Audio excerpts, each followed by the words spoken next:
Sup, my fellas, don't forget to leave feedback, and enjoy the story.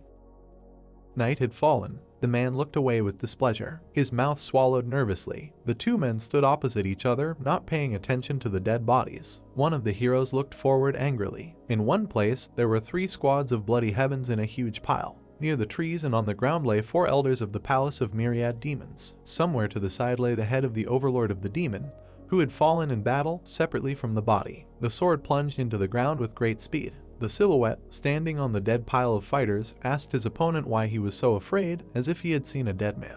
With a smile on his face, Sean looked at the hero. Looking into the distance, the protagonist realized that he was the 5th disciple of the leader of the heavenly demon sect. People from his sect stood near Sean. Running forward towards their opponents, the war between the Buddhist and demonic sects began.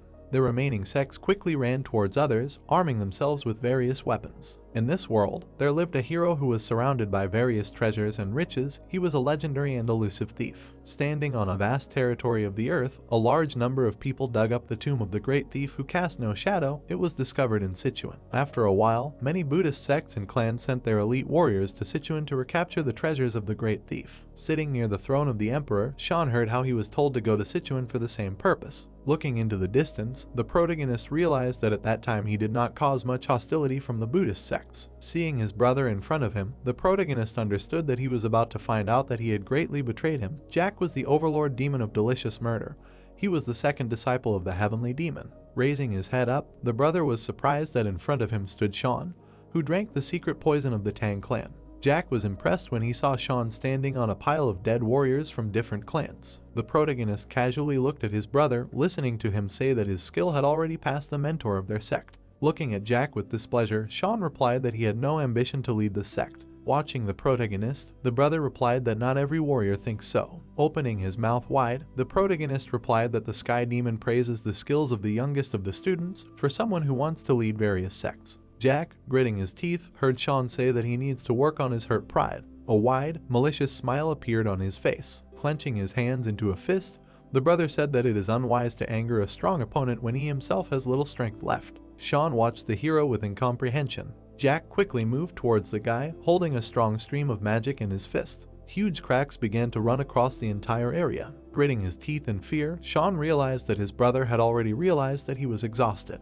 Loudly laughing, Jack approached the hero, shouting that he was on his last legs and no longer so cheerful. Swinging his weapon, the guy's body jumped high into the air. Trying to dodge Jack's power, Sean did not understand how he could have missed it. Somewhere high in the sky, an explosion was forming. His legs continued to run quickly forward. Looking at the churning dust, Jack continued to rush towards it quickly. His gaze radiated fear. The magic rushed in sharp fragments towards his brother, raising dust. Sean, using his power, stood to the side. His brother looked forward with an indignant face, not noticing the explosions behind him. Blood flowed from his mouth with a cough. Exhausted, Sean looked forward, holding his weapon. Covering his eyes from fatigue, the hero realized that the poison had already spread throughout his body, and he only had enough Kai energy for one blow. Laughing loudly, the man looked at Sean, telling him to give up. Smiling maliciously, the protagonist looked at Jack, answering that he was not so tired that he could not deal with him. Standing opposite the guy, the brother answered that he had no need to fight him. Standing in a stance, the protagonist asked Jack about what scared him.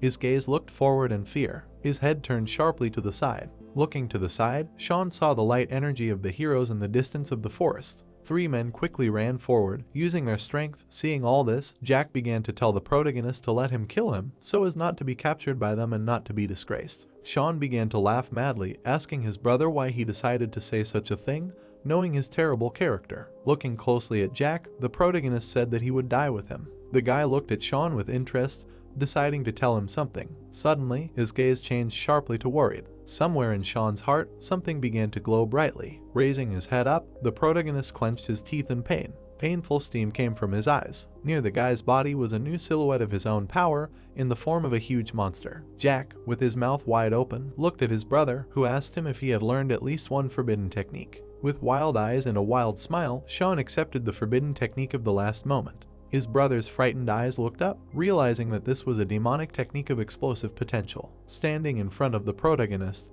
Jack asked about the fact that he didn't know that the consequences of using this technique would only be a painful and excruciating death. Gaining more and more strength, the protagonist said that it would be good if his brother went to the next world with him. A huge whirlpool appeared throughout the territory. Sean quickly swung his weapon and offered his brother to die with him. Jack deftly dodged and looked closely at his opponent. The hero looked back with interest. Slowly building up his power, Jack understood that his brother was dangerous and that he would first need to gain distance. Swinging his hand, Jack tried to push Sean away. The guy, not trying to dodge or evade the force, rushed forward. Jack, gritting his teeth, ran back to somehow escape from his brother. Jack's eyes widened in surprise and he realized that Sean was really only thinking about dragging him away. Taking a stance and bending his arms, the hero tried to hurry and redirect all his defense. Gritting his teeth in pain, Jack understood that he only needed to hold back this attack. The surprised hero looked in fear as the flow of his own power quickly headed towards his hand. Blood splashed across the entire area. The hand quickly jumped back. Sean, he did not try to stop, so he continued to swing his arms more. The gaze confidently looked forward, slightly opening the mouth. Covering his face with his hands, the hero looked back worriedly. A huge powerful explosion passed through the entire territory. Someone's body with huge dust fell to the ground,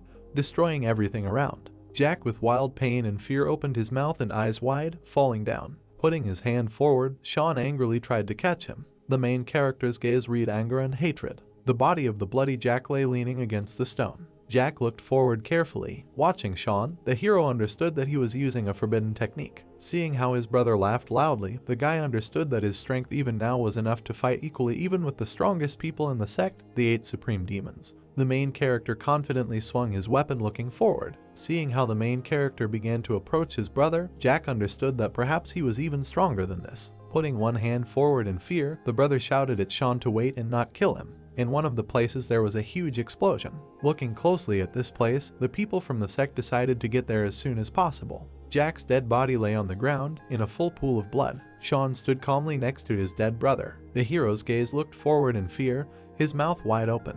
Jack stared motionless with a dead gaze at the sky. His legs slowly moved back. The main character swung his weapon and wanted to hit his dead brother again. His gaze looked closely at Jack. The sword hit his brother with great speed, splashing blood everywhere. Sean, his mouth wide open, continued to hit Jack. Cracks began to appear all over the ground. The hero, frightened, began to look into the distance, raising his hand. Blood began to squirt through his teeth. Sean, his mouth wide open, saw a huge stream of blood squirting from his mouth. The hero's head began to fall down. Darkness began to pass over the entire territory. The main character no longer felt those two energies. Night fell, the moon appeared. The people from the sect began to quickly run up to this place. Looking ahead in fear, they did not understand what had happened. Looking at the sitting guy, people and sects began to understand that this man was a hidden dragon general. People noticed a corpse next to Sean, wondering who he was. Looking at the mutilated body of the corpse, the heroes realized that it was completely impossible to understand who he was. Seeing the dead hand of the corpse with a ring, the guys realized that this was the supreme demon,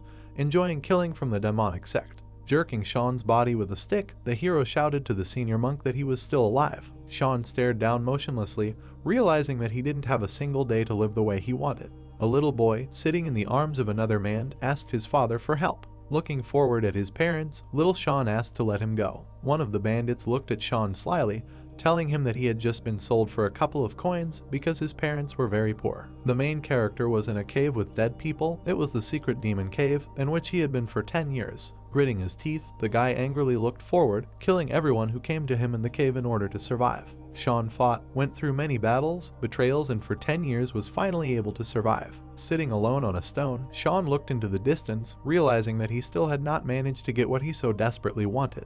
Looking sadly around the territory, the hero understood that in his entire life he had done nothing of his own free will. Living out his last minutes, the protagonist looked at the sky, understanding that his life was terrible. The man from the sect looked askance at Sean, asking him if he had any last words. Without moving, the guy said nothing to the shaman. The hero from the sect looked down, beginning to read his spells. Beginning to create all his power, the man closed his eyes and told Sean that he would be reborn in the next life and reach nirvana. Through pain and tears, Sean looked at the sky, thinking that in his next life he would like to live it the way he wanted. Suddenly, the protagonist heard someone's voices in the darkness. Opening his eyes slightly, he saw 2 silhouettes of men, thinking that they were guides to the afterlife. His eyes closed again. Lying in the darkness, the guy felt like he was being beaten and asked to get up. Sean jumped up abruptly, his mouth wide open, asking to stop beating him. The bandit looked at the main character with incomprehension. Sean's eyes looked ahead in fear, wondering who this man was. Looking at the two evil guys, the main character recognized one of them as the one who took him away from his parents as a child. Seeing the bandits approaching him, the guy realized that they were the villains who abandoned him in the cave of the invisible demon. The legs approached the main character. The man called the guy a dandy. Putting a sword to his throat, the bandit told Sean not to be impudent to him anymore. The angry guy looked ahead, not understanding how the man could call him that. His gaze looked away in surprise. With his mouth wide open, Sean looked at his reflection in the sword, seeing a small child in it. The bandits' voices were heard from the small house. Looking angrily at Sean, the man asked not to call him names because then he would cut out his tongue. Looking askance at the reflection in the sword, the hero could not believe that he really looked like this as a child. The bandit continued to get angrier, looking at Sean. Kicking the hero in the stomach, the man began to ask him where he was looking when an adult was talking to him. With his mouth wide open, the leg continued to hit Sean harder. Looking askance at the bandit, the hero could not understand why he was in pain now if he was dead. Ivan's frightened comrade held his hand so that he would not portal the goods. Looking back and listening to the conversations of the heroes, Sean realized that these were the men who abandoned him in the cave of the invisible demon 20 years ago. Looking around the house, the guy realized that this was the same house from which he was taken to the demonic sect. Looking at the floor in fear, the main character realized that he had returned to the past. Looking at each other, the bandits shouted to each other to eat faster. Sitting in the corner, Sean, opening his mouth, wondered if it was really possible to return to the past. Starting to walk away, Ethan told his bandits that one of the elders was nearby, so they needed to cover their tracks and get out of here. Looking slyly to the side, one of the men began to laugh, saying that these old men would not hunt them. Turning his head back, Ethan and Noah's assistant began to say that they sent subordinates, and they themselves were sitting in their palace. Sitting on the floor, Sean listened to the heroes argue. Thinking about different sects, one of the bandits began to say that the Sword of the Heavenly River became an elder at 40 years old, despite the fact that he did not belong to any of the 5 great families or 9 great Buddhist sects. Sitting in a group, the guys told each other that they also wanted to be free and do whatever they wanted. Ethan stood near Sean with displeasure, looking at him carefully. A hand quickly grabbed the collar of the main character. One of the hands put Sean's body on its shoulder. Looking closely at his comrades, Ethan shouted to stop talking and go to the demon cultists. Sean looked ahead with clenched teeth, realizing that he should not let them drag him there again. Remembering the cave, the main character understood that he would have to go through all the hell in this place again.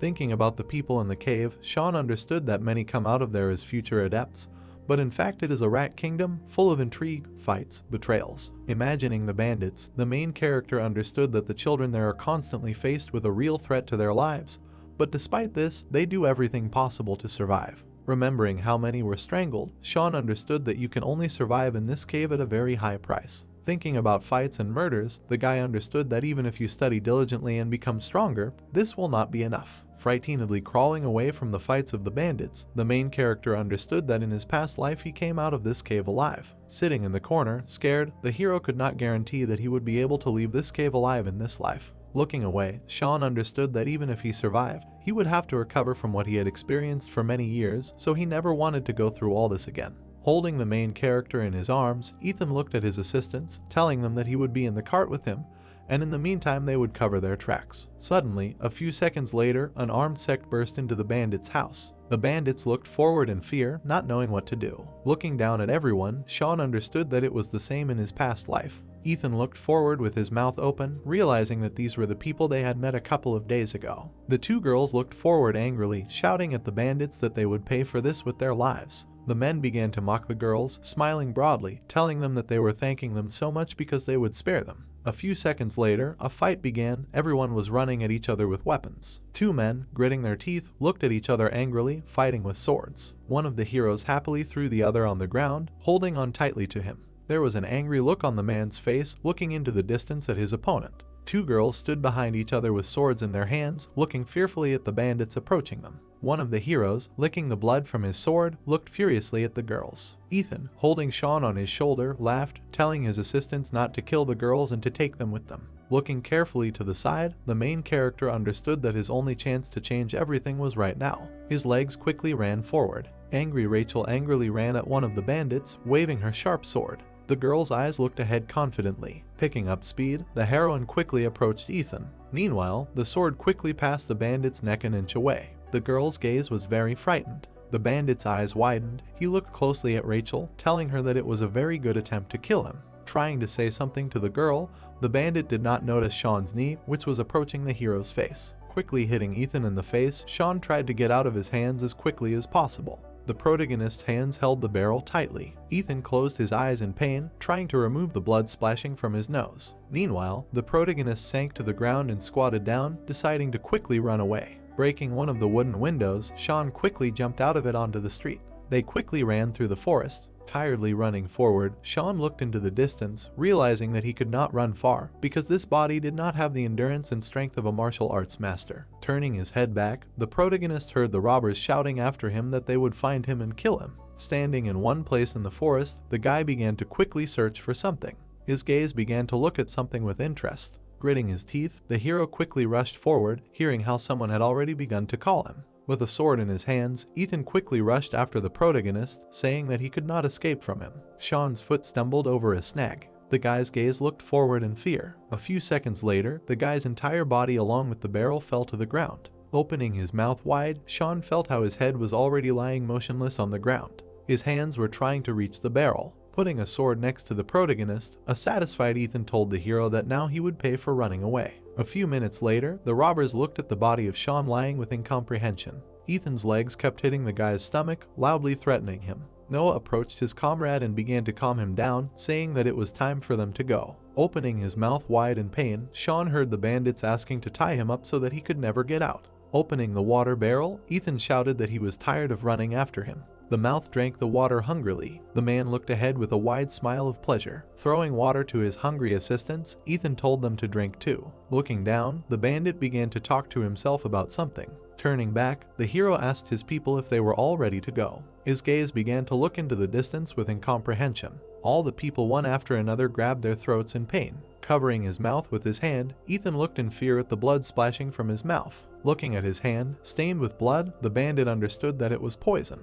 Looking worriedly at his partners, Ethan spread his arms, shouting at them to meditate and expel the poison from their bodies. Slowly getting up from the ground, Sean calmly told the men that poison was the most effective way for the weak to defeat the strong. Ethan's eyes widened. He didn't know what to do. Standing behind all the bandits, the protagonist saw how one after another slowly died from the poison. With a sly and furious smile, Sean looked forward, answering all the heroes that now he would let them die. Gritting his teeth, Ethan looked at the guy angrily. All the bandits slowly fell to the ground and then died. Confidently watching all this, Sean understood that poison was the most effective way for the weak to defeat the strong. Half an hour ago, Sean stood in the thick of the forest, searching for something with his head. Suddenly, the guy's gaze stopped on something. The protagonist standing in the forest carefully looked at the red flower that was next to him. As Sean picked the plant, he realized that his means of survival in the invisible demon's cave was studying poisonous substances and plants. Crushing the flower angrily, the boy knew that he was not a skilled sender like the members of the clan or the sect of the Poison Valley. Watching carefully as the mass poured into the barrel, Sean realized that he knew more about poisons than an ordinary healer or herbalist. His hand began to reach for the sword. Standing behind the bandits with a sword, Sean said with a smile on his face that he would send them to hell in comfort. Killing one after another, the protagonist reached Ethan, cutting his neck with a sword. A few seconds later, Sean stood alone in the house of the dead bandits. His gaze was lowered down. His legs confidently walked forward. A minute later, Sean's body fell to the ground. His head looked at the floor. Looking forward with a satisfied smile, the hero understood that he was saved and now he would not have to go to this damned cave. The head suddenly dropped down. In Sean's head there was a question about where he would go now. The hero, sitting on the ground, calmly looked at the floor, saying nothing. Thoughtfully looking down, Sean began to think about the overlord demon of delightful murder. Remembering his brother, the protagonist understood that he was a traitor. Looking carefully ahead, Sean knew that he would always repay any evil tenfold, so he must go to the sect of the heavenly demon and take revenge. Raising his head up, the guy understood that he did not want this anymore. Dissatisfiedly examining the ceiling, the hero knew that he would never set foot on the sect's land again. Looking at the dead bandits, Sean understood that he definitely wanted to be a warrior in this life, and if he did not become strong, anyone could offend and belittle him. A group of the path of a hermit or a wandering mercenary arose in his head. They were beggars and never had any influence. Thinking about the head of the Warriors Union, Sean thought that he didn't need it either because it was too much responsibility. Dreams with different images appeared in his head. Sean wanted strength, power, and money so that in old age he could still enjoy the fruits of his wealth and glory. Holding his hand on his head, Sean sighed, wondering if this was even possible. His brother's last look appeared in his head. Remembering the conversations of the bandits, Sean understood that such respected people did not have too many responsibilities, but a lot of influence, a lot of respect and glory out of nowhere. Thinking about how one of the bandits wanted freedom, Sean remembered his past life, saying that all the elders that he came across in his past life, every single one of them were dishonest. Introducing the elders, the hero explained to himself that they shared power over the Muram among themselves, depending on their financial and clan interests. A picture of a battle appeared in his head, where the main character said that all the elders, despite the huge number of privileges, had never met in battle, because they were like ancient monsters from the depths. The people from the sect standing looked around, seeing that again there was not a single elder in this fight. Looking carefully ahead, Sean understood that other adherents of the heavenly demon sect made fun of the elders and despised them, but the main character himself, when comparing their way of life with his, began to be very envious. Slowly growing his magic and strength, Sean smiled and looked ahead, realizing that he was not born in one of the 5 great clans and in none of the great 9 sects. So it is very difficult for him to become an elder, but despite this, the knowledge and experience of his past life will help him. Sitting on the ground and folding his hand into a fist, the hero realized that at the moment he is just a helpless boy for whom it is now important to find a safe place. The gaze looked attentively to the side. The guy understood that he needed a place where he could train and build up his strength in order to plan the future further. Sitting a few meters away from Sean, 2 girls asked him for help. Tired Rachel looked at the hero, answering him that the young lady needed to be returned home. Having risen from the ground, the guy quickly rushed to help the heroines. Having lowered himself to Rachel's face, Sean began to look at her carefully. Her eyes looked forward with interest. Seeing the coin on the girl's clothes, the guy understood that she was from the Manjang clan, which meant that with their help Sean would be able to get out into the world. After a while, the hero was already heading somewhere with the girls. Looking with interest at their possessions, the main character saw that they were even very wealthy. Voices appeared on the street, where the ladies told each other to pass. Opening his mouth, Bob began to ask the guy about those people from the demonic sect. Looking attentively ahead, Sean answered that those people were from this sect. Sitting on the throne, the patriarch looked at the protagonist, telling him that he believed these words, but despite this, he needed evidence. Lowering his head, Sean calmly replied that he had no more information except what the bandits said. But despite all this, the heroes' bodies remained in that house so they could be studied and evidence found. Touching his beard, Bob said that he would send his brigade of Manjang warriors to that place. Confidently standing in front of Sean, Chloe told the patriarch that she would also go with the brigade. Stroking the cat, Bob calmly replied that more than a dozen young warriors were defeated by some remnants of the demonic clan, and the girl had to be saved by some child. Dissatisfied and sad, the heroine listened as the patriarch told her that he was dealing with this case and now she just needed to accept it and learn a lesson. Looking at the 3 heroes, Bob asked Sean if he had parents or a family, but the patriarch only heard a denial in response. His gaze looked sadly at the boy. Looking at the hero, Bob understood that he was small, but despite this, he was reasonable and polite. Looking ahead, the patriarch told his advisor to give the boy shelter and everything he needed, as well as take him under his wing and teach him a craft. With a smile on his face, Austin said that he would do everything. Sean watched the 2 men with fear, saying nothing. Showing the boy's house, the advisor moved away from Sean, allowing him to rest. The hand slowly opened the door to the new house. The hero immediately understood that now he was provided with the bare necessities, so he could begin his path to becoming the elder of the Murama Warriors Union. Entering a new place, the guy understood that a commoner needs feats and fame among the people for this. Sitting down on the bed, Sean knew that in order to gain a consequence, he needed achievements in martial arts. Putting his hands in special positions, the hero thought that in his past life he was a disciple of a heavenly demon and was known as the strongest among mortals, Murama, so if Sean can regain his former greatness, they will call him to be an elder. Closing his eyes, the hero began to think about his Kai energy. Frightened, Sean began to look at his hand, which began to emit blue Kai energy. Looking worriedly at the strength, the hero understood that he had been developing demonic Kai all his life. The building, the library of the Manjang clan. Digging through the books, Sean was glad that he was accepted as a guest in the Manjang clan, and also that he began to work as an assistant to advisor Austin. Sean looked ahead carefully. His eyes glanced to the side in surprise. Looking menacingly at the main character, Austin told him not to slack off and to do as he was taught. Having lowered himself to Sean's face, the man began to explain that the master ordered him to take him under his wing and teach him to work, but not to allow him to slack off and work half-heartedly. Starting to leave, Austin told the guy to finish and come to him at the estate. Looking at the hero in surprise, the man waited for a question from him. With frightened eyes, Sean asked his master what salary he was entitled to for his work. With his mouth wide open, the man looked at the guy in surprise. A few seconds later, Austin raised his head high, starting to laugh loudly. Wiping tears from his eyes from laughter, the man told Sean that he was a joker. Meanwhile, the main character continued to look casually. Leaving, the owner told the guy that he did not get a job like everyone else, but at the same time asks for a salary from everyone. Austin kept laughing and smiling as he told Sean that if he worked hard, he would receive a salary from the owner's own pocket. Looking away, the protagonist realized that he would not work here all his life. Walking to another place in the library, the protagonist realized that he just needed shelter and safety while he worked on his strength. Sitting with the Kai energy, Sean was worried that he only knew how to create dark energy in himself, but despite this, a person with demonic energy would never be accepted into the Murama Warriors Union, much less become an elder. Gritting his teeth, the hero looked ahead, realizing that he needed to learn the technique of creating light Kai energy, which is known to Buddhist sects. Remembering his strength and magic in the past, the guy wanted exactly the same Kai energy, only that it was no weaker than the one he cultivated using the heavenly demon technique of energy creation, because then the hero would be able to use all the sword and footwork techniques he knew. Looking to the side, the hero began to think about whether the Buddhists have such a strong technique for increasing the energy potential of Kai. The hero's body was standing near some doors. His eyes looked forward attentively. Seeing a spark in the form of lightning, Sean began to think about a certain person. 10 Supreme Masters of Buddhism, also called the 10 Heavenly Emperors, appeared in his head. Among all the masters, there was one on the top of the mountain who could strike anyone with his bare hands. The silhouette of a man nicknamed the King Fist surfaced in his memories. Strength and energy quickly rushed forward. All the warriors looked at the king in fear, not knowing what they could do. The master destroyed everything, pushed people away from himself with the help of his strength.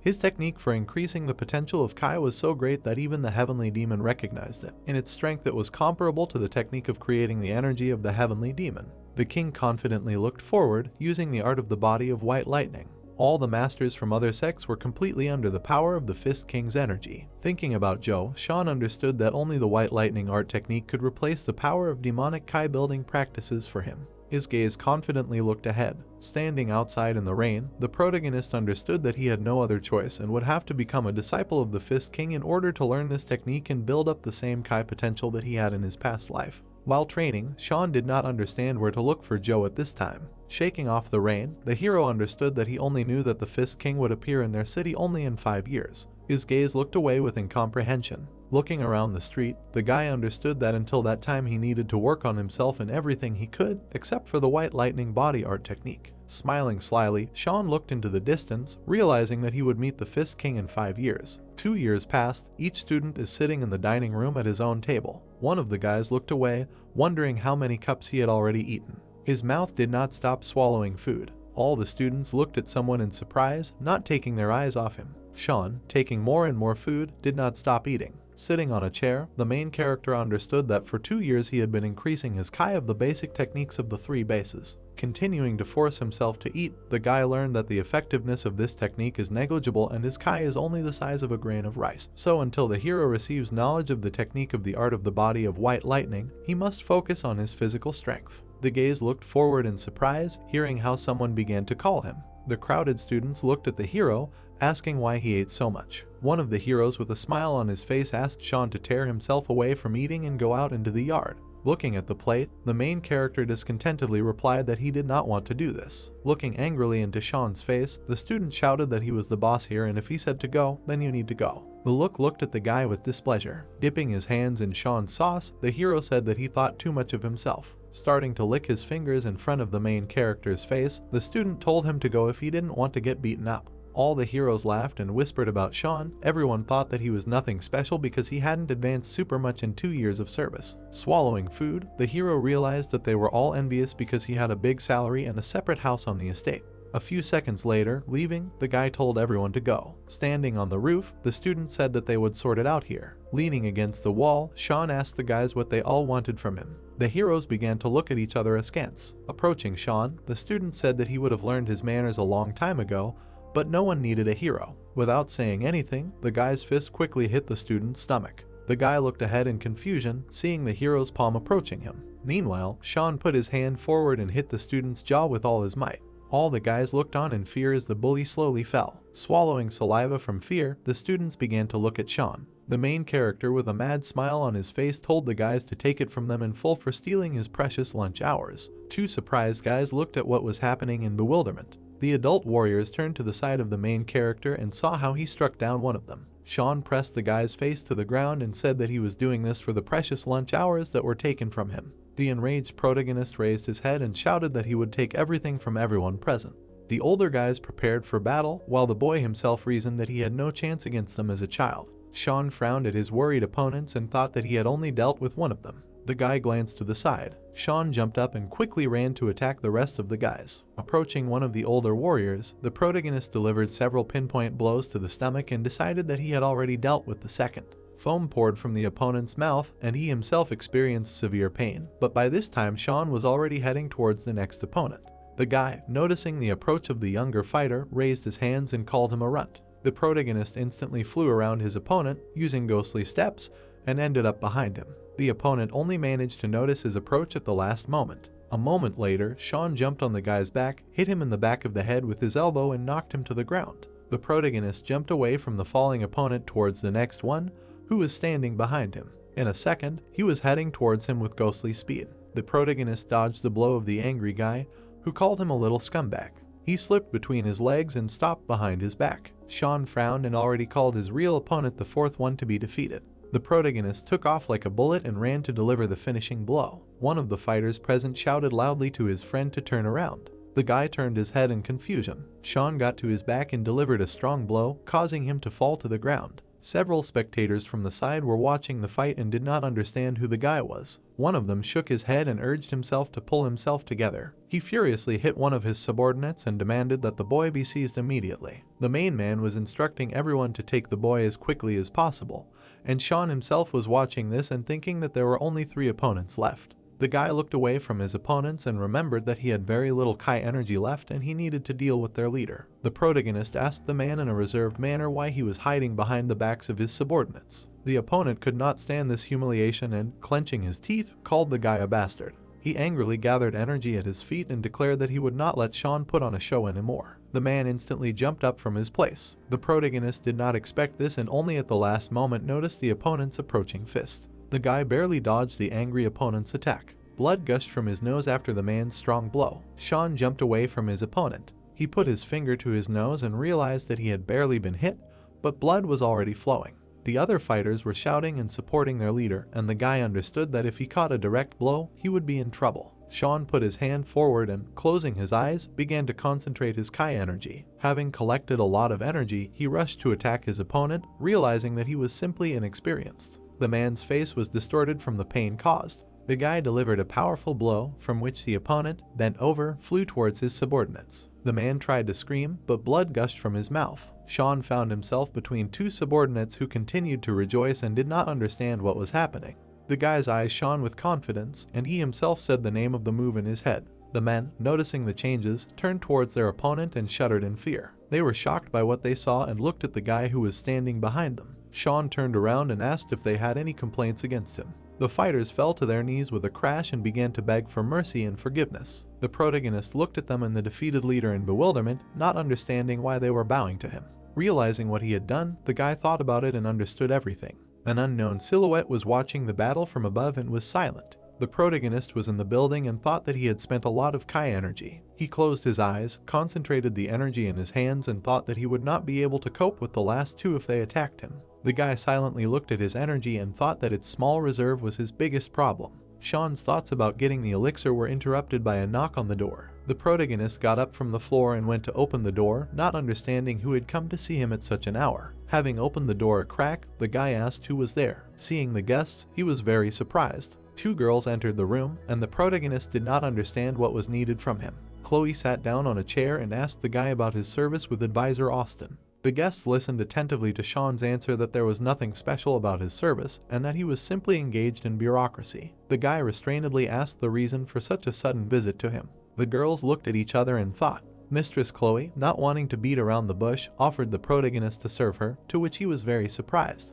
The girl reminded Sean of today's fight and said that she had witnessed it. She saw how the guy knocked down the leader of the servants. The guy ended up on his opponent's back and hit him in the back of the head with his elbow. The protagonist looked surprised. He frowned and thought that he did not want to attract much attention, so he melted with the fighters quietly. Rachel stood quietly and listened to the words of her mistress. The guy realized that he was being watched. Sean broke the silence and said that he knew a couple of basic techniques and in fact, he was not needed by a mistress like her. The girl insisted and said that she wanted to create a squad of loyal people, a strong squad of authoritative warriors. Chloe's face looked ambitious. The girl assured the guy that he owed her his stay here and should pay for it. Sean looked at the interlocutor and thought, the guy definitely agreed to the offer, and the girls were happy. Chloe took the protagonist by the shoulders and began to shake him, assuring that he would not regret his decision. Sean, embarrassed, looked away while listening to the interlocutor's story about how she was obliged to become the head of the clan and receive an inheritance. The guy thanked the interlocutor. The guys left the house, and the girls asked them not to tell anyone about their plans. The protagonist smiled and asked the interlocutor not to worry because he was not a chatterbox. Sean stood in front of Austin, confused, while he was talking. The man was drawing something with a brush. He looked up at his interlocutor and asked what he wanted to tell him. The guy thought for a moment and smiled. Austin sat in front of Sean and asked what he wanted to tell him. The guy stuttered and could not collect his thoughts. The protagonist made a serious face and said that Mistress Chloe intended to participate in the battle for the place of the head of the clan.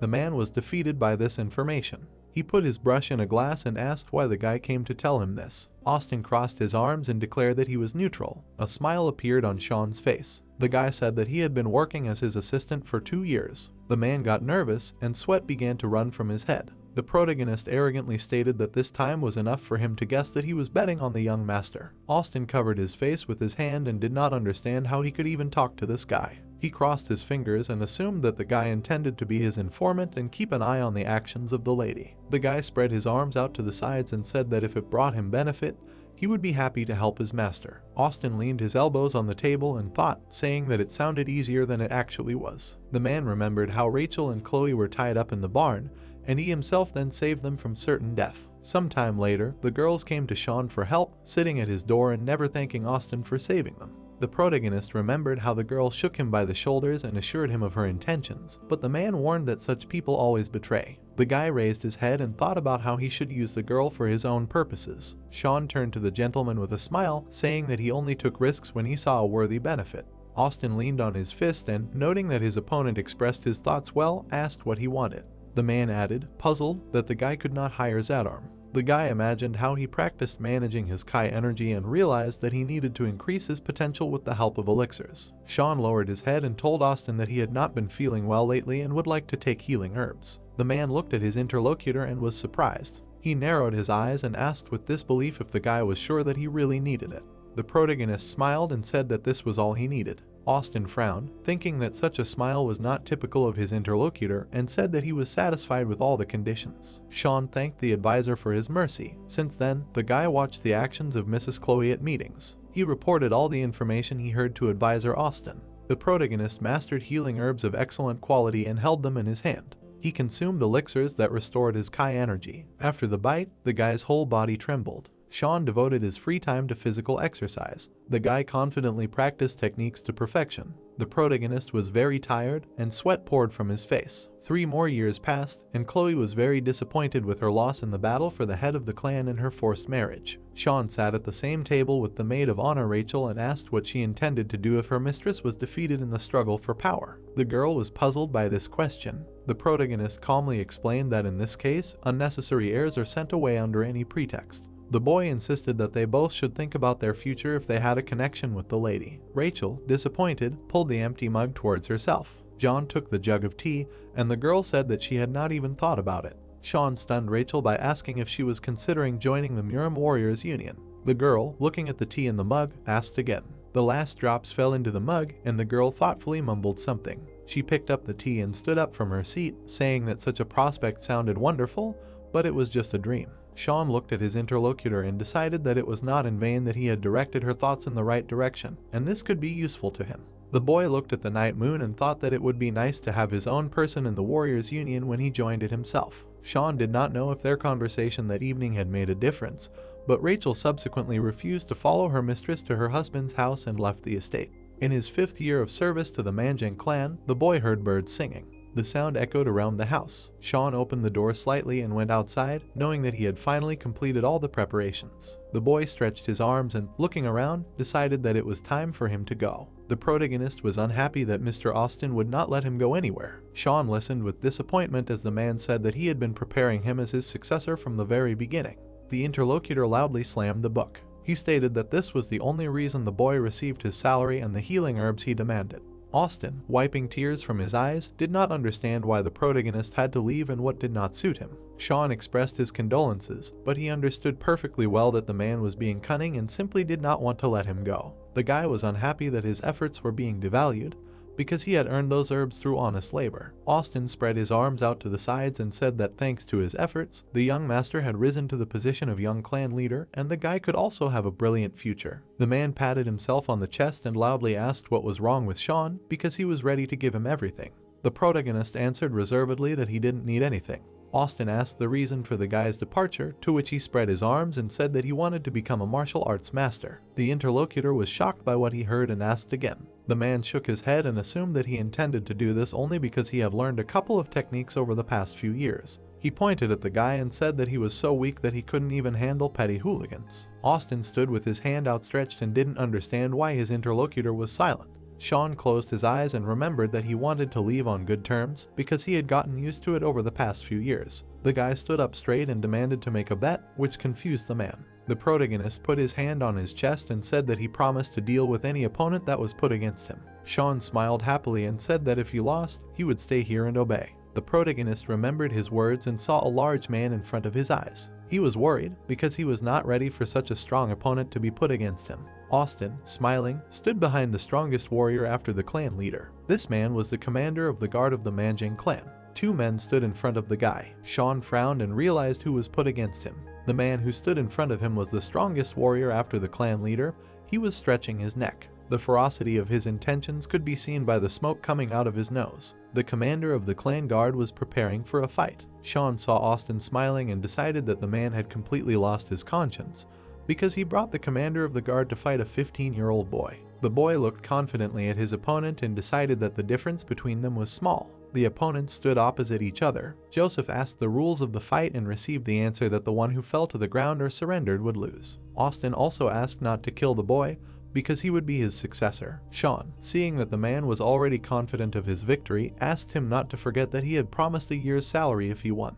Austin looked at his interlocutor and said that he would work for 3 more years if he lost. He patted Joseph on the shoulder and said that he was counting on him. Austin left the arena to the side, and the opponents were left alone. The man grabbed the katana and threateningly declared that he would yield the first blow to the boy. The boy, frowning, said that he would not refuse a gesture of goodwill. Sean, pulling the sword from his belt, knew that his strength was still weak despite the number of elixirs he had taken. He took a fighting stance and swung the sword, deciding that he needed to end this quickly. The boy jumped up and ran. The protagonist jumped and swung the sword furiously, but the man parried his attack. Joseph's eyes showed excessive self-confidence. He pulled his hand up, causing the boy to lose his balance. Sean, flying in the opposite direction, understood that his opponent was very strong.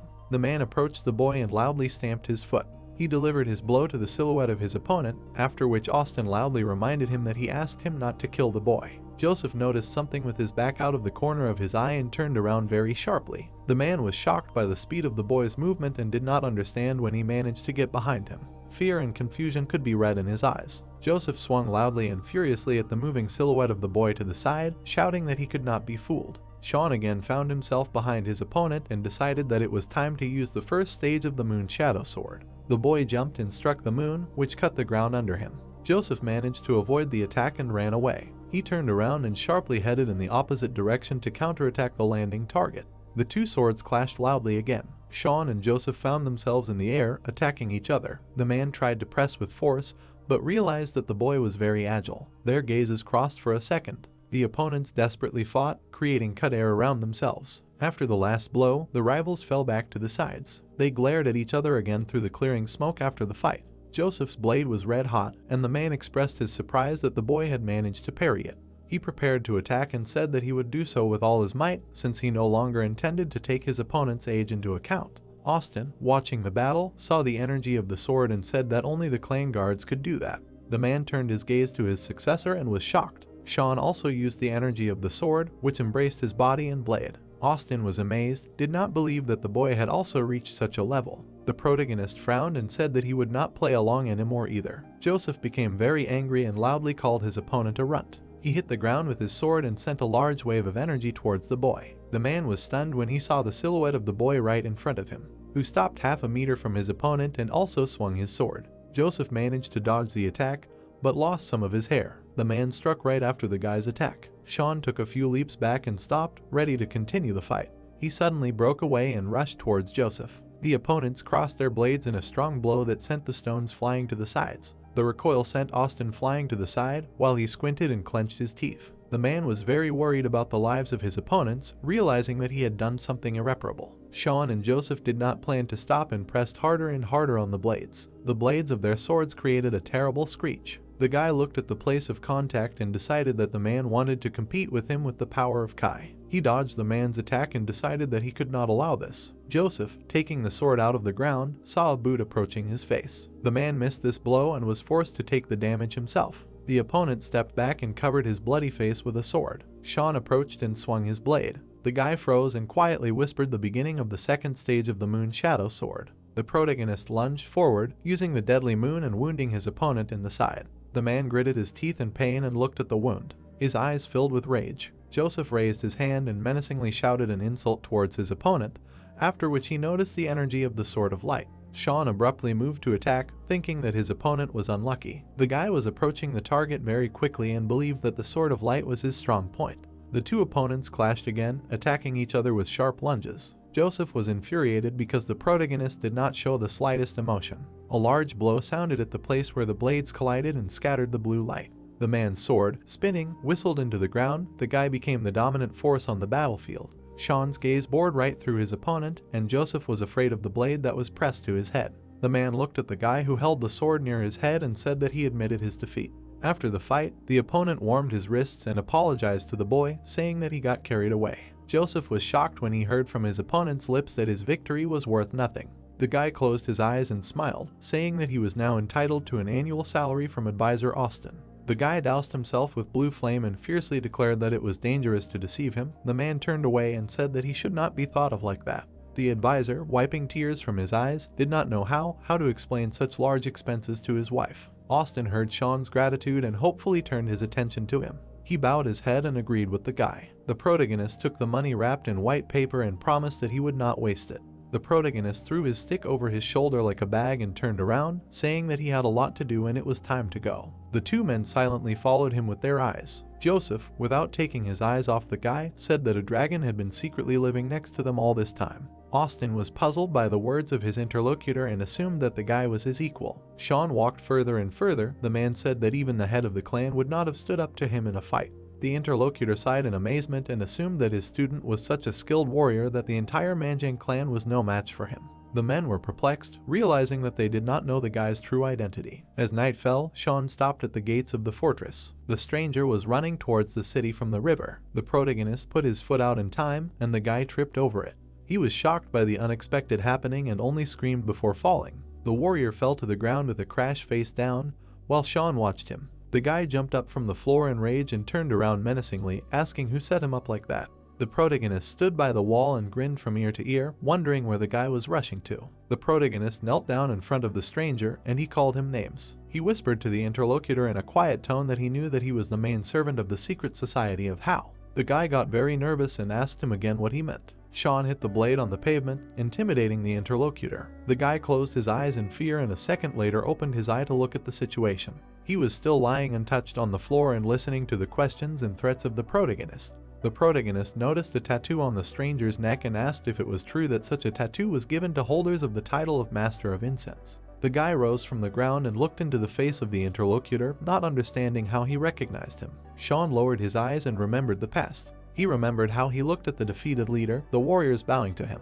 The protagonist looked at the tattoo on the guy's body with apprehension, but now he realized that in fact he was waiting for this day. The protagonist looked at the excited guy, who was waving his arms and did not understand what was needed from him, and decided that he would become part of the plan. Sean narrowed his eyes and said that he needed a small favor, the way to the secret society of Hao. People walked between the houses of the secret society of Hao. One of the girls with an umbrella approached the shop, while merchants, courtesans, and services walked nearby. The man, raising his finger up, explained something to a stranger from the weakest alliance of the unprotected strata of the population. The stranger secretly handed the jewelry to the girl, whose secret society is closely connected with the sect of beggars. The contented lady, holding the umbrella on her shoulder, went about her business. People stood one after another in black masks. Their society was the largest in the Muram Alliance. The girl with the red umbrella turned the corner towards the man. She slipped past the stranger unnoticed, which personifies the secrecy of power in the secret society. At the exit from the alley, the guy the protagonist is looking for raised his hand and looked at its contents. The stranger nervously glanced at his hand. He was Sean's former servant from his last place of work. Mark looked at the neat bundle of fabric in his hand.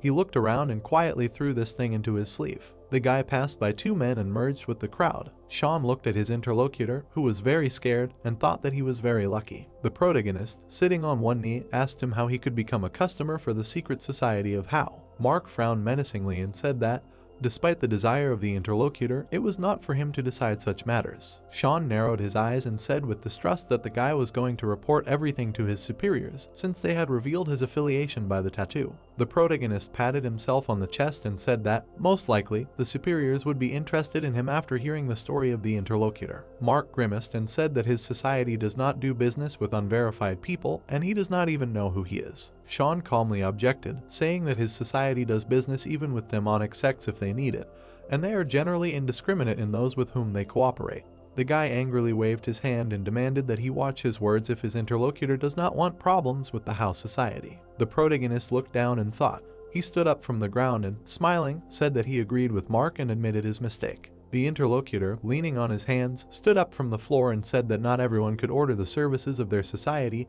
and it cost a lot of money, which the guy could not afford. Mark abruptly turned his gaze to the interlocutor, who said that the house society took payment not only in money. He grinned and asked if the guy really had the skills that he was ready to pay for the services. Sean walked towards him with small but quick steps. Mark continued to look at him in fear, not understanding what he wanted to do. The protagonist appeared behind the interlocutor and asked to convey his message to the leadership of the house society. He turned his head and said that he had very important information regarding the youngest of the leader's disciples. In the house, Bright Moon, people were spending their leisure time. The waiter bowed to Sean, who was sitting alone, and said that the owner of the establishment would pass by very soon. The guy looked at the white screen. He narrowed his eyes and decided that he had to tell the leadership of the house society the valuable information he remembered from his past life. The protagonist imagined a fist king whose body was covered in lightning before his eyes. In exchange for valuable information, he wanted to know more about his main goal. Sean decisively slammed his fist on the tabletop and realized that his only hope for finding and obtaining a powerful light technique for increasing Kai energy was the secret house society. The door to the establishment opened slightly,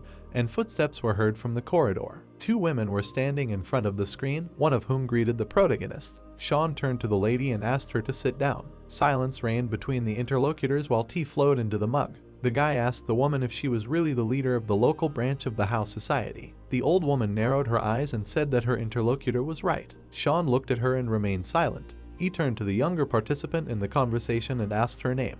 Ms. Beatrice smiled and said that the guy seemed to like Gloria. The protagonist asked how old she was. The interlocutor put her hand on her chest and said that she was turning 23 this year. Sean glanced in her direction and smiled, saying that she was quite young. Gloria was embarrassed and lowered her head, noticing that her interlocutor was also quite young. Her gaze was shocked when she heard the guy loudly declare that it was unacceptable for the local branch of the house society to be managed at such a young age. Sean looked up and said that he was surprised, to which the girl flew into a rage. She glared at him with her red pupils and asked how he understood her true nature. The guy noticed that his interlocutor did not even deny everything he said, and Gloria said that he most likely already knew about their tattoos, so she thought it would be useless to deny. The girl frowned again and said that she wanted to know how Sean understood her. The guy gave her a sly look through her hair and asked what would happen to him if he did not answer the question. Gloria put her hand to her chin and said that she would not fulfill his orders, and the protagonist said that the interlocutor apparently thought that he did not know anything about them. Lady Beatrice became very excited, listening to the guy that the leaders of the house society do not appear at the first call of a stranger and protect their identity. Sean bowed his head and remembered the silhouettes of the women who had just arrived, noting that the lady would not appear with a courtesan. Gloria the Terrible looked at her interlocutor and declared that her presence was necessary, to which she received the answer that it was she who caused doubts in Sean. The girl fell into a stupor and froze. She bowed in front of the guy and apologized for causing suspicion, after which she decided to move on to the deal and received a sharp refusal. Gloria smiled in bewilderment and asked what was the matter. The guy replied that he would not make a deal with her. A stranger hid in the ceiling, who was watching the meeting and eavesdropping on it. The guy said that he would only communicate with him. The stranger was very scared and fell down, breaking the floor of the ceiling under him. Beatrice ran out of the room screaming, filled with smoke. Sean looked menacingly ahead. The unknown man spread his fiery hands to the sides and declared that his opponent was good. He swung his weapon and fired from a semicircle at the guy. The protagonist parried the projectiles with his sword and stood in a fighting stance. The protagonist's hands were shaking, and he himself thought that there were no real martial arts masters in the vast house society. The stranger quickly approached with blades in his hands. Sean thought and remembered one master among them, who was the leader of a secret society. The guy disappeared from his place and marked the third stage of the moon shadow sword. He approached the master and swung his sword, using the full moon. The opponent used the red energy of the sword and swung it with all his might. He parried Sean's attack and brought the guy off balance. The guy narrowed his eyes and decided that with such skills, his opponent was respected even among the top of the secret society of How. The protagonist made a few jumps back and stopped at the table. The warrior was amazed at his agility. Sean smiled and decided that while he was looking for fish, he came across a sperm whale. Smoke was passing through the entire building. Looking at the secret accomplice on the wall, Sean noticed that his agility skill was so high that he could barely keep track of him and not lose sight of him. The accomplice looked ahead carefully. Watching the hero, Sean understood that he was probably sent by the leadership of the secret society How, who quickly swallowed the bait. Looking closely at the spy, the hero explained to him that he did not want to fight and only needed the services of the society. Climbing down from the wall, the spy asked Sean to drop his sword and explain. With a smile on his face, the guy looked at the accomplice, asking him how he knew who the real leader of the local branch of How was. The armed accomplice discontentedly told them all to explain themselves. Standing opposite the guy, the protagonist calmly replied that he demanded equality for further affairs. Displeasedly looking at the hero, the accomplice told him that if he did not speak now, he would never speak again. With a smile on his face, Sean held the sword, asking him if he had enough strength. Continuing to look displeased, the hero shouted to hold his tongue. A few seconds later, the accomplice had disappeared. The guy's body was approaching Sean with displeasure, trying to cut him with his weapon. The protagonist calmly began to dodge the accomplice's attacks with his sword. The gaze looked at the guy with displeasure. The accomplice immediately jumped to the side, continuing to stand in a stance. The guy's fist with the sword began to glow bright red. The accomplice, showing his strength, began to swing at the guy. Trying to hit Sean, swung his sword at the silhouette of the spy. A few seconds later, the accomplice appeared next to the protagonist, holding his reinforced sword. His gaze radiated anger and displeasure. A few seconds later, the spy's eyes were wide open with fear. Jumping up from the hero, Sean began to use his ghost step. A few seconds later, the guy's body confidently stood on the ground. Looking away, the hero realized that if he had not been so quick, he would have been killed long ago. Looking closely at the spy, the protagonist began to ask him if he always worked like this and killed guests. Holding his weapons with displeasure, the spy replied that he should not have been provoked. A few seconds later, only dust appeared from the accomplice again. Watching how the spy was approaching the hero, Sean realized that he was rushing ahead, forgetting about caution. Carefully raising his head, the guy knew that he was really expecting this. Holding the sword tightly, Sean approached the accomplice, including the sword of the moon shadow and the reflection of the moon on the water. His gaze looked carefully down. His hands swung the weapons in different directions, starting to create their own energy and power. The accomplice looked in fear at how the sword glowed. Running forward, Sean continued to swing his power, pushing everyone back. A few seconds later, the man flew out of the room with great force. Blood was running down his face. A stream of blood slowly flowed down, forming a puddle. The wounded accomplice looked at Sean with displeasure. With a smile on his face, the protagonist asked him if he wanted to continue. Confidently looking forward, the spy asked the guy why he diverted the trajectory of the sword at the end. Putting his hand forward, Sean answered with a satisfied face that he needed Hao's services. Looking closely at the hero, the guy understood that he was not going to kill him and he just needed to fight back so that later the negotiations would be on his terms. His hands were shaking from fatigue because it was too much for the Kai force. Holding his wounds, the spy asked the guy what he could offer for all these services, to which the hero replied that he needed information. The accomplice looked forward in surprise, not believing that this was true. Opening his mouth wide, the man shouted loudly, answering that he came to the secret society of the How, the main merchants in all the central plains, offering information in exchange. Calmly looking forward, Sean replied that this was not a joke and he was not joking. Putting his first one away, the protagonist replied that his information was much more valuable than he thought and that he knew about the plans of one of the demonic sects and knew how to save the youngest student of the leader of the secret society from death. Turning his gaze to the side, Sean said that he was dying of an unknown disease. His mouth wide open in surprise, the accomplice could not understand where this information was known from. Confidently continuing to look forward, Sean told them not to be afraid and just to convey it to the leader of the sect. With an affirmative look, the hero looked forward, answering that his student's illness was the work of a demonic sect. Looking at the spy, the guy continued to say that before their student fell ill, he acquired a certain book about martial arts. His mouth wide open in surprise, the spy could not understand where this information was known from. Information surfaced in the hero's memories that this book was written by a heavenly demon. The man's gaze immediately looked forward in surprise and fear. Thinking of the sick disciple, the guy said that he was not sick at all, but possessed by demons. Introducing the leader of the sect, Sean replied that the disciple became possessed by demons because of a book written by a heavenly demon with the aim of sowing discord and heresy between Buddhist sects. 3 volumes of various books were sent to the main sects of martial arts. The leader's goal was to send demon possession to readers and sow discord among Buddhist sects. Thinking of the entire sect, the guy replied that only the leader himself and his disciples who helped him write the book could drive out the possessed demons. With a smile on his face, Sean understood that he was this disciple. Confidently looking forward, the protagonist understood that if he drove out demons from those who were harmed by this book, he would be able to pave the way for himself into the alliance and then become an elder. His hands dug into his clothes, looking for something. With quick movements of his hands, the spy threw something to the hero. Having caught the thing, Sean became curious about what it was. Examining the coin in his palm, the hero realized that it was a tablet of the customer of the secret society of How. Putting the tablet in his clothes, the protagonist asked the man if he could already convey the essence of the order. Handing over the scroll, Sean told the accomplice to collect all the information about the leader of the sect of the Hall of the Yellow Dragon. Putting everything that was needed to himself, the man asked the protagonist if this was all the order. Leaving Sean, the accomplice said that soon he would find him and bring the necessary information, and in return he would need to tell him about the treatment of his student.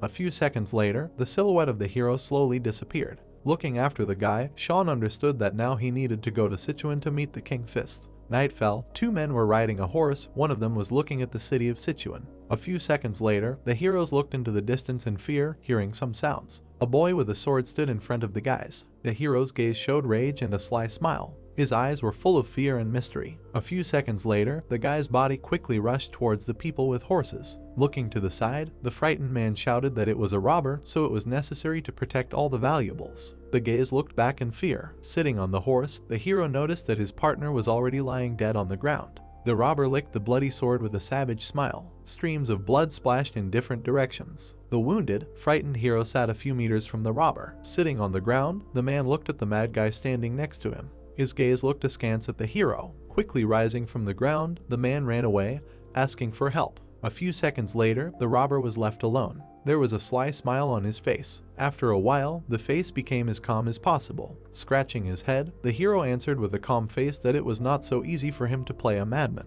On the road to Sichuan, horse-drawn carriages drove slowly. Behind the carriage, people on horses walked slowly. Sitting in the carriage, Sean thoughtfully saw a huge amount of information in such a short time. Looking carefully ahead, the guy told himself that the secret society of How, as always, was effective. The leader did not communicate with anyone except the family and the patriarch of the Sichuan ruling clan.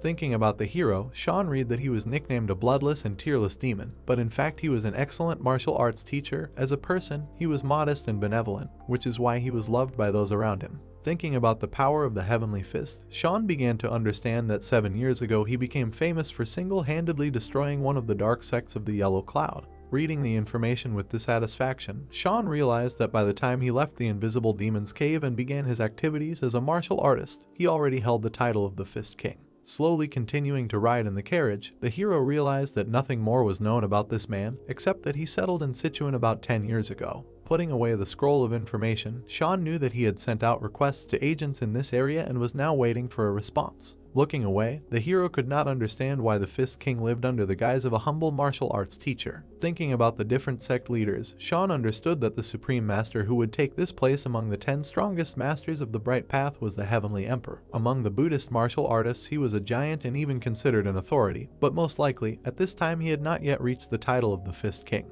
Thoughtfully biting his fingers, Sean thought that someone was deliberately protecting evidence of his stay in other places, because even the secret society of How could not find information about his past. Snapping his fingers, Sean understood that he would have to go on a search himself, because no effort was spared to be able to gain the trust of the Fist King and receive knowledge of the White Lightning body art technique from him. Looking away with incomprehension, the hero began to hear conversations of people who said that a demon was spotted in the vicinity of Sichuan. Sitting on the horse, the guys said that most likely it was just a lonely madman reveling in his dark power. Looking back at his partner, the hero answered that this villain was very strong and he could suddenly appear and suddenly disappear, that no one would catch him. Thinking and imagining people's conversations, Sean said that demon people are those who study the dark arts. The knowledge of these powerful arts is always associated with severe consequences. The adepts of the demonic sect receive a dark elixir of blood reversal so that their blood changes its properties and gains resistance to the negative effects of the dark arts. Thinking about the consequences, the hero understood that it is impossible to eliminate this completely, as a result of which many become obsessed with sins. All the silhouettes of the heroes are obsessed with various sins: fornication, gluttony, bloodthirstiness. Thinking about how Sean turned into a bandit, the guy began to understand that if an ordinary person somehow got to the dark arts and did not receive the dark elixir of blood reversal, then most likely he would turn into a bloodthirsty madman who lives by instincts, like a wild animal.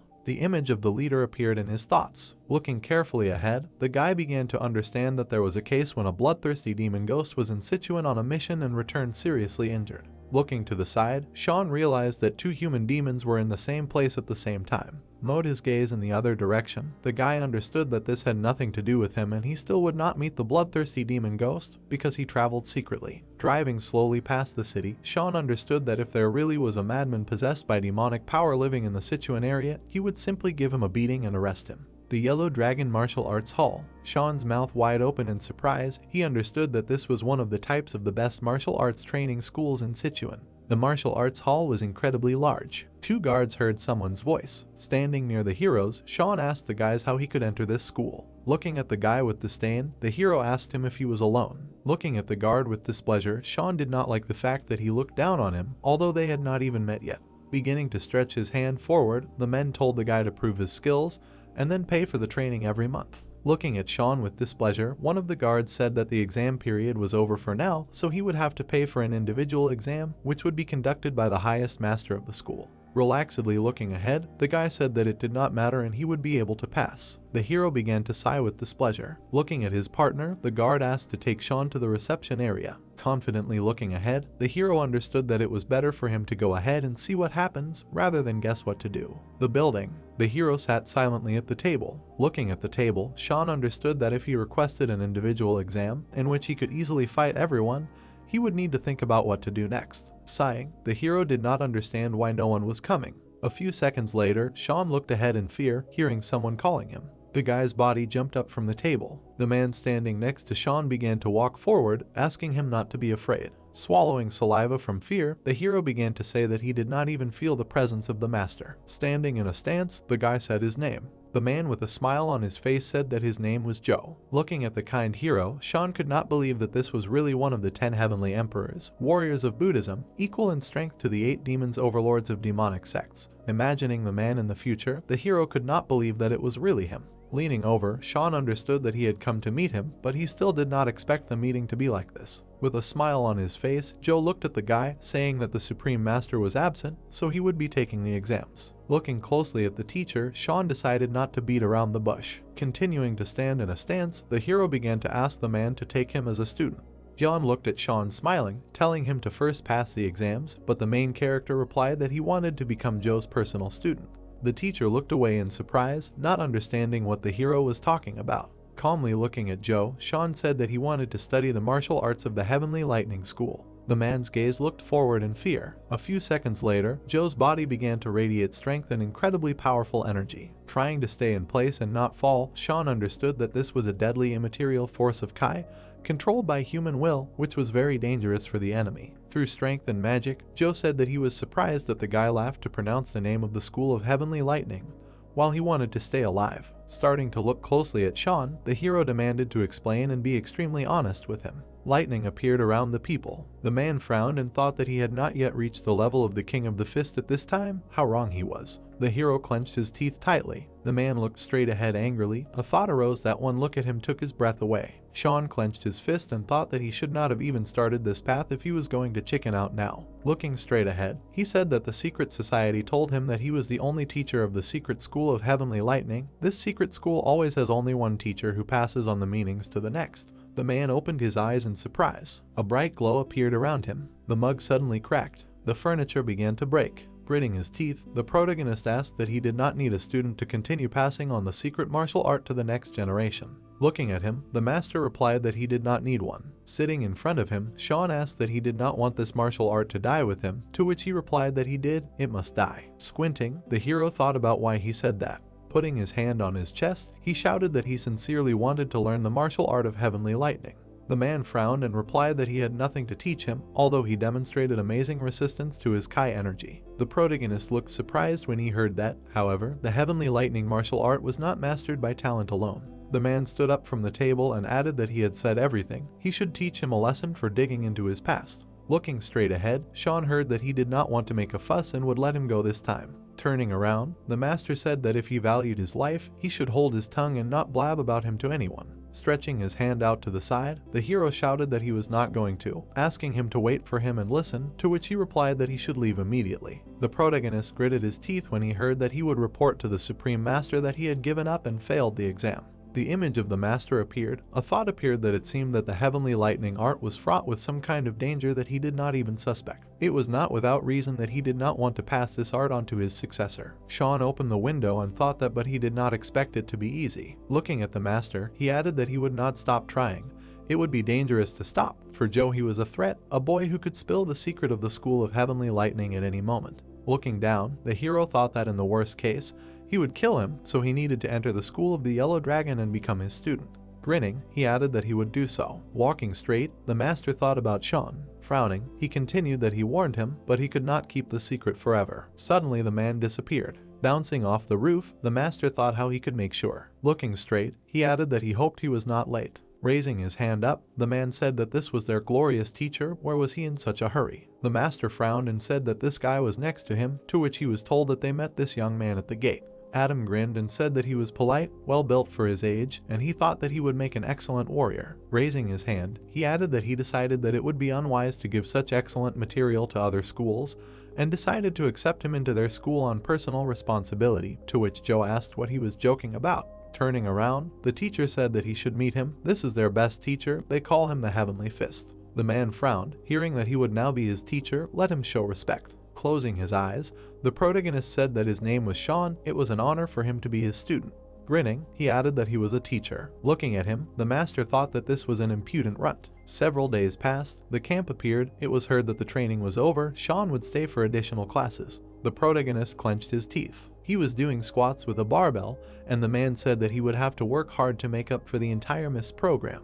The master frowned. Crossing his arms, he said that if he left the city quietly and never showed up again, he would have no complaints against him. The hero smiled and said that if he were capable of giving up so shamefully, he would not even come to him. Squatting, he heard that he would work for him until his bloody sweat, until his bones crunched, until his ligaments were torn. He was sure that this is what he wanted. Looking straight at him, Sean said that he had always been stubborn. Looking at him angrily, the man thought that they would see how long he would last. It got dark outside. Walking to the building, he said that he was a stubborn donkey.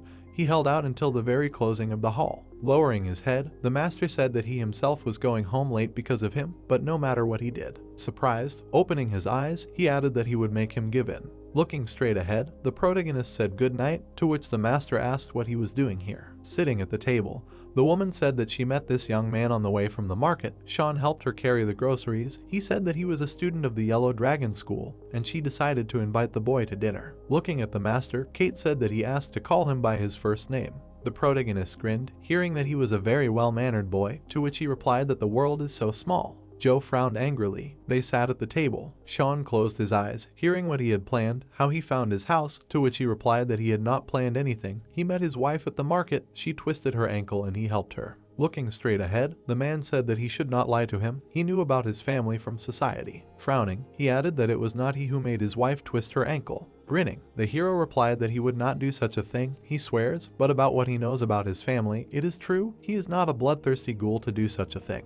The master looked down and said that then they will see each other tomorrow in the hall. The protagonist smiled, hearing that it is delicious, to which he said that it is very delicious and told the master that of course they will see each other. A view of the master's house opened up. The blue sky appeared. Standing in front of the protagonist, Kate said that she was very grateful to him for agreeing to go to the market instead of her, but he even agreed to take care of him.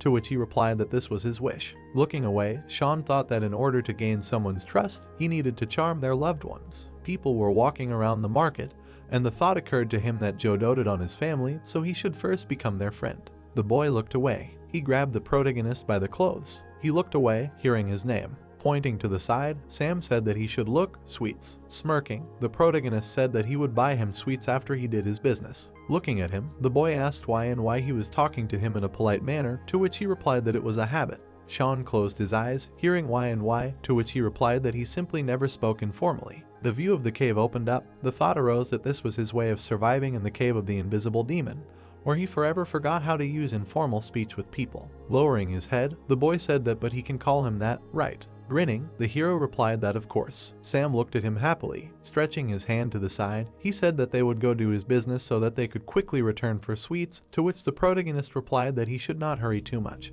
Otherwise he would fall. Looking straight ahead, Sean heard that it was faster. He opened his eyes wide. Turning around, the hero thought it was Dark Kai. A glow appeared around the guy. He squinted. The thought appeared that he was looking at him. The protagonist clenched his teeth. The man smiled widely. People were walking around the market. The guy smiled, looking down. Sean looked at him angrily and wondered if this was the same madman. The man looked away and said that he was just a madman possessed by demonic forces. Looking straight ahead, the protagonist thought that however, he, who had lived in a demonic sect for 2 decades, could not be fooled so easily.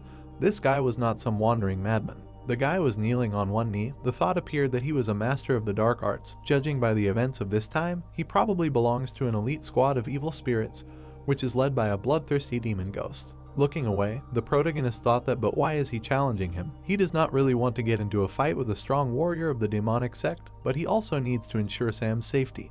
And the boy asked what happened. He looked surprised when he heard that he should watch, possessed. People began to run away in fear. The man raised his hand up. The thought appeared that this drawing on the robe, it seems they are Taoist monks. The guy gritted his teeth. Suddenly he jumped up. People rushed forward and shouted that after him, to catch at any cost. Looking straight ahead, the protagonist thought that apparently the Taoist sect sent its warriors to Sichuan to catch the demon possessed, but why was a member of the evil spirit squad behaving like a madman? People looked away. A thought arose about what and how much attention he was attracting. Looking at the protagonist, Sam asked what had happened, to which he replied that it was nothing, they would do their shopping and hurry home. It was restless here. Sean turned his head and thought that he would like to catch him himself and interrogate him, but the townspeople were walking around the market. A thought arose that he did not need to take unnecessary risks. The guy bowed his head down. It was heard that he was confident. Looking down, he said that yes, he had foreseen his aura. Archie smiled and said that he finally found him. He was pleased with him. Looking away, he added that he would finally be able to leave this backwater Sichuan and return to the heavenly demon sect, and why wasn't he happy on such a beautiful day? The man looked at him in fear and said that he was asking not to kill him. The demon looked away. The man's eyes widened when he heard that he wanted something. Suddenly, he chopped off his head. The elder looked at the girl. Sticking out his tongue, he said that so, where is the celestial body now? The protagonist walked through the city and thought about how a month had passed, and he still kept him at a distance. Well, what kind of secret binds him that he cannot teach him? Suddenly, he opened his eyes in surprise. Looking at the woman, the protagonist turned to her. Kate looked at him in amazement. Caking his hands, she turned, and Sean asked what happened. His eyes widened when he heard that Sam, their little Sam, was missing. Looking at the woman, the hero asked what she was asking her to tell how it happened. Kate entered the room. It was said that she returned home from the market, and Sam was no longer home. Everything in the house was turned upside down. She began to cry and said that she had looked for him everywhere he could be, but all in vain. The protagonist looked down and thought that everything in the house was turned upside down. Maybe he had been kidnapped. Someone dared to kidnap the son of a famous martial arts teacher of the Yellow Dragon School. Who could do this? Why? Looking straight ahead, the woman said that Sam had an unusual body.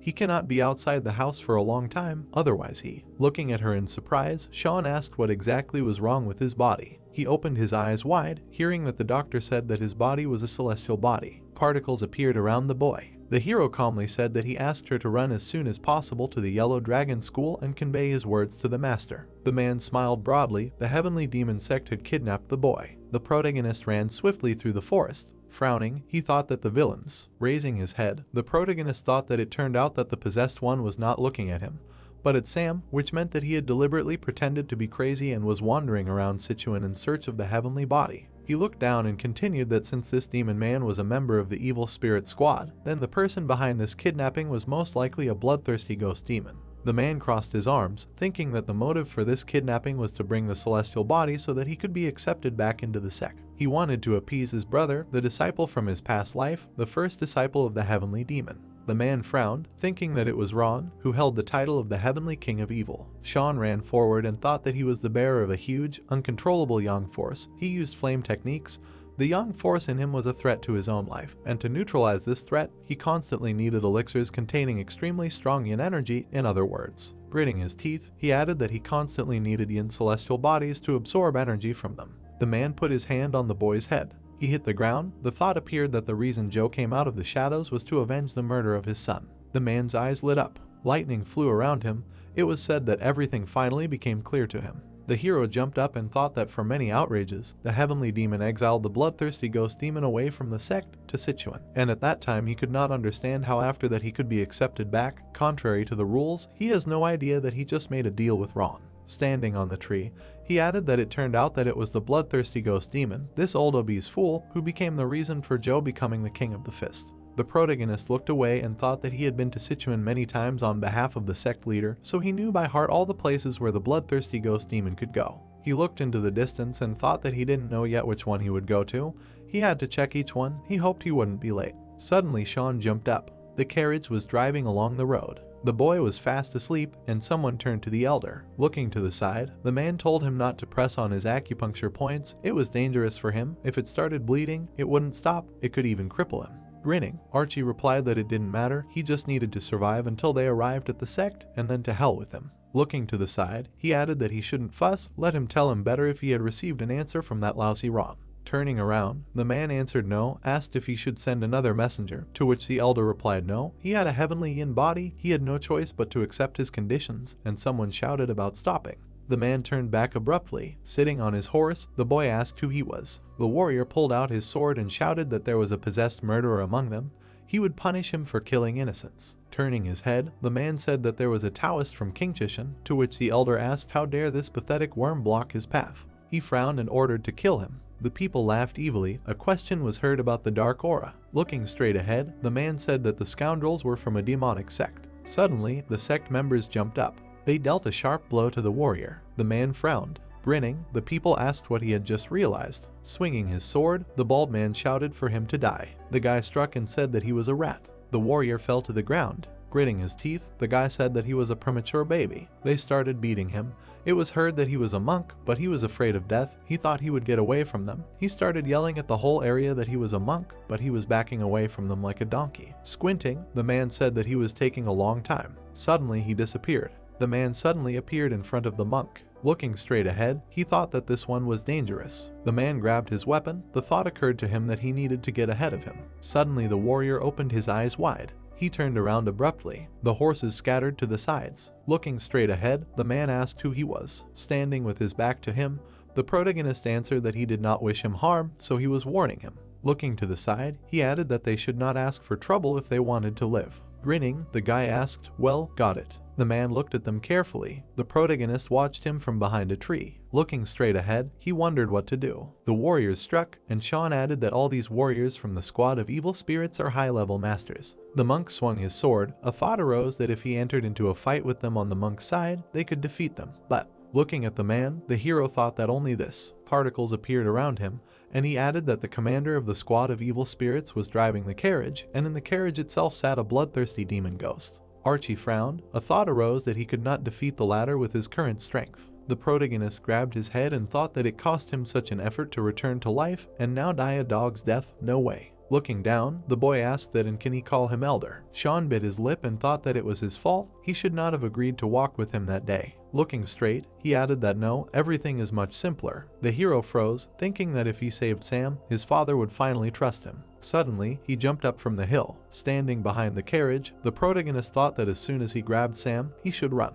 He looked to the side and added that now was a good opportunity. He should look inside at the bloodthirsty ghost demon. Suddenly, Sean opened his eyes in surprise. A blow flew at him sharply. Gritting his teeth, the hero thought that he felt it. The man extended his hand in front of him.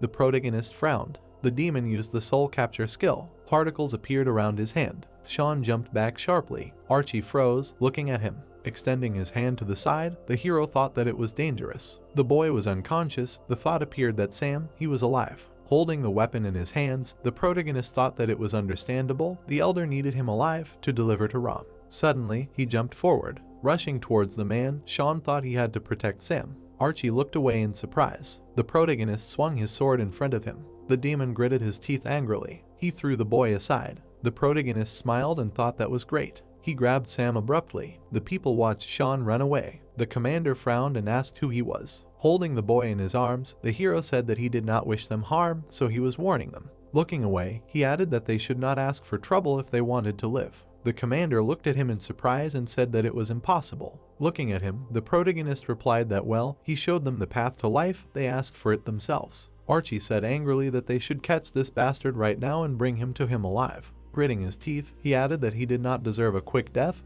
he would personally torture him. The men jumped up and obeyed. A bright glow appeared around the commander. The hero deftly dodged his attack. The man glared at him. The protagonist clenched his teeth. Suddenly, he swung his sword. Sean fell back and thought about his balance. His foot landed on the ground. Then it twisted to the side. The hero parried the man's blow. He jumped to the side. Looking at him, the commander thought about his skills. Suddenly, he opened his eyes in surprise. The protagonist swung his weapon and thought about 12 consecutive skills. Rushing forward, he used the skill Trembling Moon. The monk froze in surprise. Sean landed in front of him. Giving him his son, the hero turned. Looking straight ahead, he said that he should take the boy and run from here quickly. He will delay them, to which he asked again. The man gritted his teeth, hearing that even together they could not defeat them, asking him to hurry. Someone must save the child and call for help. The warriors looked at him furiously. The monk began to run away and said that fine, he would bring the warriors, let him hold out. He jumped up. Frowning, Archie shouted for them to catch up with the monk and he would deal with this runt, to which the warriors responded approvingly. They jumped up sharply. Looking straight ahead, the protagonist thought that he had sent the child away. Now it was his turn to fight, and then said that he would regret it.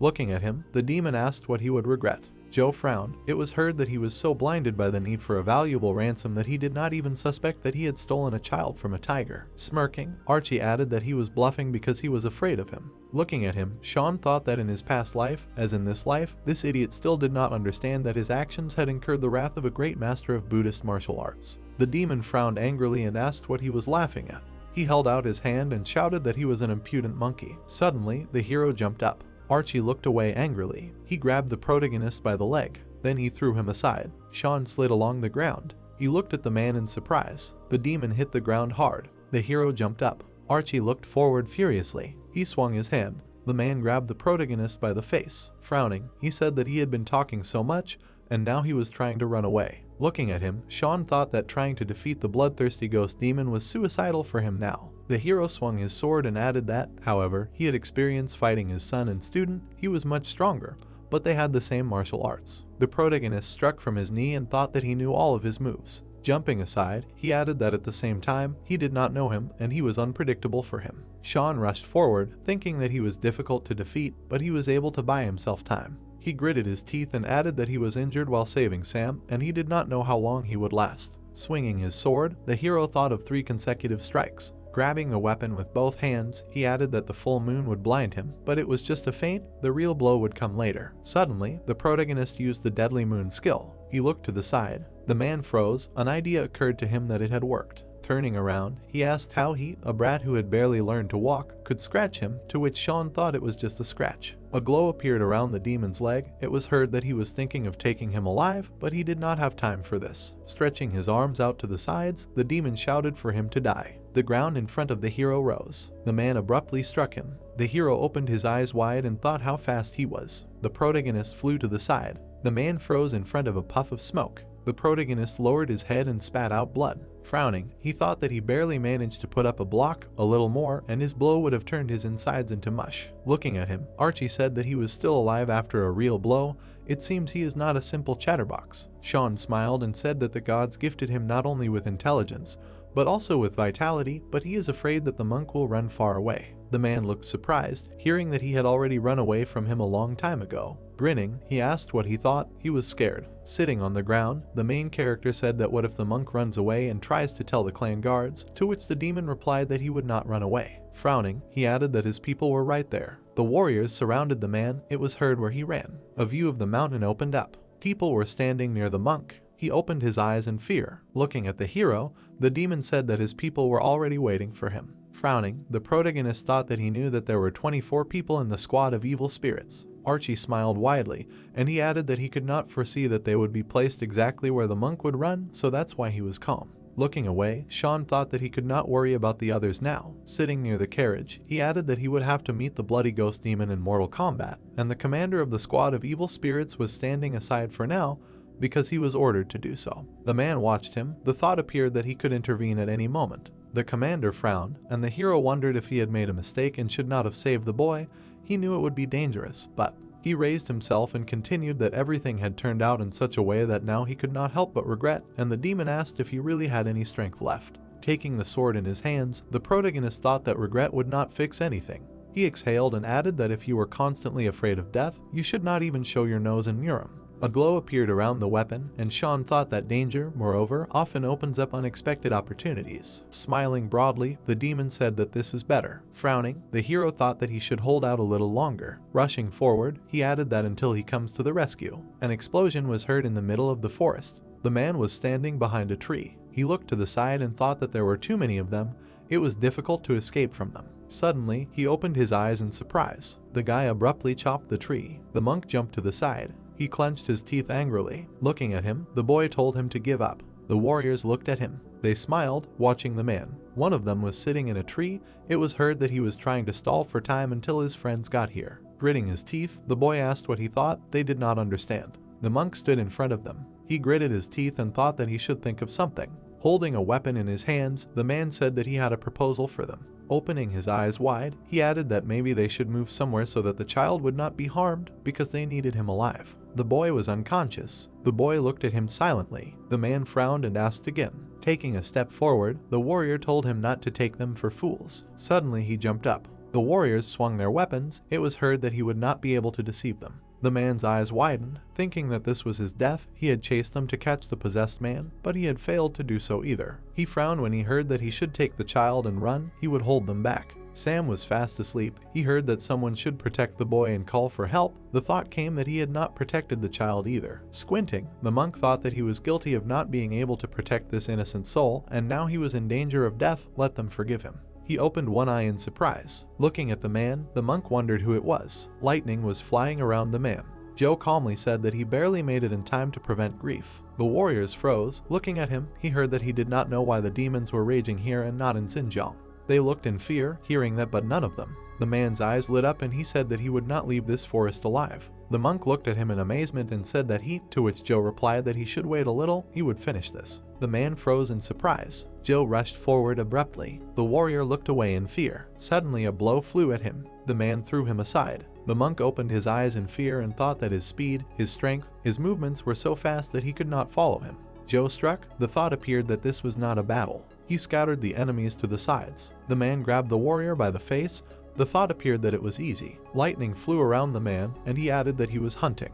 Rushing forward, the warriors shouted that they would kill him. Joe, looking straight ahead, thought that no matter how hard they tried, the opponents swung at him, and he added that every blow was fatal for them. The guy opened his eyes wide. The warriors looked at him in fear. The boy clenched his teeth. The man bowed his head down. Touching the corpse, he thought that 20 demons in a few seconds. The warriors were dead. Every single one of them had been defeated. Joe stood still, thinking that he had no idea that such masters existed in Sichuan. Standing behind him, the monk asked who he was, to which the man replied that he was the boy's father. His eyes widened. He asked what his name was. Looking at him, Joe replied that they would talk later and that he should quickly leave and deliver his son to a safe place. Taking a step forward, he added that he would definitely come to Qingqishan in person later to express his gratitude to his monastic order, to which the man asked that he entrusted his son to him, and he replied that he would like to go with him. Smoke was flying around the carriage. The hero looked in surprise, and it was heard that he had to save his student.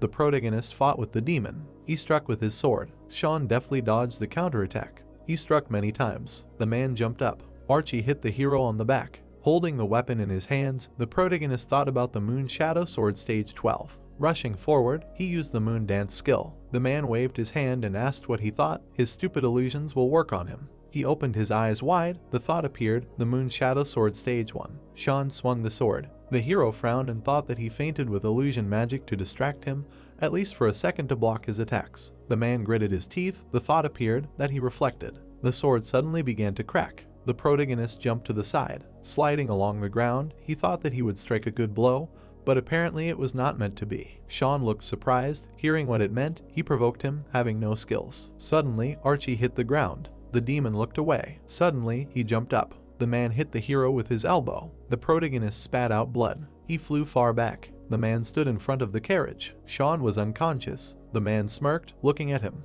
The demon watched the hero. Looking down, the protagonist thought about how damn old man, he is fat as a pig, but so fast. The demon stood still, and he continued that the bloodthirsty ghost demon was a great master who had perfected all aspects of Kai energy, endurance, physical strength, and even combat experience. The protagonist opened his mouth, thinking that he should avoid a direct confrontation with him until Joe found him. Stretching his hand forward, Archie said that he was clinging to life with all his might. Frowning, he added that but it would end soon anyway. Suddenly, the demon opened his eyes wide. The hero deftly dodged his blow. Looking away, the man asked how he had dodged in such a state. While striking, he shouted that he was a bastard. Raising both hands up, the man shouted that he would run away from him for how long. The hero jumped aside. It was heard that it was enough to rush around. It was better to attack, as he did before. The demon clenched his teeth tightly. A thought appeared that his pride was wounded. The commander stood on the hill, and the hero thought that he could not cope with the child and disgrace himself in front of his subordinate. His sword was broken, so he could only dodge his blows with a set of movements. Clenching his fist, Sean thought that but this requires a huge amount of Kai energy, which he did not have now. Looking straight ahead, he added that he did not have any effective techniques against him now. The man struck. The thought appeared that therefore, instead of blocking blows, it was better to dodge. The hero clenched his teeth and thought that when necessary, the demon rushed forward, and he added that his attacks were very spectacular. Suddenly, Archie struck the ground.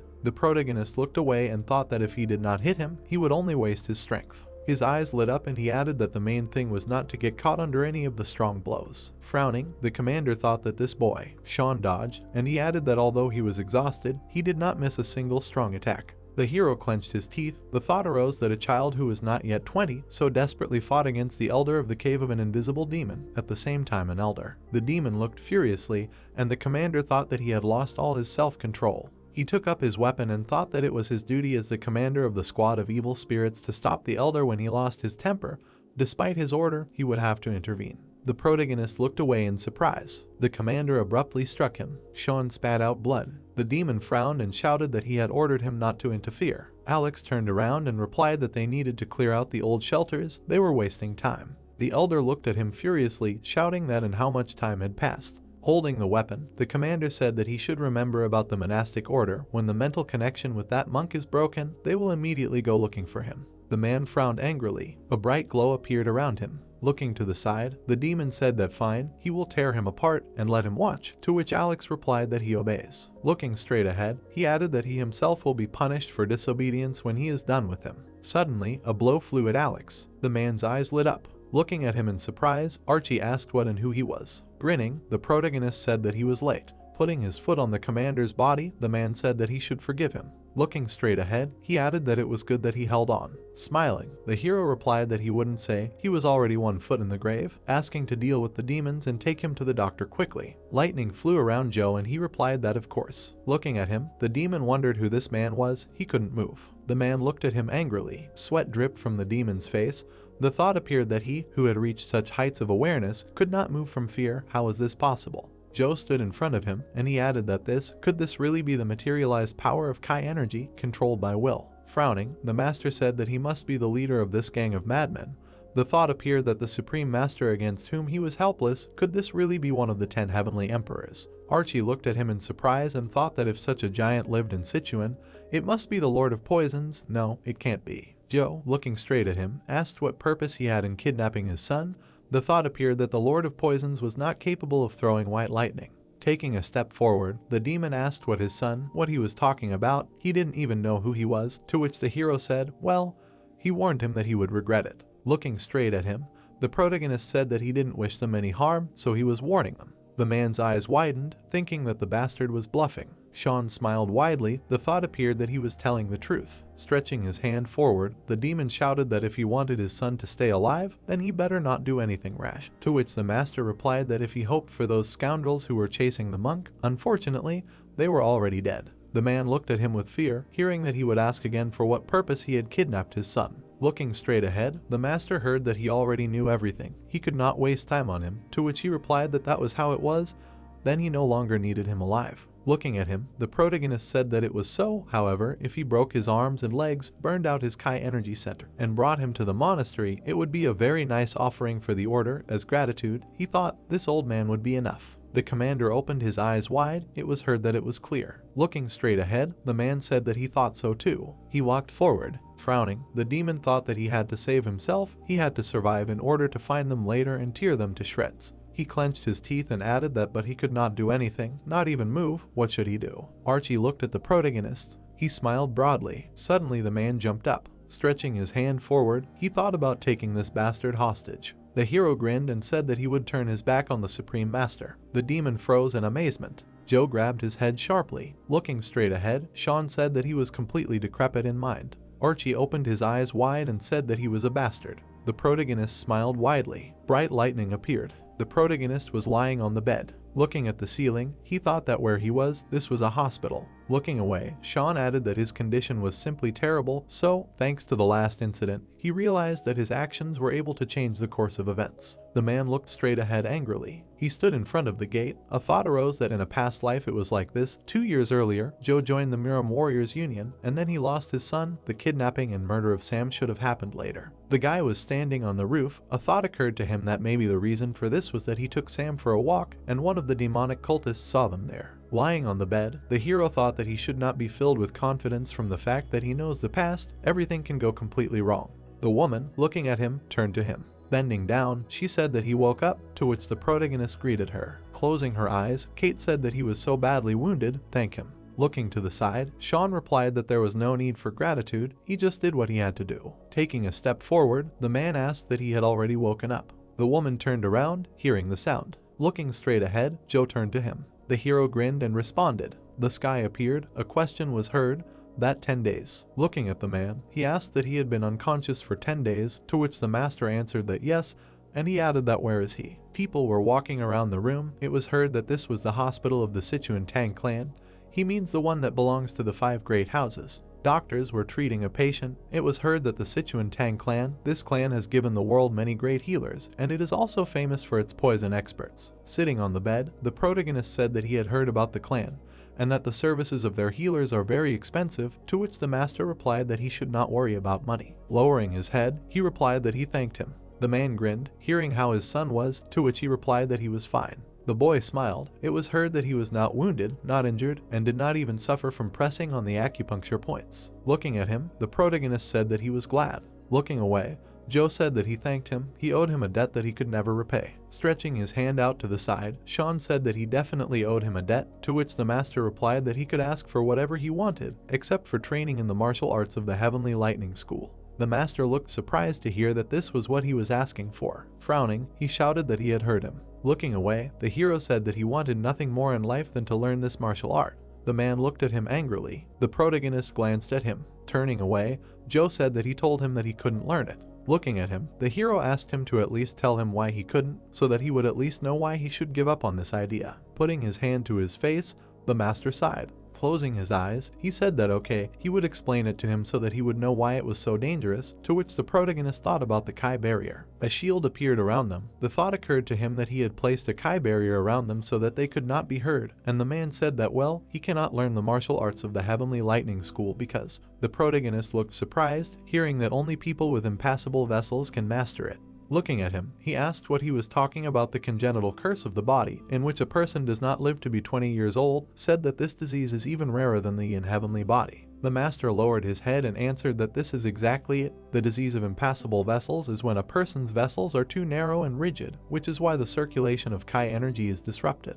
People appeared. It was heard that because of this, a person with impassable vessels, unless he, of course, learns energy building techniques, cannot survive because the stagnation of Kai energy that increases over time is mortally dangerous. Looking at the man, the hero asked what this disease has to do with the School of Heavenly Lightning. Lightning appeared around his hand and he answered that the art of the body of white lightning makes Kai energy powerful and heavy. Lowering his head, the man said that it becomes mortally dangerous. Stretching his hand to the side, he added that in this way. Looking at his hands, the protagonist heard that if a person with an ordinary body learns the technique of the white lightning body, suddenly bright rays appeared. Sean looked at them carefully. He flinched from the sharp blow. The hero raised his hand, listening to the fact that his vessels would not withstand the load and burst, it would be fatal. While people with the disease of impassable vessels freely withstand the circulation of powerful Kai of white lightning, their vessels are thick and hard, and this saves them. He frowned, listening to the fact that if he does not have this disease, he will not be able to learn the technique of the white lightning body, to which he thought that he knew that there was some kind of obstacle, but he could not even think that it would concern impassable vessels. Looking straight, Joe said that naturally, he was also born with impassable vessels. The man put his hands out to the sides. It was heard that the power of the white lightning Kai energy expanded them and made the circulation free. This disease and this technique of increasing the potential of Kai have a perfect symbiosis. Frowning, he added that this is why the bearer of the knowledge of the school of heavenly lightning cannot have more than 2 successors. It is very difficult to find a suitable disciple with such a disease.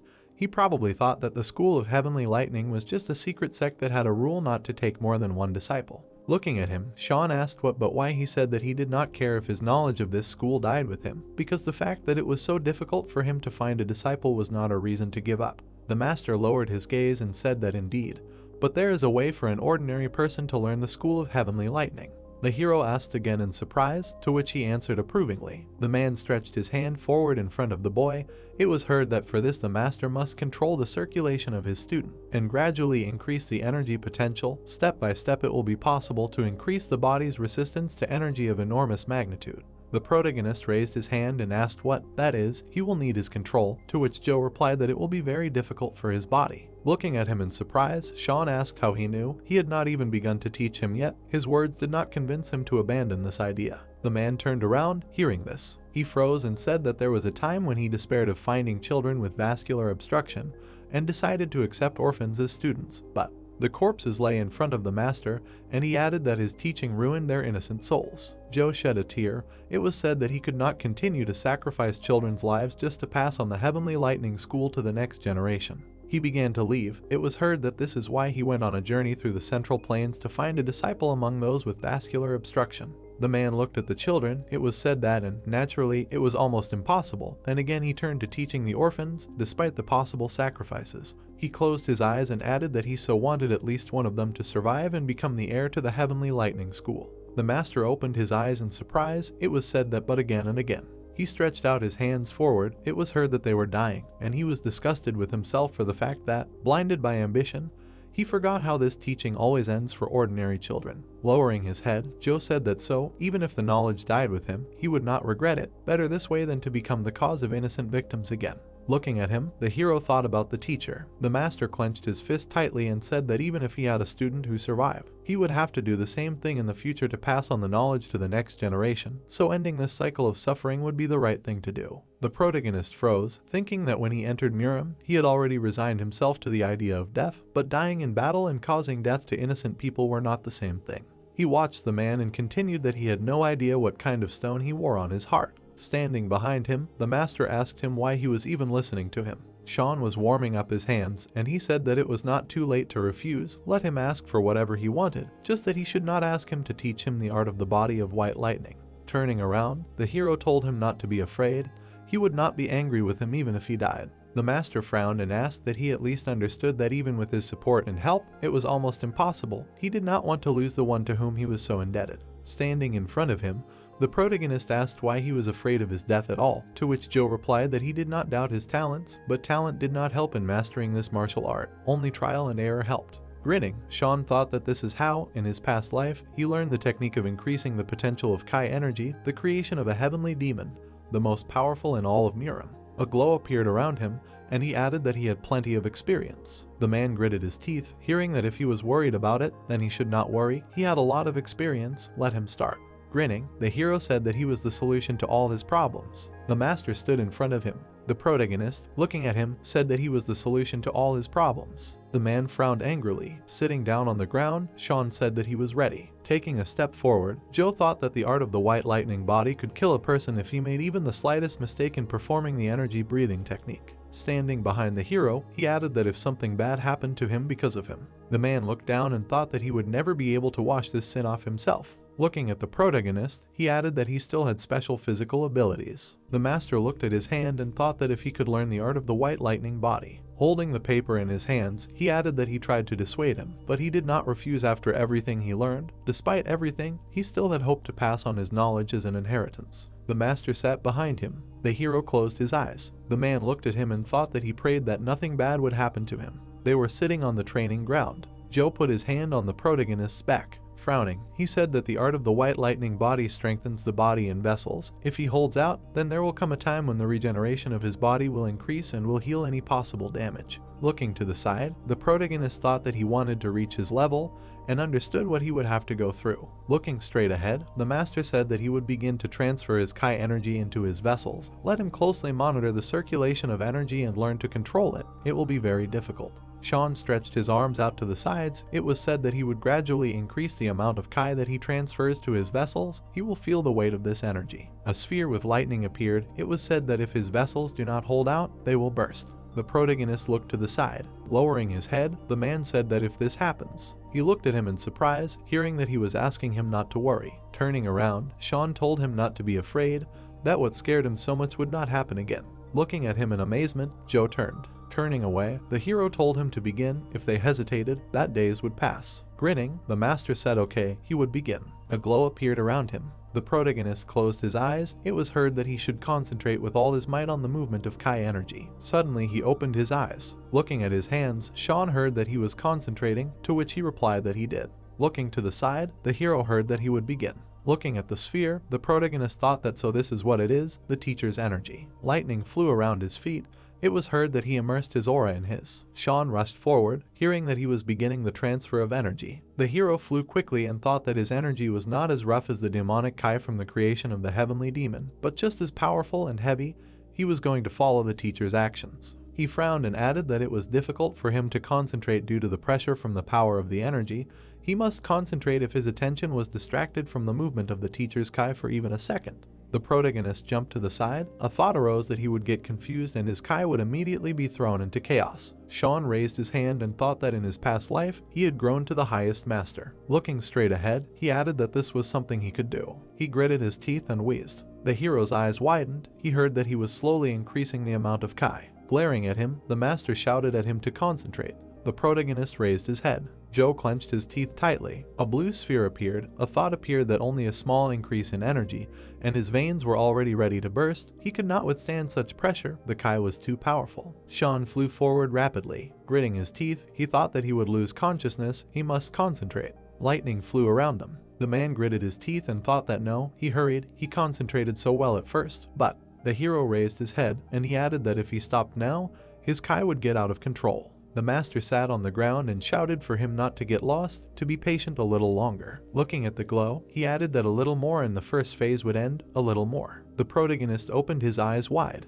A bright glow appeared around them. Putting his hand to his face, the master thought that it worked. Smoke flew in the air. Blood dripped onto the floor. A thought appeared that he could not. His Kai got out of control. The master gritted his teeth and thought that it was his fault. He shouldn't have rushed. Looking straight ahead, he told him to wake up. The protagonist froze, bleeding. Stretching his hand forward, Joe shouted his name. Suddenly, his eyes widened. Lightning began to fly around him. Sean lowered his head down. Lightning flew around his heart. His hands were lowered down. The hero put his hand on his knee. He raised his head up. The man turned to him in amazement. The protagonist froze. Suddenly, he turned back. Grinning, Sean asked what was wrong with him, said that he was almost deaf. Looking at him, the master said that he was a brat. Sitting down on the floor, he added that thanks be to Buddha. Joe gritted his teeth and said that if something happened to him, he would not be able to survive it. He felt the same way when Sam was kidnapped. He was afraid that he would not be able to protect him. He looked at him in surprise, hearing that he should not say that. Looking at him, the hero said that he did it, let him be happy. Looking down, he added that he hoped for his lessons. The man looked at him silently. They were sitting on the training ground. An appeal to the teacher was heard. Standing in front of him,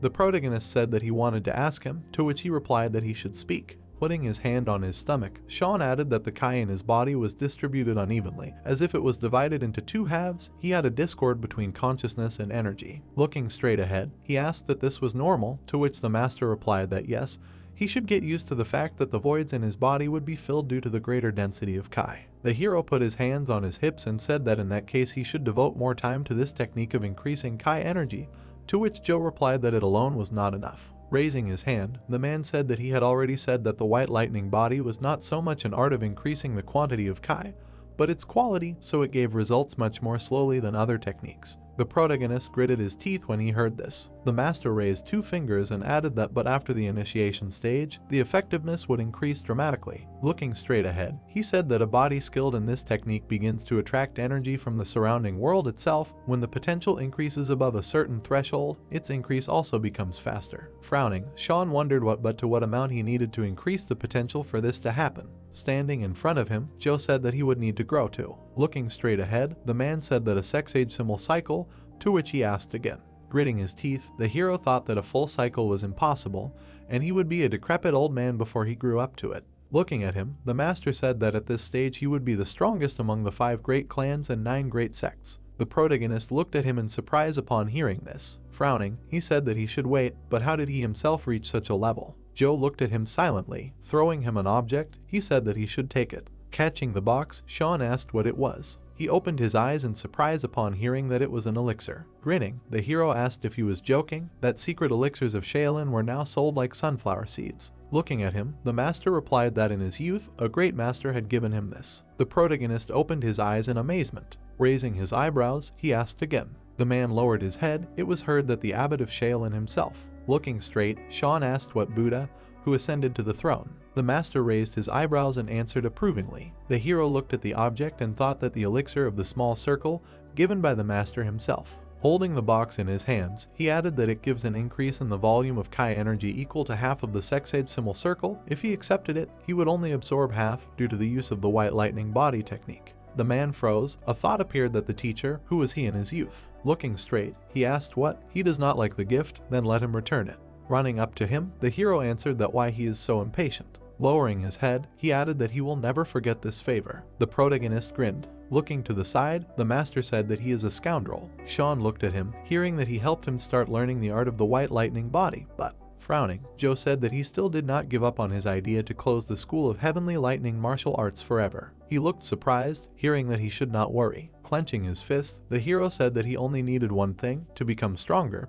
He had no plans to pass on his knowledge to the next generation. The protagonist smirked, looking at him. The man looked at him in surprise. He smiled back. They stood on the training ground and the man said that he thanked him. Sean stood in front of the man. It was heard that he was ready. Stretching his hand forward, the hero thought that the thunder fist technique, he delivers a punch that throws lightning. He gritted his teeth, hearing what else. Particles flew around his leg. The thought arose that the floating cloud technique helps to move without making a sound and leaving no traces. The man began to leave. Looking straight ahead, he said, "Let him come here." The protagonist froze, looking at him. He took a step forward. Sean stepped on the leaves. The master crossed his arms, standing in front of him. Sean was lying on the ground from fatigue. Looking up, he thought that these were still only the basics, but they could not be neglected. His hands were shaking and the hero thought that the Thunder Fist would replace his main technique of the dark arts. The floating cloud technique was very similar to the ghostly steps technique. Lying on the ground, he added that so he would improve the old technique with the new one. Looking to the side, the master said that that was all for today, they would go home. The protagonist suddenly jumped up and exclaimed. Walking forward, he asked what was for dinner today, to which the man replied that he did not know, and he added that whatever the lady cooked was always delicious, let him wait for him, and the teacher replied that he should go faster. A view of the house opened up. The food was on the table. Sean began to eat, thinking that due to the changes the lightning body technique brought to his body, it would be difficult for him to use Kai energy until he had fully mastered the basics. Sitting at the table, he added that he had been training his physical strength and endurance for several years. The hero looked to the side. There was a bow on the table. Picking it up, he thought that in 2 days, in the slums of the northern part of the capital. The protagonist put the spoon on the table. The thought occurred to him that there had been no news from them for 3 months. Finally, he grinned and added that the secret society was calling for a meeting. Walking down the street, Sean thought about why it took so long. Maybe they had an internecine conflict. Frowning, he added that what if they were up to no good? The method of exorcising demons was a pretty strong trump card that they would like to get. The hero looked at the man and thought that but this still did not guarantee his safety. It was heard that when he gave him the information, he would have to share the method of exorcising demons from his student. Standing in front of the gate, the protagonist thought that he would hardly be able to defend himself if they attacked him right after exorcising the demons. Looking straight ahead, he added that after facing the bloodthirsty ghost demon, he realized that his past life experience was not a magic wand for all occasions. He should be prepared for the unexpected. Sean clenched his fist, thinking that he could not use Kai power yet due to his training in the White Lightning body art, so he was practically helpless at the moment. Walking forward, the hero thought that caution never hurt. He stood in the middle of the street and thought that they had arranged to meet in a rather deserted place, what they had planned. Standing behind him, the man asked that it was him, Sean. Looking straight ahead, he said that they were assigned to escort him. The protagonist raised his eyebrows and answered approvingly. They walked through the room. He heard that the door was right down the hallway. Lowering his head, the man said that he should pass, to which Sean replied that he did. He gritted his teeth and thought that this was a sick room. He could smell medicine from here. Entering the room, the hero said that he would allow it. Looking at the warriors, he thought why there were so many of them. The guy held his shoulder. The thought arose that they seemed to be. People looked angrily, and the protagonist thought that they were attacked on the way here. The man was lying on the bed. The thought arose that, moreover, on the bed was the youngest student of the leader of the secret society. He was unconscious. The thought arose that he was only 15 years old, but no one would guess this by his appearance. Taking a step forward, Sean said that he came to tell about the expulsion of demons. The hero looked away in surprise. Frowning, he asked what they were doing. Stretching his hand forward, the man told him not to move. Standing in front of the protagonist, he added that they were attacked on the way, to which he replied that he guessed, but what claims did they have against him? Frowning, the warrior said that those who attacked them knew who they were. Looking at him, Sean asked him if he really thought he had set them up. Standing in front of him, the man replied that he was the only one who knew about this meeting. Holding out his hand, the hero replied that they thought so, since he didn't know when they would leave or which way they would come. The man in front of him said that they couldn't trust him simply because he knew too much about their society. Looking straight at him, the protagonist said that despite this, he still decided to invite him to the meeting, let them think for themselves what benefit he would gain by selling them. Frowning, the warrior said that they were not fools. He claimed that the cursed book that fell into the hands of their disciple and caused his possession was written by a heavenly demon, the current leader of a demonic sect, and that he knew a way to exorcise demons. Sean frowned when he heard that in that case, it was obvious that he himself was somehow connected to this sect and was close to its leader. Looking straight ahead, he thought that the ambush on the warriors of the society, the accusation of connections with the demonic sect, everything was set up in such a way that it was impossible not to suspect him. The demon was standing behind the man. A thought arose that the culprit of the society's disciple being possessed by demons, the heavenly demon, he probably used such a trick so that his efforts would not be in vain. Looking at the warriors, the hero thought that the secret society rarely shared its secrets. In that case, it meant that there was a traitor among the secret society. The men looked angrily. A thought arose that no one suspected that a spy of the demonic sect had infiltrated the secret society. The man was lying on the bed. A thought arose that he had set it up so that the cursed book of the heavenly demon would fall into the right hands. Holding the weapon in his hands, the man said that he was silent, which meant he was right, to which the protagonist replied that he swears he is not a member of a demonic sect. Pulling his sword forward, the warrior said that he cannot prove anything with words. Sean raised his hand and said that they will talk after he heals the student. Her condition is very dangerous. The man frowned and said that he cannot trust the life of his comrade to the enemy. He will take him hostage and make a deal with the heavenly demon. The hero grabbed his head. The man was lying on the bed. It was heard that he agreed to save the life of the student in exchange for information. Looking straight ahead, the protagonist said that he should shove his accusations far away and let him pass. He is not going to tolerate this nonsense. Standing in front of him, the man said that he should just try to get closer to the lady. He had already seen what he was capable of in a fight, but even though they were wounded, they would cope together. Looking at him, Sean said that he did not want this. The ceiling cracked. It was heard that they should come out. Suddenly, someone fell behind him. The warrior abruptly pulled out his sword. A glow appeared around his legs. It was heard that who it was. Joe landed behind the protagonist. It was said that this is the same technique of air step. The man asked in surprise that this is the Supreme Master. Looking straight ahead, the master asked what to do with them. Looking to the side, Sean answered that he was their customer, so he did not need victims. Let him just neutralize them. The man was unconscious. It was said that he needed this girl. She should not be hurt during the fight. Lightning was studied from the man's eyes and he said that everything is clear. The furniture flew into the air. The man frowned furiously. Two people turned around and it was heard that he did not need victims. Let the teacher just neutralize them. The man lay with his mouth open and someone said that he needed this girl. She must not be hurt during the fight. The warriors held their weapons tightly and looked at the people. It was heard that everything was clear. The soldiers rushed into battle and someone shouted to protect the young student.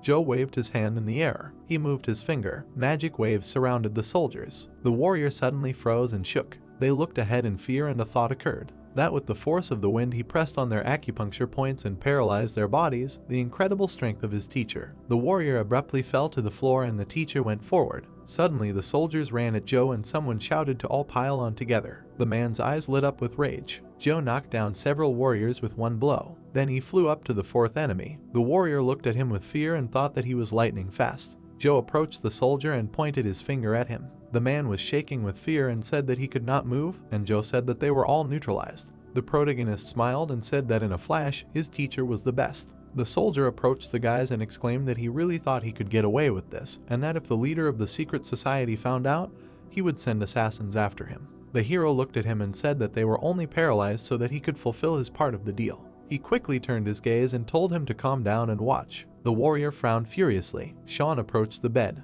He looked at the container with liquid and thought, here it is, one of the books on martial arts written by the heavenly demon. His gaze fell on the book and he continued to think that the great art of divine union. Sean took the book in his hands and thought that these books were the cause of demonic possession of the outstanding Buddhist warriors of Muram, and that he remembered this book well from his past life. The protagonist abruptly closed the book. Then he looked at the man and thought that it was time to begin. Looking at the man, he thought that fortunately, her veins had not yet succumbed to decomposition. Sean pursed his lips and continued to think that although it was dangerous to forcibly bring the patient back to consciousness in this situation, the hero put his hand on the veins of the dead man. Suddenly, the girl opened her eyes and clenched her teeth. The warrior looked at the protagonist in fear and exclaimed what he was doing to her. The thought arose that there was no other way to communicate with her. Sean looked at the corpse and thought that possession cannot be overcome without the desire of the patient himself. The hero put his hand on the man's body. He lifted the girl and told the lady that he would help her sit up. Sean sat her down on the bed and asked if she could hear him. He shook the woman and said that time was short and asked her to listen carefully. If she wanted to survive, she should move the Kai energy along the path he would show. The protagonist put his hand on her back and said that under no circumstances should she give up or lose consciousness until they were finished. Looking at the girl, Sean thought that her Kai energy center had shrunk to a pitiful size, and her chakras were narrowed and full of muddy energy. He frowned and thought that if something happened during the ritual, he would be branded an agent of the demonic sect for the rest of his life, and the secret society of Hao would declare war on him. Joe approached the hero and asked if he could help him. Sean replied that it was difficult to explain, but only he could do it. The protagonist chuckled and continued to say that it did not require any effort from him, so he should not worry. The teacher widened his eyes and replied that it was good. A man in chains appeared before his eyes and the thought arose that this student was possessed because she practiced a perverted technique for increasing the potential of Kai energy. The leader of the demonic sect wrote his martial arts manual so that the poisonous meaning of false practices was hidden between the lines. The girl had a notebook in her hands and the hero continued the thought that indeed, most masters did not suspect anything bad. The use of the practice of increasing the potential of Kai from this book leads to the accumulation of poisonous energy in the body and aura, and the student does not suspect it.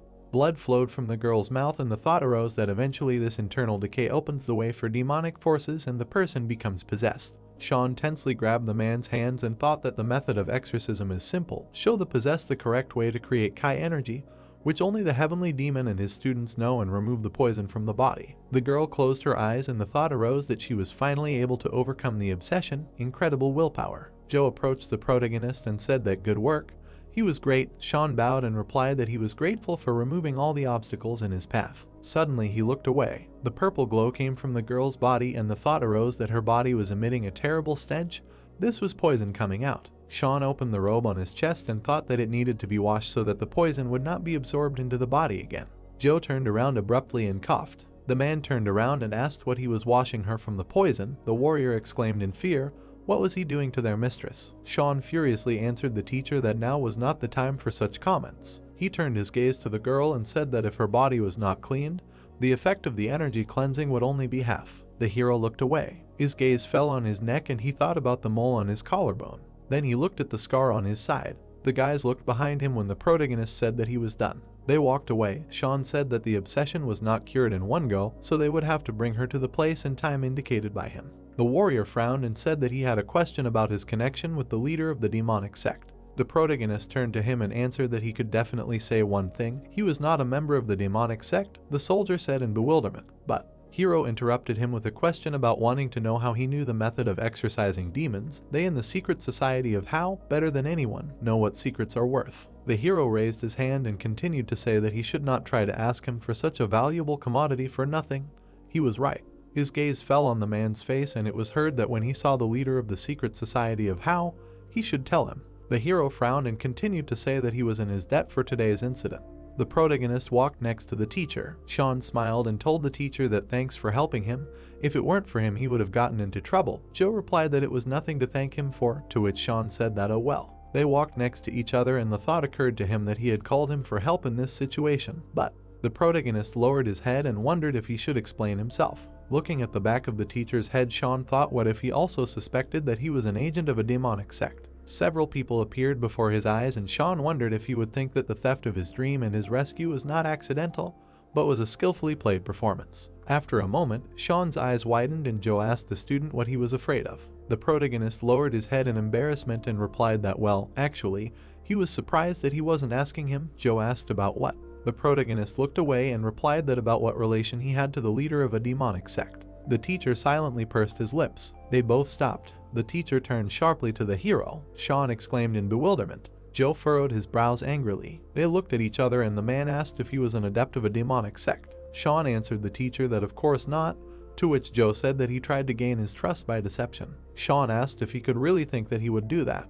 The teacher asked in surprise, then what was the matter? Looking at the protagonist, the man said that he believed him, believed what he himself had seen, heard, felt. Sean's eyes widened and he called the teacher. He turned away and said that he had enough of looking at him with wide eyes. It was better to go. He was hungry. The hero's eyes were wide open and he thought that he had never met people like the teacher before. Maybe he could tell him about his return to the past. Looking at his back, the hero thought that he would tell him everything as it was, without concealment, without hushing up details. The bright sun illuminated their path, and Sean thought that one day he would tell the teacher everything. About his past, from birth, and about his plans for the future. He would wait for that day to come. The bird was sitting on a branch. The leaves were fluttering in the wind. The guys were standing opposite each other, and it was heard that they could finish here. Joe looked at him and said that he had already taught him the basics of the art of the white lightning body, so he could continue to build up the potential of Kai on his own. Sean smiled and asked again if it was true. He lowered his head and said that in that case. He looked into the box and said that the day he had been waiting for 2 whole years had come. The teacher closed his eyes and asked if he wanted to take the elixir now to fully absorb the energy contained in the elixir. He opened one eye and continued to say that he must concentrate carefully. The hero began to chew while Joe said that and then eat.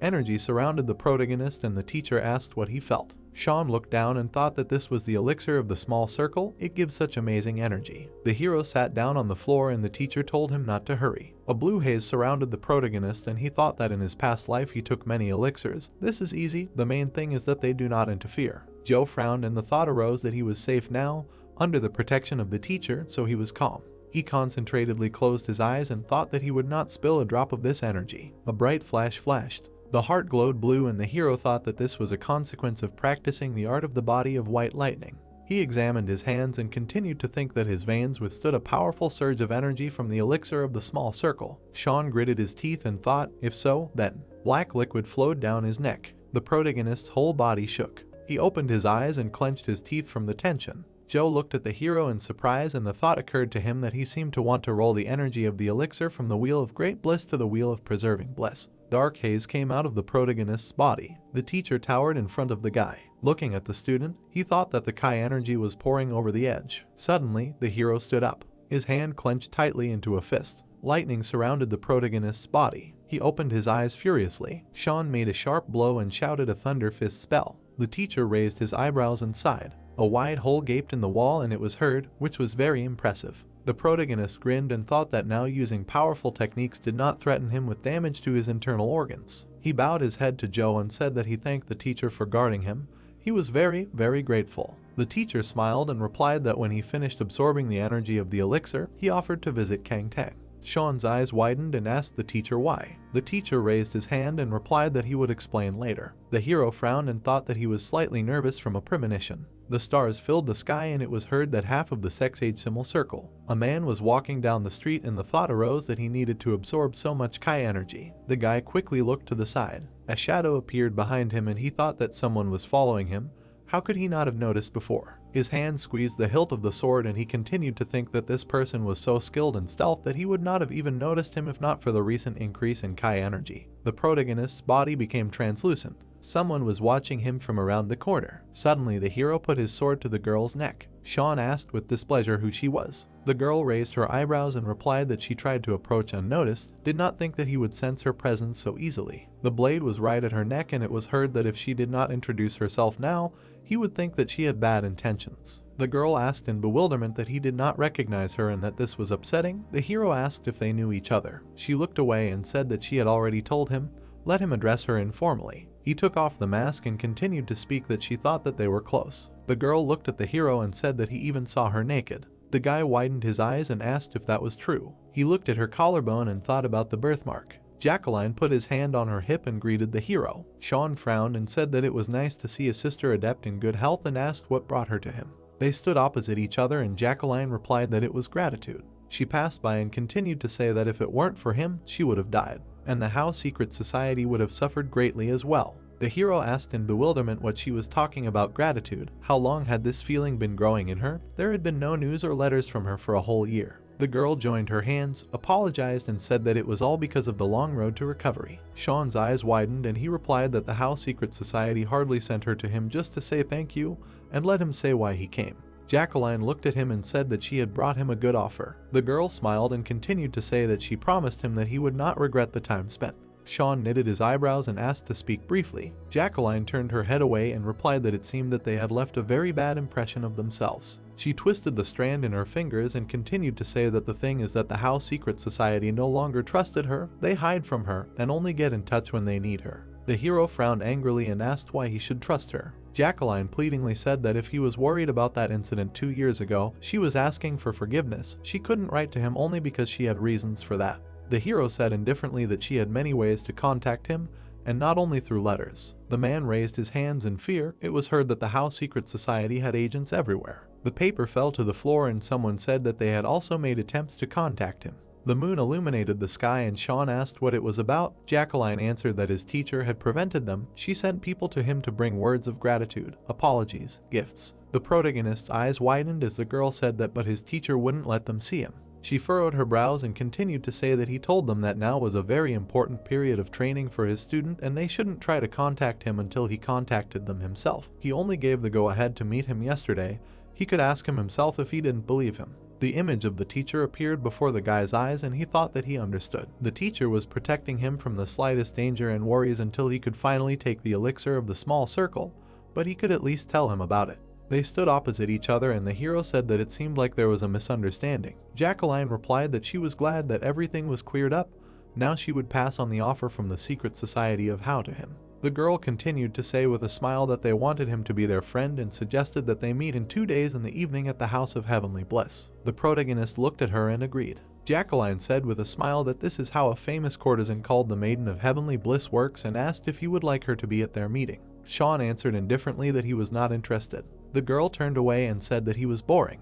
The girl's body became translucent and she continued to say that in that case they would see each other in 2 days. The hero watched her go and thought that he did not see her even with his inner eye. Despite her long illness and mistraining, she had amazing abilities. There was no one in front of him anymore and the guy continued the thought that now he understood why the How secret society valued its youngest disciple so much. Well, a charming girl appeared before his eyes. Water was floating in a vase. The hero stood in the middle of the street and thought that he would see what the How secret society wanted from him. Sean stood right in front of the House of Heavenly Bliss. Looking ahead, the boy was going to see what they had prepared. The girl smiled widely, raising her hand to her mouth. White wine was poured from a jug into a cup. The protagonist entered the House of Heavenly Bliss. Looking away, he thought that the place was big enough for the secret society of How. Suddenly looking away, Sean heard himself being called young master and greeted. Right in front of him stood a beautiful girl who said her name and was going to see him off, and the man who saw her called her the goddess of the House of Heavenly Bliss. All the people inside looked at the boy and the courtesan standing in front, saying that he had the goddess herself descending to the first floor,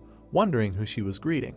Looking at her menacingly, the protagonist declared that he had said that he did not need her. Raising her hand to her chest, the beautiful girl asked that perhaps he was uncomfortable with her escort, and he answered that, frankly speaking, that was true. With a blank expression, Sean declared that he did not want to attract unnecessary attention to himself, so he wanted someone else to lead him, and the courtesan was a little puzzled, but agreed. After some time, a servant came down to the boy and showed him the way up the stairs, while he thought that perhaps she was doing him a favor as a thank you, but he did not need unnecessary attention. As he climbed up, the protagonist reasoned that if his name began to spread from mouth to mouth, his teacher might get into trouble. Sharply glancing to the side, Sean thought that if he had known that this would happen, he would have put on a mask or a bamboo hat. Then the servant led the boy to the front door and said that this was the very room. At that moment, the door abruptly opened right in front of the protagonist. In the room was a girl who asked him to go through, which greatly surprised him. She asked him to sit down with a smile on her face. Hearing this, Sean pulled out his chair and was about to sit down. With a serious look, looking straight ahead, the boy thought that he had said that he did not need these girls. Immediately after that,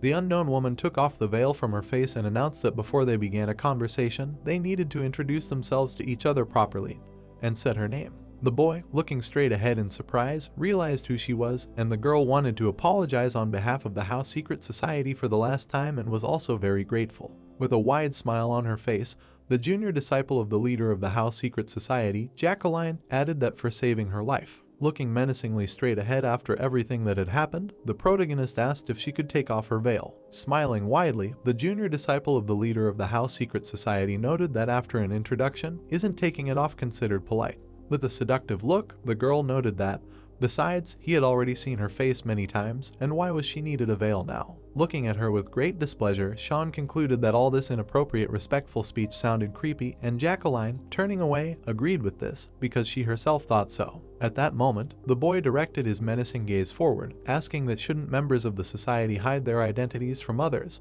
but the younger student is not like that.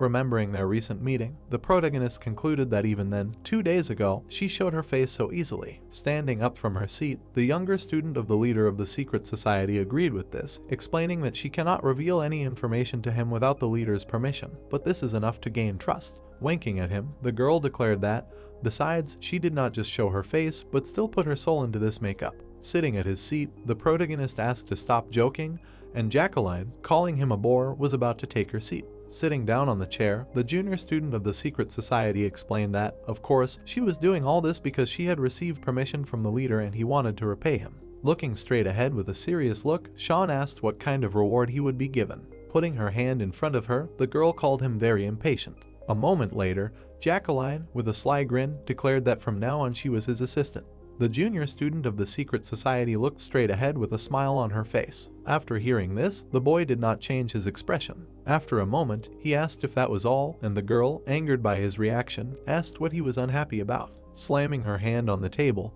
Jacqueline asked what he knew, how rarely mere mortals could afford assistance, and he could now get all the information he needed without having to seek out the House Society. Imagining a crescent moon tattoo in her mind, the junior apprentice of the secret society leader added that, in addition, all the information would come directly from the top of the society. When she finished her story, the protagonist continued to sit with a dissatisfied expression on his face. Noticing this, the girl suddenly drooped. Moving her hand to the side, Jacqueline announced that the leader had decided to treat him as a special client, despite the fact that many were against it, so he could at least pretend to be happy. Even after these words, Sean's expression did not change. Looking at the cup of tea on the table, the boy noted that there would certainly be fewer worries now, but he wondered why she had been appointed as an assistant and whether there were no other people. With her arms folded across her chest, the youngest student of the leader of the secret society announced that they already knew each other, and another person would have to get to know him all over again. Joyfully waving her hand, the girl added that they were already so close to each other, and the boy sitting opposite declared that he had never even touched her with rare exceptions, so he asked her to stop talking nonsense. Hearing this, Jacqueline turned her head to the side, saying that if he felt uncomfortable and thought that he was being watched, he could refuse her services at any time, and she would talk to the leader about another reward. Continuing to look at her with a blank face, the protagonist claimed that he didn't care at all, and the secret society leader's junior apprentice couldn't believe that it was true. Looking straight ahead menacingly, Sean thought that he really had no reason to refuse, especially since the information he received from the House Society was very valuable. Suddenly, the boy changed his gaze to a more sarcastic one and realized that he would be able to find out what had changed since his past life and what he himself hadn't figured out yet, and he would also be able to control all the information. At the same time, the girl kindly patted his hand, saying that it was a great choice, and the protagonist thought that he didn't know if the leader of the House Society had decided to bind his apprentice to him as a reward. Looking straight at the smiling Jacqueline, the thought occurred to him that he might have ulterior motives. Standing right next to her master, the secret society leader's junior apprentice asked if this would be enough to repay their debt, and he answered in the affirmative. Hearing this, the girl extended her hand towards him, saying that she would be happy to serve him. After shaking it, Sean responded by saying that he was also happy to cooperate with the assistant and thought that he should use all the resources he had. Immediately after that, the narrative of the story moved to the Yellow Dragon School, to the training ground.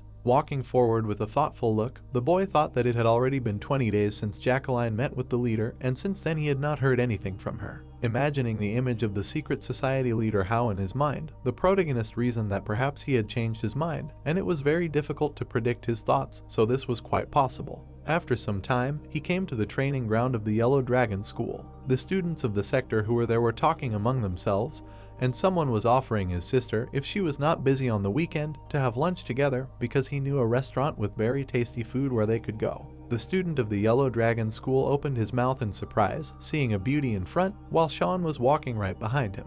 The other guys standing nearby were divided, that this was too much, and she was the second student in academic performance, although she had only been here for 5 days. Hearing this, the boy looked to the side, thinking about the second student. At that moment, someone ran forward, and the students of the Yellow Dragon School did not understand where she had appeared from and why she was walking towards them. The girl waved her hand and called her brother. A moment later, she called the name of the protagonist, and he, hearing this, immediately turned to the side. Puzzled, looking straight ahead, Sean tried to deny everything. Right in front of him was Jacqueline, who was making her way through the students of the Yellow Dragon School and calling out to her brother, and he did not understand why she came. Stepping aside, Sean listened to Jacqueline and was about to draw a conclusion. Looking straight ahead seriously, the boy asked what the teacher allowed her to be there after she said that she became his assistant just like that. Raising her hand to her forehead, the youngest student of the leader of the secret society gave a positive answer to her brother. Looking directly at her with displeasure, the protagonist asked not to call him that because she was not officially studying there, and the girl, looking away, agreed to such conditions. Immediately after this, Sean approached the stand with swords and told her that she could go because he needed to train. Hearing this, Jacqueline, looking at him arrogantly, offered to spar with such an experienced fighter like her. Turning back after her suggestion, the boy thought that she was trying to find out what level his combat skills were. He grinned mischievously, realizing that it was even better this way. Picking up his blade, the protagonist thought that he hadn't met a strong enough opponent since the fight with the bloodthirsty ghost demon Yin. Looking at his assistant, Sean realized that he wanted to test how much his skills had improved and how good the skills of the House Society leader's disciple were. Pointing his sword straight at her, the boy said that they should begin then. Enveloping the blades of her blade in energy, the girl asked him to be ready. In an instant, she was right behind him, ready to strike. With a deft movement of her blade, Jacqueline cut her opponent's body in half. Looking straight ahead, the assistant was extremely stunned by the speed. The protagonist, Trace, did not even have time to disappear, as he was already behind the back of the junior student of the leader of the secret society. With great speed, he struck directly at the spinning girl. Jacqueline managed to jump back at the last moment, dodging the enemy's blow. Looking straight at her, Sean noticed that she quickly reflected this attack and praised her. With a tremor in her body, holding the sword in her hands, the junior student of the leader of the secret society was sure that among her peers there was no one stronger than her. A moment later, the assistant disappeared from her place. She rushed towards the boy with great speed and struck several blows. Sharply bending down, the protagonist managed to dodge the enemy's lunge, and the girl could not understand why she could not even touch him with her blade. Sean pulled his head back and dodged the blade of the blade. Standing right in front of Jacqueline, the boy asked if she was exhausted and wondered what would happen in that case. Taking a fighting stance, the youngest student of the leader of the secret society realized that she needed to fight with all her might. Immediately after that, she rushed forward at great speed. Seeing this, the protagonist enveloped himself in energy, activating less than the Moon Shadow Stage 3. Using a full moon strike, Sean destroyed his opponent's sword. Noticing the breakage of her blade, the assistant could not believe what had happened. After receiving the blow, the girl suddenly jumped back. Breathing heavily, she landed right on the ground. At the same time, the boy swung his sword. Jacqueline looked straight at him with great surprise. Looking at the protagonist with an arrogant expression, she wondered if he was really the same age as her. Falling to the ground in disappointment, the youngest apprentice of the leader of the secret society declared that she thought she had no equal among her peers, and now her pride was broken. Looking menacingly straight at her, Sean explained that vain people die first in battle. Sighing heavily, the assistant did not understand why he said such cruel things, and asked what it meant that he admitted that he had rivals among his peers. Standing right in front of her, the protagonist gave a negative answer, and the girl who heard this was upset, saying that of course it was so. Looking at the fragments of the blade, Sean declared that the course of a real fight cannot be predicted, but he will never lose. Imagining a person eating a live beast in his head, the boy thought that even in his past life, he had no equal among his peers, and he lived in a world where either he killed or was killed. Recalling the battles between cultivators, the protagonist reasoned that he had no right to lose to other martial artists. Shaking the dust off his clothes, Jacqueline asked him if he was so confident in his abilities, and if so, why didn't he participate in the Flame Phoenix competition?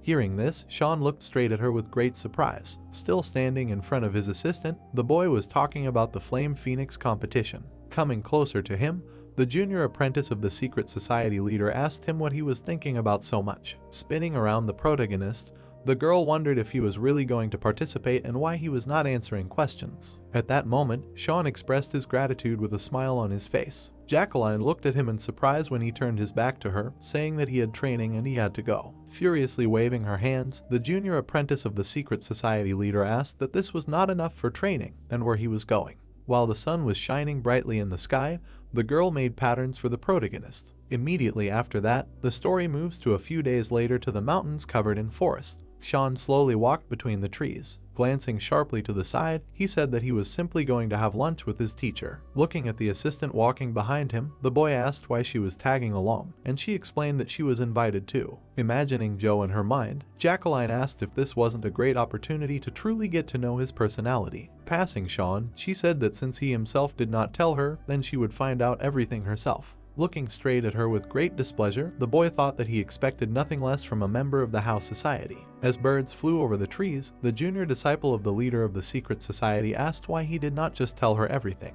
With a sly glance to the side, the girl wondered why such a strong warrior worked as an ordinary teacher. With a blank expression on his face, the protagonist declared that he could not tell her. Hearing this, the assistant spread her hands to the sides, not understanding why these two had so many secrets. After some time, the boys approached Joe's new house, and Sean thought that he had to move as soon as his son returned. Imagining in his head the image of the evil heavenly king who sucks the energy out of the boy reasoned that he was now constantly looking for the heavenly fist. When Jacqueline waved her hand in greeting to Sam standing in front, the protagonist thought that therefore there was no safer place than Mount Jiangxian, where the faction of the same name is located. Immediately after their arrival, the boys sat down at the table and were going to have lunch. Showing a thumbs up, the youngest student of the leader of the secret society declared that she had never eaten anything more delicious, and Kate, delighted by such words, said that there was no need to praise her so much. Joe, looking down, simply remained silent. His student completely copied the behavior of his teacher. Suddenly, the heavenly fist got up from the table and his wife asked where he was suddenly going.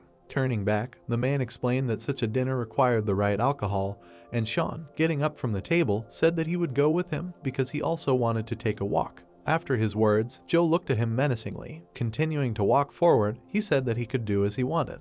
When the front door opened, the boy asked why he, a man who never drinks, suddenly decided to bring alcohol. Getting ready to go inside the house, the heavenly fist explained that he had not completely given up alcohol, but simply drank less. With a look full of seriousness, looking straight ahead, the protagonist was about to ask his master something.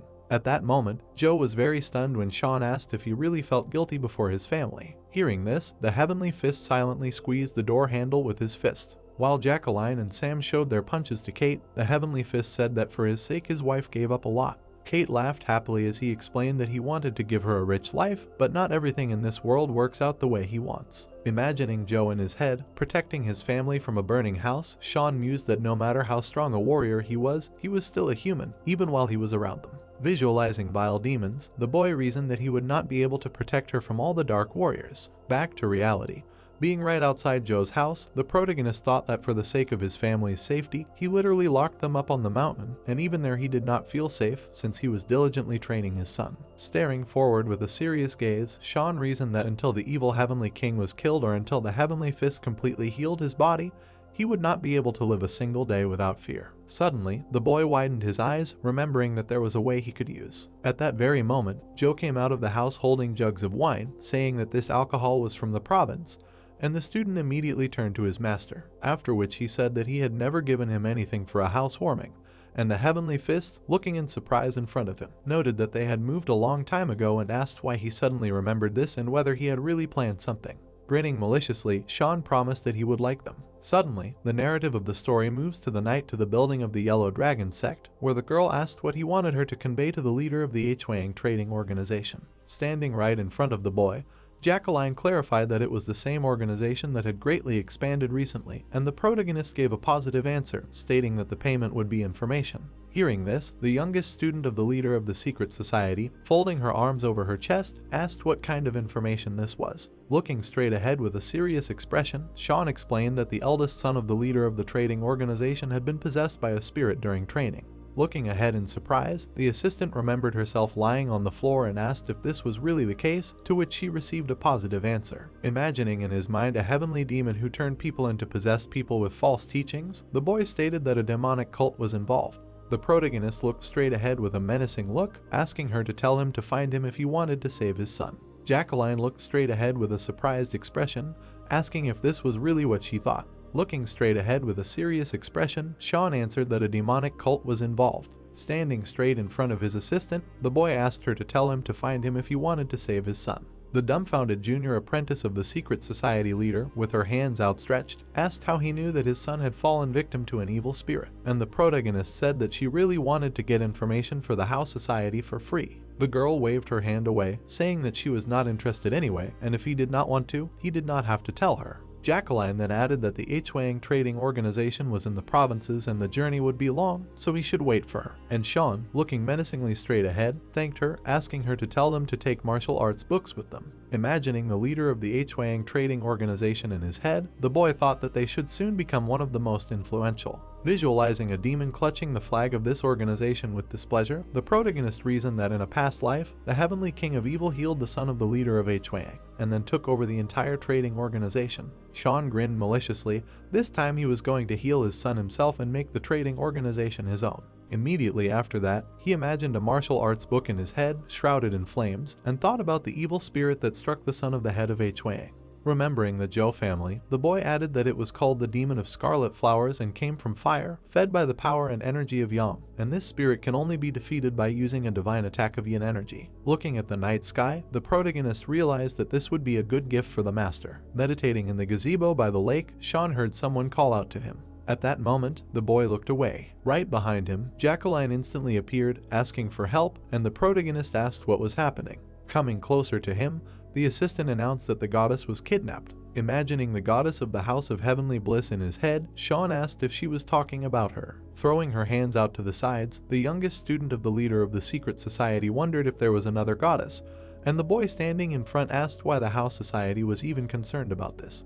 Looking down, the girl explained that she was also a member of the house secret society. Pointing at herself in surprise, the protagonist wondered why she was asking him for help and not another member of the society. Sean looked menacingly straight ahead, thought for a moment, and declared that she was one of the best students and couldn't she handle it herself. Continuing to look down, Jacqueline said that if it were so, clenching her hand into a fist until it trembled, the assistant explained that if she acted alone, the chances of success would be less. After her words, the boy thoughtfully thought that if she asked for help in a hurry, it meant that this goddess was a special person in the house society. At the same moment, the youngest student of the leader of the secret society, shuddering, asked to tell her that he would help. Then the words of the protagonist, who agreed to this, were heard throughout the gazebo. With great force, pushing off the tree branch with her foot, the girl said that the kidnapper was one of the most famous martial arts masters of the province of Hyukdo, nicknamed the Poison Sword. As she continued to move swiftly forward through the trees, she added that he had been courting a goddess for quite some time. Turning back, Sean asked what she meant by such a famous warrior openly kidnapping a person. Following him through the branches, Jacqueline wondered if all the warriors from this province were not pretending to be noble people, but doing terrible things behind everyone's back, and the boy, embarrassed by what he heard, replied that, frankly speaking, they were disgusting people. Continuing to jump straight through the trees, the assistant suggested that perhaps someone else also wanted to harm the house society, and the protagonist in front wondered who it could be. At the same time, the junior disciple of the leader of the secret society imagined in her mind the image of a man who was wrapped in a snake, and said that there was someone who defeated the master of the Plum Blossom Sword, and he is a transcendental level warrior who wields his blade with the speed and precision of a snake. Hearing this, Sean remembered Archie and thought that his powers were comparable only to those of a demon. Continuing to quickly move forward, the boy reasoned that there were not many good warriors in the house society, except for those close to power, and therefore it would be quite difficult to deal with such a warrior. Putting her hand in the inner pocket of her kimono, the girl stated that first they needed to rescue the kidnapped people, and to do this, they needed to work together. Holding a signal fire in her hand, she said what it was. Giving it to the protagonist running in front,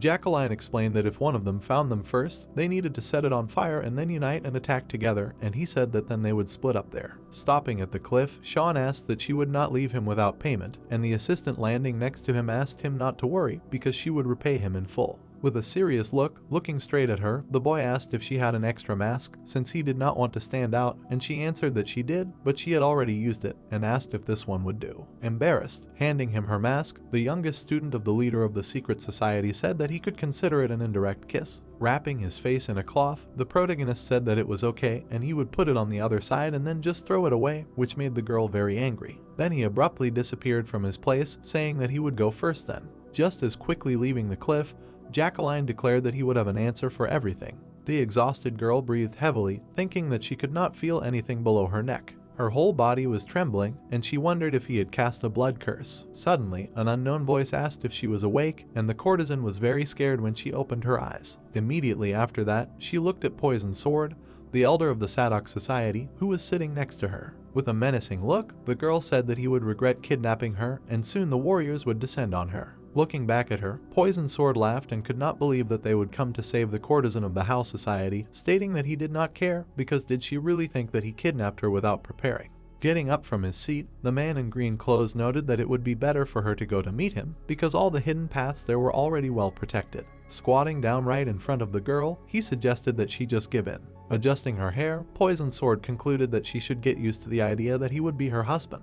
Licking his lips, the man asked her to open her heart to him. Hearing this, the courtesan closed her eyes in displeasure. A moment later, the wall right next to her was destroyed. Noticing this, Poison Sword jumped back and asked what was going on. Looking straight ahead, he was extremely dumbfounded. At the same time, Sean poked the girl with the sheath of his blade to bring her to her senses. Noticing this, the man in green grabbed his blade and could not believe that he did this with his own hands, without using a weapon. Taking out his sword, Poison Sword realized that this was not just another warrior and asked if he really came there to save her. Taking the hilt of his blade, the boy asked if an old man really tried to woo a young girl, and then decided to kidnap her because she rejected him. Taking a step forward, the protagonist called all this an outrage. With a confident look, looking straight ahead, the man asked if he really wanted to die. Calmly looking straight at his opponent, Sean asked if it really looked like he could die. Pulling his blade back, Poison Sword said that it reminded him of a boy who would ask for a fight and then beg on his knees for mercy. Immediately after that, the warrior rushed forward, leaving only a green light behind him, and declared that he would teach him manners. His blade instantly reached the boy, which greatly surprised him. The protagonist looked menacingly straight ahead, and his opponent's gaze expressed fury. With great speed, Sean grabbed the hilt of his blade. With a deft swing of the sword, he managed to parry the enemy's blow. Gritting his teeth after what happened, Poison Sword could not believe that he parried this choice. Immediately after that, the man jumped back. He dashed forward with great speed, intending to see if he could parry this attack. A moment later, they clashed in a fierce battle, dealing a huge number of blows with their blades. Dodging another attack from his opponent, the boy thought that he really was as strong and fast as they said. Continuing to parry the blows of the Poison Sword with his blade, the protagonist reasoned that such combat skills are not taught even in prestigious schools and ancient scrolls and libraries. Looking at the man swinging his weapon furiously, Sean realized that this sword was tempered in battles, and the art was brought to perfection by battles. The boy barely managed to parry all of his blows. With a malicious grin on his face, the Poison Sword asked him why he really decided to show off with such pathetic skills. At that moment, the protagonist wrapped the blades of his sword in energy and realized that since this happened, it was a perfect opportunity to use the white lightning attack, and now was not the time to think about Jacqueline.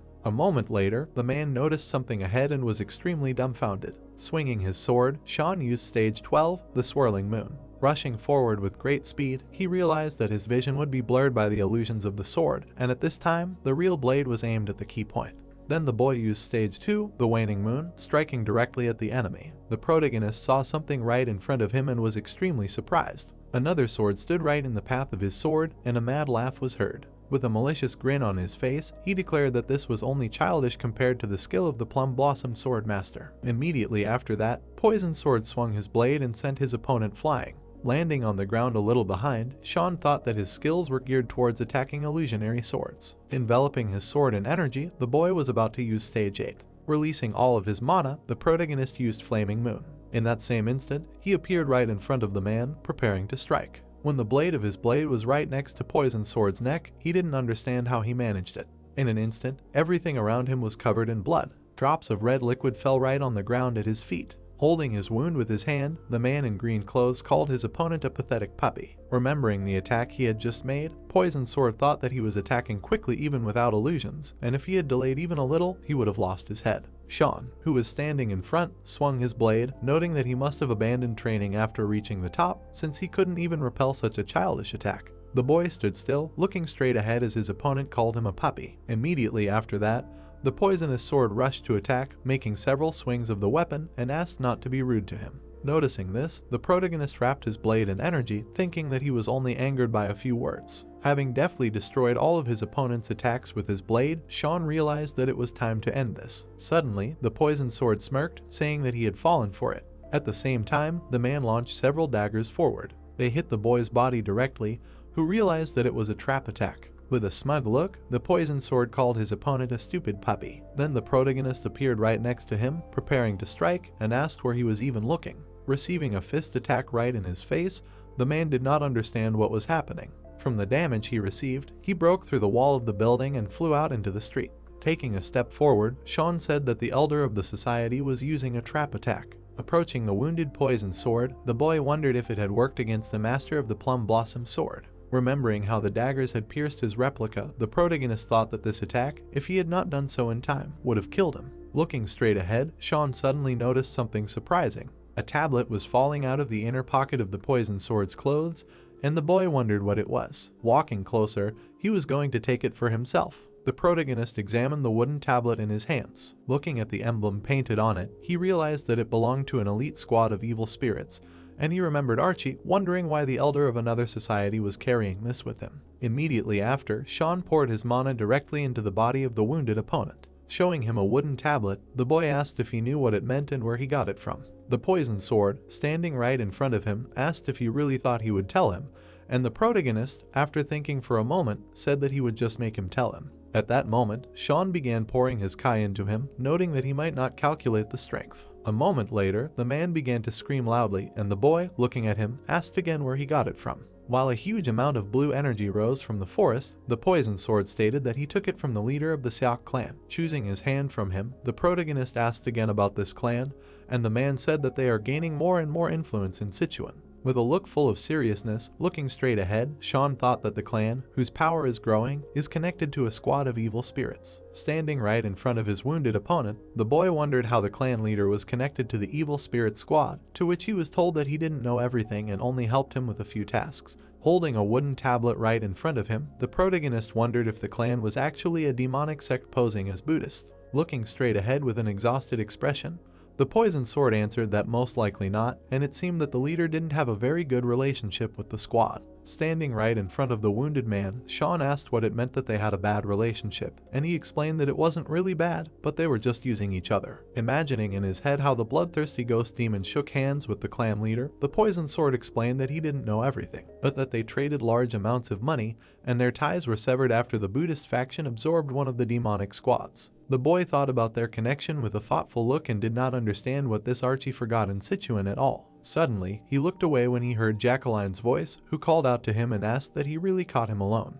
Looking directly at him with displeasure, the junior disciple of the leader of the secret society said that she asked to give a signal as soon as he found him, and he turned back, explaining that he did not have time for this since the situation was quite dangerous. Having given the signal to her subordinates, the girl asked if it was true and asked him to tell the truth that he did not give the signal on purpose. Looking at the members of the house society passing by, Sean wondered if everything ended well enough and said that since they saved the goddess, he would go. Immediately after that, the assistant looked towards the girl standing to the side and called out to her. Jacqueline was helped to her feet by the goddess. She expressed her gratitude for saving her, while the boy in front of her stated that it was a simple transaction and the house secret society would return the favor later. Then he disappeared from his place, saying that it was time for him to go. Watching him go, the junior disciple of the leader of the secret society said that he dealt with the poisonous then alone. The protagonist jumped through the trees at great speed, and the girl added that he was like a monster. Suddenly stopping in place, he was thinking about the connection between the Sect clan and the Yin Ghost Demon.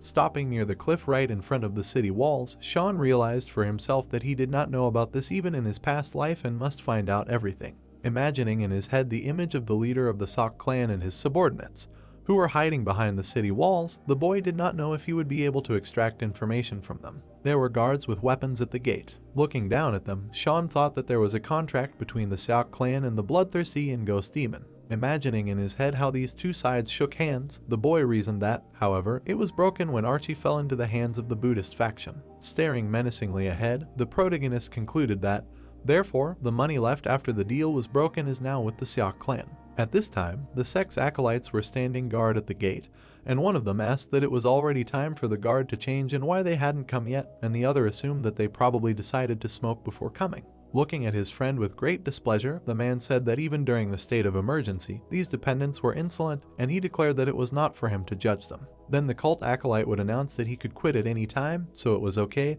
when suddenly Sean would appear behind the boys. With a deft movement of his hand, he would hit the man right on the back of the head. The boy would do the same to the other one. After the blow, the cult acolytes would fall right to the ground. Leaning closer to them, the protagonist would call them addicts and ask if the Sect clan really had opium. Dragging the man's body away, Sean would think that he wasn't that good at stealth and if he tried to invade during a state of emergency and made a mistake. Putting on his armbands, the boy would add that he would have to fight an entire clan. Tying a bandana on his head, the protagonist would think that although it would be inconvenient, he would have to disguise himself. Sean, with his menacing gaze fixed forward, reasoned that he needed to find the clan leader before anyone discovered the guards were unconscious. Immediately after, he walked inside the sect and thought that it seemed like the state of emergency had caused a commotion there. Looking at the large number of acolytes patrolling the area, the boy thought that they were unlikely to have brought him in because the goddess had been kidnapped by a poisonous snake. As he walked up the stairs to the main building, the protagonist wondered what else the leader of the Sect clan was involved in.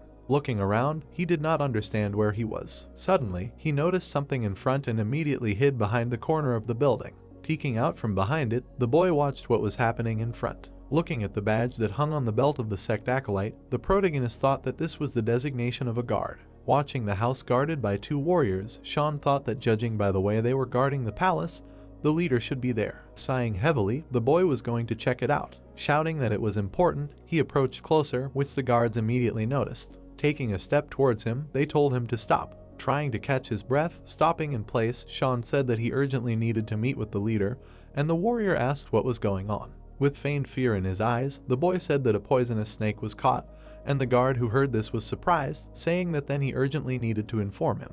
Grinning maliciously after his words, the protagonist thought that it was easier than he thought when suddenly he was stopped. Turning towards the master, the Sect acolyte suddenly bowed, and Sean watched this in surprise. Right in front of him was the sword master of the Sect clan, which the boy immediately understood. Looking straight ahead with a serious expression, the leader of the clan, Sect, asked what it meant that the poisonous snake was caught and who did it. With a menacing look, the protagonist answered that it was all the work of the house society. Descending the stairs to him, Tyler concluded that it meant that there was someone in society who was able to defeat the poisonous snake. And Sean, bowing his head, explained that he heard that a student of the leader of a secret organization helped them. The leader of the Sect clan looked menacingly straight ahead and noted that if this was the student of the leader of the house society, then this was quite possible. At that moment, the boy took a small step forward, adding that he also wanted to inform him of something. Suddenly, opening his mouth wide, the sword master declared that, however, a detachment of clan swords was watching the poisonous snakes. Hearing this, the protagonist gritted his teeth in displeasure. Looking at Sean, who was right in front of him, the leader of the Sect clan wondered who he was and how everyone knew about this. Immediately after that,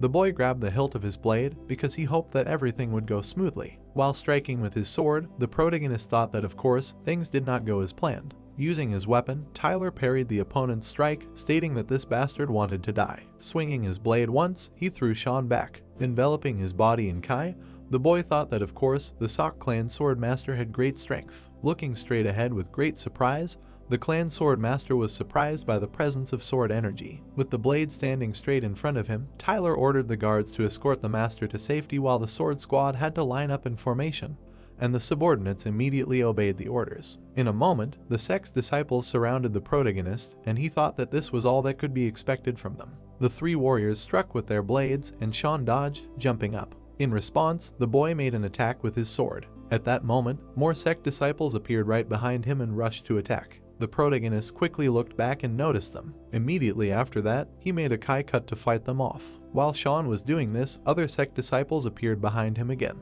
Having fought them off with a deft swing of the blade, The boy thought that they wanted to wear him out with attacks and movements. Seeing an unknown purple light in front, the protagonist declared that he could not simply parry their blows. A moment later, the leader of the sect, Sect, entered the battle, bearing a blow directly at him. Having received a wound, Sean was bleeding. Noticing this, Tyler gave the order to immediately kill him, and the clan disciples immediately rushed to attack. Looking up at his opponents, the boy realized that if he hesitated, other warriors would soon arrive there. When the disciples of the sect attacked him together, the protagonist was going to use up a lot of Kai at once and finish them off with one blow. So even the warriors looked up at the unknown source of the bright light with a frightened look. Right above them stood Sean, who used the 19th stage of the moon dispersal and dealt them a huge number of blows. After implementing his plan, the boy grinned maliciously. At this time, the man running away from the clan turned around, seeing some kind of explosion behind him. Looking at his subordinates standing in front, he asked that they really did not know who he was, and they apologized for not having such information.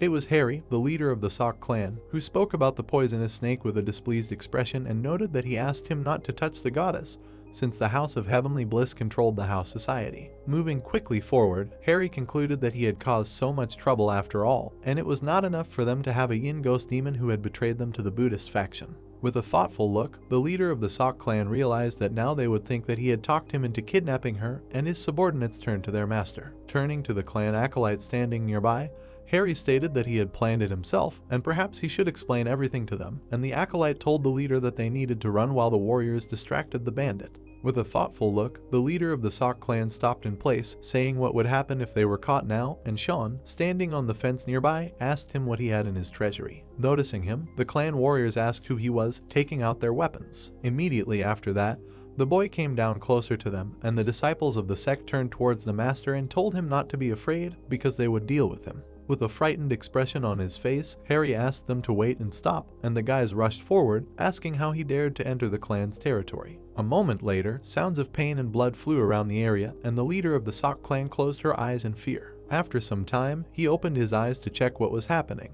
Harry was very scared to see that his subordinates were defeated. Having dealt with the warriors of the clan, the protagonist moved towards the leader standing in front, who was trembling with fear. Suddenly, Harry fell to his knees and began to bow to him, saying that they did not participate in the kidnapping of the goddess, and he himself planned it, and Sean talked about a squad of evil spirits. Hearing this, the leader of the Sect clan began to sweat from fear, and the boy spoke about the yin demon ghost, noting that he had many questions for him. Pointing at him with an arrogant look, the protagonist offered to talk, since there were only two of them. Harry continued to bow and was very scared. Putting his hand in the inner pocket of his clothes, he said that he took it from a poisonous snake. Throwing a wooden tablet on the ground right in front of the clan leader, the boy said that this belonged to him. Looking at the very tablet lying right in front of him, Harry immediately understood what it was. Realizing the hopelessness of his situation, he began to back away and scream loudly. Menacingly looking straight ahead, the leader of the clan could not understand how he was able to make out this sign. Then he slowly brings his hand to the inner pocket of his kimono. Noticing this, the protagonist, who was looking straight ahead with a furious expression, stated that if he did something stupid, it would be the end for him. Hearing this, Harry gritted his teeth in dissatisfaction. Throwing the dagger on the ground, he asked what kind of stupid things could be. Innocently scratching the back of his head, the clan leader stated that he only wanted to get rid of something that would not be useful during their conversation. Looking at the dagger lying on the ground, he began to laugh kindly, after which silence ensued. Stretching his hands, Harry heard the question of what connects him with the yin ghost demon. Lowering his head, the leader of the Sect clan did not know how to tell everything. Looking at him furiously, he asked what could make him talk with a sword, and the man became very scared, stating that they made a deal with him. Remembering the jewels Archie had brought him, Harry explained that he wanted to increase his wealth, and Archie asked him if he wanted to start his own business since he had asked for money. With a serious look, looking straight ahead, the boy wondered if this old man was crazy and if he had stolen the money he had received from the leader and spent it on military needs. Standing right in front of the frightened leader of the Sect clan, the protagonist said that he did not even know why the ghost demon needed this money, and the leader replied that he had no choice, asking how he was supposed to refuse him. Imagining the Sect clan fortress sprinkled with blood in his head, Sean realized that if he refused, he would die. Putting his hands on his hips, the boy declared that if he received an offer from the Jeongsung faction, he should say that he would do anything. Then he added that it was even more so if his clan had gotten rich from selling opium, and Harry, who was scratching his chin in fear, said that he would never do such a thing. Remembering the recent conversation between the clan gate guards about their dependent colleagues, the protagonist thought that he had deliberately provoked him, and everything was as he thought. Kneeling down right in front of the leader of the Sect clan, Sean explained that if the Jeongsong faction found out about this, his sect would have no future, and the latter explained that because of the threats of the ghost demon, they had no choice. Then the boy listened with a serious look to the words of the man, who said that they stopped selling it immediately after it was destroyed. Looking at Harry, who was begging for mercy, the protagonist asked if he wanted to live. Having received the answer, he turned his back to him and said that he had his own principles and did not come there to punish the head of the clan, and the leader, looking after him, asked that then he was a student of the martial arts master. Turning back with a sly grin, Sean said that perhaps he was the one who had already dealt with the squad of evil spirits. Taking the hilt of his blade, the boy said that the demon ghost was already in the hands of the Buddhist factions, but the troubles from him were not over yet. Striking straight at the bag located on the neck of the warrior of the Sect clan, the protagonist asked where the ledger of trade with him was. Taking that very book, Sean said that he would keep their deal a secret. Holding the records in his direction, the boy noted that in exchange he would return all the money that the ghost demon had earned. Looking at the ledger in his hand, the protagonist thought that no one would know how much money he had managed to get if the leader of the Sect clan did not talk about it. Grinning maliciously, Sean was going to empty the treasury first. Lowering his head, Harry spoke about the Yin ghost demon, and the boy asked that he could not believe it, and then he would repeat it again. At that moment, the leader of the Sect clan, interrupting him, said his name and, clasping his hands together, swore to be faithful to him. Surprised, looking straight at him, the protagonist asked what he was doing all of a sudden. Spreading his arms out to the sides, Harry explained that he had always dreamed of creating a detachment of selfless warriors in his clan. Holding his hand to his forehead, the leader of the Sect clan said that he could not defeat the evil spirit squad and lost. With an enthusiastic look, the man said that he regretted it and wanted to follow only a noble warrior like him from now on.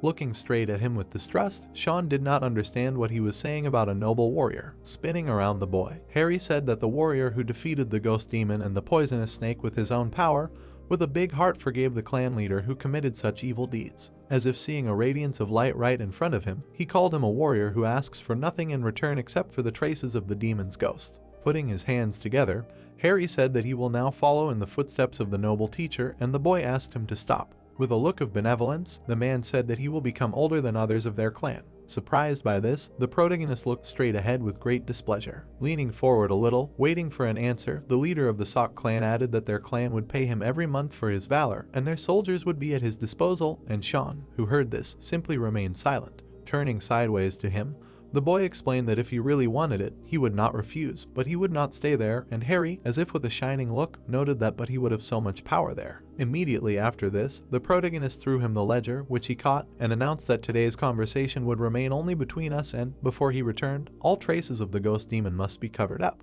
Then Sean abruptly headed forward, jumping up the stairs. Having declared that he was leaving, the boy disappeared, and Harry waved his hand and wished him a safe journey. Immediately after this, the narrative of the story moves to a few days later in the gazebo where the protagonist was training. Standing on one finger, Sean thought that due to the misunderstanding that arose between him and the leader of the Sect clan, he no longer worried about money and it was now enough to carry out his next plan. At that moment, Jacqueline came to him, saying that he was studying hard, and the boy, getting to his feet, asked what she needed. Holding out a book with a martial art right in front of her, the junior student of the leader of the secret society said that this was what he asked for. When he took the scripture, the girl told him that a gentleman from the Hwang trading organization was still waiting for him. Opening the book, the protagonist realized that this was the art of the sapphire flower. Imagining in his mind a boy with two different energies, Sean thought that, fortunately, it was no different from the technique from his memories and it was based on the exchange of Kai energy. And by studying it, one can get rid of the leakage of internal energy into the environment. Approaching the boy, the assistant asked how he understood what was written there, and he closed the book, saying that of course he understood and offered to go to the guest house. Immediately after that, he jumped back, and Jacqueline with a thoughtful look said that she did not even have time to read anything. Instantly disappearing from the place, the junior student of the leader of the secret society asked to wait for her. Sitting at the table, the head of the trading organization Hwang asked if he was really the one who promised to cure his son. Fixing his serious gaze straight ahead, he thought that this man would become one of the richest and most influential merchants in the future. Sitting directly in front of him, the boy declared that he was not a doctor, and he asked how that was possible. After which the protagonist with a look full of self-confidence declared that it was so, but he knew how to cure his son. Hearing this, John looked straight ahead and explained that it did not matter to him who he was and the main thing was that he knew how to do it, so, be that as it may, he asked to be told right now what was needed for this. Having imagined in his mind the image of a boy enveloped in red energy, Sean agreed to tell. Anxiously walking around the room, The head of the trading organization noted that this was taking too much time. Abruptly turning towards the door, he offered to take a look for himself, and Sean, coming out of there, declared that there was no need for this. Looking straight at him, John asked if he had really finished and how it had gone, and he explained that the treatment had been successful and he would be able to get out of bed in 15 days. Crying with happiness, the head of the trading organization said that this was a great relief and expressed his great gratitude. Immediately after this, he pulled the snot back into his nose. Spreading his arms out to the sides, John declared that he would repay him and would definitely do it, offering to celebrate everything over dinner first. Then the story moves to a moment when there was a huge amount of different food on the table. Looking at the protagonist sitting in front of him in surprise, the head of the trading organization asked why such a talented person like him decided to cure his son, and someone explained that because his help was not needed by those who only seek benefits. Bringing a spoon with food to his mouth, Sean explained that a person's life in the big world is not some trifle, and besides, he was very worried about the life of his son. Starting to chew the food, the boy added that this convinced him, and John, who heard this, did not even know how to react. Lowering his head down, the head of the trading organization declared that if it were not for him, his son would most likely have died, and he saved his life. Wiping his mouth, the protagonist concluded that he was only doing what he had to do. Looking straight ahead with a look full of goodwill, John would declare that he would do anything as a thank you and asked to say what he wanted. Putting his hand into the inside pocket of his clothes, Sean would say that there was something. Immediately after that, the boy would declare that no matter how much it was, he would not begrudge anything, and John and Jacqueline would be extremely dumbfounded, looking straight ahead. Putting a huge roll of papers on the table, the protagonist would add that he needed spices and as many as possible. Looking straight ahead in surprise, John would ask why he needed spices. With a smile on his face, he would answer that it could be called an investment in his old age. Looking menacingly straight ahead, the boy would think that in the autumn of the following year, the Hwang trading organization would be in the coastal territories of Zhejiang. After which, recalling how a huge number of warriors destroy ordinary people, he added that they would be attacked by Japanese pirates, which would greatly affect trade, and because of this, the price of spices would skyrocket. Having imagined the image of the head of the trading organization in his head, the protagonist reasoned that these spices made Hwang one of the 10 most influential trading organizations, and it was he who would get rich from this, and not the heavenly demon. At the same time, John, looking straight ahead, explained that it was not difficult, but he thought he would ask for a monetary reward. Looking at him, Sean's answer noted that he had not yet cured his son. Grinning maliciously, the boy thought that now he could not refuse the goose that lays golden eggs, and would build a relationship with him for a long time to get what he needed. Immediately after that, the head of the trading organization with a benevolent look asked to take something. The protagonist reached for something in John's hand and asked what it was. Looking at the red mark on his hand, Sean received the answer that it was a mark of their organization's most important clients. As he continued to examine this seal, the leader of the Hwang organization added that only with this mark could he deal with their merchants. Looking in surprise at John, who was sitting right in front of him, the boy asked that he was worthy of such a valuable thing.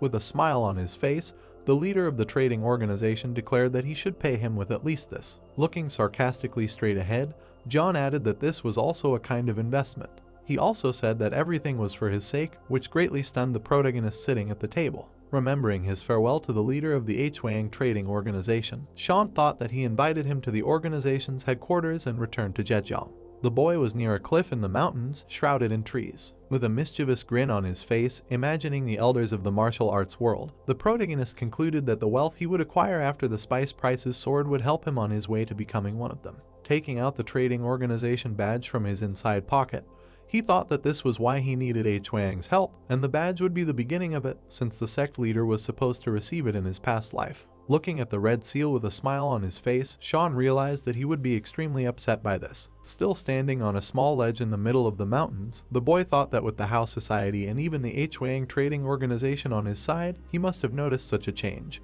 and now he should lie low. Suddenly feeling something, the protagonist abruptly turned around. Behind him, he saw a lightning-fast fist heading towards him. At that moment, he drew his blade from its sheath. With a deft swing of his sword, he managed to deflect the attack. Immediately after, an explosion of Kai occurred in the sky above the forest. Puzzled, looking straight ahead, Sean said that he called him to talk and now he was attacking, and asked what if the attack had really hit him. Slowly approaching him, Joe laughed, noting that if he had really attacked him, he would not have been able to deflect the blow so easily. With a smile on his face, the Heavenly Fist concluded that, as he thought, he had now mastered the art of the White Lightning body. Looking at the blade wrapped in energy, Sean explained that he had not completely and could now use it only in extreme cases. Approaching closer to his student, Joe asked if he wanted to try breathing Kai energy, because then he would be able to feel what level he was at now. Sighing heavily after hearing this, the boy noted that he could try. Then he sat down to meditate and released all his energy. With a concentrated look, the protagonist thought that he had only opened the breath of internal energy. As he continued his meditation, Sean could not believe that his entire body was being cleansed of negative energy. Looking straight at him,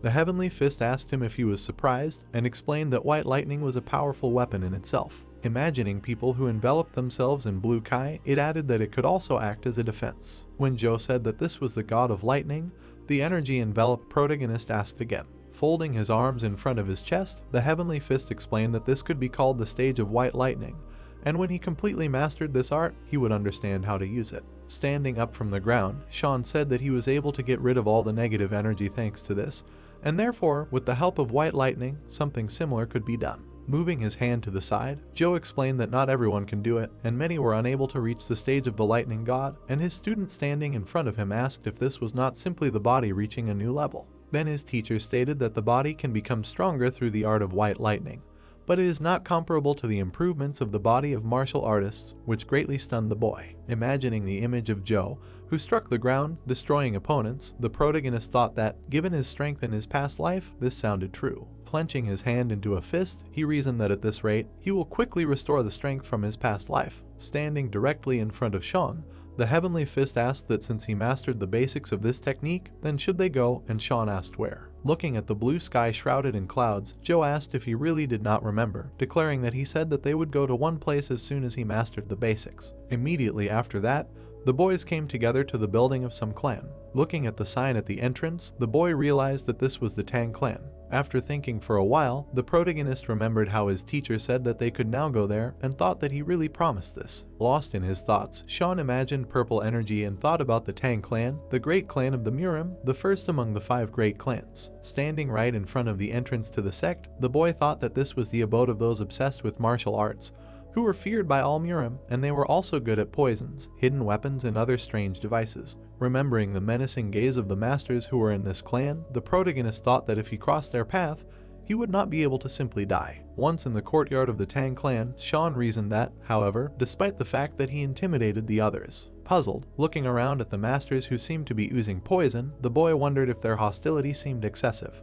At the same time, turning back, Joe said not to pay attention to them. Moving towards the main building of the Tang clan, he said that they were simply closed in on themselves and did not like to show emotions, but they were very respected warriors. And with a look full of seriousness, looking straight ahead, the protagonist thought that this sect that he knew before was full of stupid cowards. After some time, the Heavenly Fist, together with his disciple, approached the master of the clan, who was greeting them. A girl in purple robes slowly walked forward. Stopping right in front of the guys, she wished a good day to the benefactor. Moving his hand to the side, Joe said that it was true that they hadn't seen each other for a long time, and introduced his disciple. Immediately after that, he bowed and said his name. Bowing back, the girl said that she was very glad to meet him. While the boy stared straight ahead menacingly, she said her name. With an air of benevolence, the Tang sect disciple remarked that she had wanted to see him for a long time. Looking straight ahead seductively, she turned to brother Sean. Lost in his memories as he read the information document, Sean thought that Monica, like her family, according to the House Society's information about the ghost demon, were not related. Imagining in his mind how the father wrote about his daughter's serious illness, the boy reasoned that the leader of the Tang clan and his daughter often contacted each other. With his suspicious gaze ahead, the protagonist realized that she was the daughter of the Tang leader who had previously maintained contact with his master, and wondered what she was saying about wanting to meet him and if she knew about him. Looking at the kindly smiling girl, Sean didn't know why, but unlike the other warriors of the clan, she would be normal. Monica showed the way with her hand, stating that the leader was waiting for them, and the boy thought that he was not going to let his guard down. Then everyone sat down in front of each other, and the leader of the Tang clan noted that they really hadn't seen each other for a long time. Looking menacingly straight at him, the protagonist thought that this was the leader. Touching his beard, the man asked how he had been. Looking at Nicholas, the leader of the Tang clan, sitting in front of Sean, thought that he was the future king of poison. Seeing him, the boy imagined the image of a man from his past life and thought that when he saw him on the battlefield, he did not feel negative energy from him, and if he did not know him, he would have thought that he was a Buddhist warrior. Looking away, the protagonist realized that, however, not everything is so simple. Having imagined in his head the image of Joe and Nicholas, who are standing back to back, the boy concluded that they are the future king of strength and the king of poison. Being in the reception hall of the Tang clan, the boy was strange to see monsters from his past life now together. At the same moment, the Heavenly Fist, looking at his friend sitting opposite, said that he came with a request and he asked to tell about it. Rubbing under his nose, Joe explained that he knew that the request was great, but his student needed it, and Nicholas asked what it was. With a serious look, the Heavenly Fist declared that he wanted to ask them to give him the 1,000-yard elixir, and Sean, who looked at his teacher in surprise, did not understand what he needed it for. Imagining a purple-colored pill emitting energy in his head, the boy wondered if this was the secret elixir of the Tang clan, and was surprised that they would simply give away such a valuable thing. Hearing this, Nicholas laughed, pointing at himself, and said that without his supervision, the student had become an idiot. After which, smiling widely, the future Poison King agreed to this request. Hearing this, the protagonist looked straight ahead with a dumbfounded look. Putting his hands together, Joe thanked them, saying that they would definitely repay this debt, and the head of the Tang clan, who was sitting opposite, asked what was going on between them. Looking at Monica sitting next to him, Nicholas lowered his eyes and noted that he could not refuse the one who saved his daughter's life. Looking at the girl sitting in front of him, Sean thought that he did not know what they were talking about, but if the teacher saved the daughter of the head of the clan, it was understandable why he agreed. At that moment, the future king of poison looked away and added that in order to take the elixir, a warrior must reach the peak level and his skills must be extraordinary. They asked how old he was. Bowing to him, Sean said that he was 17 years old. Hearing this, Nicholas looked at his daughter sitting next to him, noting that they were only 2 years apart, but reaching the peak level at such an age was simply incredible. A moment later, the head of the Tang clan enveloped his hand in purple energy. At that moment, Sean saw something right in front of him and his eyes widened in surprise. Purple snakes were heading straight towards him. Before he could come to his senses, the boy was enveloped in poisonous snakes, which shocked him greatly. The future king of poison looked straight at him with a menacing look. Sweating from fear, the protagonist wondered if he really decided to test him like this. Immediately after this, the protagonist, folding his hands together, thanked for the praise. Nicholas looked at him with admiration, noting that his spirit was also strong. Looking at his daughter sitting next to him, the head of the Tang clan laughed, saying that he could not resist, and asked her to quickly take the guests to the best pharmacist, and she obeyed the order. Immediately after this, the guys were asked to go to the high tower on the clan's territory. Monica stood near the entrance doors and explained that only members of the Tang family can visit this pharmacist, so she is allowed. After which the girl turned her back to the guys and walked forward. Sharply looking towards the teacher standing next to him, Sean asked him why he needed the elixir. Folding his hands to his chest, Joe explained that it was for his own improvement, so he should not chatter, and the boy said that if you hurry and take it. Imagining the pain that could come from this, the protagonist explained that this pill was a poison that was too toxic, and asked if he would die if he ate it.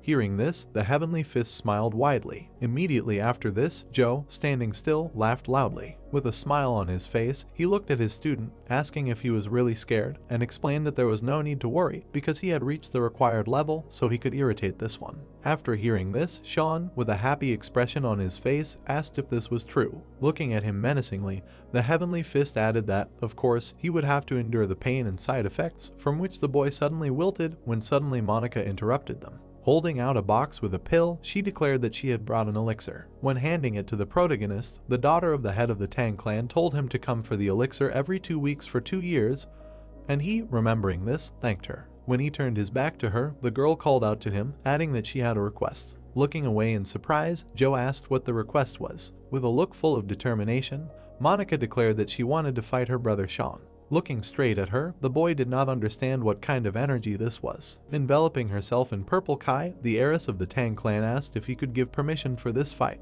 Immediately after this, an image of a man meditating while being bitten by snakes appeared in the protagonist's head, and he thought that using poison to enhance one's fighting skills was a secret of the Tang clan that only family members knew. Looking at Monica's serious expression, he added that, however, it was rare for women to use such a technique, as the poison prevented them from having children, and wondered if that glint in his eyes was the result of using poison. At that moment, the boy replied that he did not want to fight, and the girl who heard this was extremely dumbfounded. With a downcast expression, she asked if she could know the reason for his refusal. Turning to the side, the protagonist explained that simply defeating him would not give her anything. Hearing this, the heiress of the Tang clan gritted her teeth in displeasure. Sean, who was looking menacingly to the side, just noticed this. Imagining a warrior who had destroyed a huge number of his opponents, the boy thought that all the poisonous people he had met in his past life were crazy, and the very idea of using poison to increase strength and skill seemed strange. Visualizing the image of Monica using her magic, He reasoned that he did not know how she became poisonous, but she would also lose her mind, although there was nothing wrong with sparring with the daughter of the clan leader. Taking a step forward, the protagonist then asked them to place bets. With a smile on her face, looking at Sean standing in front, the heiress of the Tang clan stated that it just so happened that she had something to bet, and he noted that he had enough elixir. With a serious look, Monica stated that he would definitely like it and was going to give it to him if he won. With a serious look, looking straight at her, the boy simply remained silent. Standing near the main building of the Tang clan, he thought that they were about the same level. Immediately after that, the boys came to the training ground, and the protagonist reasoned that he was thinking of turning down the prize, no matter what it was. Sean looked at the blade that Monica held in her hands. With a look full of surprise, he looked straight at it and realized what it was. Imagining the image of a purple blade in his head, the boy thought that in the last years of his life, a great man made 5 swords, and this is one of them. With a look full of self-confidence, the girl immediately announced that this is the path of courage, which greatly stunned the protagonist, who thought that the prize was too valuable to refuse. A master of the past generation, who made the best swords in history. Having forged a new item, he was introduced as the best blacksmith in the city. His name was Mark. He put his whole soul into making 5 balls, namely the Heavenly Palace, Victory or Death, the King of the Seas, Pure Word, and then Die. The girl held the sword Path of Courage in her hands, which was the 5th. Seriously looking, he thought that for any warrior, the sword he made was considered a valuable weapon. One could risk his life. Standing opposite each other, he asked if she was allowed to bet. She replied that if she had not put the sword, he would not have agreed to sparring. Touching the sword, he said that it meant that she had put the sword on the line only for this. Looking, he asked if there was another reason. Monica, holding the sword, asked him for a fight because he was his benefactor's student. He looked at him in silence. Sean looked at him with a calm face. Spreading his arm, he asked what it had to do with it. She replied that her benefactor's student had to be strong. She smiled a little. The protagonist wondered if she really wanted to defeat him, because it seemed that she would no longer answer his questions, and also the bet was too high. Opening his mouth, he said that he had nothing that could equalize the bet with the sword. Moving away a little, she said that it did not necessarily have to be a thing. Approaching the man, she asked that if she could win, then could the benefactor fulfill her request. Looking at them, he asked why the man agreed. Calmly looking, he did not understand what she would ask. Pulling out a knife, she turned back and asked if he needed more time to think. He answered negatively, because his teacher agreed and accepted the challenge. Looking at them, he decided to start the fight. Pulling out a sword, he did not understand what her motivation was, because it seemed that she would never give up. Standing next to her, he thought that it did not matter. Smiling, he thought that the sword was still at stake. His opponent was a poisonous person, so he decided to do everything possible not to be poisoned.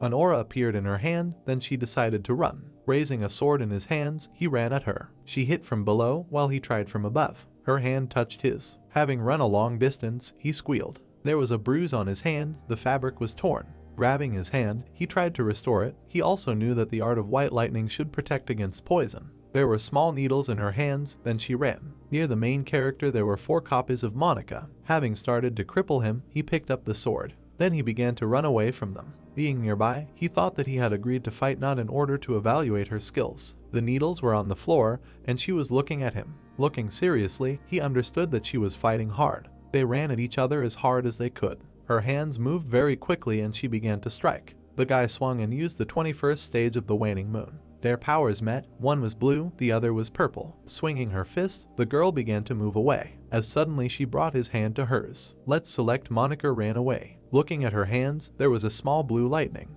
A purple aura emanated from the main character's hand. He understood that he needed to repel the attack. The girl crouched, and he asked why she was fighting so desperately. There was something behind him. Realizing what it was, he opened his eyes. The blow was long and reached him. She was holding an object in her hands. Blood was coming out of her cheek, because it was her hairpin. Touching the butterfly, he understood that it was a soul butterfly. Touching the wound, he thought that if he hadn't had time, there would have been large objects. His eyes widened. Falling to his knees, he understood that it was poison. There was a knife in her hands. She looked at him seriously. Saliva came out of his mouth. He repeated to himself that he should not lose his mind. Blue lightning appeared in his hand. She decided to run, but stopped because he was shining from his skill. Holding his ribs, he looked at her. Holding the sword in her hands, she understood that she needed to finish the fight before he expelled all the poison from himself. Monica ran at him. He had lightning standing next to him. Spreading his arms, he used the 23rd stage of the water moon. This blow was big and hit the girl. The man looked and understood that this was the end. Bowing her head, she sat sadly. Only Sean was visible in the arena. He was called the winner. He thought that they were equal, but if not for the white lightning, he might not have won. She was sitting on the floor, approaching her and asked if she was okay. She was smoking. He thought that she asked for a sparring match only to amuse her pride. Standing next to her, he continued that judging by the fact that she put all her strength into this fight, there must be a reason. He looked back while blood was flowing from the wound. A man in white clothes was standing behind. He said that it was all because of him. Monica began to bare her teeth. Looking at him, she said that when she was kidnapped by the H-Wanning squad, the benefactor defeated and saved her. Seeing his level of martial arts, she wanted to become his student, even if it required leaving her family. Because she mastered the art of the Thunder Gate, he did not accept her. But when she saw him, she almost died of envy, so she asked to have a fight. Standing up, she bent down and apologized, because due to her immature nature she caused him some inconvenience. The man looked down and she asked for forgiveness. Sean looked at him. The man turned his head. His eyes narrowed. Also bending down, she said that she would go now. There was a sword on the field. Monica thanked him for answering her challenge. Approaching the man, he asked why she had not stopped earlier. Looking at him, he said that she must have wanted to prove her strength and skill to him by defeating him. Sean asked if she had done it because she was desperate. Opening his mouth, he agreed, because he had refused her not because she was a girl, but simply because she did not have the right qualities. The main character looked. He continued that he did not have them either, but did not despair. The girl gave up the path of a woman, choosing the path of loneliness. If you tell the truth, it will hurt her even more. Monica stood sad. It was already evening. The guy thought that sometimes it is better not to know the truth. There were people walking on the street, and he asked why he invited him to the meeting. Taking out an envelope, he said that he promised to congratulate him on his housewarming. Putting the object on the table, he began to look. On the table lay the Book of Prosperity, and cups were nearby. Smiling, he said that the technique was based on energy and that it should help overcome the energy barriers of heaven and earth. Taking the book, he asked who gives such gifts for improvement for a housewarming. Pointing to himself, he said that it was him. Looking at him, he thanked him. Pouring into a cup, he said that this was nothing compared to what he had done for him. Smiling, he said that he did not deserve such a student. Suddenly, Joe frowned. Sean closed his eyes, and the man thought that there was something strange about him. It was sunny outside, and we were near the building. There was snow on the roof. Lotuses began to bloom in the water. 2 years had passed. 2 people were on the porch because today was Sean's last day. Looking at her, he said that he would finally finish taking the elixir from 1,000 poisons. Opening the box, he saw the elixir. He began to chew, because recently his amount of internal energy had significantly increased and he had completely mastered the technique of white lightning. Spreading his arms and closing his eyes, he realized that most poisons no longer affected him. Showing a gesture, he thanked her. He began to leave. Saying goodbye to her, she said that they would meet soon. Sean looked back. Monica was smiling with her eyes closed. The girl opened her mouth and asked if he was leaving. Sitting on a chair, he asked if she herself had advised him to do this and in general he should take part in the competition of the Fiery Phoenix. She remembered how she had offered him to take part. Pointing with her finger, she said that he confessed. The main character said that she herself had helped him fulfill the plan. Looking at him, she asked again. He smiled and looked at her. The Flame Phoenix competition was one of the largest competitions in which the best warriors took part. If he won, he would undermine the plans of the Heavenly Demon Sect, and this would be a great achievement that everyone would be forced to acknowledge. If he won the competition, he would take another step towards becoming the Elder of Muram. She waved her hand and asked if he would tell her anything. She closed one eye and asked where he was going. She remembered the man and said that he was going to a trading organization and meet with the leader. There was a mug on the table. She said that he had invested all his money in them. She looked at him and asked how he knew that the prices for spices would skyrocket. She opened her eyes and initially remained silent. She pointed to his head and explained that she could predict the future. It was light, clouds were floating in the sky. One of the guys was training near the house. She raised her leg and shouted. She looked at him and said, "The teacher's son has talent." Clenching his fist, he remembered that in his past life he should have died, but he saved her. The girl called 2 guys. There were few people near the house. She said that it was time for dinner. Joe, looking at his wife, asked not to worry because he could stand up for himself because his skills were enough to be among the 100 best fighters of Muram. They came up to them. He said that he had become a real warrior and therefore thought of sending him to the competition. Looking at him, he hoped that there he would be able to achieve the goals he had set for himself. Opening his mouth, he said goodbye to the teacher. They walked, while behind them they waved their hands and wished them a good journey. The man on the horse asked to get ready because they would be sent soon. A man in white clothes approached them. Sean looked in his direction. Smiling, she greeted her brother. He remembered how they were sitting at the table and Joe said that the leader of the clan asked that the girl be sent with her to the competition and whether he agreed. Opening his mouth, he said that this could cause a lot of inconvenience. Then he thought that even if the teacher asked for it, he could not just agree to such unexpected offers. The man looked at him seriously. The girl opened her mouth and said that she heard how he refused to fulfill her father's request. Standing next to them, she continued that she decided to talk to him personally. Coming up close, she asked if she could go with him. Monica looked at him and hoped for a positive answer. The guy looked at her suspiciously. Jacqueline approached her and asked her to go together because one head is good, but two or even three are even better. Holding her by the shoulder, she explained that she was a martial arts master, and even more so she knew how to use poison and avoid traps. The guy was surprised by the word traps. Putting his hand to his lips, he began to think. Jacqueline smiled because it sounded convincing. Opening his mouth, he said that they would help them a lot. The secret cave was created by the best martial arts master among the warriors of the past generation, in the place where he spent his last years of life, left all the acquired artifacts and treasures. In his past, he discovered them only 5 years later. In this cave there are many mechanisms and traps to protect the treasures from thieves. An axe was moving towards the guy. Then the mechanisms grabbed him. He began to burn, and it was almost impossible to get inside the cave. Looking at them, he asked her to go with them. Bending down, she thanked him. Putting her hand on her chest, she greeted and called her sister. Monica asked again. Jacqueline realized that she apparently did not like such treatment. Opening her mouth, she said that everything was fine and hoped that they would get along. The guys looked at him. Jacqueline also hoped. The carriage drove along the slopes of the mountain. Sean looked out the window. His eyes were calm. He remembered his past life, where he lost the heavenly demon sect because of betrayal and then thought that this was the end. Reincarnation gave him a new life. Live a life different from the past, which was like hell, and fulfill a dream, namely, to become the Elder of Muram. Standing next to the guys, he understood that this was the real beginning, because he had been training for 9 years. People from the heavenly demon sect, who gave him another chance, did not know how grateful he was, because in this life he would repay them tenfold for that betrayal. It was evening. Jacqueline asked if she wanted to look at it. The guy paid attention and watched them. She pulled a hairpin out of her chest and said that she had bought it recently. Putting it on, she asked if it was beautiful. Monica agreed. Sean looked. The girl said that she had never seen such hairpins anywhere before. She laughed. He didn't think she had a feminine side. They all paid attention because they were called. A man appeared next to them and asked if they had ever seen fearless youngsters. There were several of them. They asked again how they dared to stop in this place. He had a knife on his shoulders. He said that they would have to pay to travel on the road. Looking seriously, he understood that they were idiots. The man came up and said that he would just pay them and let them return to the cart. Approaching the ill-wishers, he gave them money. One of the guys pointed forward. The man looked. They looked at the girls and said that they were not bad. Another asked if he would take them with him.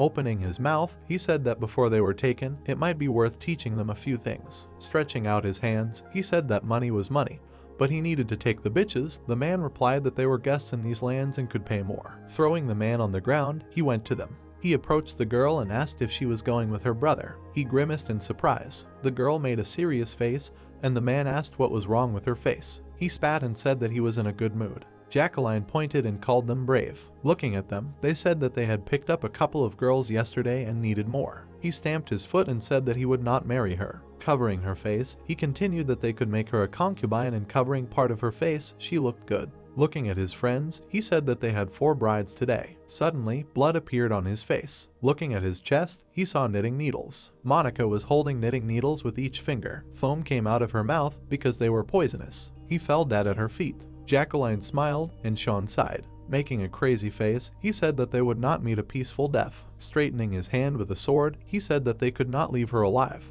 Looking at them, she said that they would not be alive. Swinging a bat, they shouted that she was an impudent girl. She said nothing, just looked at them. Suddenly, Oka was near them. Enemies approached her. She was half crouched. Spreading their arms, they hit one and cut off the head of another. Monica circled around them. She ran. Running past them, she killed one of the guys lay lifeless on the ground. Her face was absolutely calm. Near her lay enemies. Approaching the carrier, she said that she had a dislocated leg and would help him. Sean looked at her. Looking at the corpses, he understood that she was well-mannered and militant in the family and therefore would not remain silent after such an insult. One of the corpses had a bandage on his hand. Because she risked her life, she always made them pay with their blood. One of his fingers moved. The girl came up and said that she could handle it herself. Behind was an enemy who wanted to kill the girl. Opening his mouth, he screamed for her to die. Blood was coming out of his eyes. He decided to attack with his hand. Sean rushed past him and struck him in the neck. Looking at him, he called him a bastard. Having fallen to the ground, the protagonist looked. His body turned purple because surviving Monica's attack was an achievement for a bandit.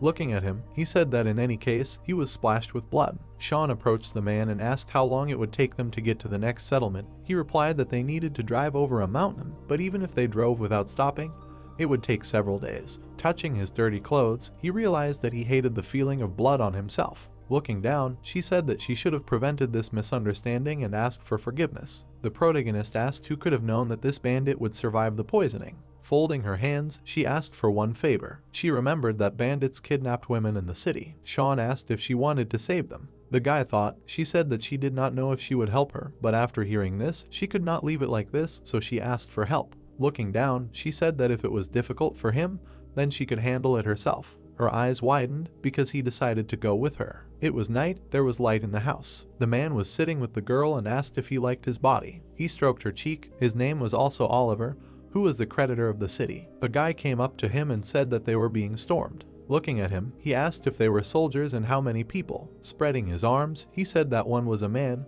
and the other was a girl and they attacked from different sides. Touching the girl, he asked if there were only two of them. He began to look contemptuously because Monica used poison and was apparently from the Tang clan. Removing the girl, he asked why the Tang clan needed them. The servant explained that their guys ran into them when they were trying to collect tribute. Turning away, he said that their warriors should beat the girl and wear her out until she surrendered. He began to take the weapon while they were asking him what to do with the guy. Taking the spear, he said that he would deal with it himself. Opening his mouth, he asked to be led inside. The guards stood near the fence and shouted for him to go away. Reaching out for the sword, he said that he did not want to spill blood, but they left him no choice. Suddenly, Oliver appeared next to him, calling him a puppy. Exhaling, he asked how he dared to come and why he decided to attack them. Holding his hand near the sword, he said that they attacked them and kidnapped the women like that. Touching the dirty cloth, he said that he would save them, but he needed more water to wash off the blood of his people. Stamping his foot, he asked if he had penetrated to wash himself. Twirling the spear in his hands, he said that he fought in the Imperial Army. There was a spear near the protagonist's shoulder. He was shouting that he had fought in bloody battles and would soon become a corpse. Sean appeared next to him in a second and wanted to kick him. Having kicked him, he said that he didn't care about him.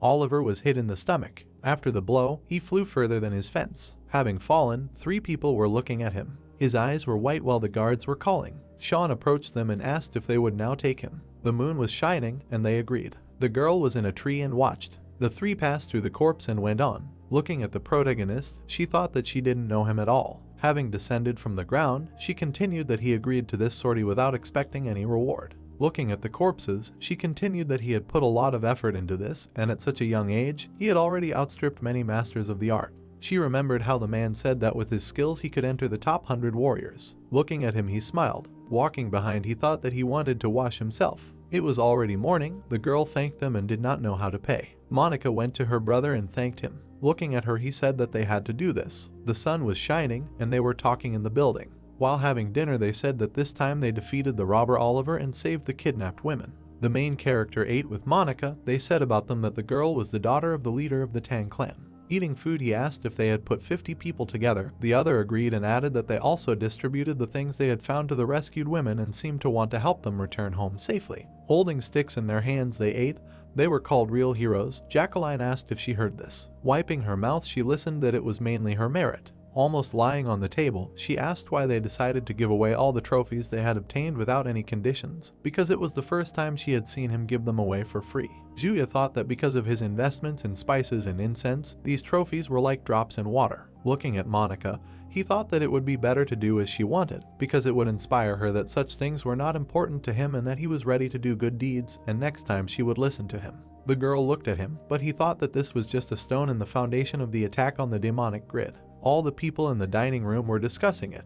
They called him a hero. The rumor spread quickly and was overgrown with fables. In order to become the head of Muram, in addition to combat skills, you need an impeccable reputation. In a past life, he would have preferred that his name be feared. In this life, he will gradually achieve a good reputation, and if he reveals his identity after achieving his goals, then the one who overthrew the demonic sect turned out to be that very hero. Those who are eager for the appearance of that very righteous knight and will make him their hero. The girl whispered. He thought that this battle was useless, but he found out something for himself. Jacqueline listened carefully. Looking at the guy, she said that she had arisen. Recently, a bandit from a demonic sect appeared in these parts. Yesterday, he killed a student from a volcanic sect. Opening his mouth, he asked what they had to do with it. This sect got angry and decided to cordon off the entire island because of this, so they can't leave here until the bandit is caught. Sean sighed. He got up from his chair, said that he would go and look for him on the streets and let them return to the guest house. People were walking along the streets. Walking along them, he thought that this was another headache, although they had no need to hurry, but he did not want to waste precious time.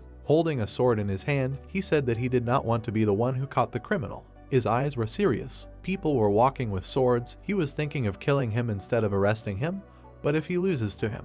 The guy was bargaining. He was also thinking that the Vulcan sect would think that he was trying to say that they did not have enough power. There were guards near the guy. One of them approached the main character and asked him to stop. Smiling, he asked if he really wanted to avoid a search. Sean looked at him and asked what he was talking about. The guy replied that he seemed to want to run away from him, seeing that he was walking towards him. Opening his mouth, he said that there was a misunderstanding and there was no point in suspecting all the passers-by. Looking with brown eyes, he said that the robber from the demonic sect who killed the student was able to escape because he had the skills of disguise and transformation, then asked his name. Looking seriously, he asked if they didn't know that well-mannered people first say their name before asking the name of a stranger. Holding the sword, he said that he had better cooperate with them, otherwise they would be forced to speak badly. There was a blue stone on his forehead, but Sean thought that he hated cheap threats and aggressive movements. Opening his mouth, he said his name. Spreading his hand, he asked if he had documents. Looking at him, he said that his friends in the guest house nearby could confirm his identity. He asked to lead the way. Charlie approached the girl and asked her name. Showing the board, he said that she was the daughter of the leader of the Tang clan. Showing a gesture, he greeted her and introduced himself as a disciple of the Vulcan sect. Looking at him, he contemptuously thought why he did not ask permission to talk to her. Hugging Sean, he said that if he had known from the very beginning who he was, he would never have caused them such inconvenience. Displeased, he removed his hand. The two looked at the girl. Jacqueline came, asking what they were doing here. Opening his mouth and touched, he asked who she was. Making a gesture, he said his name while the girl took Sean's hand. Looking back, she said that she had plans. Tears came out of her eyes. Walking down the street, she told him not to pay attention because he had always been like this. Looking at her, he asked if she knew him. Opening her mouth, she said that she was not sure. He made a gesture near Monica because his behavior was completely inappropriate because he was one of 10,000 warriors. He had white and green clothes. He was the only disciple of the Master of the Blade of the Blossoming Plum. Master of the Blade of the Blossoming Force, he represented the volcanic sect among the 10 heavenly emperors. He was called the Wild Spirit of the Sword and the Noble Blade. He looked to the left. Sean seriously thought that it was important to know who was behind this person, and becoming the head of Murim, he would gain power and destroy such impudent sectarians. Approaching the door, he said that they were there. Jacqueline looked at him and said that they had come to the Black City because they could do shopping there. The Black City was a market that existed all over the world, where they sold stolen treasures and forbidden goods. Squinting his eyes, he thought that he knew about them, but had never been there. She held out a mask, and Sean asked why he needed a fox mask. Putting it on herself, she asked if he wanted to show his face at the black market. The door began to open. They walked down the stairs. They were walking down the street in the evening. Sean asked him to take him there again, and Jacqueline asked that he had only bought a healing elixir and now wanted to go again. Looking down, he said that his strength would not grow like that, but at a critical moment it would save his life. The girl asked if 20 gold was too much for such a product. After all, even the merchant was surprised that he offered so much. Looking at her, he explained that he did not want to waste time bargaining and 20 gold was not expensive for him. Jacqueline sighed, because if she had known, she would have bought it too. Smiling, he said that he could sell her a couple of his at a very reasonable price. Sean paid attention to the conversation. The guy was shouting and asking how she dared to refuse to drink with him. Standing next to him, he called her funny. Because he was trying to inflate his value with such an ugly face, Monica asked if he could answer for his words. Clutching his head, he thought about why everyone decided to cross her path. Swinging, he called her crazy and that his name was Thomas, the head of the Chancel squad. His pupils narrowed in surprise. There was a purple aura near him. He began to fall. Having fallen to the floor, saliva flowed. He realized that it was poison. Opening his mouth, he said that he had to answer her question. Angrily, he called her a coward. Approaching Jacqueline, she asked if he decided to pester a member of the Tan family, being unprepared for poisoning. Looking at her, he was surprised. Kneeling down, he began to apologize because he had done something stupid. The main character looked and thought that judging by how he resists poison, he is a healthy guy. Shaking, he said that he got drunk and lost his mind, but he thought that in the squad they were trained to resist poison. Approaching Monica, he asked if he could take care of her. She replied that it happened because of her and she could not remain in his debt again. Opening his mouth, he said that he had an idea and could give in to him. Looking at him, she remained silent at first. Sighing, she agreed, and now he is doing this. Sean looked to the left. Approaching the man, he was told that the leader would soon die.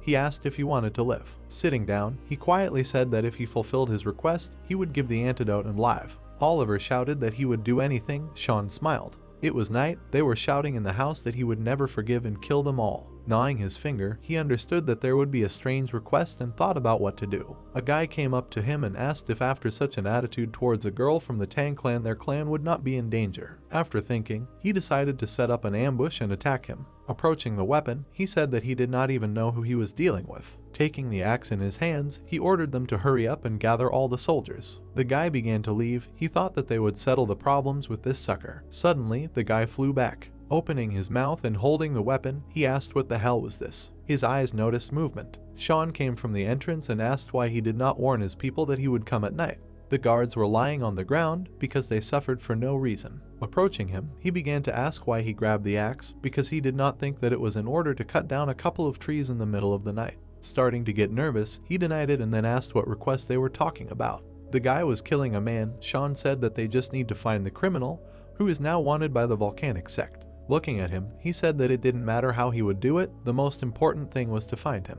The main character stood near the broken door and said that he needed to find out. Thomas spread his arms and said that the volcanic sect would probably soon catch him themselves. Extending his hand slightly, he said that he was not asking to catch him because he could just find out where he was hiding and report to him. Closing his eyes, he said that if he found out where the criminal was and handed it over to the sect, the city would be open again. Smiling, he asked not to worry because he would report the location of the criminal. Walking away, he said that he would leave him alone for now. Holding the weapon with trembling hands, he bared his teeth. Raising his finger, he said that he still had to find out before the volcanic sect. His hand lit up, as did his eyes. Opening his eyes, he realized that he could not breathe. He left, saying that he would wait. Thomas fell to the floor at that moment. Trembling, he thought about how he could do it faster than the volcanic sect. The guy reached out to him with trembling hands. Having understood the whole point, he stood up because he needed to find him faster.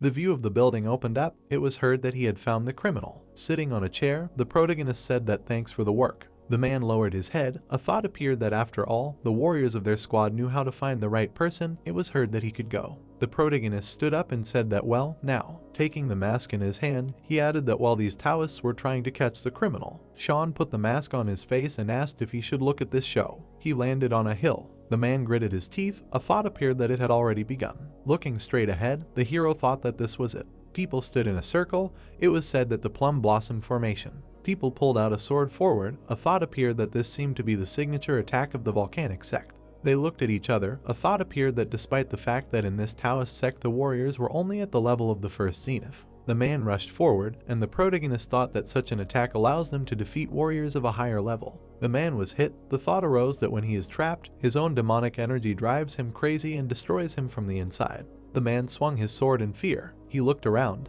Looking straight ahead, the warrior said to finish him off, to which he was told to wait. The man opened his eyes wide and said what it was. He raised his head up and shouted that the damned Taoist bastards. The man ducked. It was heard that everyone should remain calm and maintain formation. The man swung his sword. The thought arose that his speed was incredible. The warrior clenched his teeth tightly. The man smiled widely.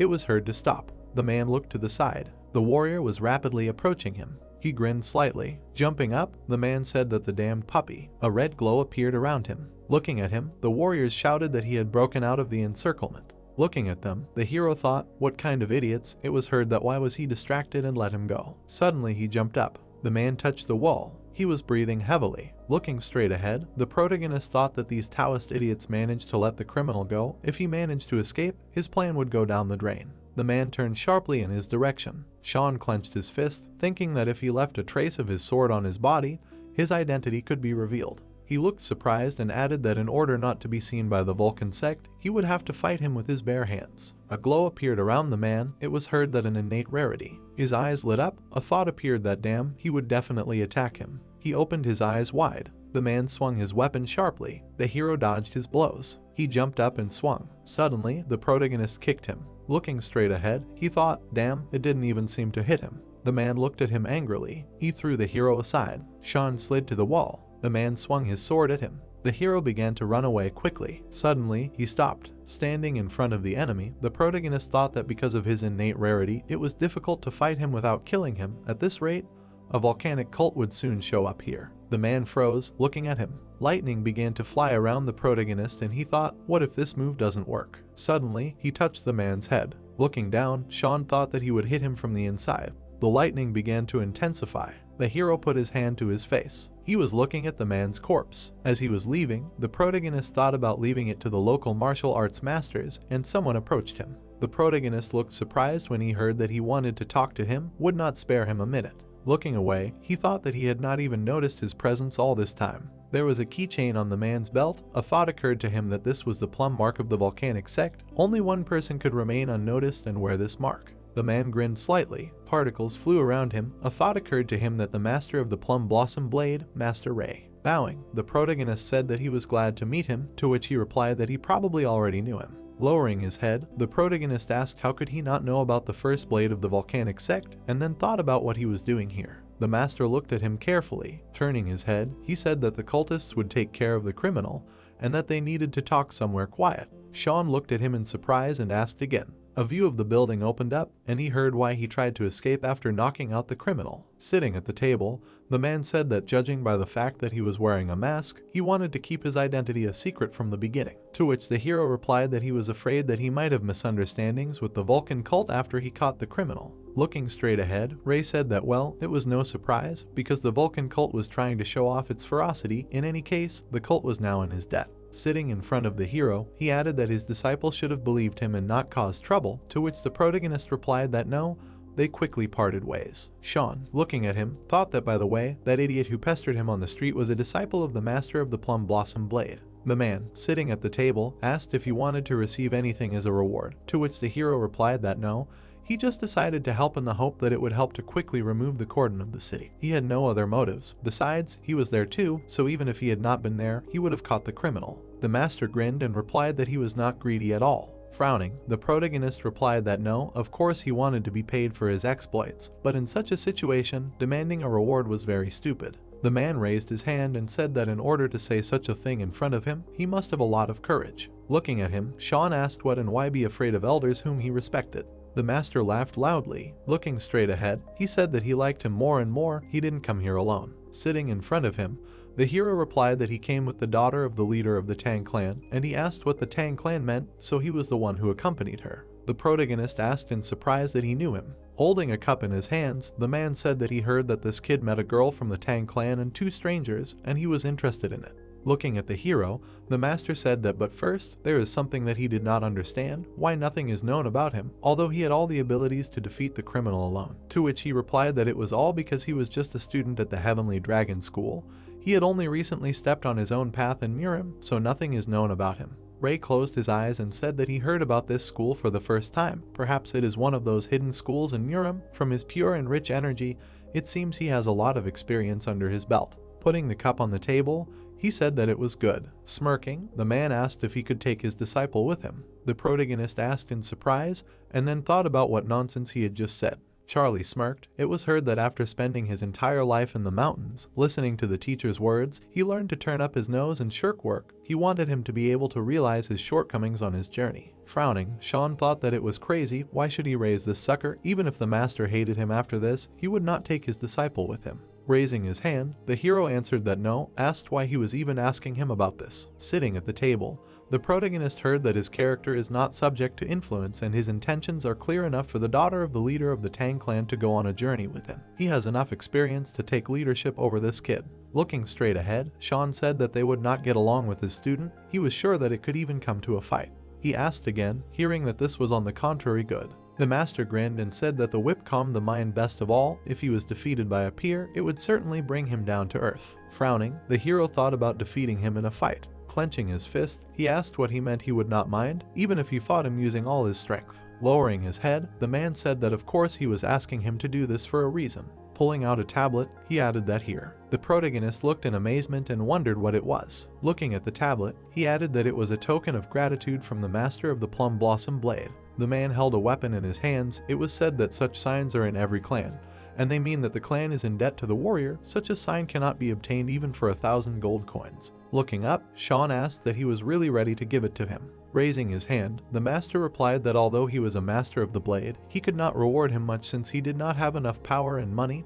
This is all he could give him. The hero looked away. The tablet was lying on the table. Standing in front of the people, the guy said that he was incredibly happy to join them, let them take care of him, to which he answered that yes, and he about them. Looking at the hero, Charlie said that he was too. Looking at him, the protagonist thought about how this Taoist got to him. Raising his hand, he added that but he did not hate him. Sean frowned, thinking about how thanks to him the master of the plum blossom blade was in his debt. Looking at the people, he added that now this loser asks to look after him. Waving his hand, the guy said to stop. Stretching his hand forward, he asked that the carriage was quite tight, maybe he should ride a horse. Charlie grinned and said that they would then switch places. The protagonist entered the cart and he shouted that he should wait, that he hadn't heard what he said. Turning around, Sean asked that he had paid at least a penny for the cart. Frowning, the guy asked what he was talking about. The hero extended his hand forward and replied that renting a cart actually cost money. The guy gritted his teeth when he heard that in that case, wouldn't it be fair if he rode on horseback? The hero smiled and said that he had a good trip. Suddenly the doors slammed shut.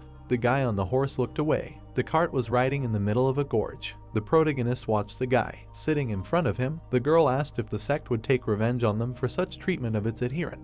Charlie looked straight ahead. A thought appeared that it was true. He was one of the most outstanding warriors before becoming the ward of the master of the Plum Blossom Blade. If he crossed the volcanic sect now, then they would prevent him from becoming the head of Muram. Looking to the side, Sean said that she was right. The guy frowned. The hero smiled and said that is why they need to come up with a good excuse. Sitting by the fire, the guy asked what he told them about the teacher, to which he was told that yes, he was telling it for the 4th time. Charlie closed his eyes and said that it was true. After all, he is the first sword of the volcanic sect, the master of the Plum Blossom Blade. Looking to the side, he repeated. The guy looked at the hero. He looked at him. Charlie grinned, hearing that he must also be a wonderful warrior. Yes, to which he replied that it was very flattering to hear this. He still has many shortcomings, but he is often told that he is the future of their sect. The protagonist crossed his arms and said that he was pathetic. The guy turned his head and asked what he had just said. Putting his hand to his face, Sean said that yes, he was just remembering the wild dogs they had recently encountered in the forest. Charlie frowned and asked again. The people surrounded the man, and it was heard that yes, several dogs had surrounded their prey. The guy rushed forward, and it was said that but one dog rushed forward and chased the prey. The man began to run away, and it was heard that but the prey was more cunning and ran to its hole. Looking away, the hero asked that didn't that dog act stupidly. Looking at him, Charlie said that she probably had her reasons, to which he replied that since they were dogs, they were simply left without food, but let them imagine if something like that had happened in Muram. The man held his hand out, sounding like one bad decision and the crazy killer could escape, innocent people could get hurt. Charlie closed his eyes and said that only stupid people talk about things that could have been but didn't.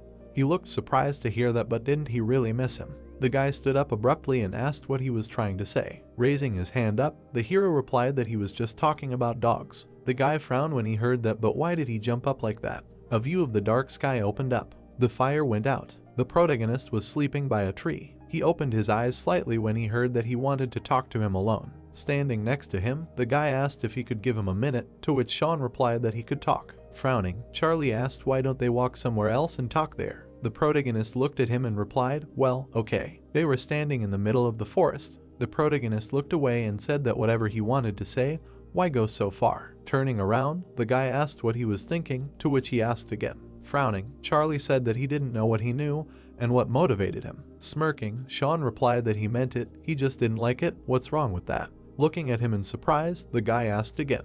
He chuckled slightly. Looking up, Charlie laughed loudly. Rubbing his eyes, he said that he didn't think he could make him laugh, but the joke was actually pretty good. Looking at him, the protagonist asked if it sounded like a joke and then said that but he was being sincere. Waving his hand, the guy said that he didn't know what he was talking about. Raising his hand, the protagonist said that they were connected to him much more than he thought.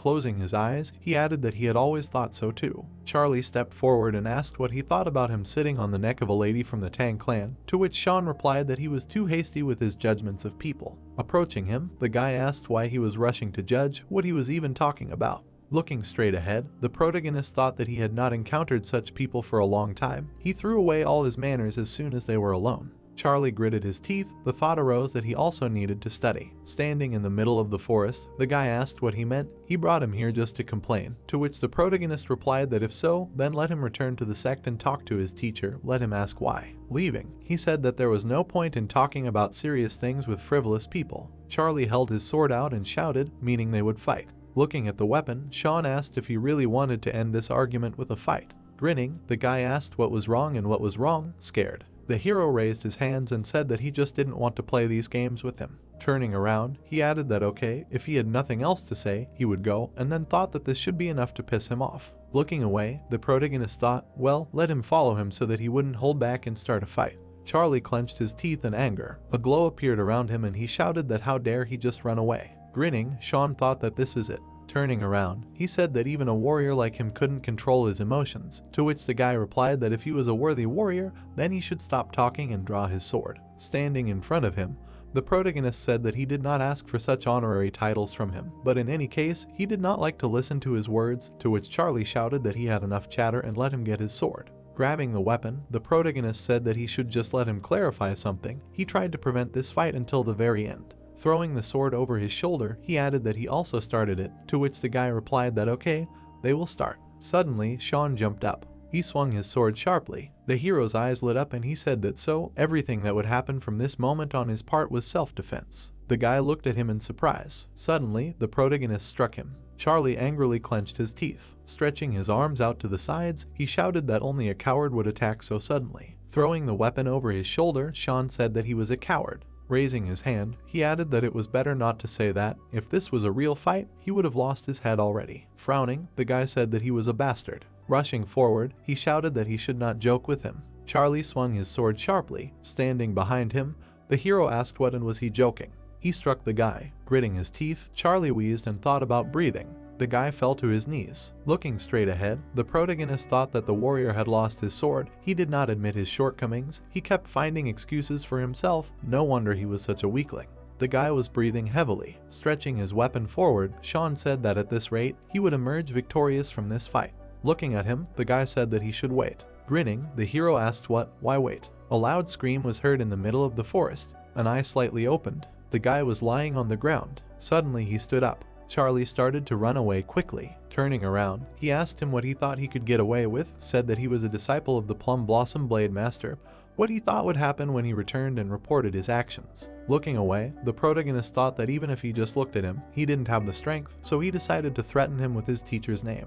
The guy gritted his teeth, and he added that this sucker is also the future of the Vulcan sect. Now he understands why the Blade Master gave him such a valuable reward. Holding the weapon in his hands, Sean said that since he uses the teacher's name like that, with his eyes wide open, he added that it seems he has no choice but to kill him. Charlie looked at him in surprise. Grinning, the hero said that okay, he's joking, let him not be so afraid, even if he is a disciple of the Plum Blossom Blade Master. Looking at him, the guy heard that the entire Vulcan sect will take revenge just because of him, to which he replied that they will find a motive. With his eyes wide open, the protagonist asked what he was saying. His teacher will manipulate motives. He himself is not ashamed to say such things. Standing in front of him, Charlie replied that no, to which he added that he can go out. The guy looked away in surprise. The girl looked straight ahead. It was heard that how she ended up here. Holding the weapon in his hands, the guy asked how long she had been watching them, to which she replied that since he forced him to fight. Smirking, Sean thought that it was obvious how he would act when he found out that the lady was there. Frowning, Charlie shouted that yes, he had deliberately provoked him,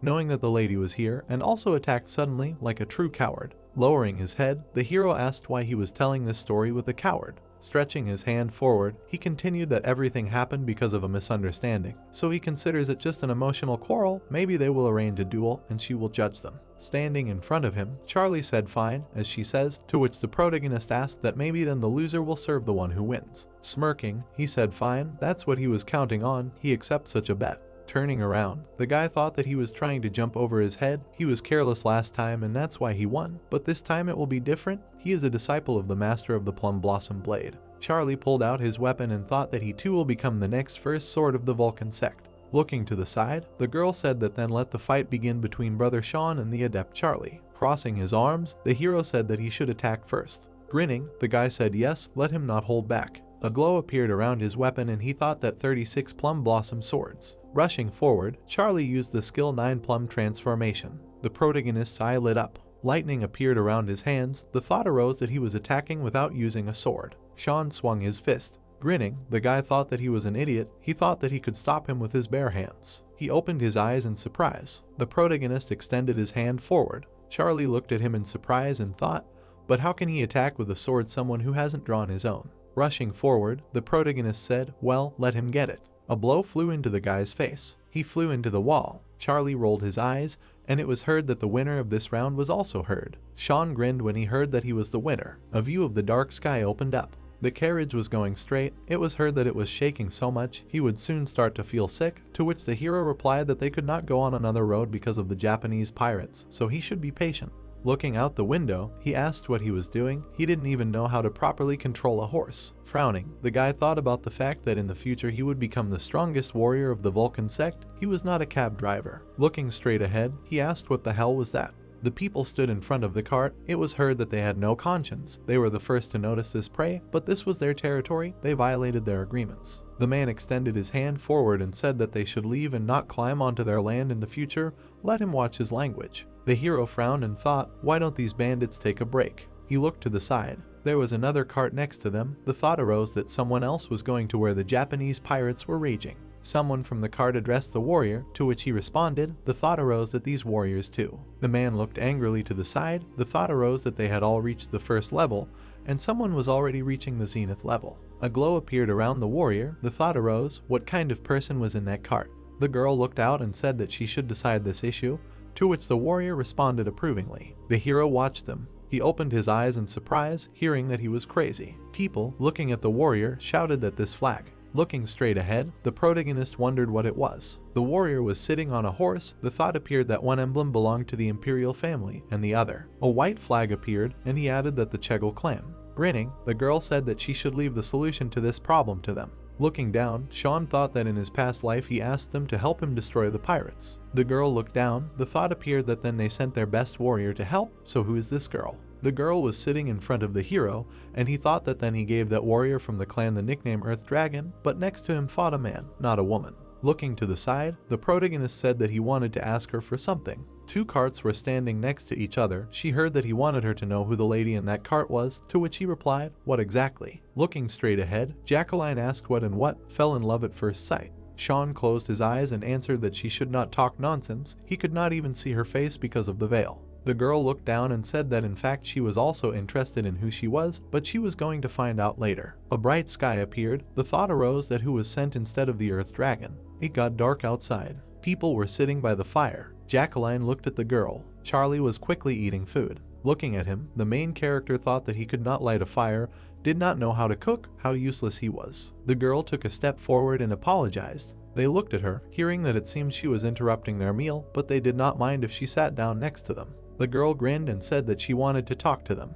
The protagonist looked at her and said that he should sit down. Sitting on the bench, the guy said that he was good evening. He was Charlie from the Volcanic Sect. He smiled widely. The girl looked at him in surprise and said that he was fine. Jacqueline closed her eyes and introduced herself, and the girl introduced herself as Monica. The girl looked at them in amazement and asked if she was really the daughter of the leader of the Tang clan, and Sean introduced himself. Sitting on the bench, he said that he was from a little-known school and was unknown in Urim, so she had hardly heard of him, to which she replied that it was like this. Closing her eyes, the girl said that she was Amanda and asked to forgive her caution. She had to hide her face for some reason. Standing up, the hero thought that Amanda, in his past life he had never heard this name, and she said that she did not know that someone else went to Zhejiang besides them. He poured food into a plate and thought that since she was from the Chegel family, nothing bad would happen if he left a good impression of himself. Pulling the dish forward, the protagonist said that they did not know either, they would eat together, to which the girl thanked him. Looking at him, Amanda said that apparently their meeting was destined by fate, since they had the same goal, asked if she wanted to join them. Looking straight, Sean said that thanks for the offer, but they were heading to Hangzhou, and then thought that apparently she thought that they were also going to fight pirates, but this was not so. The girl looked away, hearing that they were not going to fight, to which she replied that that was it. Holding the food in her hands, she added that it was a pity that they were going to different places. Sitting on the bench, Amanda asked that maybe they would go with them to Hangzhou. Turning his head, the hero said that well, then there was no reason to refuse, asked what, however, why she wanted to go with them so much. Grinning, the girl said that she just wanted to make friends with them, she rarely leaves the house. Grinning, the protagonist thought that make friends, it seems she is hiding something. It was heard that then they would go together tomorrow morning. The horses quickly ran forward. The girls talked to each other. The guy closed his eyes. A view of Hangzhou opened up. The carriage entered the city. It was heard that it was a pity that it was time to say goodbye. Lowering her head, the girl said that well, it was a fun ride, thank you to them. Grinning, Sean replied that they also enjoyed being with her. Looking straight ahead, Amanda replied that she hoped they would meet again. The hero raised his eyebrows and wished her luck. A view of the river opened up. The girl took off her mask. The thought came that she was the daughter of the Tang clan leader. The sword lay nearby. The thought came that she was the disciple of the Plum Blossom Blade Master, an unknown girl with an unusual aura around her. Amanda tied her hair, and the thought occurred to her that he was the head of this company. The man was standing near the carriage, and she thought that she would have to resort to her family connections to find out everything, but he said that he was here. The doors opened slightly, and she heard him asking to address her properly in the future. She stepped on the ground, and she heard words of apology. The girl put her hand to the side, and someone said that he was a young master. A view of the palace opened up, and she heard him say how he could help them. The palace sign appeared. Looking straight ahead, the protagonist said that he had come to see the head of the trading organization, to which he was told that it was the same. Bowing, the man said that they would take them to the reception hall and let him tell the head that an important guest had come to see him. Stretching his hand to the side, the man said that he was here. The protagonist sat in the reception hall and heard how he was doing. Grinning, he replied that thanks to him, there was no need to complain. The man extended his hand forward and said that he was glad that he was doing well, he just wanted to ask him something. Raising his eyebrows, he continued that how did he know that spices would go up in price so much. Looking at him, Sean replied that he probably would have to tell his secret. In fact, he did. Extending his hand forward, he added that he was reborn, but having returned to the past, all his memories of the future remained, to which the man asked again. He frowned and asked what rebirth. He was not lying. The hero looked at him carefully. Smiling, the man asked if he should react like that. Well, what a joke he was making, to which the protagonist asked that it was so important how he knew about it. Holding the cup in his hands, he added that what would happen in the future was not so important. Grinning, the protagonist asked that his son's health had improved, whether he was able to overcome the illness sent by the demonic sect, to which he was answered that yes, now he was completely healthy. Sitting in front of him, the man said that although the people around him still thought that he was sick, Sean asked why that was. Holding the cup in his hands, he asked that didn't he say that his illness was caused by the heavenly demon. He hid the fact that he had recovered and that he had found a healer, so that the heavenly demon itself would contact him. Looking straight ahead, the man asked that shouldn't he take revenge for all the suffering caused. Looking at him, the protagonist thought that the head of a trading organization, he really was an unusual person. With his eyes wide open, he added that however, in that case, the sect leader doesn't know that he cured his son, right? Items appeared. The thought arose that he had already collected 2 of the 5 works of the heavenly demons, and he thought that they were already looking for him, so he tried to be secretive. The protagonist stood with his back to the demon. It was heard that but what if he collected all the books and he wouldn't even know about it? He grinned and thought that then he would also become the hero of Murim, and at the same time prevent the demonic sect from conquering the world. Putting the bowl on the table, Sean said, well, then let's talk about the main thing.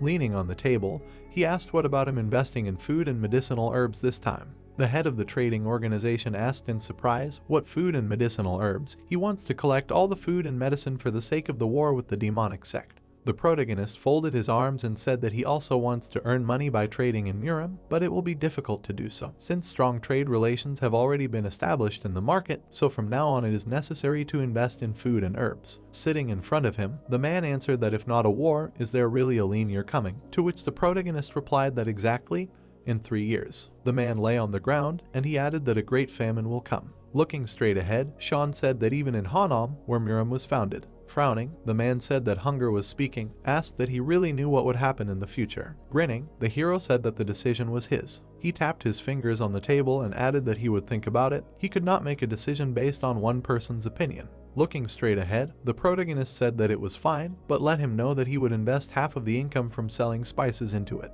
Looking at him, the man replied that well, they were willing to help investors. Sean was leaving the building.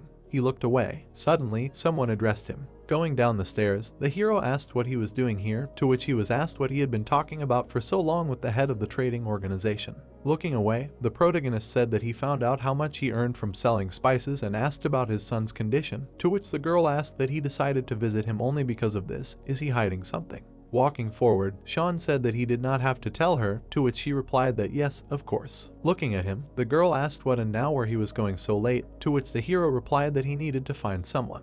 Looking surprised, Jacqueline asked what who. The protagonist put his hand to his face and said that he did not know where he was from, what his name was and what he looked like. All he knew was his gender and age. They said that he lived in the entertainment district, so he decided to search this place. A view of the city opened up. It was heard that the entertainment district in Hangzhou is larger than anywhere else. Given that he knows such a person, he will have to look for a very long time, since he is going to do this. Looking away, Sean said that well, he would recognize him if he met him, to which the girl replied that he didn't even know what he looked like, what he was like. The man was lying on the ground. A thought appeared that the person he was looking for was a martial artist who could destroy anyone. A cloud dragon. People called him a dragon drowning in alcohol. Everyone around thought that he lived in luxury and died in it. The man smiled widely. It was said that in fact he was captured by the followers of the heavenly demon and became their puppet. In his past life he saw him only in a mess, so he doesn't know what he looks like, but he remembers his energy. In a year he should become a puppet of the heavenly demon, but in this life he will be the first to catch him. Walking forward, the girl asked what but why he decided to find him. Looking at her, the hero replied that he would tell about everything later, and she added that she might not have asked. Walking forward, the protagonist asked what and how much longer she would follow him everywhere, to which she replied that the head of headquarters in Hangzhou took care of everything, she had nothing to do, and that she could not follow him. Stopping, Sean asked that she herself would want to go to the entertainment district. Tying up his hair, he asked what and what if men pester her. Turning around, Jacqueline asked what he was worried about her. The hero passed her. Going down the stairs, the girl asked what he was ignoring her. They stood in the middle of the district. The thought appeared that the district was really huge. The search would take a long time. Putting his hand on his hip, the protagonist thought that they say that he is an excellent master of the four arts, so if we start from this. He looked surprised, hearing that he got drunk at someone else's expense. Sean looked at them. The man was holding brushes in his hands. The thought appeared that brushes and ink, a go board and an instrument. The man angrily clenched his teeth. Particles were flying around the guy.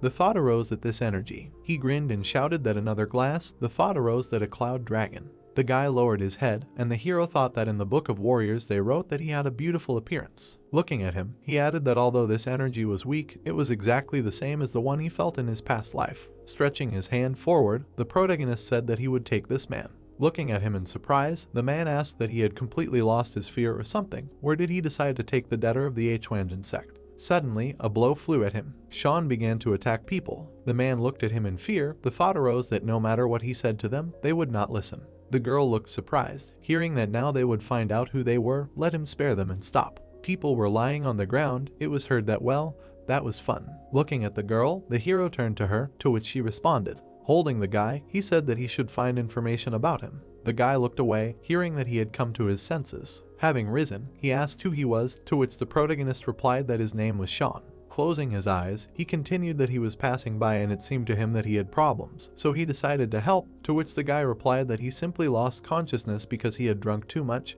What problems could he have? The guy turned his head from side to side, listening to the fact that when he saw him, some people were dragging him, to which he asked what and where did they take all his things. People were lying on the ground. It was heard that Looking straight ahead, the hero said that his property was damaged. Sitting on a chair, he continued that he shouldn't worry, he'd settled all his debts, to which the guy asked why he was paying off his debts for him. Looking away, the protagonist turned to him. The guy looked surprised to hear that he'd done all that to ask him for a favor, to which he asked how he knew his name. Holding a book in his hands, Sean said that Howe's company had helped him with this while he was sleeping. He wasn't going to harm him, there was no need to worry so much. Getting up, Henry said that thanks for the help. But now he's in debt, he'll repay him tomorrow, to which the hero replied that he just wanted to show that he was friendly before asking him for anything, so there was no need to repay him. Sitting on a chair, the protagonist said that he wasn't going to involve him in any organization or sect either, to which the guy replied that he was happy with his life anyway. Approaching the door, he added that they would see each other when he paid him back. Thanks for helping. The guy extended his hand forward and heard about the Cave of 1,000 Traps. The hero smirked and said that he knew where it was and how to get to the treasures hidden in it.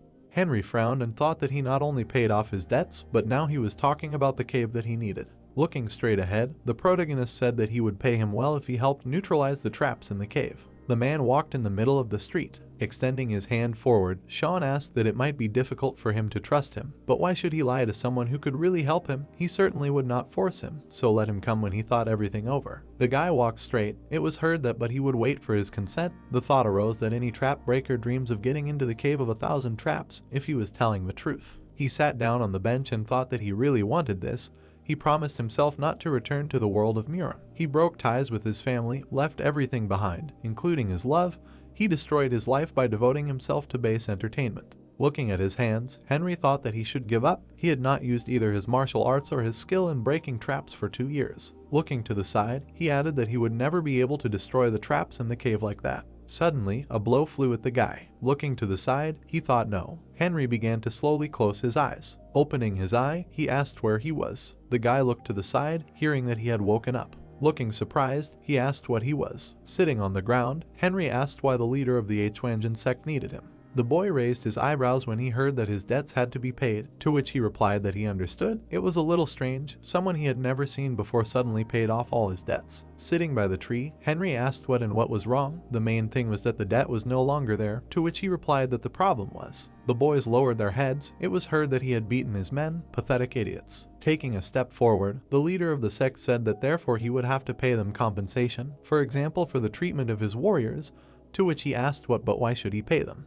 Crouching down, the boy said that there was nothing left, since they could not find the guy, to which Henry shouted that this was too much. The boy looked away, hearing that maybe he should just go with them, and then his debt would be paid, to which he asked where he needed to go with them. The guy stuck out his tongue and said he would understand when they came, and they told him to stop. They looked away in surprise. Looking at the hero, the guy asked what and who he was. Turning his head, Henry said what it was. Frowning, the protagonist said he thought he should talk to him. Standing in front of him, the sect leader asked him if he was the one who beat up his people. Suddenly, Sean disappeared, and he added that he was crazy. Suddenly, the protagonist struck him. Frowning, the guy said he was a bastard. The protagonist looked at him angrily and thought that the mask was made of human skin. A bright glow appeared around them. The people shuddered and shouted about the leader. Sitting on the ground, the guy shouted. The sect leader lowered his head. It was heard that his face. Looking away, he said that he was an idiot. The warriors looked at him in fear and asked if he was okay. Suddenly, the leader swung his sword. He sharply cut his men. Looking at him, the hero thought that he knew that the leader of the Sima clan was behind the sect. Standing with his back to him, the guy said that now he will not be able to live after seeing his face. Grinning, he said that a thought arose that he did not think that it would be him. Sitting on a chair, the protagonist thought about what he learned that the reason why Henry was in debt was the clan leader himself. The guy was lying on the bed. A thought arose that the clan leader must have thought that if his son refused in a bad situation, he would return to the family. He thought that if he paid off his debt, then the clans who were angry with him would leave him alone. The man smiled. A thought arose but he did not think that everything would happen exactly like this. The men shook hands. It was said that maybe the Sama clan had joined the demonic cult in order to infiltrate its followers into the faction. But that would be true if the Sama clan were really part of the cult. They would have become famous, but he had no memories of this clan from his past life. The man smiled widely. It was heard that even if the clan was not part of the cult, did he really decide to kill Henry without the knowledge of the entire clan? Frowning, the protagonist thought that he needed to capture him and find out everything for sure. Standing in front of him, the leader asked that he was the one who paid off this sucker's debt. Why did he do it? To which Sean replied that he simply had enough money for it. Smirking, the man said that he was funny, asked that he didn't know what because of his actions. Rushing forward, he shouted that he was in big trouble. The hero parried his blow. Gritting his teeth, he thought it was cold. The protagonist jumped back sharply. He frowned and thought that if this demon wielded an ice sword. Looking straight ahead, Sean wondered what it meant. This was the demon that could destroy even the souls of the dead, the demon of pretense. Sean calmly turned to him, then looked at him in surprise and asked that he knew him. Grinning, the protagonist said that he thought that he died in Davan, did not think that he actually became the head of the bandits. Throwing the weapon over his shoulder, the man said that he had a good tongue. Standing in front of him, he added that since he knew him, but remained calm, it means he was a good warrior, to which the protagonist replied that he was calm because he knew what to expect from him. Pulling the sword to the side, Ben said that he was older than him, but it seemed that their skills were on the same level. A glow appeared around his hands and he added that it was a pity, of course, to kill such a young warrior with a promising future with his own hands since he was so special. Swinging his sword, the man shouted that he would finish him off quickly and painlessly. A bright light appeared in the middle of the forest. Ben opened his eyes in amazement. The hero looked at him in surprise. Striking at him, the man shouted that he would never. Suddenly, he jumped up. Striking, Ben asked why he was dodging. The protagonist gritted his teeth, hearing that he was about to die. He grabbed the weapon tightly. Then Sean swung his sword. Grinning, the warrior said that he was fast. Approaching the hero, he added that his fast attacks would not take him. They struck at the same time. The man opened his eyes wide and said that it was not enough. He froze in amazement and thought that he had disappeared. The hero, looking at him, heard that where did he go, then looked away in surprise, hearing about the fourth phase. Bright rays appeared around the protagonist. The warrior reflected his blow. With his eyes wide open, he thought that this guy had no doubt, he had no sense of fear at all. Sean looked at him furiously. A bright explosion occurred. The protagonist landed on the ground. Looking straight ahead, he thought that this old man. The sword was broken in half. The man ran forward quickly and thought that he would not be able to defeat him. He should go back and report everything to the head of the sect. Suddenly, he looked away in surprise. Turning around, Ben asked what was going on. Where did he go? He looked around in amazement. Standing behind him, the protagonist said that so that's how he was able to survive in Daven, and he thought it was magic. Grinning, Sean said that he was a good runner. Frowning, the warrior shouted that he was a bastard. How dare he? Suddenly, the hero was behind him. Turning around, he asked why he needed Henry, to which he asked how he managed to do it. Grabbing the man by the head, the protagonist said that if he wanted to live, then let him talk, to which he replied that it was all a demon. Suddenly, he opened his eyes in surprise. The warrior clenched his teeth tightly. The man fell to the ground. Looking at his corpse, Sean thought, damn, he was under the seal of death. He lowered his head and added that he was not a demon after all, but just a man, and the guy asked that he died. Looking at him, the hero replied that he most likely committed suicide, by the way, when he managed to cast an illusion, to which Henry replied that while they were fighting, he decided to use his strategy skills.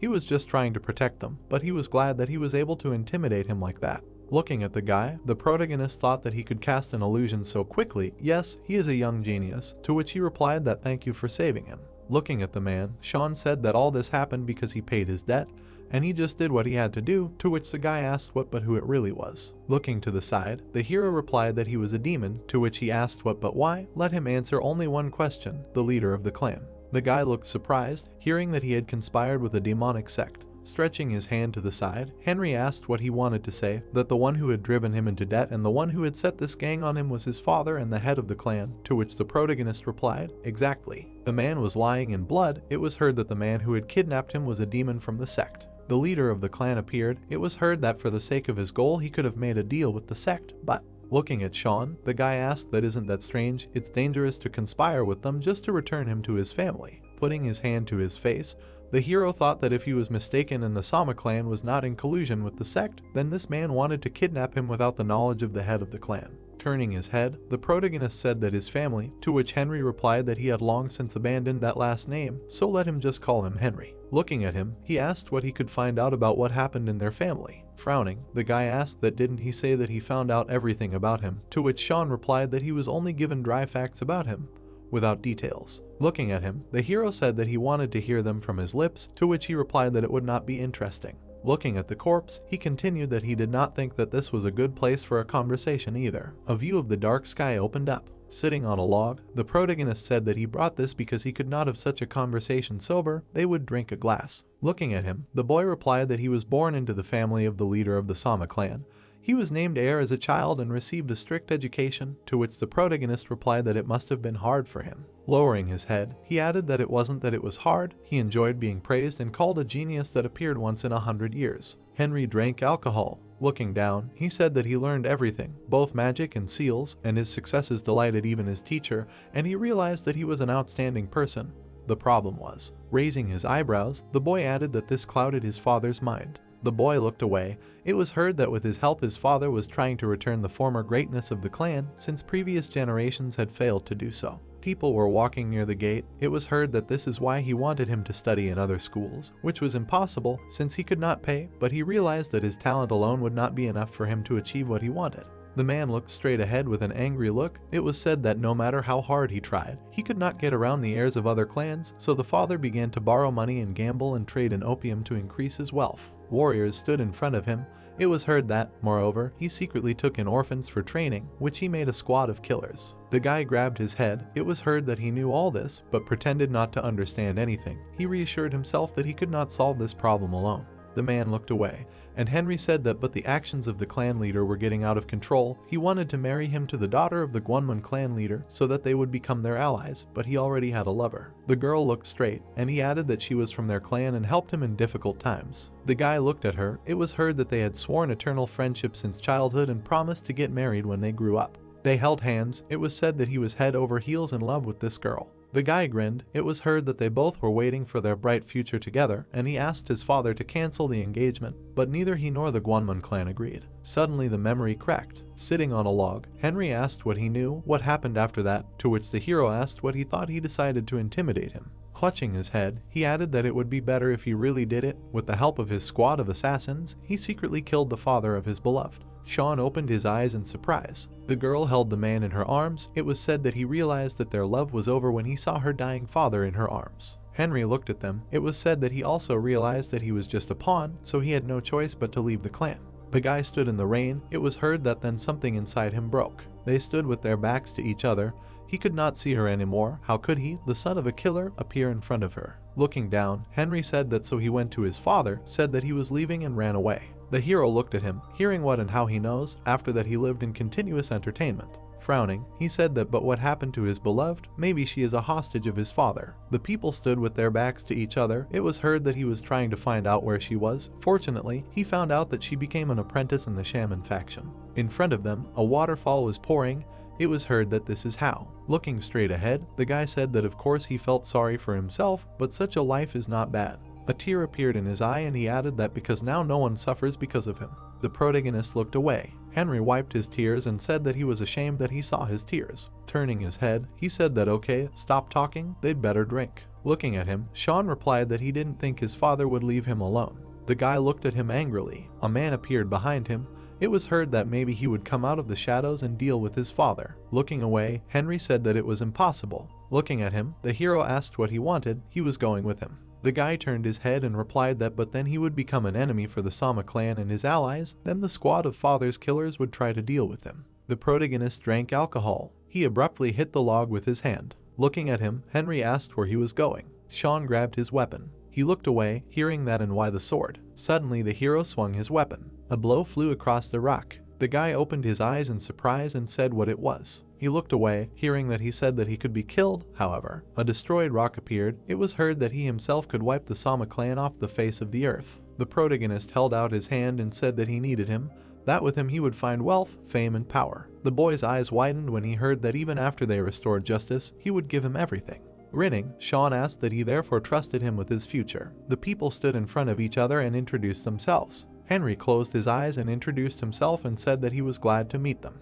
Frowning, he added that he still couldn't get Sean's brother's words out of his head, whether he could answer the question after they left the cave. Grinning, the hero said that of course, to which the boy replied that in order to get out of it, they would need more than just their fighting skills. Looking at him, the protagonist replied that his friends could handle everything. He looked away. The girls stood in front of him. The idea came that Jacqueline should find the location of the cave, and Monica should help in disarming the traps inside the cave. The only problem was, Charlie looked away. The idea came that they needed to get rid of this useless cultist. Standing in front of him, Sean asked what he was saying. He wanted to be independent for some time, to which the guy replied that yes, he thought about it on the way here. Frowning, he added that the civilians in these places are suffering not because of Japanese pirates, but because of bandits who take advantage of the fact that the government and guards are busy with pirates. The guy turned away, hearing that it was not that he did not want to ride a horse, then let him do it. Charlie looked at him in bewilderment. Handing over the money, the protagonist said that he should take it. This is money for necessary expenses. Standing in front of him, the guy asked that he was definitely brother Sean, whom he knew, to which he asked again for whom he took him.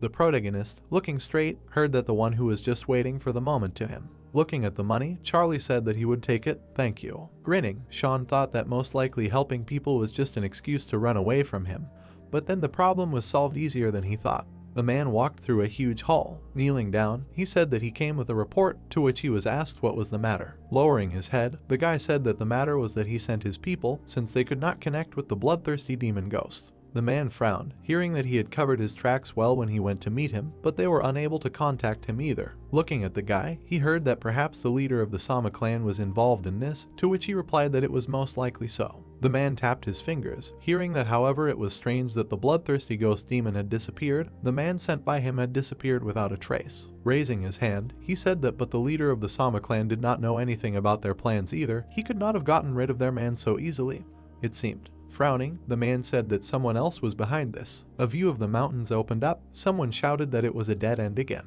Turning around, the guy asked that it didn't seem to him that they were now walking in circles. Putting his hand to his face, The hero thought that the herbalist who discovered the cave in his past life also talked about this strange phenomenon, which meant that the cave should already be very close. Looking to the side, he said that apparently there was a trap with an illusion that made people walk in circles. Was there any way to get rid of it? To which Henry replied that he had also thought about it and had been trying to find it for some time. The guy opened his eyes in surprise. Looking at the stone, he asked what it was. Standing next to it, the protagonist said that they should stop and wait. The guy put his hand to the tree. He was looking at the stone. Henry took the leaf in his hand and said that everyone should come to him. Standing in front of him, Sean asked that he understood how to get rid of this illusion, to which the guy replied that the leader of the clan told him as a child. Crouching down, Henry said that if the creator of this cave had not betrayed their clan, they would have become one of the most prosperous clans. He drew on the ground with a stick and added that even then he thought that there were strained relations between the creator of the cave and the clan. The guy continued drawing and said that, but apparently he was wrong. Looking at him, the hero asked what he wanted to say, to which Henry replied that it was possible. He drew a pentagram and added that the creator of the cave was a member of the Sama clan. Walking straight, Henry said that just like martial arts, you can also tell where a warrior comes from by his traps. He stopped in front of a rock. Looking up, the guy said that this is an illusion seal similar to the one that is passed down from warrior to warrior in the Sama clan. He put his hand on the rock. Stopping, Henry said that it is here. He stretched out his hand forward and said that if that man is really from the Sama clan. Suddenly the rock trembled. Particles appeared near it. Looking straight ahead, the protagonist thought that this is it. The entrance opened, and he added that this is the cave of 1,000 traps. The boy grinned and said that it seemed that getting through this cave would be easier than he thought. The torch lit up. The thought arose that they had already entered this cave. Henry easily removed all the trap seals, as he had assumed. The people stood behind him.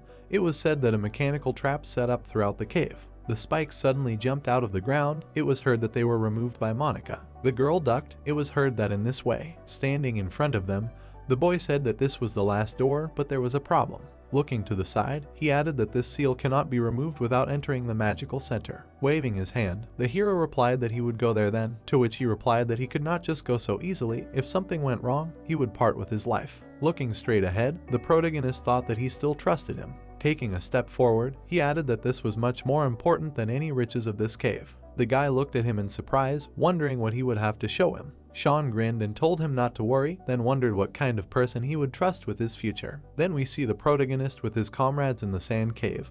Putting his hand on the guy's shoulder, he said that he understood that he was ready for new challenges. The traps there were nothing like the ones they had ever been through. Sean looked at him with a serious look, stretching his hand forward, and lost in thought, he realized that he was absolutely right. Then we see the black-haired guy looking away at the bright blue lighting. A magical trap was set on this gate, or rather, there was a shadow disappearance seal. Because unlike the previous traps, it could only be destroyed from the inside, and the trap could only be destroyed by entering its magical center. After which we see how the guy, holding a weapon in his hand, went on a campaign. In order to defuse it, someone had to go right inside the seal and destroy the magical center. Which, of course, was a very dangerous mission, because in his past life, many tried to go through this test in this very cave, but none of them could return alive. Then we see how the guy stuck the sword in the ground, and also after attempts to pass this very cave ceased due to the constant death of warriors. One experienced daredevil from the Imperial Guard was still able to return barely alive from this magical gate.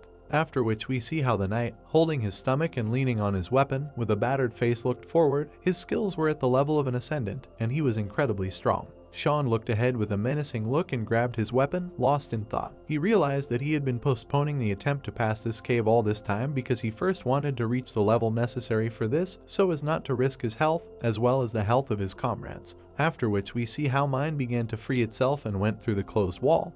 But that same warrior could not tell the protagonist what he had to go through. That is why he could not know what awaited him there and what difficulties he could face there. After which the protagonist looked ahead and continued to be in his thoughts.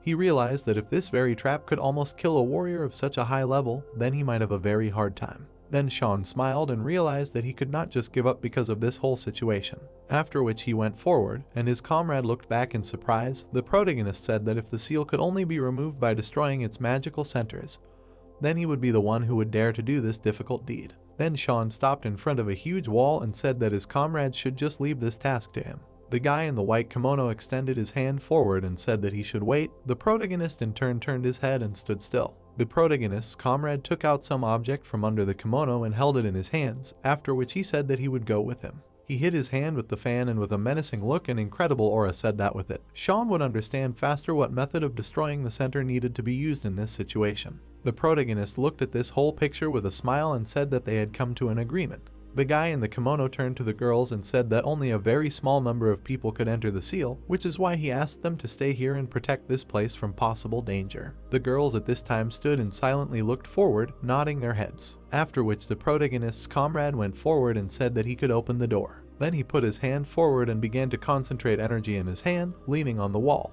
Then the wall also began to fill with the guy's energy. A second later, it began to glow much brighter, after which the door opened, and the guy in the kimono stood with his hand outstretched next to the protagonist. Then he looked to the side at Sean and told him to be careful. The protagonist also looked at his comrade and wished him luck with a stony face. After that, we see Sean walking forward in an unknown place where there was a lot of fog, and he also called his comrade. The protagonist turned to the side and imagined his friend with fear.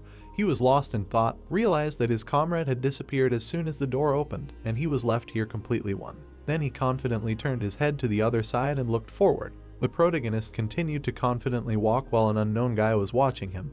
He began to think and realized that, fortunately, nothing had happened to him yet, but it was very difficult to navigate here because of the thick fog. A second later, he turned his head to the side and nostril his gaze. He realized that there was someone else next to him. Then a man with a beard appears in front of us, who said with a smile that he did not expect to see him here. Sean grabbed his weapon in fear, lost in thought. He understood in his mind that he knew all this time that they would be able to meet again, but he did not think that it would happen here, in such a terrible place. The protagonist's brother stood still and looked ahead with a smile, while his kimono fluttered in the wind. Sean in turn could not believe that the demon of delicious murder was here. He stood in a fighting stance, holding his weapon, lost in thought. He understood that he had not yet reached the level that he had in his past life, and in order to defeat his brother, he needed an ace up his sleeve. He thought everything over and realized that now he would not be able to defeat the illusion. The protagonist's brother looked ahead with a smile and said that they had not seen each other for a long time, and he wondered if he really had nothing to say to him. Sean smiled, looking at him, and said that his brother acted as if he knew him, but he was given away by the fact that he was not real.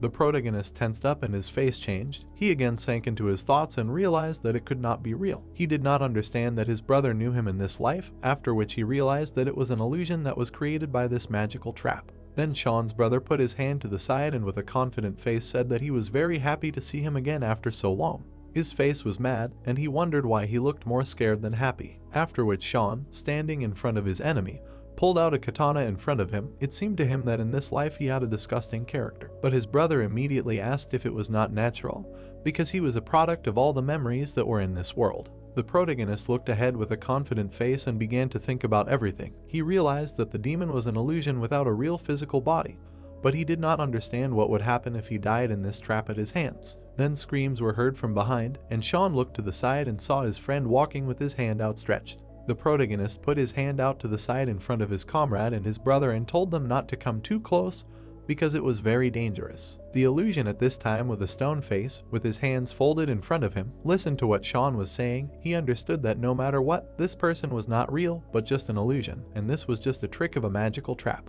Sean's comrade looked to the side and saw another person. He also did not expect that such a strong seal was placed here. Then a warrior in a kimono with a creepy look appears in front of us. It was the leader of the Soma clan, who was his father. The seal of shadow disappearance created himself, the sworn enemy from memories, and that is why they now met each other in this magical trap. The protagonist's brother continued to menacingly watch this whole situation, and Sean was lost in thought. He understood that the most sworn enemy was his brother, and after that he understood why he met him here. Then the leader of the Soma clan appears in front of us, who was the sworn enemy of our comrade. Sean and his friend stood back to back and understood that if this was all an illusion, they immediately had a question what would happen if they just ignored them and passed by. But the guy in a white kimono said that they would not leave here so easily. We then see a lot of hieroglyphs and two warriors standing next to each other. They understood that this seal was created to affect the psyche of the people who entered here, and they understood that their bodies could just go and remain intact. Then we see the body of Sean and his friend, who were standing and unconscious. The protagonist understood that their psyche would be destroyed. They would go crazy if they did not act according to the rules. Then Sean's brother looked ahead and asked if they were done with their boring conversations, after which he said that Sean was still the same heat that made his older brother an adept. Wait. The protagonist then clenched his katana in his hand and began to use his power, from which lightning began to flow along the blade. He understood that he did not need to hurry. He then raised the katana in front of him and with a smile said that his brother would die at his hands again.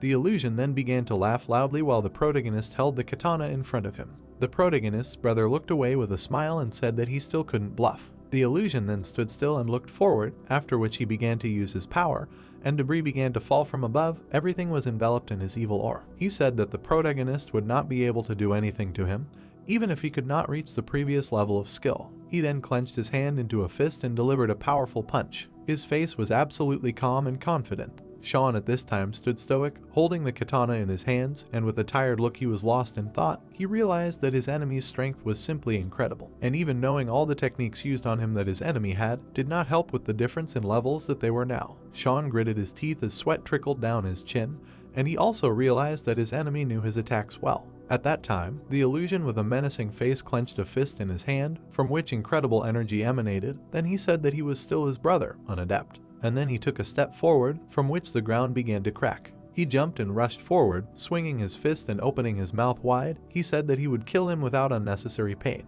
Sean at that moment stood and was completely stunned, looking at what was approaching him. The protagonist stood stunned, holding a sword in his hands, while an incredible huge fist rushed towards him. After which the illusion dealt a powerful blow, from which stones and many fragments flew to the side, and Sean at that time managed to jump to the side. The protagonist stood in front of his enemy, next to a huge depression from the blow remained. Sean knelt down, holding his hand on the ground, with a tense face. His enemy stood with a crazy face, stretching his hand in front of him, which was burning with a bright purple flame. He said that it was quite funny to see his opponent rolling on the floor. Sean, with a stern look, clenched his teeth, looked confidently forward. Then he looked to the side and noticed a bright light. At that moment, his brother came closer and with a smile on his face was ready to deliver another blow, while the protagonist was deep in thought and realized that he needed to block the blow faster. Then his face changed and put his hand under the blow. Sean continued to stand in a stance, defending himself, while the enemy stepped aside, stretching his fist forward. The illusion continued to watch with a smile, clenching his fist in front of him and saying that his opponent held up well. Sean held the sword in his hand the whole moment, opening the entrance of blue lightning, and realized that his opponent decided to just play with him.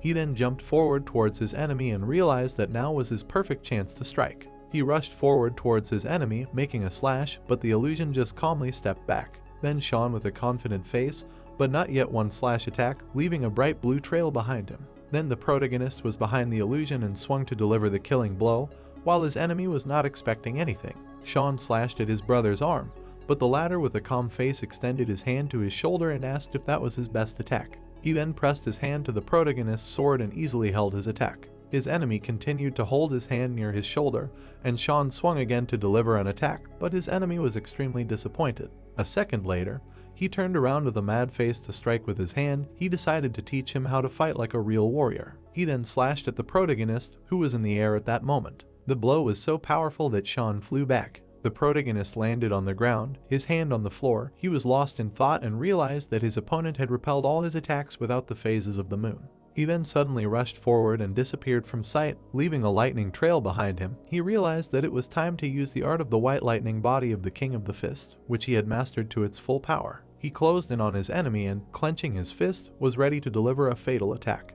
He then delivered an incredibly powerful attack right on his opponent's jaw. Sean opened his eyes and was stunned by what he saw. His brother stood unharmed and with a mad face said that his blow was like a mosquito bite. He then delivered a kick to the protagonist's stomach, causing him to cough up blood. Then he began to swing his hand, while Sean was unaware of anything at that moment, holding the sword in his hands. He was lost in thought and realized that his image was recreated from his memories of a strong and invincible enemy, but he also reflected the attacks that he had learned in this life. Then a blow hit the protagonist's face, causing him to grit his teeth. Sean fell to the ground and flew back from his enemy. The enemy at that moment stood and watched with a stern face while a fog of dust rose around him. Then he stood up, lowered his sword to the ground and realized that if he was lucky, then thanks to the white lightning technique, he would not receive damage from his attacks. The protagonist leaned on his sword, wiping his battered face with his hand. His brother, smiling, looking at all this, asked how he was feeling. Sean, smiling, said that he was still on his feet. The enemy put his hands out to the sides and said that it was all funny for him,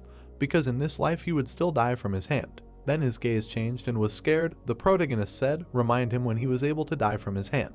Sean smiled and said that it was his brother who was able to die from his hand. The illusion at that moment became extremely angry, and his gaze changed. Then the protagonist plunged into thought, recalling how he stood on his knees near a lot of debris, his head down. He remembered how life went, died from the side effects of his own attack. after which his brother clenched his hands into a fist. A lot of energy and strength accumulates. He said that after death he only had to wag his pathetic tongue. Sean took a stance holding the electric sword, and lost in thought, he realized that it was disadvantageous for him to use his normal melee attacks, as his opponent would easily parry and counterattack. That is why he needed to keep the necessary distance for him and wait for the right moment to counterattack successfully to kill him, after which he used 21 phase. The protagonist began to swing his sword, sending shockwaves of electricity forward using the waning moon. His opponent at this moment quickly pushed off the floor and rushed forward, leaving a bright purple trail behind him. He quickly approached the protagonist, swinging his fist, while many shockwaves of blue electricity flew towards him. Sean stood there holding his sword, watching his enemy getting closer and closer.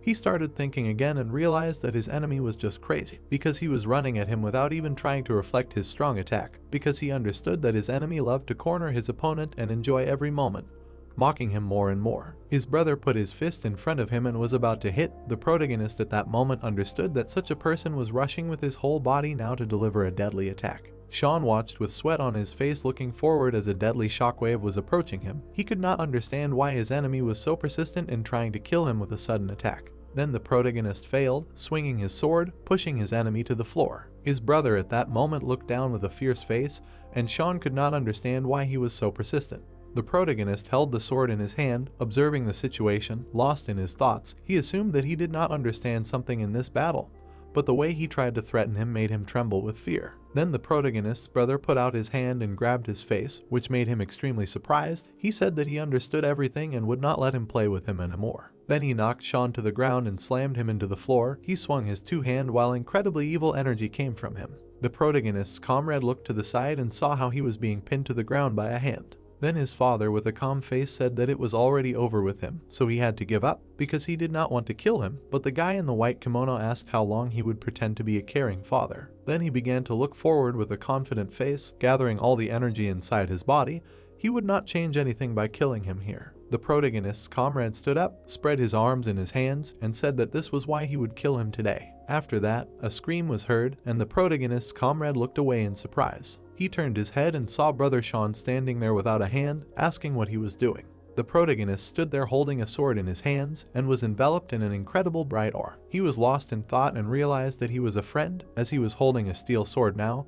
It was a skill that could only be used in a state of zenith. Sean opened his mouth, exhaled hot air, and with a bloody face said that now he understood everything and would also know why his opponent wanted to end this battle so quickly. At this time, the illusion stood there and was angry, calling the protagonist a crazy idiot and wondering if he really wanted to use this deadly attack again, because in the end he might die from it. After which we see a huge monster with incredible fangs, who was menacingly looking forward. Sean realized that in any case, this battle was with his own memories, and he only needed to destroy it before the side effect of the attack hits him. The protagonist, incredibly with a smile on his face and in full concentration, looked forward. Using an explosive magic attack, he fully decided that he would kill his brother again and come out of this fight as a winner. Sean stood with a bloody face, his mouth open and holding his sword in his hands, which was burning brightly and lightning. He was lost in thought and realized that no one could have thought that he would use this damned attack again. Then he went forward and slashed at his opponent, who at that moment was sitting near a stone, stretching his hand forward. It was an explosive magic attack. It was one of the 6 skillful attacks of the demonic sect. This very attack killed the demon overlord and then him in his past life. After which we see the enemy's severed arm, and the rock that was behind him was also cut in half, and the area was covered in blood. The protagonist's brother stood with a tense face and held his severed arm, because he decided to suddenly attack him again because he was afraid that he would use his amazing ability. At this time, Sean stood with a smile and looked ahead, remembering how in his past life he sat with his head down near a lot of debris. He realized that now he can only fight his enemy inside his mind, and his body can withstand anything and will not suffer even if he uses his amazing explosive magic attack. His opponent, hearing this, was horrified and angrily began to shout that he could not just go and kill him using one of his skillful attacks because he was not as strong as he was in his past life. Sean, hearing this, looked ahead and went into his thoughts. He understood that his opponent was right, and since the power of his attack now directly depended on the strength of the one who attacked, it would not be as strong and powerful as in his past life. After which, he smiled while blood flowed from his mouth and said that judging from his chatter, he was still nervous from his attack. The enemy at this point gritted his teeth and watched the whole situation. Sean got into a fighting stance again and held his electric sword in his hands. He knew that there was not much time left before the side effects of the attack would start to negatively affect him. Then he walked forward with a crazy smile, holding his sword in his hands, which was beating out many lightning bolts. He decided that he should concentrate all his power in one strike to strike the enemy to death. At this moment, the enemy shot a fist in front of him with a scream. He did not understand how the protagonist dared to do such a thing. Then they approached each other to deliver incredibly powerful attacks to each other. Then Sean delivered a slash with his sword, while his enemy defended himself by putting out his hand. The protagonist's brother tried to parry many attacks, causing many debris to fly from both sides. Then Sean was in the air, swinging his sword. Above was the image of a terrifying monster with huge fangs, while his enemy tried to defend himself from all this. Then they got closer and everything around them started to shine brightly from their incredible abilities. The protagonist's brother flew away with a scared face. Sean also ended up on the side, touching the ground with his hand. He looked ahead tensely and lost in thought. He realized that his enemy was deflecting all his attacks as if he wasn't worried about his life. Then he assumed that maybe it was because he realized that all of this was just his memory. He couldn't drag this fight out any longer. He needed to finish his enemy off as soon as possible. Then his brother quickly got closer to the protagonist and was ready to kick him. He kicked the ground because the protagonist managed to dodge this attack, and a lot of debris flew to the side. Then the enemy struck with his hand, and the protagonist flew to the side, grimacing. He realized that he couldn't maintain the advantage in this fight any longer. Then he looked ahead and was surprised. His enemy dealt another powerful blow, which left the protagonist stunned. Sean's brother watched the whole situation with a smile, not realizing that this would most likely be the end for him. But his face changed when he saw his arm grabbed. Sean held his enemy's hand, swinging his blue sword. He asked his brother, followers, didn't they know that I specialized in slashing attacks? He then swung his sword with a mad face, lighting up everything around him with bright blue lightning. He used his slashing attack that tore flesh and broke bones of the enemy, and then said that he would remind his brother what death is. At this time, his enemy watched the whole scene with a frightened face, doing nothing. Sean then dealt a slash that cut his brother in half. At this time, the enemy opened his mouth and began to scream, coughing up blood. Sean stood watching as his brother fell to the ground, cut in half. Sean then pressed his hand to his chest, and with a bloody face he was lost in thought. He realized that he was prepared for this incredible blow, but the pain was still unbearable, which paralyzed his entire body. He understood that if it were not for his white lightning art, he would have died a long time ago. At this time, brother was lying on the floor with a completely bloody face. Sean continued to think and realized that if this battle was real, he would die in this life again. He realized that he needed to return to his previous level of strength as soon as possible so as not to get into such unpleasant situations again.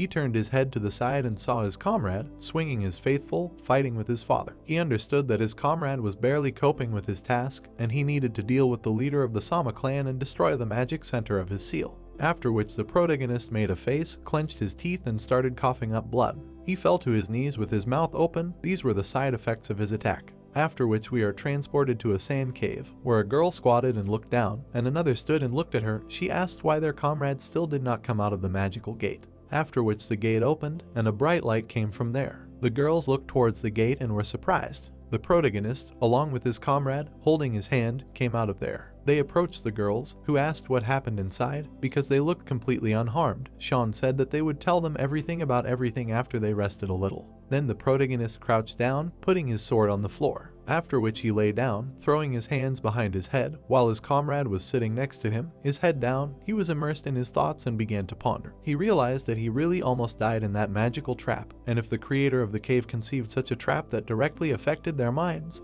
then his warrior level here was completely unimportant. The protagonist opened his eyes and exhaled, lay on the floor for this time. He assumed that everything could have been different in the future and he would be able to use his experience gained in this cave. Then he looked at his comrade, who was sitting quietly, his head down, and did not understand how to explain everything to his comrade. Then we are transferred to another place and see a lot of treasures that were in chests. A lot of gold and weapons in boxes were just lying in the cave and were untouched. The protagonist, along with his comrades, looking at a lot of gold coins and other riches, could not believe that all these treasures were really just left by another person. While the girls were looking at the riches, Sean turned his head to his comrade. He looked at the protagonist and said that they had to go outside to discuss something important. Then we see many stalactites that were hanging in this cave. Sean and his comrade came outside of the cave and they started talking about the offer that Sean had made to him. The protagonist looked ahead and listened carefully. The guy in the white kimono knelt down and said that from now on he would serve him. The protagonist's comrade was kneeling, pressing his hand to his palm and lowering his head, said that he would obey him as his mentor. Then we see the moon in the night sky. Sean said that he would do everything possible so that he would not regret this decision, from which he watched this whole situation with a smile. The protagonist's comrade, holding his hand near his palm, raised his head and said that now, as a subordinate, he wanted to know who Sean really was. The protagonist stood there smiling, holding his sword in his hand, and realized that it was a question that had finally been asked because he had been waiting for it for a long time. Then his brother appeared in front of us. The protagonist didn't know what exactly his comrade had heard from what was said in that cave, but he had to explain everything to him anyway, because he had witnessed what had happened there. The protagonist stood next to his comrade, who was kneeling, and then assumed that he was a member of a demonic sect since he had decided to serve. It didn't matter to him who the protagonist was in his past life, even if it was difficult for him to talk about it. Sean stood with his hand on his weapon and, lowering his head, said that he was the 5th disciple of the heavenly demon. At that time, the guy in the white kimono raised his head, said that he had been right all along. Sean and his comrade were standing near the cave, and he said that to be a little more precise, he was him in his past life. Then he stood over his comrade with a stern face and told him that he died in his past life and then returned to the past, and the guy in the white kimono was simply shocked. The guy in the white kimono looked ahead and said that it was simply impossible to believe in such a thing. The protagonist looked ahead with a serious face and lost in thought. He realized that this was exactly why he had never told anyone this, since no one would believe him anyway, not even his teacher. His comrade looked ahead with a smart look, putting his hand to his chin, and lost in thought, he realized that even after everything he could see inside that very trap, he could not believe such an incredible confession. The guy in the white kimono continued to stand on one knee, looking at the protagonist, and said that he believed in his confession. He raised his head and said that from the very first moment of their meeting and getting to know him, rather strange things had happened to him that he could not explain to himself to this day, but after all of Sean's words, everything fell into place for him. He stood in front of the protagonist on 2 legs and raised his head. He asked if Sean knew him in his past life, and not exactly, or that's why he decided to help him. The guy in the white kimono looked forward and said that he was very curious about what kind of person you were in his past life. Sean looked confidently forward and said that the person he found inside the T-trap was the 2nd disciple of the heavenly demon of delicious murder, and he himself was one of his subordinates. After which the protagonist's brother appears in front of us, who stretched his hand forward, and under him was a guy in a white kimono with his fan. The protagonist's comrade, hearing this, was dumbfounded and put his hand to his chest. He could not believe that he was part of a demonic sect and was his subordinate. After which we see a man who held a sword in his hand with a frightening face. The protagonist said that, most likely, the demonic entity that was divided in his clan, she was able to lure him into that very sect. The guy in the white kimono stood in front of Sean, putting his hand to his chin. He laughed and did not even know how all this could be believed and digested sensibly. He assumed that he probably could not believe everything that Sean said if all this had not ended up with him inside that trap. Sean looked at his comrade and thanked him for believing him and apologized for hiding the truth all this time. The guy in the white kimono extended his hand forward and began to shake his head. He wondered what kind of life he would have been able to live if it weren't for him. He would have been part of a demonic sect or would have died inside that very terrible trap. Sean looked forward and smiled. They continued to stand opposite each other near the huge cave, and the protagonist said that, whatever it was, the title of mentor was too burdensome for him. Then he added that he was not his mentor, and he could address him as before. The guy in the white kimono was surprised and put his hand towards Sean, covering his face with his hand, looked ahead. His comrade wondered if it was not customary for a follower to call the one he followed, mentor, and he also had to address him very respectfully. But the protagonist sounded much easier it was in fact. Then in front of us there are many people who were fighting with each other, and some were lying on the ground. Sean understood that in order to survive in the cave of the invisible demon, he eventually spoke respectfully, and then he could not get out of the habit, and the protagonist at this time looked ahead with a stern face, remembering these moments. The guy in the white kimono looked ahead with a serious look and did not give up a sound. Then the protagonist looked ahead with a smile and said that he could speak respectfully, but without all this title, and he also asked not to address him as a mentor, and he could also just call him the leader. The guy in the white kimono, hearing this, smiled and pressed his palms to his fist and thanked his leader. Then we are transported to another place and see a lot of gold coins that were lying in the cave, as well as people who were looking at all this wealth. The protagonist said that he would take care of all these treasures, and everything would be divided according to their agreements. Sean picked up the sword and began to take it out of the sheath. He was lost in his thoughts and realized that the amber sword was one of the famous things made. He also realized that he already had a sword, but he would not hurt such a good spare weapon. The protagonist looked forward with a smile, putting his hands in front of him. He thought again and realized that this silk pow even the sharpest sword could not cut into pieces, and this treasure could be worn under outerwear and without worrying about anything. Then Sean put his hand forward and opened the box, which contained a round sphere. He was lost in thought and realized that this was human wisdom, and if you eat it, you can get knowledge that is incomprehensible even to him. But this treasure was very effective, that is why he wanted to either accept it later or sell it for a very high price for him. The protagonist looked forward at this treasure with a smile and continued to be in his thoughts. He realized that the more he looked at these treasures, the more he saw all those things that he could not find anywhere else. Just as he thought, all these deeds were worth all the effort. Then Sean looked to the side and realized that his comrade fulfilled all his promises and was able to lead them to this treasure. The protagonist's comrade was sitting near the table at this time and wrote something down on paper with a smart look. Sean realized that he did not even move from his place during this whole time. The protagonist smiled and extended his hand forward and told his companion that it was time to leave, and the companion smiled and told his leader that he wanted to show him something before they left. He approached the protagonist with a piece of paper and said that he wanted to become famous for his charity and helping the people of the province in their village, but he thought that Sean was saying that it was all useless because of the bandits and thieves, to which the protagonist agreed and said that no matter how much wealth was given to the people, sooner or later it would be stolen or taken away by the bandits that lived there. The guy in the white kimono smiled and held a note in his hands and said that then they could lure the criminal to one place and catch them, but Sean did not understand what he meant by all this. His companion smiled and showed him a piece of paper on which he had drawn a map of the area. His companion said that he had the perfect bait for all those bandits. They were standing with their comrades near a mountain of treasures, and the guy in the white kimono was waving his hand and saying that when they could take out all the real wealth from here, they could fill this cave with fake ones, and then they would spread rumors of untold riches throughout the province of their village. After which we see a map of the area where the cave was depicted. The protagonist's comrade said that the legend of the treasures that were left by an ancient sage would quickly spread throughout the area, and everyone would want to find them. Sean raised his hand up with a smart look and said that this meant that because the bandits were robbing ordinary simple residents, his comrade decided to attract their attention with something else. The guy in the white kimono held out a map of the area with a smile and said that this was indeed the case, and while they were alone fighting the Japanese pirates, they were going to lure all the thieves and bandits here. He handed Sean a map of the area and he took it. The protagonist asked what he was going to do with him after all this. Then the guy in the white kimono walked up to the protagonist and gave him a thumbs up. He said that this was his whole plan. Then we see the guy in the mask who was cutting all the bandits into pieces with his sword. The guy in the white kimono told his leader that he would be the one to subjugate as many bandits as possible who lived near the river and call. That's when they would simultaneously distribute wealth to the civilians. Sean looked ahead with a smart look and asked if he wanted the protagonist to pretend to be a bandit for the time being. The guy in the white coat looked ahead with a smirk and asked if he hadn't said that all this time he wanted to glorify his name with his own merits. Then we see the guy who was standing on the wall holding his sword on his shoulder, and the people were shouting with their hands up. People's favor was easier to win through actions than by simply handing out money, and by attacking the bandits and taking away their bait. He could earn much more respect and glory from the people than by simply doing charity, and eventually all the residents of the last along the Kal River would begin to glorify him. At this time, we see Sean's face both without a mask and half-masked. He realized that the one who defeated the mysterious criminal of the province and the village, and the one who got rid of the land and the bandits, would be one and the same person. The protagonist, smiling, took the map of the area in his hands and began to examine it. Immersed in his thoughts, he realized that by following the advice of his comrade, he would not only be able to save a fairly large amount of money,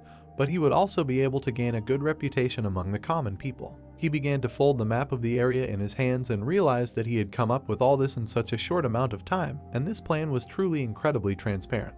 The guy in the white kimono held his hand in front of him with a smile, and the protagonist knew that he expected nothing less from him, and it was a good enough decision to invite him to his side. Then we are transported to another place and see a blue sky and a carriage that went through a green forest. The protagonist realized that the battle at Badon will not end until the end of the Japanese pirate invasion. The protagonist sat in the carriage, folding his hands in front of him, and lost in thought. He realized that it would be much better if the Black Bandit squad still committed various crimes in that very region, because in the past life, it was possible to defeat the Japanese pirates only by the spring of the next year, which meant that the Battle of Badon itself will happen this winter. At this time, there was Hare. The guy was sitting opposite his comrade who had lost his weapon, and he was reading various notes. Sean realized that while his comrade was studying the characteristics of the weapon he had obtained, he would create his own military base.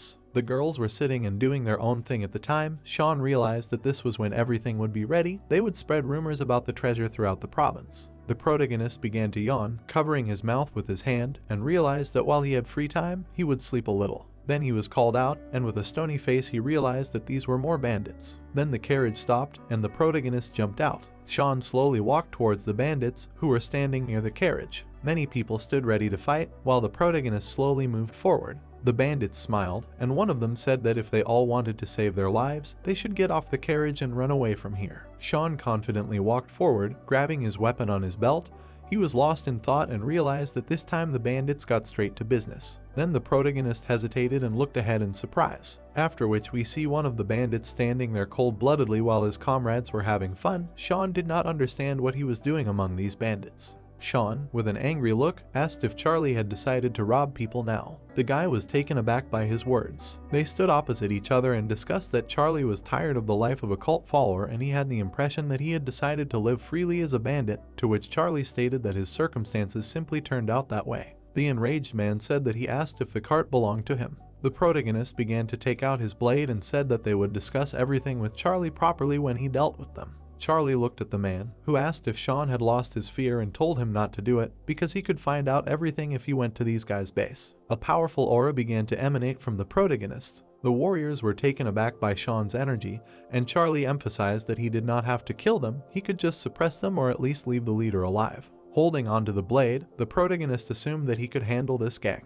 The man rushed into battle, shouting that Sean would experience his sword on himself. The protagonist clenched his hand into a fist. He hit the man in the face. The stranger flew back to his warriors. Looking at the amazed leader, the bandits screamed that Sean had beaten the leader with one blow. They began to run away from there. Turning around, Charlie thanked the protagonist for fulfilling his request, after which he asked how the guy would explain all this. Standing in front of him, Charlie explained that he pretended to be a bandit in order to find out something. Keeping his hand on his hip, the protagonist clarified why he couldn't just kill everyone if that was really the case. Enraged, Charlie cried out that just because Sean was a villain, it didn't mean he could kill everyone. The protagonist asked with a serious look if Charlie could say the same to those who had lost their last pennies and their family members because of them. The guy looked away. Sean turned around and started to leave, saying that he didn't want to argue with the traitor and he could continue to hang around with them and rob people, and Charlie asked him to help him. Putting his hand in his bosom, the guy said that in fact, not long ago he received a task from a child. He gave everything he had, if only he could find his kidnapped sister. He showed a couple of coins in his hand and said that he still remembers how he cried bitterly handing him 2 silver coins. Charlie clenched his fist and shouted that with the protagonist's help,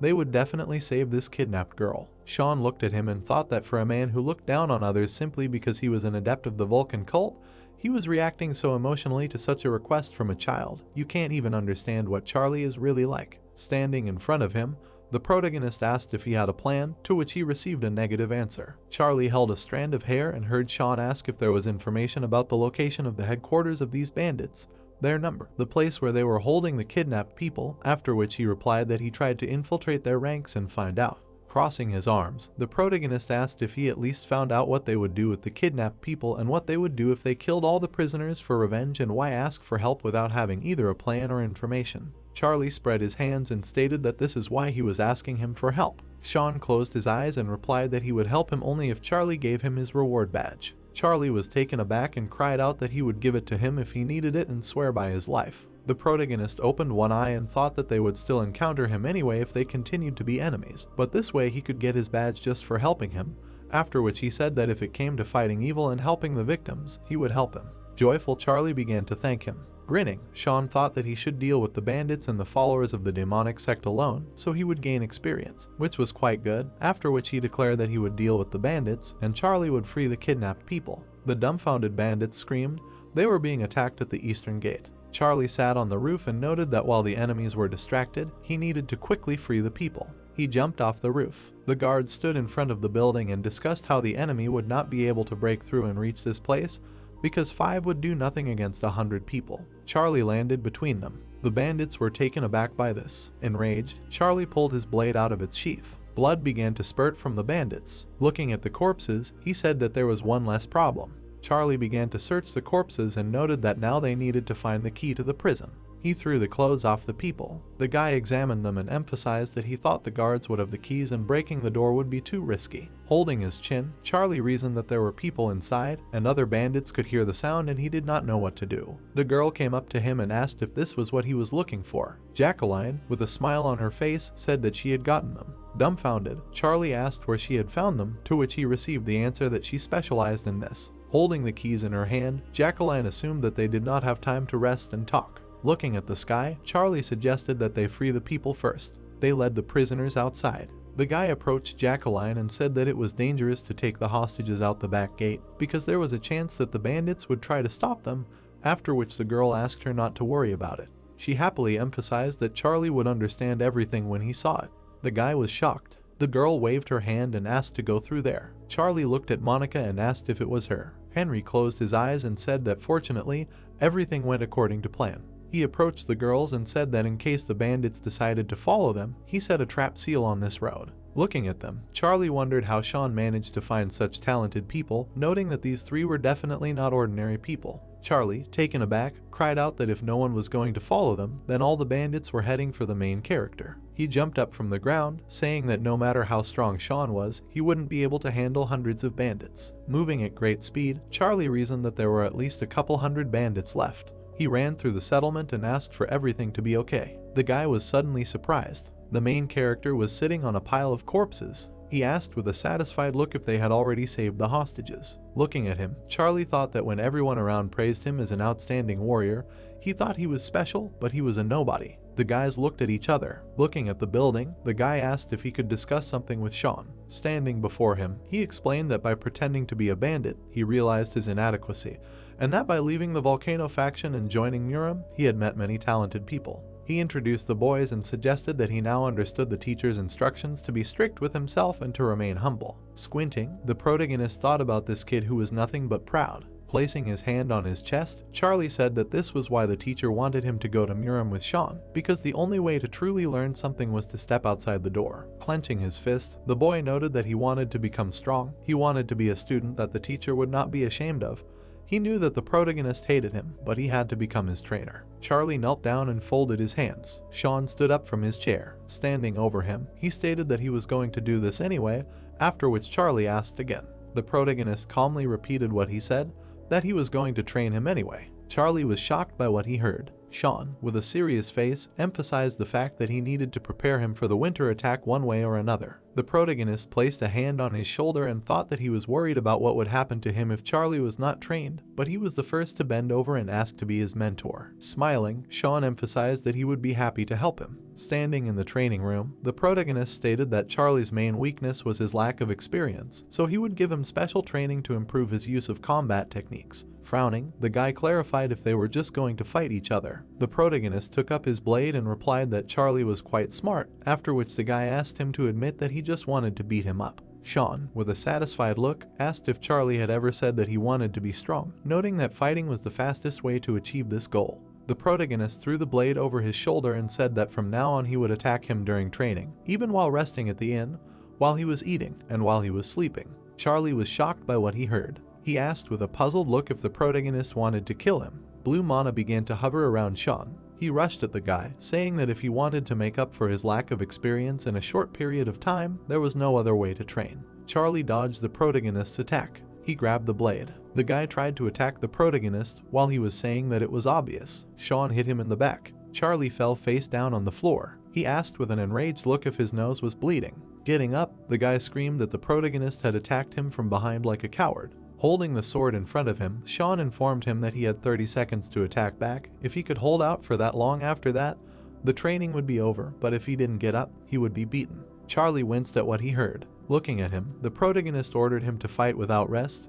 He needed it to make up for what he lacked, otherwise he would really die. Charlie's face was displeased. Sean threw him up in the air and thought that in order to make the guy stronger, he needed to be able to handle surprise attacks. Standing over the sleeping Charlie, the protagonist emphasized the fact that he needed to make him stronger before winter. The guy began to close up and asked him to stop. He lay on the ground and opened his eyes. Charlie looked at the protagonist, who rushed at him and thought that there was no denying that it was very invigorating.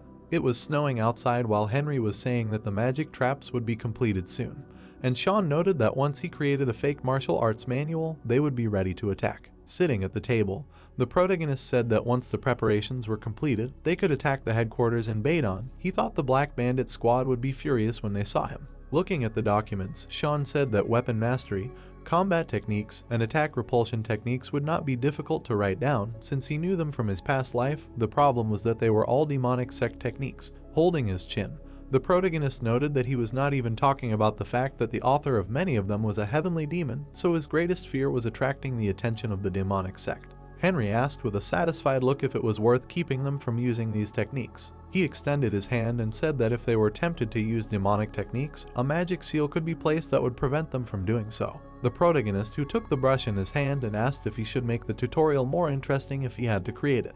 The man held a scroll in his hand and asked for attention. The plot told us that the guy who was the leader of the Black Bandits of Zhejiang 2 centuries ago left his descendants countless treasures, and the warriors rode on horses shouting that these treasures rightfully belonged to them. The pirates raised their swords and declared that the treasures should go to the worthy. The warriors advanced through the high mountains. The protagonist fought Charlie and said that 30 seconds had passed. They looked at each other. Charlie fell to the floor, and Sean noted that he tried hard and the training was over for today. A smile appeared on his face. Looking at Charlie, the protagonist said that he needed his award plaque, after which the guy asked if that day had already come. Looking around the training hall, the protagonist said that he would tell him the plan and he should listen carefully. The boys put masks on their faces, and Sean declared that from now on they were bandits who caught other bandits. They stood under the night sky. People were sitting at a table and discussing that they were saying that a cave with treasure had been discovered on Mount Soldu and that all the Black Bandits had heard about it, and other squads had gathered in this cave. The man crossed his arms and declared that the Black Bandits were dying every day trying to get hold of the treasure. They could all die out, and the boy asked them not to talk about it because they could get into trouble if they were heard. Looking away, the man suggested that he had lost his fear because life had become more hectic. The boy asked with a satisfied look if this was thanks to the hero in the fox mask, adding that he had heard that the hero had given his own loot to those who had suffered at the hands of the bandits. Sean sat silently at the next table. He put the glass on the table and heard the guys discussing that one hero was wearing a fox mask and the other was wearing a regular mask, so their identity was unknown, but it was not that important. What was important was that a real hero had appeared. The protagonist thought with a smile on his face that they nicknamed him the hero in the fox mask because of his mask. Anyway, the rumor about them had spread well. Sitting opposite, the protagonist noted that if Charlie had already eaten. The guy was eating hastily and asked if they could leave after he finished it. He closed his eyes and continued eating. Getting up from the table, Sean said that he could accept his request if they did not have things to do, and if he wanted to leave early, he should hurry. Leaving from there, the protagonist said that they needed to go to 2 more places, and that was it for today. Looking at the night sky, Charlie said that all the squads of Black Bandits were destroyed in the cave. He tried to catch his breath and noticed that all the hostages had been transported to the Hwang Trading Organization headquarters, to which he received a response that it was a good job. The protagonist crossed his arms and said that they should give part of the loot to the hostages and take the rest for themselves, after which Charlie asked to leave it to him. Looking away, the protagonist thought that the guy was listening to him now, as he thought the surprise attacks and beatings did him good. Sean looked towards Jacqueline, who called out to him. She landed in front of them and told him that she did what the protagonist asked her to do. She handed over the scroll and noted that this was the next target. Jacqueline looked at the dumbfounded Charlie and asked if they were trying too hard and if the guy had earned half of his reward plaque. An exhausted Charlie began to walk away from there, while Sean talked about how they still had to visit Guju, Jumwa, Risu, Anju, and Diju. The protagonist raised his hand to his chin and thought that they had already become heroes, but they needed to seize all the loot from the bandits. They needed to take as much as possible. His face was serious. He imagined many men and noted that in order to become the leader of Murim, it was not enough to have excellent fighting skills and strong allies, but also wealth at the level of the main organizations of Murim. Jacqueline looked at Sean and said about Amanda. She closed her eyes and told him that Amanda tried her best to hide her existence, so she could not get useful information about her. The protagonist imagined the dark moon and came to the conclusion that if the How community could not get information, then she would certainly not be able to do it either. Jacqueline put her hand on his shoulder and asked if Sean wanted to know something interesting. She held up 2 fingers and said that not long ago, someone from the Chegel clan made a great contribution to the fight against the Japanese pirates, and yet she thinks it is Amanda. The soldiers call her the Earth Dragon. Looking down, Sean wondered if Amanda got the nickname Earth Dragon, noting that she was fighting pretending to be a man, so the future has not changed. He was worried that the date of the battle and its details would be different from his past life, but it seems he does not need to worry about that anymore. He looked at Charlie, who was running with a bag on his back, and said that they were going to the next place, Teju. The ships were sailing on the sea. The guy looked at the guys on the boat and asked them to leave their weapons in it. Their faces were serious. The guy stepped on board. The warriors looked at him with an intent look. The stranger walked through the ship and thought that for pirates, they were pretty well organized. He met a samurai and said that he spoke good Chinese. The man walked towards him. He asked with a furious look why the mysterious guy was looking for him. The stranger noticed a red aura around the warrior and thought that he was called the Red Demon. He was considered one of the strongest pirates, at the level of an elder of some clan or even higher. Standing in front of him, The stranger asked if they had run out of supplies because the war was dragging on, to which the pirate said that one guy had caused them enough trouble. Putting his hand on his chest, the guy said that they would open the way to the city for him. While they distracted the soldiers, they could collect food and other loot. Standing in front of the mysterious guy, the pirate clarified what he wanted in return. Narrowing his eyes, the guy said that they wanted chaos so they could gain control of the territory. He took the bag. He put the box on the floor and noted that it was a gift from a demonic sect. The pirate saw the katanas in the box and remarked that they were interesting things. He took the blades out of their sheaths. Holding them in his hands, the man asked their leader to stop, that he would pay for what he had received. The stranger returned to land and thought that if the red pirates began to act, the earth dragon would have no choice but to respond to them. The old man folded his arms and remarked that since they were acting against the law, he would have to pay more. The stranger cut off the old man's head and emphasized that as soon as he appeared there, they would seize him and send him to the demonic sect. He jumped off the boat and reasoned that the Chegel clan would think that he was kidnapped and killed by Japanese pirates. The boy landed on the ground. Looking at the corpse in the sea, he remarked that the sect would get him instead of Henry, who wielded magic, and their lord would be happy about it. People jumped out of the bushes. They flew towards the boy while he said that they would follow the Japanese to Tiju. The crowd of mysterious warriors began to leave the beach. We see a ship from which a voice was heard saying that this is all. Looking at the scroll, Amanda thought about the unknown homeland, the affiliation with any sect. She cannot believe that the heiress of the Tang clan and the disciple of the master of the Plum Blossom Blade follow such a person. Very unusual. She looked carefully and thought about who Sean was. The man ran along the deck and shouted that a huge number of Japanese pirates appeared in the waters of Tiju. The girl looked worriedly and asked if they were able to move, thought that they had already taken control of the territorial waters and brought the war to an end. Amanda took the sword out of the sheath, thinking that now they were approaching them again. This was not in his plans. The subordinate stood in front of the gazebo and said that it would take time before the Imperial troops arrived. Imagining the evil Jack, the girl thought that they decided to attack Tiju when there were no Imperial troops in the territory and when they had already weakened their surveillance. Someone helped the Japanese pirates. Turning away, she ordered the warrior to inform the soldiers about this and said that with their numbers they would not be able to resist the Japanese pirates, so they should wait for the government troops. Harvey looked at her calmly and listened to her, saying that if they were late, civilians would be in danger. Looking at the serious Amanda, the man said that he would figure it out himself. Meanwhile, Charlie walked along Tiju and told Sean that this attack went easier than he expected, and the loot was good, but he was so tired that he felt like he could die, and he promised him a day off today. The main character looked at him with a smile and asked what if he deceived him.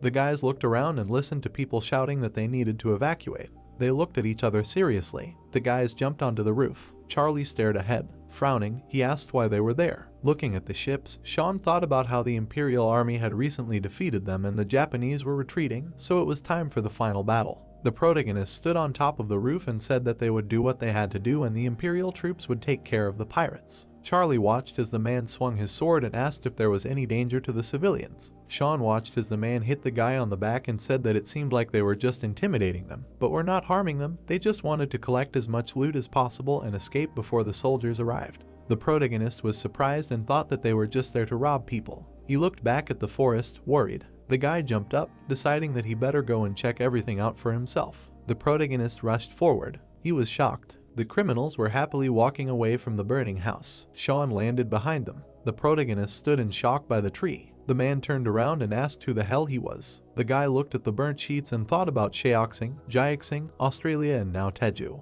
The dumbfounded protagonist held the paper, thinking that this was all the money he had saved with great difficulty. He clenched the sheet in his fist. The man raised his sword and ordered to kill him. Sparks appeared around the protagonist. Lightning cut through the opponents. Sean ran furiously with the sword. The men behind him cried out in pain. The guy lowered the bloody sword. Charlie ran up to the corpses and asked what all this meant, why the warehouse burned down. Turning around, the guy said that there would be more pirates here soon. Looking into the forest, the protagonist said that they would attack this place. He took out a mask from under his clothes, saying that he would destroy the Japanese pirates. Charlie stood next to his friend and asked if the surprise attack was different from the previous ones. He watched as the boy quickly flew into the air. Sean ran through the forest, thinking that at first he did not care what they were planning. The masked guy looked ahead and thought how dare they touch his things. Holding the sparkling sword, he thought that he would repay them tenfold for this. The protagonist jumped above the pirates. Sean smiled evilly. The guy flew at the men, thinking that they would pay for harming him.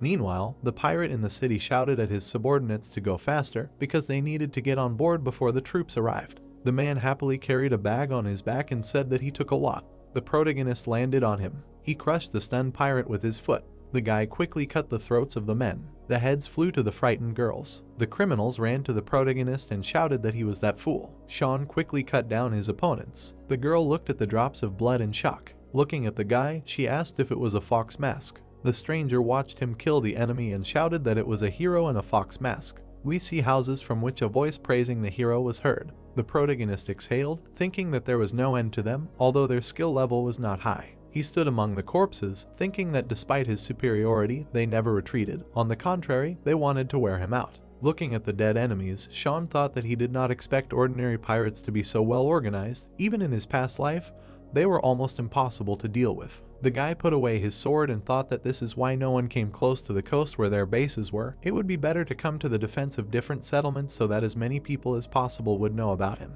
The girls watched as he jumped into the sky. Meanwhile, the ship was sailing on the sea and the man was shouting that something bad had happened. Kneeling down, he said that a message had come from the squad that was the first to go to Tija. They confirmed that one of the 4 large ships belonging to the Red Demon had entered the waters. Amanda imagined the Red Demon and wondered why he had sailed here. The ship began to sail faster. The protagonist stood in the city in front of the corpses. Looking down, he thought about the fact that he had destroyed almost everyone, except for those who had fled to the ship. He needed to move to a safe place. Sean looked away, hearing that now he had come instead of his people. The Red Demon walked forward and said that he had decided to see what had happened here. The man stood on the balcony behind the guy, asking if it was his doing. The protagonist looked at his face, thinking that he felt incredible energy emanating from him. Were there other such strong warriors among the other Japanese pirates? He was certainly not the last person among them. Jason jumped down and said that he probably still does not speak this plebeian language well, since he does not answer. The protagonist took out his sword from its sheath. The man stood in front of the attacks and said that he just wanted to try out a new weapon, and that's all. He smiled evilly. The demon crossed his swords furiously. Sean parried the cross attack. An explosion occurred in the middle of the city. Jason stood in front of the guy, saying that he was a great opponent to test a new weapon. Frowning, the protagonist decided that he was strong. He imagined the evil men, thinking that if he were in a demonic sect, he would be among the 100 strongest warriors. Looking at the enemy, the guy thought that among all those with whom he had to fight, but the strongest opponent. Sean gripped the hilt of his sword, thinking that he didn't know if he could win with his current skill level, and he was exhausted. Gritting his teeth, the protagonist thought that he was more excited than scared. The Red Demon swung his sword and said that it was his turn. He rushed forward. The protagonist parried the powerful attack. The guy held back the blow with his sword, wondering how he could hold such a heavy sword with one hand. The man moved the sword to the side. The warrior threw his opponent back. Landing on his haunches, Sean thought that although he was strong, he was quite slow because of the armor. The protagonist ran forward with sparks, thinking that in this battle he should rely on speed. He attacked the enemy from different sides. The guy tried to break through the armor, thinking that it was strong enough to not miss his attacks. The protagonist looked at the enemy's sword and thought that trying to get ahead of him was just wasting his remaining energy. The protagonist jumped back. Jason crossed swords, asking if this was the limit of his abilities. Swinging his sword, he shouted that this was too boring. Sean looked at him with fear and thought that this was too dangerous. He jumped away from the attacks. The enemy looked forward seriously. Frowning, the protagonist thought that if this continues, his strength will run out and he will be in trouble. Pulling the sword to the side, he activated the reflection of the moon. The dumbfounded demon was struck by the attack. The guy rushed towards him with the sword, thinking that he should focus on one point. Sean brought the tip to his stomach. The protagonist quickly jumped back.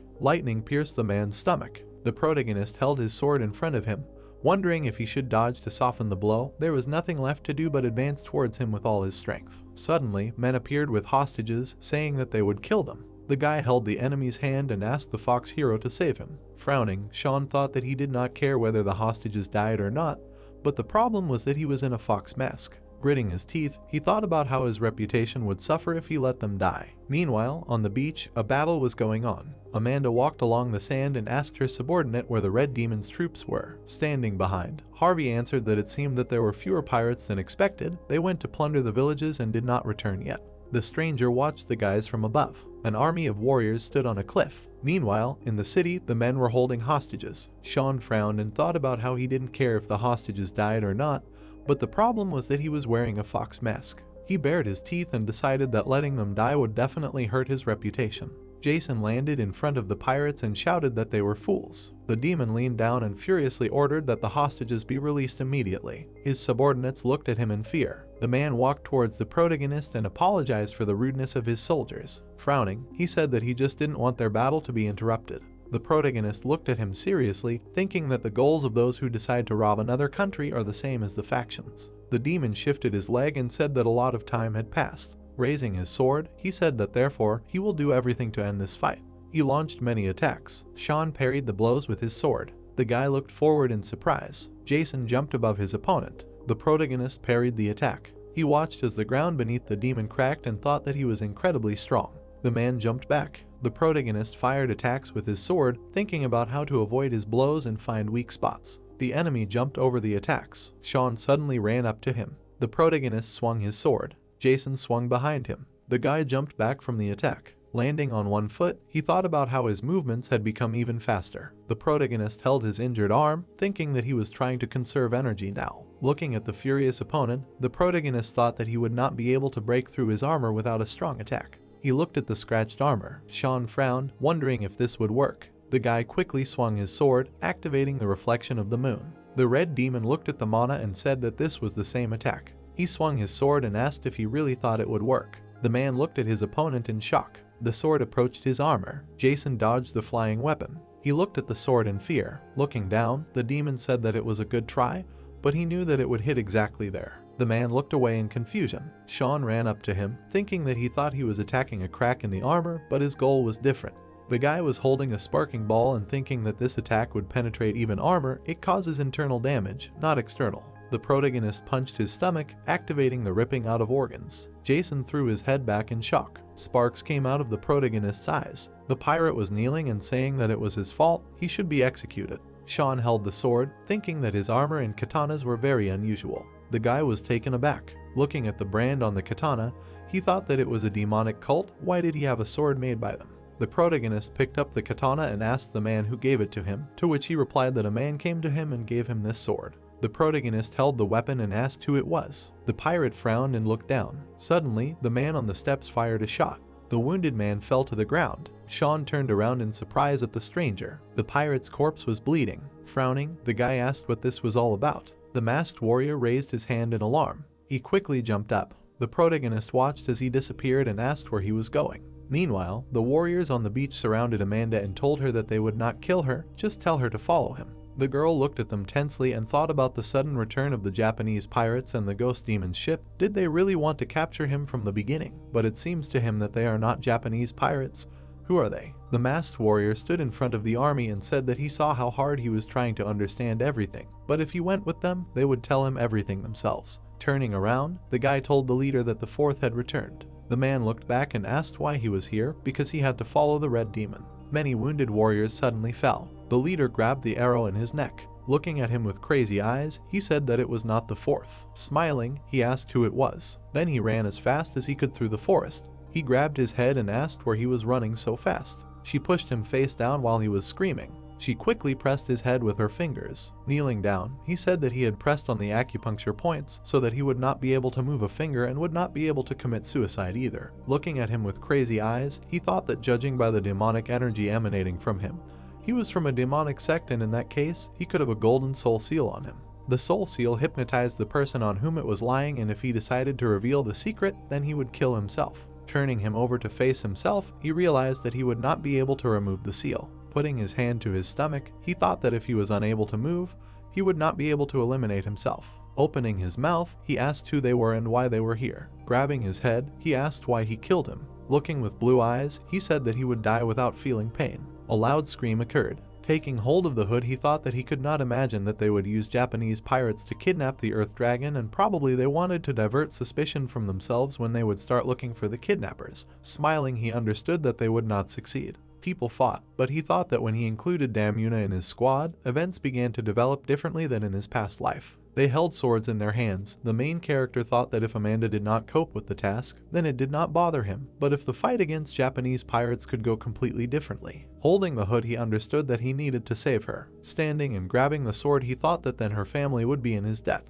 Opening her mouth, she asked if this was the hero in the fox mask. One in the mask, looking at this, said that this was the same hero in the mask. Holding the sword in his hands, he said that he could have saved his life if he had passed by. Swinging, he continued that now they were forced to kill him. Sean also swung his sword. Standing on the ground, he said that his skills were on the verge of reaching the zenith. At the same second, he ran at him. Swinging his sword, he ran towards the main character. Jumping up, he decided to hit. He thought that although this was not the strongest opponent he had to fight, he was not a simple warrior. The sword passed near Sean's neck. A small wound appeared on his neck.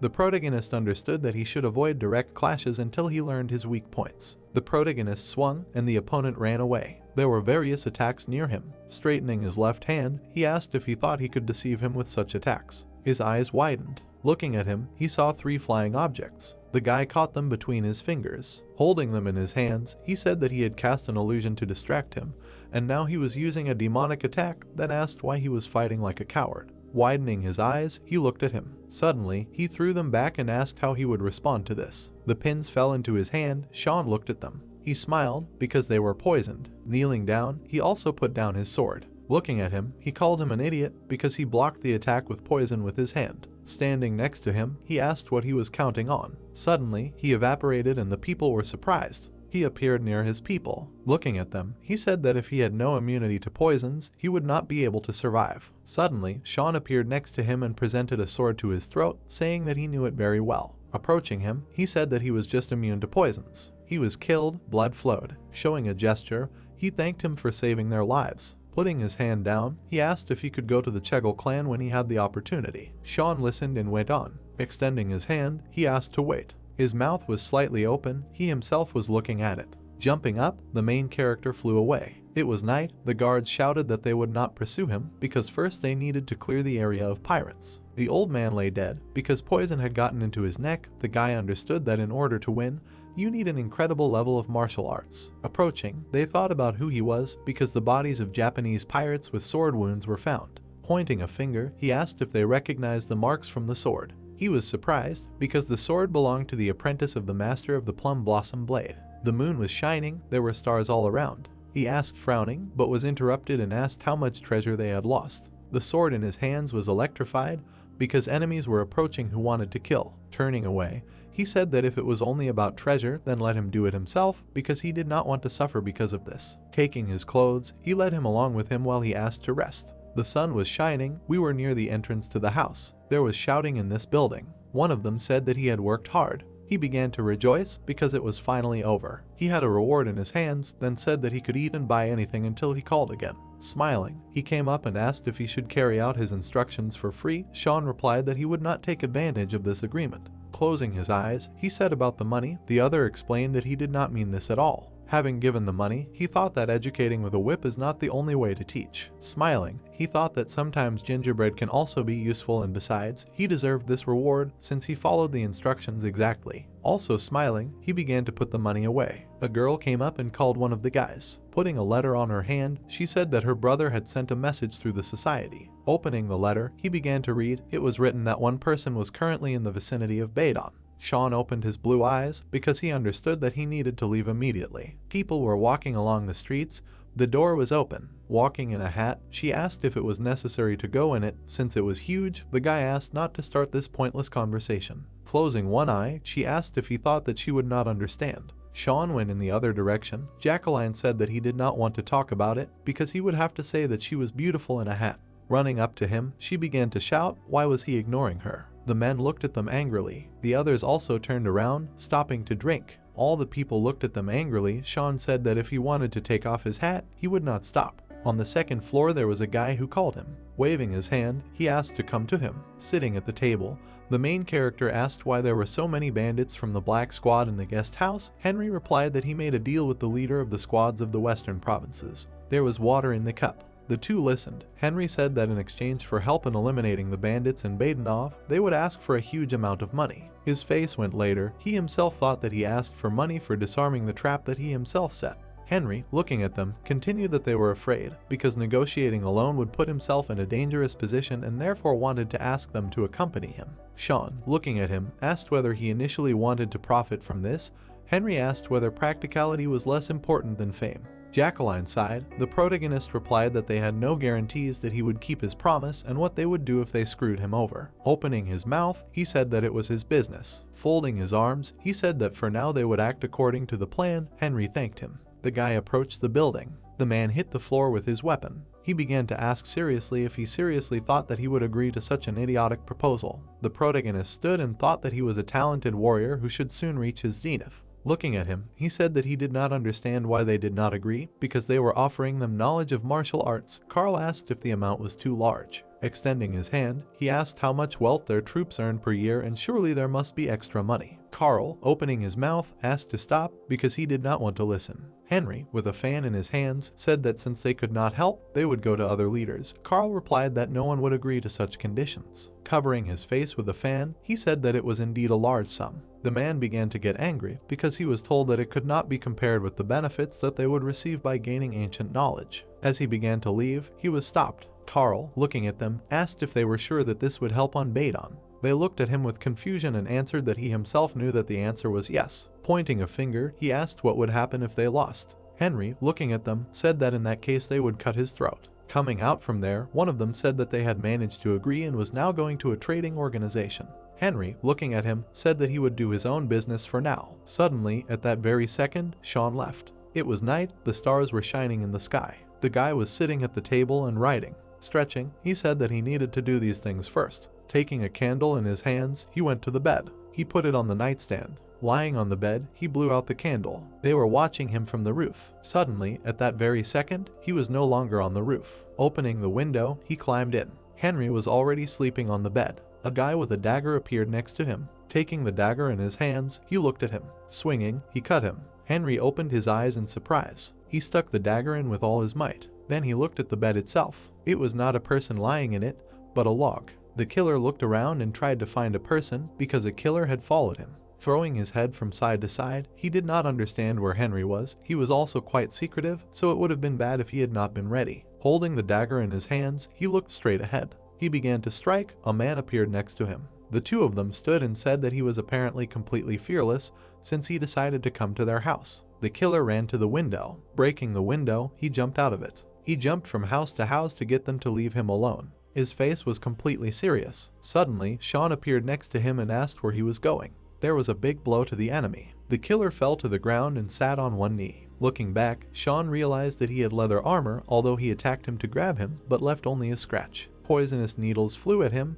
The enemy also shot. The main character dodged the blow. Looking at it, he realized that this was a weapon that automatically fired arrows. The killer stood up and held a dagger in his hand. Suddenly, he disappeared. He appeared next to the main character, trying to strike. Sean put the sword in front of him. He ran his dagger along the sword. Then he retreated a short distance. The main character realized that he also had the skill of stealth and also wielded the blade well. Moving further, he asked how he knew that he would come. Swinging his sword, he asked if he had been pursuing him from the very beginning.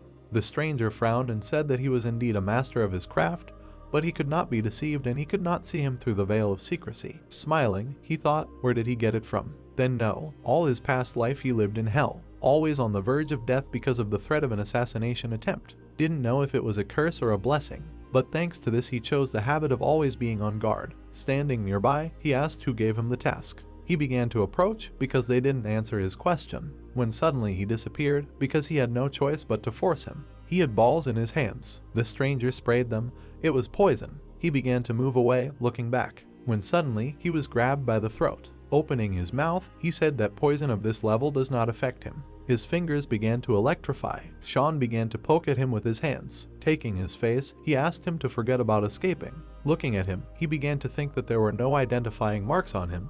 This meant that there was an individual behind him, not an organization. Straightening his hand, a translucent dome appeared. Looking at all this, he asked who he was. Because he was strong, Sean asked to answer the question. Taking him by the shoulder again, he asked who gave him the task to kill his brother. The stranger replied that he could not say. His hand began to electrify.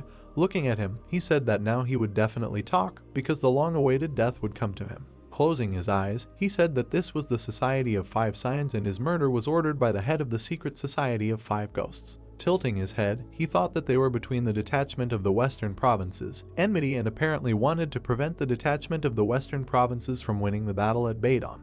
Taking him by the mask, he understood that the guy could be useful. He pulled the mask because he wanted to see the face. Opening his eyes, he wondered why this guy was here. Dirk was near him. He was angry. Sean said that after defeating Salim's detachment alone, he visited his own parents and hid the identity of the kidnapped child.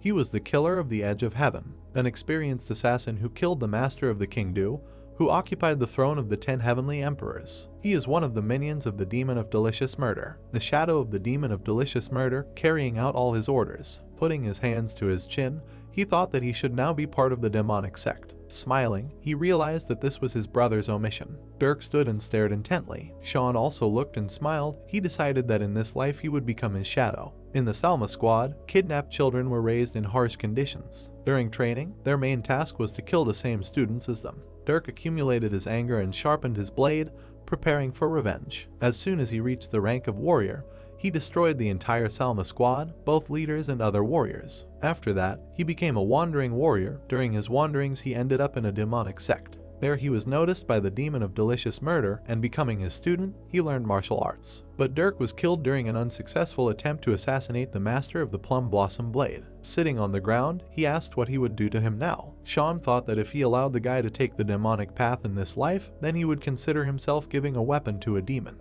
Looking at him, he understood that he could not do that. Dirk looked at him because they decided to spare him. Extending his hand, he asked him to join his squad. They stood near the cave. The man asked if this was the same Badon. Henry stood near the entrance and claimed that he would go first to disarm the magic traps and let them follow in their footsteps. Everyone else was behind him. Sean turned his head and said that he should decide for himself whether to follow him or not, but even if he did not, he would not kill. Squinting his eyes, he thought that if he forced loyalty, it could lead to bad results. Dirk looked to the left. The protagonist thought further that he must win his trust since he planned to give him an important task later. The torch illuminated the cave. Walking, one of them said that they were moving quickly. Henry, looking at Sean, said that he would try to make it take 3 days. Carl was serious because his plans could change at the end of the hike. There were people near the cave because if they were long, then other squads would follow them, sensing that something was wrong and therefore it was better not to hurry. One was shining a torch while the others were just walking. Suddenly, they stopped. Everyone opened their mouths. There was also a green aura. There was gold on the ground. People began to examine it. Taking a piece of paper, he began to read the message. Raising it up, he said about martial arts. The main character and Henry were smiling. Dirk understood that something was wrong. He looked to the left because people were screaming. Throwing the paper, he said that it was all magic. He began to approach the guys and ask if they knew that martial arts were magic. Henry asked how he could know. Showing his finger, he asked to read the contract. After all, these martial arts turned out to be magic and they were of no use to him. Opening his mouth, he said that there was no point in discussing this because he could not rewrite the contract because of his request. Starting to get angry, he said that even if he did not want to change it, he would have to do it. Putting the sword on his shoulder, he said that if he did not want to, he would die here. Sighing, he said that it was easier to negotiate with the bandits. Taking the sword with both hands, he asked how he dared. Suddenly, something got into his eye. There was a blow near him. Carl and 2 of his men began to ask. Grabbing the sword, Sean began to speak. Straightening his hand with the sword, he said that the one who crosses the line will die. The villains were angry about this. Henry, looking at the chest, said that now is not the time for this because the bandits should be approaching and if they start a fight among themselves, they will die. Looking to the left, they asked him what if they do not want to get the gold in martial arts. Pulling out a fan, he said that only he knew the way out. Henry covered his mouth and said that they would either survive together or die together. It was night. We were apparently on a path in the forest. 2 guys were talking about how 2 organizations had united together, although they hated each other, so they did not think that they had set a trap from which there was no escape. Holding a spear near his shoulder, he said that they could not allow the Western Provinces squad to get their martial arts. In the half squad, they said that if the Western Provinces squad was destroyed in the morning, then they, the secret society of 5 ghosts, would take their place. Showing different faces, he said in a voice that was not his own how cool they were. A man with a sword appeared near them who asked to tell a joke. Blood appeared on the ground. They were killed. Standing near the bushes, he said that the bastards from the 5 Ghost Society would not get away with this and asked them to think about revenge after they got out of the ambush. People nearby were shouting that this was a squad of Western Provinces, but the guy decided to cover them. They were shouting to die, not to let them escape. They ran because there were many enemies and they needed to run along a different road. There was a man behind. He was telling them not to worry and to run on. They began to kill their opponents while they were running. Their heads and hands were cut off. Opening his eyes, he understood what would have happened if he had not agreed to the agreement. The three of them were running. Carl understood what would have happened if he had crossed the line. Dirk was behind. His eyes were red. He grabbed the dagger with his hand. Red blood flowed. Dirk stabbed the enemy. He looked back to see what was happening there. His face was stern. He also thought that Sean had turned his back on the one who was trying to kill him. They fought, killing their opponents. Standing opposite each other, Carl asked for forgiveness for what happened in the cave. They replied that all the terms of the agreement remained to be fulfilled. Beating his chest, he said that he was the leader of the Western Province's squad, swore by his name that they would have a drink sometime. Smiling, they looked at him. Walking away from them, Henry said that it was time to go back. Pointing with his finger, he said that the two of them had something to talk about face to face. Winking with his finger, he said that there was a bottle of wine in the cart and he would leave it for them. Sean smiled. Dirk was behind. He looked at him and said nothing. It was night. Clouds floated across the sky. The two of them walked in silence at first. Looking back, he thought that he had a lot to do to become the head of Muram. Dirk walked silently. He needed spies and mercenaries, and there was no one better for these roles than Dirk. The problem was that the guy became a loyal assassin of the Edge of Heaven after he received visions of the ghost song, given to him by the second disciple of the heavenly demon. He couldn't gain his loyalty by using the tricks of the demonic sect, but that didn't mean he couldn't find another way, a legendary thief who stole the treasures. He would solve the problem by stealing the treasures of the shadowless thief's tomb. There might be something there that could replace the visions of the ghostly song. He thought calmly as he walked. Did anyone manage to steal the tomb after he died in his previous life? But he knew where it was and how to open it. He smiled slightly, realizing that only he knew. He handed over the wine and thought that he didn't have the treasure map and relics needed to open the tomb now, and to get in there, he needed careful preparation, including developing his strength and skills. Dirk looked at the bottle. The latter thought that he needed to win his trust. Hearing this, he was a little surprised because he was asked if it was all because of his parents. Looking at him, he said that he anonymously sends them the money he earns as a mercenary. Dirk reached for the dagger while Sean asked him to relax because he was not going to harm him. He lived with blood on his hands. He was afraid to show himself to his parents like that, so he took care of them in his own way. The second reason why he was loyal to the demon of delicious murder was that he took his parents hostage, but he would never do that. Slowing down, he said that he would provide him with protection and funds so that he could give his parents a comfortable life. Turning his head, he began to say what would happen if he did not fulfill his promise. Smiling and sipping wine, he said that he could then cut his throat. Dirk silently looked at him. People walked along the streets, saying how good it was that the Earth Dragon hero helped defeat the pirates. People were sitting in the cafe and asking, because he heard how the Cloud Dragon outsmarted the bandits at Badon. He spread his hand and said that the Earth Dragon did it so that he wouldn't be kicked out of the family, and the Cloud Dragon took advantage of the noise to team up with some bandits to defeat the others. He was happy, because the hero in the fox mask first and foremost sought to save the suffering residents. He showed a thumbs up and said that he defeated the Red Dragon, one of the 3 strongest Japanese pirates, and in general he should be included in the 100 greatest warriors. Sean opened his mouth and said that everyone was only talking about the hero in the fox mask, and not about the Earth Dragon or the Cloud Dragon. Wiping his mouth, he asked why he was called the Cloud Dragon. Looking at Henry, he said that the people did not accept their conspiracy with the detachment of the Western provinces. People were walking in different shoes. People began to pay attention to them. One stopped eating when he saw them. It was Jacqueline, Charlie, and Monica. They approached their partners. Henry asked why they were so late. Smiling, they said that they were going to the festival and couldn't go in just anything. The guys smiled, looking at them, because they had to move on to where the competition of the best warriors of Muram would take place. It was night. People were walking around the city. There was light in all the houses. There were a lot of people. Henry, walking with his partners, said that there were still 10 days before the competition began, but there were already a lot of people. Leaning down, he asked if they would be able to find a free guest house at all. Sean said that he sent someone here ahead of them. Charlie looked ahead, because he didn't understand anything. Dirk was standing in front of them. They asked him if he had found a place for them to stay. Approaching them, he explained that a problem had arisen. After all, he had found housing and paid for it, but yesterday some thugs had broken in and seized their rooms. Sean asked who it could be. His eyes widened, because it was the Hwangbo clan. This was one of the 5 greatest clans of Muram. The previous Fist King who passed the title to him by his teacher was the leader of this clan. Smiling thought that he could believe that he encountered them immediately when he arrived here, and that's why power and authority are so important to Muram. Walking forward, asked Dirk to lead them. Seriously looking, wondered how they dared to take away what belongs to him. Then we are transported to another place and we see a red lantern in the building. The protagonist along with his comrade entered a room where there were many people.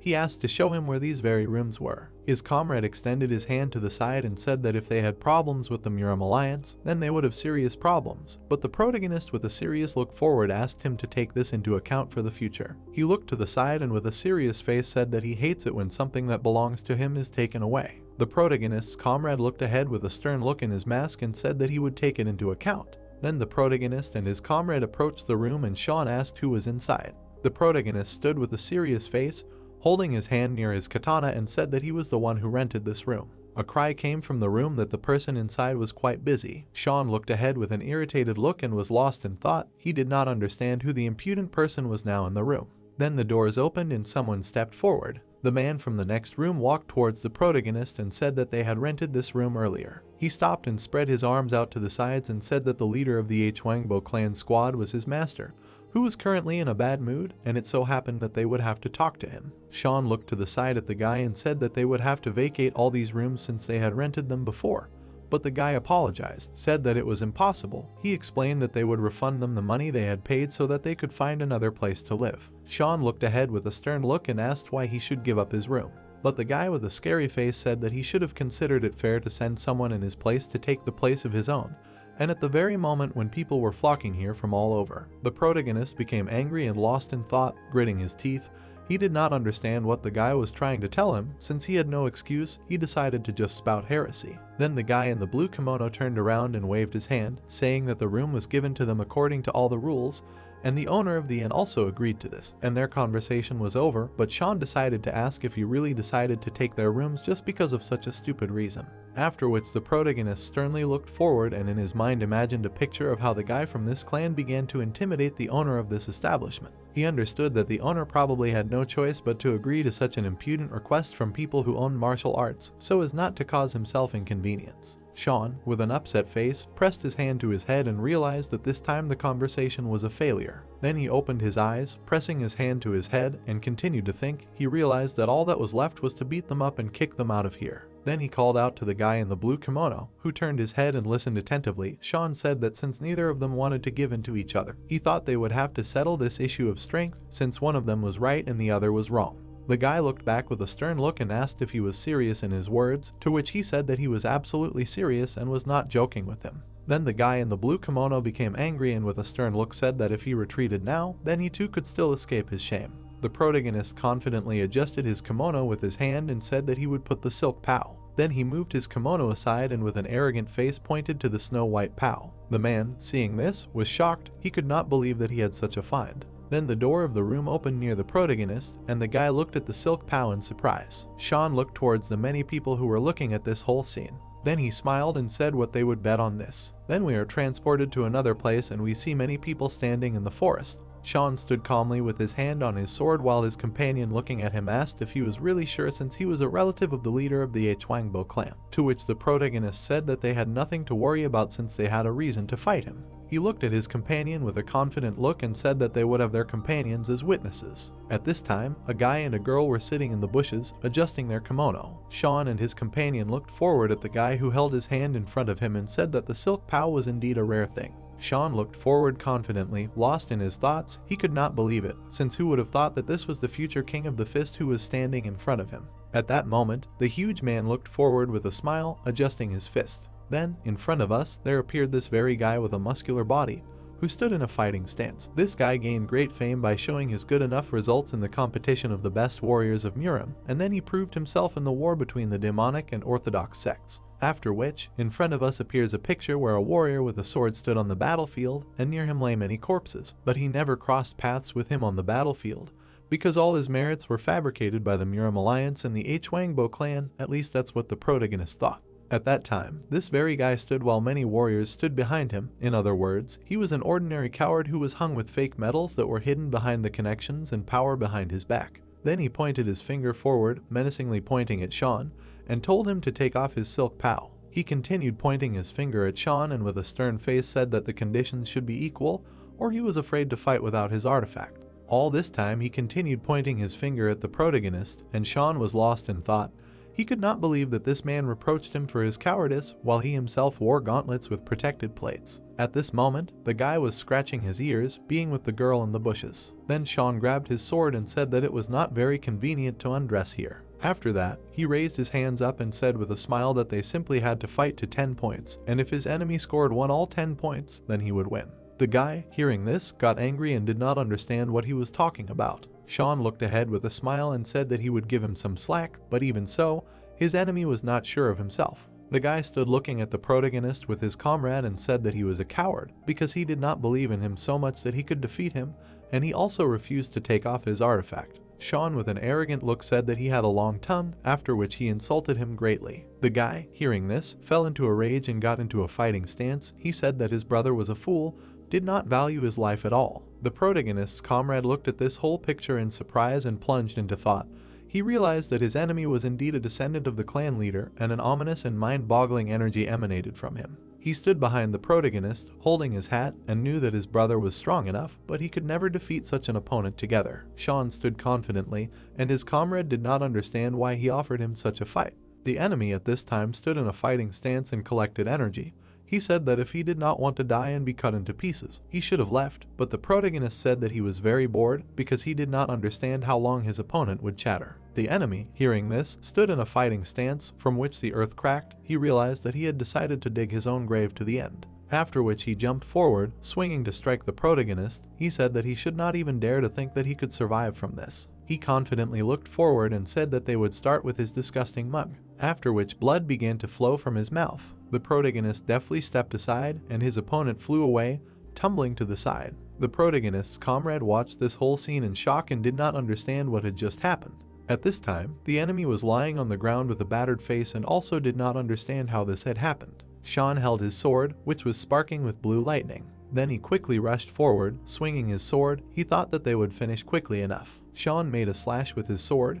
but his opponent deftly jumped off the ground and dodged the attack. The opponent knelt down, looking towards the protagonist. Sean looked ahead with a smile and lost in thought. He could not believe that his enemy had taken his position thanks to pure luck. At this time, his opponent was wiping his chin with a smile and said that he still knew how to catch people off guard. Then he extended his hand forward and said that this time everything would be different.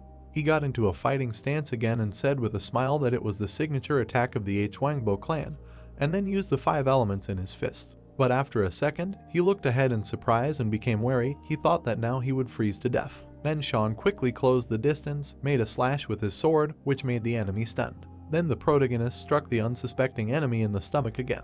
The protagonist was lost in thought and continued to strike many blows, from which his enemy tried to defend himself. He realized that now he would find out how well the future king of the fist mastered martial arts. Then the protagonist struck his enemy in the stomach, which made him fly away without expecting anything. He was lost in thought and realized that, no matter what, they were just impudent fools. Then his enemy flew far enough away, and his comrades looked at this whole picture in surprise. They looked at the lying body of their master and called out to him. The protagonist stood and looked at his enemy's subordinates and said that he only had 1 second left. The guy was lying down and pointing his finger forward, telling his comrades not to stand still because this fool must have used some unfortunate move on him. Then they ran forward, trying to attack him and carry out the master's order. Sean at this time calmly grabbed his sword and in his mind realized that everything was as he thought. He looked at the smiling and bloody face of his enemy and realized that everything was always as he thought. He was one of those who could not accept defeat and began to do such tricks to their opponent, and these people were the basis of the Hwangbo clan. His such Mirama clan was usually a pitiful will. The protagonist then raised his leg up and the accumulated energy made the floor and sky glow, and his enemies stood dumbfounded near him. Sean realized that Miram had won power and influence, and then he struck the ground hard, causing it to crack and sending his enemies flying back. The enemies were surprised by such an attack and were struck by lightning. They gritted their teeth and flew back from this strong energy. The protagonist was lost in thought and realized that he was able to defeat them without even using his sword. Sean then continued to stand in the epicenter of this attack and his enemy flew far back. He looked at this whole scene with his arms outstretched and did not understand what kind of monstrous energy it was. Then his gaze changed and he realized that it was one lightning strike. Sean then closed in on his enemy, swinging his fist using the fist of destroying rock. He then struck the enemy who tried to block this attack. The shockwave from this attack was so strong that it pierced him through, and the enemy began to cough up blood covered in blue lightning. At this time, Sean looked ahead with a cold-blooded look. The protagonist struck with his fist and stood on the ground. At this time, his opponent flew back sharply, and the other allies watched as he was slammed into the wall. The guy looked at the lifeless body of his ally and did not understand what to do. The protagonist approached the beaten warrior and asked what bet he took on this duel. Then he looked at the iron bracers in which the warrior walked, clenching his fist. Sean said that he bet his silk pow, and he had to bet his gauntlets. The warrior looked at this whole picture, crossing his arms near his chest. He said that it was a gift from his clan leader for his coming-of-age ceremony. The protagonist stood in front of his enemy and asked why he should pay attention to all this, but his enemy was not afraid of the Hwangbo clan's revenge. Sean closed his eyes and calmly imagined the image of the same guy trying to threaten them in the same way, and he had heard something similar from another person before. They continued to stand in the middle of the battlefield, and the protagonist asked if he really thought it was fair. He took the rooms in the guest house from these people and did not accept the result of the duel, and now he was threatening his clan.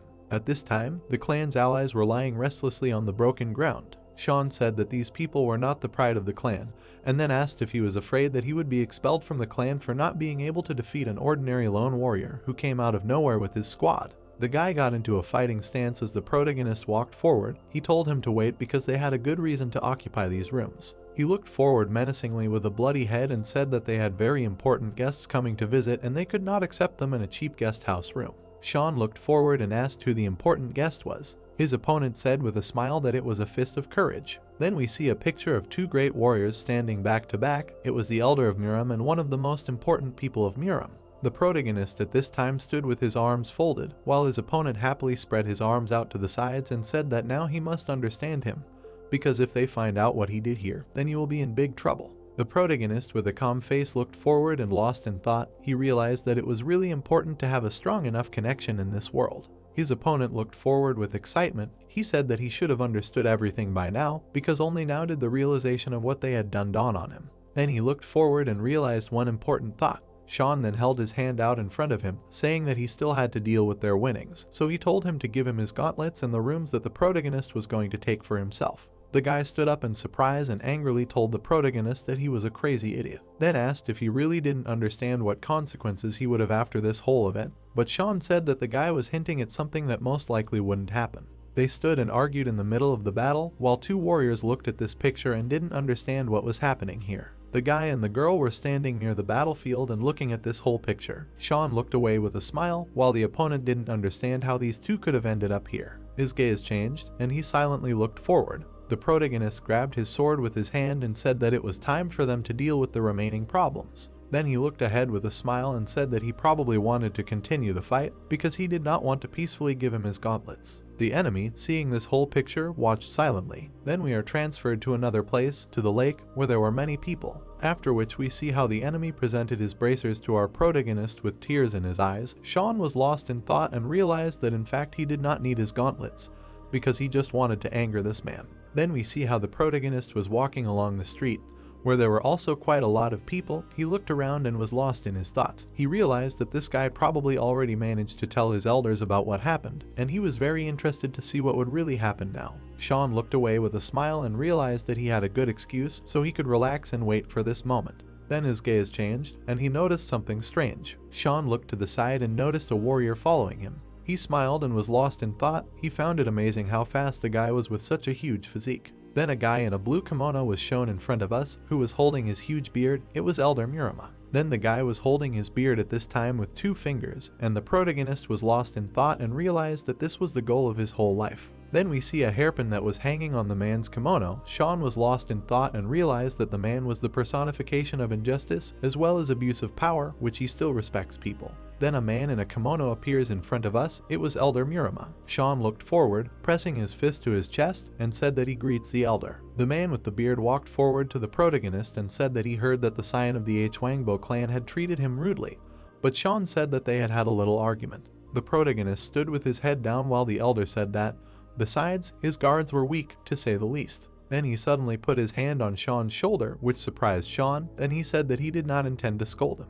He kept his hand on the protagonist's shoulder and said with a smile that, on the contrary, he wanted to praise him because it was funny to see the old man in a rage. Sean looked forward and could not believe that the elder only wanted to get closer to him. The man stood next to the protagonist, and Sean assumed that he just wanted to get closer to him, because he did not get along with other people who also had great power. And it was also possible that the elder knew that in his party there was a student who was a master of the plum blossom blades. Then Sean looked to the side and remembered the guy. After, he assumed that he would have to be a little nicer to him for a while. Then the elder with a stern face said that he would like to talk to him for a little while, and then asked if the protagonist had an extra minute. Sean looked ahead with a smile and said that he was ready to spend as much time as he needed for such an elder. Then a gazebo appears in front of us, which was located on a pond. The elder said that compared to what other people from the Hwangbo clan said about the protagonist, he was actually a rather polite young man, and Sean also said that they may not have been told the whole story. Then the elder poured the drink into the protagonist's mug. He said that he understood everything and that the kid who attacked him was always a very mean person, then offered to drink a glass. Sean, holding the glass in his hand, asked if the Taoists of the Vulcan sect were not forbidden to drink alcohol. But the elder held the bottle in his hands and said that among the elders there were those who wore monks' robes with shaved heads, but they also did not refuse alcohol and meat, so there was nothing wrong with it. Then Sean continued to hold the glass into which the alcohol was poured. He was lost in thought and realized that they were given freedom, which was not limited by old-fashioned rules, and also, as expected from the elder Murim. Sean stood up and began pouring a drink for the elder. The man with the beard said that he was actually a little surprised and did not think that anyone would be able to defeat a man from the Hwangbo clan in a duel, as well as his many warriors, to which the protagonist said that he was just lucky. The man with gray hair looked menacingly forward and said that he was not just lucky to defeat them, he was clearly stronger, because he was not able to get a single bruise during this battle. Sean calmly said that excessive modesty led to deception, and he listened carefully to the elder, and then he sat down, and the elder realized that he was going to take part in the upcoming competition. Then he said with a stern face, holding a cup in his hands, that he wanted to join the alliance. The protagonist presented the cup to himself and said that this was indeed so. He held a mug with a drink, in the reflection of which his face was visible, after which he decided to tell the truth. Sean was very surprised by what he heard, because the elder offered him to join his faction. Then the man with gray hair brought the mug to his mouth and said that with his skills, he would be among the best in the competition, and he could even win it. Then we see a picture of a man with a huge beard clenching his hand into a fist, and everything was on fire. The problem was only one person, because the Fist of Courage greatly annoyed and disliked him. They probably did not want to let him fully show all his abilities in this competition, and even if he could join the Murim Alliance, there were still many problems that would stand in the way. The elder looked sternly forward and said that in his place, he could only try to rehabilitate him, but he would just go and cut off all paths to the top. Sean asked what benefit he had from this. Then the elder slammed his mug on the table and said that with his support, he would be able to get a great chance to prove himself in this competition. After which he raised his hand to his chest and said that thanks to his feat, he would be able to improve his position in this village. Sean looked ahead and immersed himself in thought. He realized that his eye for recognizing talented warriors was quite good. The elder at this moment looked ahead, and the protagonist continued to think. He realized that his courage and also the ability to recruit someone who did not even take place. He was incredibly developed, and he also had the ability to speak convincingly. He did not have a single flaw. Then a man appears in front of us who crossed his arms in front of his chest. Sean realized that he was like the second disciple of the heavenly demon, and if he could cross his path, then he would have an incredible number of problems. But his proposal was quite strange, because it contradicted his plans. Sean, sitting in the gazebo with his head down, thanked him for this offer and said that he was extremely glad that such a person could appreciate his abilities, despite the fact that he is not so famous in Murim. The man with gray hair was shocked because he heard from the protagonist that he would not be able to accept his offer. Sean confidently looked forward and immersed himself in his thoughts. He began to reflect and realized that his goal was to become the most important elder in Murim, having his support, and the path to this would be much shorter for him, but no boss would want his subordinates to strive to take his place. The elder at this moment looked forward and said that he would like to hear the reason for his refusal. Sean presented the mug and said that his offer was tempting enough for him, but he had his own plans that interfered with all this, and he did not know what duties he would perform if he decided to join his alliance.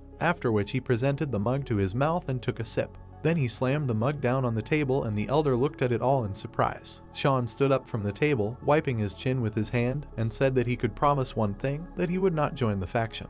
The elder, pressing his hand to his beard, said that he was surprised by this. The man immediately said what tickled his curiosity before he could ask about all this, and he was also very happy that he could finally see a young warrior with unwavering principles. We then see the gazebo where the elder and the protagonist were, and Sean thanked him for understanding. Sean then began to take out papers, after which he decided to give him a small gift. The elder looked surprised as the protagonist held out the rolled up papers and said that this gift was small, but he had to accept it. We then see how Sean had a lot of money rolled up in his hands. The elder looked at all this with a smile and took the money. Sean said that it was not worth forcing himself because the younger had more money than he expected. The man with gray hair began to count all this money, then said that he honestly did not expect all this, and he did not regret that Sean rejected his offer, but now he clearly does not experience such a terrible feeling. Sean was lost in his thoughts. The elder hoped that in the future there will be a good relationship between them, and the protagonist realized that everything was as he expected, that the bribe worked for this man. He looked ahead with a smile and said that he would really hope so. He continued to smile and think. He realized that one day such an investment would bring him quite a large profit. Then we watched the gazebo where all this happened, and Sean said that he wanted to ask the elder something, to which he said that he could not receive such a gift from the younger and he was obliged to fulfill his request. Then we are transported to another place, and we see Sean standing near the gate, raising his head. The protagonist with a serious face exhaled and plunged into thought. He realized that today he will be able to meet an important person, the meeting with whom would not have happened without the connection with the elder. Then he walked forward along the street and realized that thanks to him he was on a short footing with almost everyone, and the former commander of the Blue Dragon also contributed to all this. Then Sean looked ahead and saw a man sweeping the streets. He realized that this man was the one who could help him achieve the power he wants in Muram. The protagonist pressed his palm to his fist and greeted the martial artist, to which he looked back silently. He had a scar on his face and looked away and then said that he really knew how to help his granddaughter recover from a mysterious disease, and he would do everything possible to get it. The protagonist looked ahead with a smile and said that it was indeed so. He was lost in thought and realized that by healing the man's granddaughter, he would be able to gain his favor. After which he looked ahead and was extremely surprised. The guy said that he would only agree to meet him because of one guy's request. After which the guy stood and a strong wind blew towards Sean. The man looked menacingly towards the protagonist and broke the broom in half. He said that there were too many like him and he hated them because they all came to him. Oscar was one of the greatest martial artists. He was the former captain of the Blue Dragon squad, which received special support from the Murama Alliance. One day, an angry and furious demon planted an entity deep in the heart of his granddaughter, with the help of which the demon tried to get important information from the Murama Alliance. As soon as the granddaughter recovered, the hero committed suicide by plunging his sword into his chest. Looking forward, Sean understood that if he won the favor and extracted the granddaughter, he would get another ally. Looking to the side, the hero noticed some kind of bad feeling. Standing next to the hero, Oscar replied that the best Murama doctors do not know what his granddaughter is sick with, but Sean quickly replied that the doctor cannot cure this disease. Looking confidently forward, the guy said that the granddaughter is sick from a mental illness caused by incorrect thinking. Surprised, Oscar looked into the distance. Sean, holding his hand on his chest, asked the man to take him to his granddaughter. His gaze looked ahead in surprise. His fist quickly rushed to the protagonist's face. Sean quickly dodged Oscar's blow. Stepping aside, the guy began to ask the man what kind of sudden attack this was. The man put his hands in fists and looked at the floor. Oscar looked angrily at Sean and asked him who he really was. The heroes stood opposite each other. Sean looked ahead in confusion, not understanding why he was so hostile if he had to seize any opportunity to save his granddaughter. His gaze looked ahead in surprise, listening to Oscar say that a man had come to him and said the same thing the guy had said now. The master, with his mouth wide open, heard Sean ask him in surprise that he was from a demonic sect. Biting his lip in displeasure, the hero understood that this was another pain, since Oscar had already contacted the demonic sect, so in this case he would try to kill him to keep this secret. Standing a few meters away from the master, Sean shouted at the hero to let him cure his granddaughter, since it was not too late to break ties with the demonic sect. Looking at Oscar with displeasure, the protagonist asked about the fact that he trusted the demonic sect more than him. Standing next to Sean, the man said that the protagonist's master could use the medicine for his granddaughter as bait to get to the demonic sect and blow up another scandal out of it. Looking carefully ahead, the hero asked Sean if he could prove all this. Watching Oscar's body, the guy said that he would cure his granddaughter and thereby prove all this. Displeasedly clenching his hands into fists, Oscar said that the guy could take her hostage. Looking closely at the man, Sean understood that the only thing important for the hero now was to heal his granddaughter, so he should use the most reliable and safe method.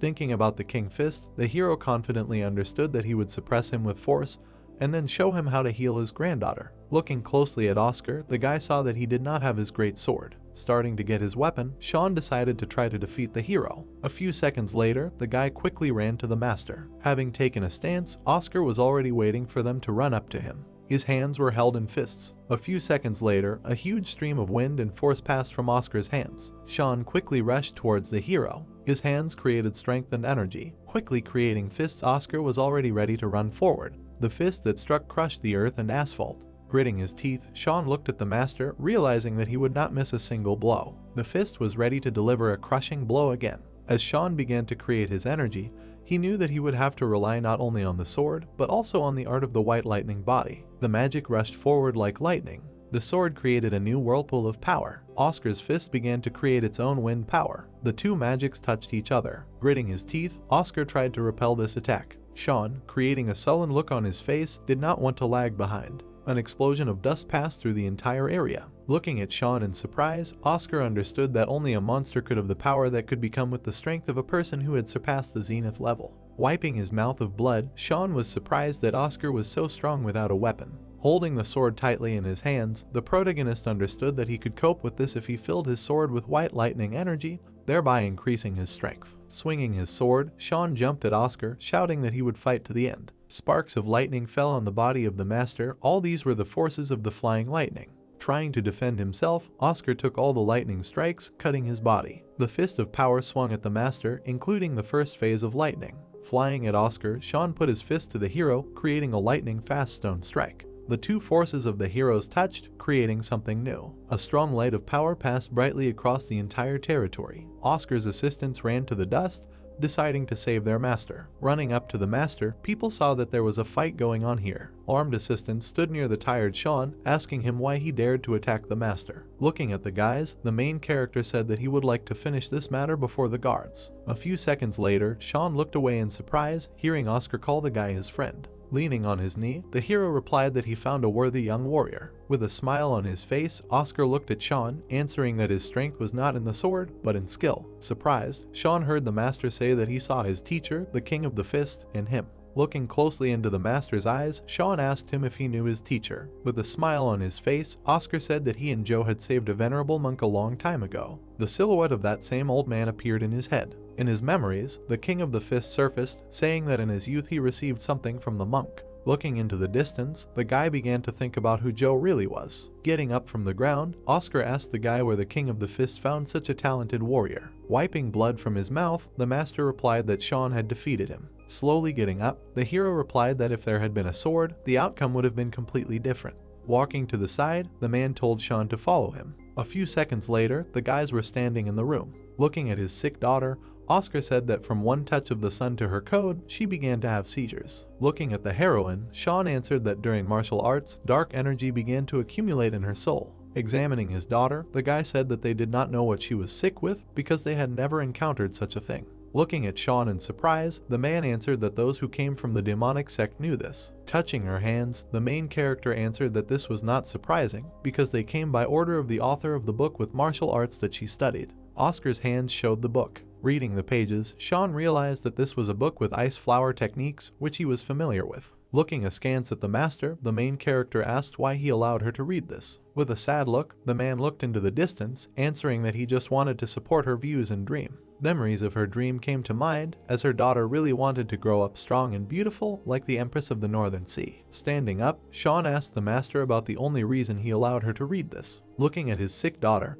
Oscar replied that he wanted the side effects of learning the technique to disappear, which is why he prepared the core of a 10,000-year-old red carp for his daughter. The core of the carp is the most valuable treasure of the Murim, since the positive energy in it can neutralize the negative. Looking at the heroine, Sean understood that the side effects of the usual ice flower technique could be neutralized by the inner core of the carp, but it was a different matter if this technique was given by a demonic sect. Looking into the distance, Sean replied that he was starting treatment. The hero watched this carefully. Night fell. Standing on the street after the treatment, Sean replied that he did not treat her, but simply taught her how to use the technique correctly. Waving his arms, the protagonist replied that his granddaughter was smart, so she followed all his instructions. Watching the man, Sean replied that if he said that it was a fake ice flower technique, he would have wasted time trying to figure out who was to blame for everything. Oscar's hands clenched into a fist. Showing his index finger, the protagonist replied that he would periodically come to help his granddaughter, so in a month she should already get out of bed. Pointing back, the hero said that Oscar would have to pay for the initial refusal. Looking at the stadium, Oscar scratched his head, saying that he had nothing to say.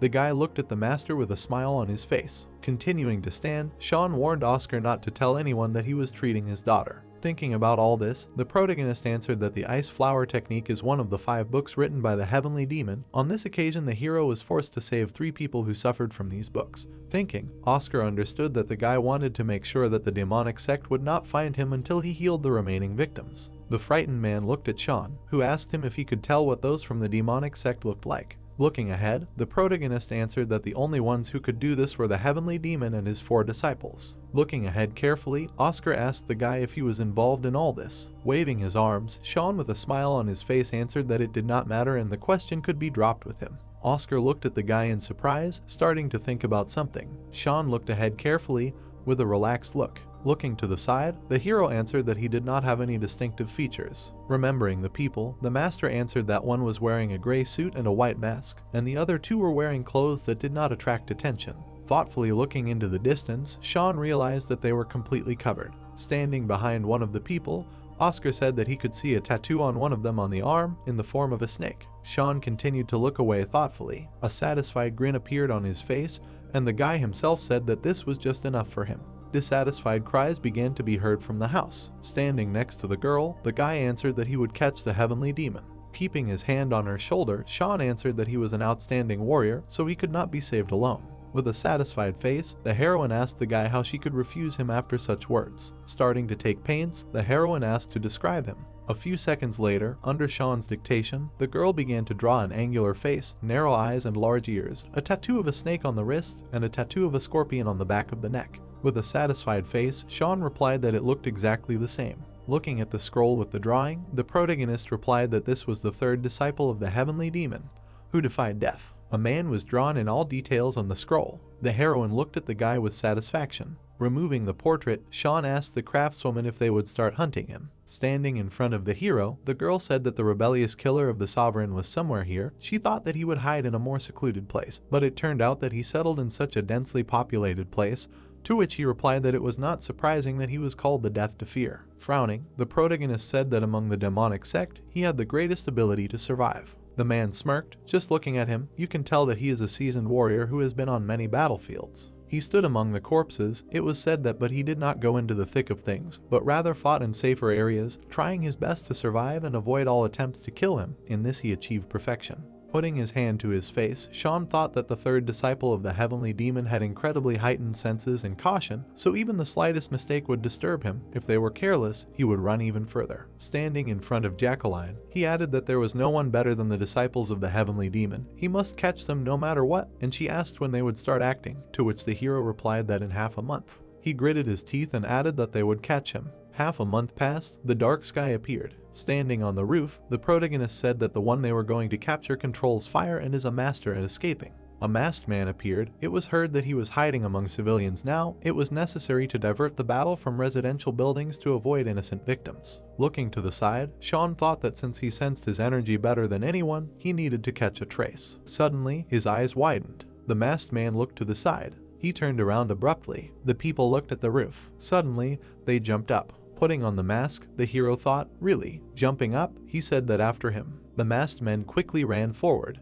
The hero's squad was catching up with them. Suddenly, they turned around abruptly. A thought appeared. Could it really be that he was among those 2? Looking to the side, the protagonist said that he trusted those 3. They were very experienced warriors, so let them be careful. Suddenly, Sean jumped up. The people were rapidly gaining speed. Lightning appeared around the hero's weapon. Suddenly, he used the waning moon technique. The masked man jumped to the side. He held the weapon in his hands. The thought came that there was only one left. Perhaps he was the rebellious assassin of the sovereign, but the rebellious assassin of the sovereign, the master of the escape technique. Frowning, Sean thought that he was chasing 2 of them, but if the one he was looking for was among the remaining 3. The people were lying on the ground. The thought came that his partners were in danger. Taking a step forward, the hero said that the 3rd disciple of the heavenly demon, the rebellious assassin of the sovereign, he thought that he would remain unnoticed in the domain of the Muram Alliance. Looking at him, the masked man said that since he knew who he was, apparently he underestimated the intelligence of the members of the Muram Alliance. The protagonist frowned and thought, damn, he was wrong.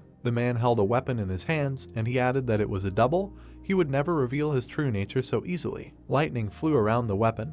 A thought appeared that he needed to deal with him as quickly as possible and return. Sean rushed forward and thought that there was no point in wasting time figuring out who he really was. They began to fight, and he added that they needed to attack him with all their might. The mask flew off the man's face. The hero lowered his head down. He was standing next to a corpse. Looking to the side, the protagonist thought that they should wait. Turning around, he added that where did the second corpse go? The man was lying on the ground. A thought appeared that he was sure he had received injuries that would not allow him to move, but how could he deceive him? He smiled widely. A thought appeared that what a bastard, it was him. The protagonist stood next to the corpse and thought that he had deliberately pretended to be wounded and lost consciousness.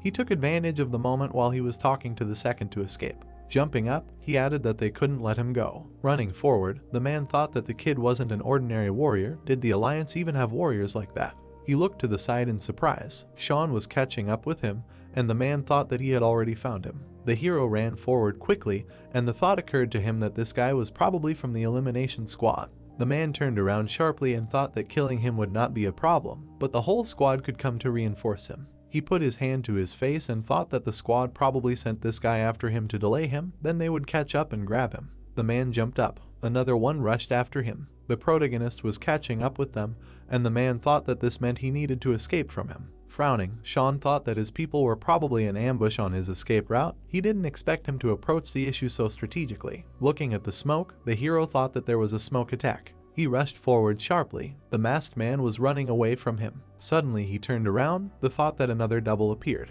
Another masked man appeared. They jumped up. The protagonist raised his head, looking at them. Running forward, the man thought that he had broken away, which meant he had fallen for the double. He had already survived so many attempts to kill him. Let the Alliance forget about their ambitions to catch him. Looking to the side, he added that stop. Turning around, the man thought that he had already run here. Standing behind him, Sean asked what was surprising. He looked surprised to hear that he had tried so hard while preparing all this. Grinning, the hero said that he hoped he would like it. Looking straight ahead, he thought that now he was most likely thinking about how he knew his escape route and managed to put magic seals. The man looked at him in amazement. The thought arose that but he did not know where he would run.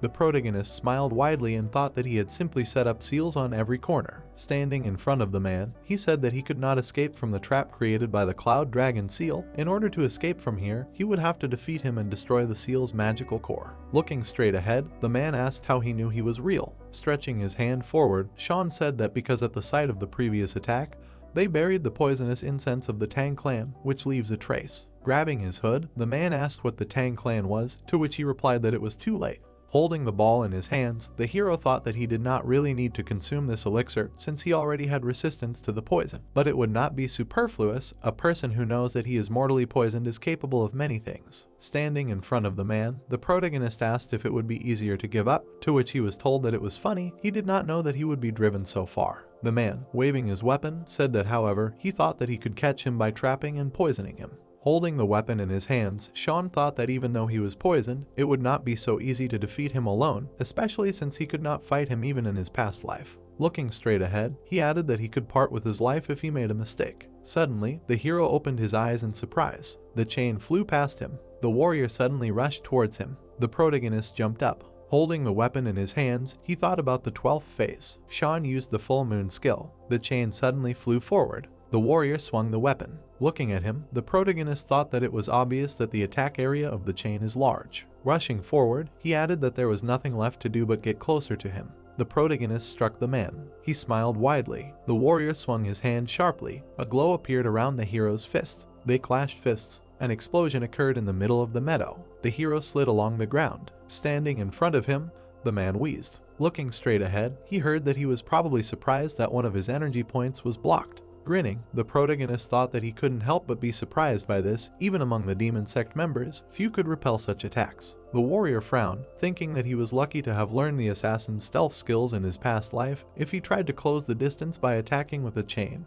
his head would explode and he would die. Swinging the weapon, he said that he did not know how he knew about his martial arts. Throwing the chain forward, the warrior shouted that he did not care. The hero parried the blow and thought that it was strong. He added, his eyes wide, that it was. The man looked at the mark of the blow. Sean jumped to the side abruptly. He grabbed his head, sitting on the ground. Suddenly, the hero looked forward. The weapon was flying in front of him. The protagonist jumped to the side abruptly. He froze, standing behind the warrior. Frowning, Sean thought that at this rate he would kill him faster than the poison would affect him. He added, ducking, that he should defeat him first. Lightning appeared in the air. The hero rushed forward abruptly. Chains flew around the sword. The man snatched his weapon, to which the protagonist thought, what the hell? Grinning, the warrior asked that he thought he could defeat him. Sean looked to the side in surprise. As he struck, the man shouted that he was a fool. He grinned widely. Suddenly, the warrior looked in amazement. The hero rushed towards him. Lightning appeared around them. The man opened his mouth, thinking that even though it hadn't killed him,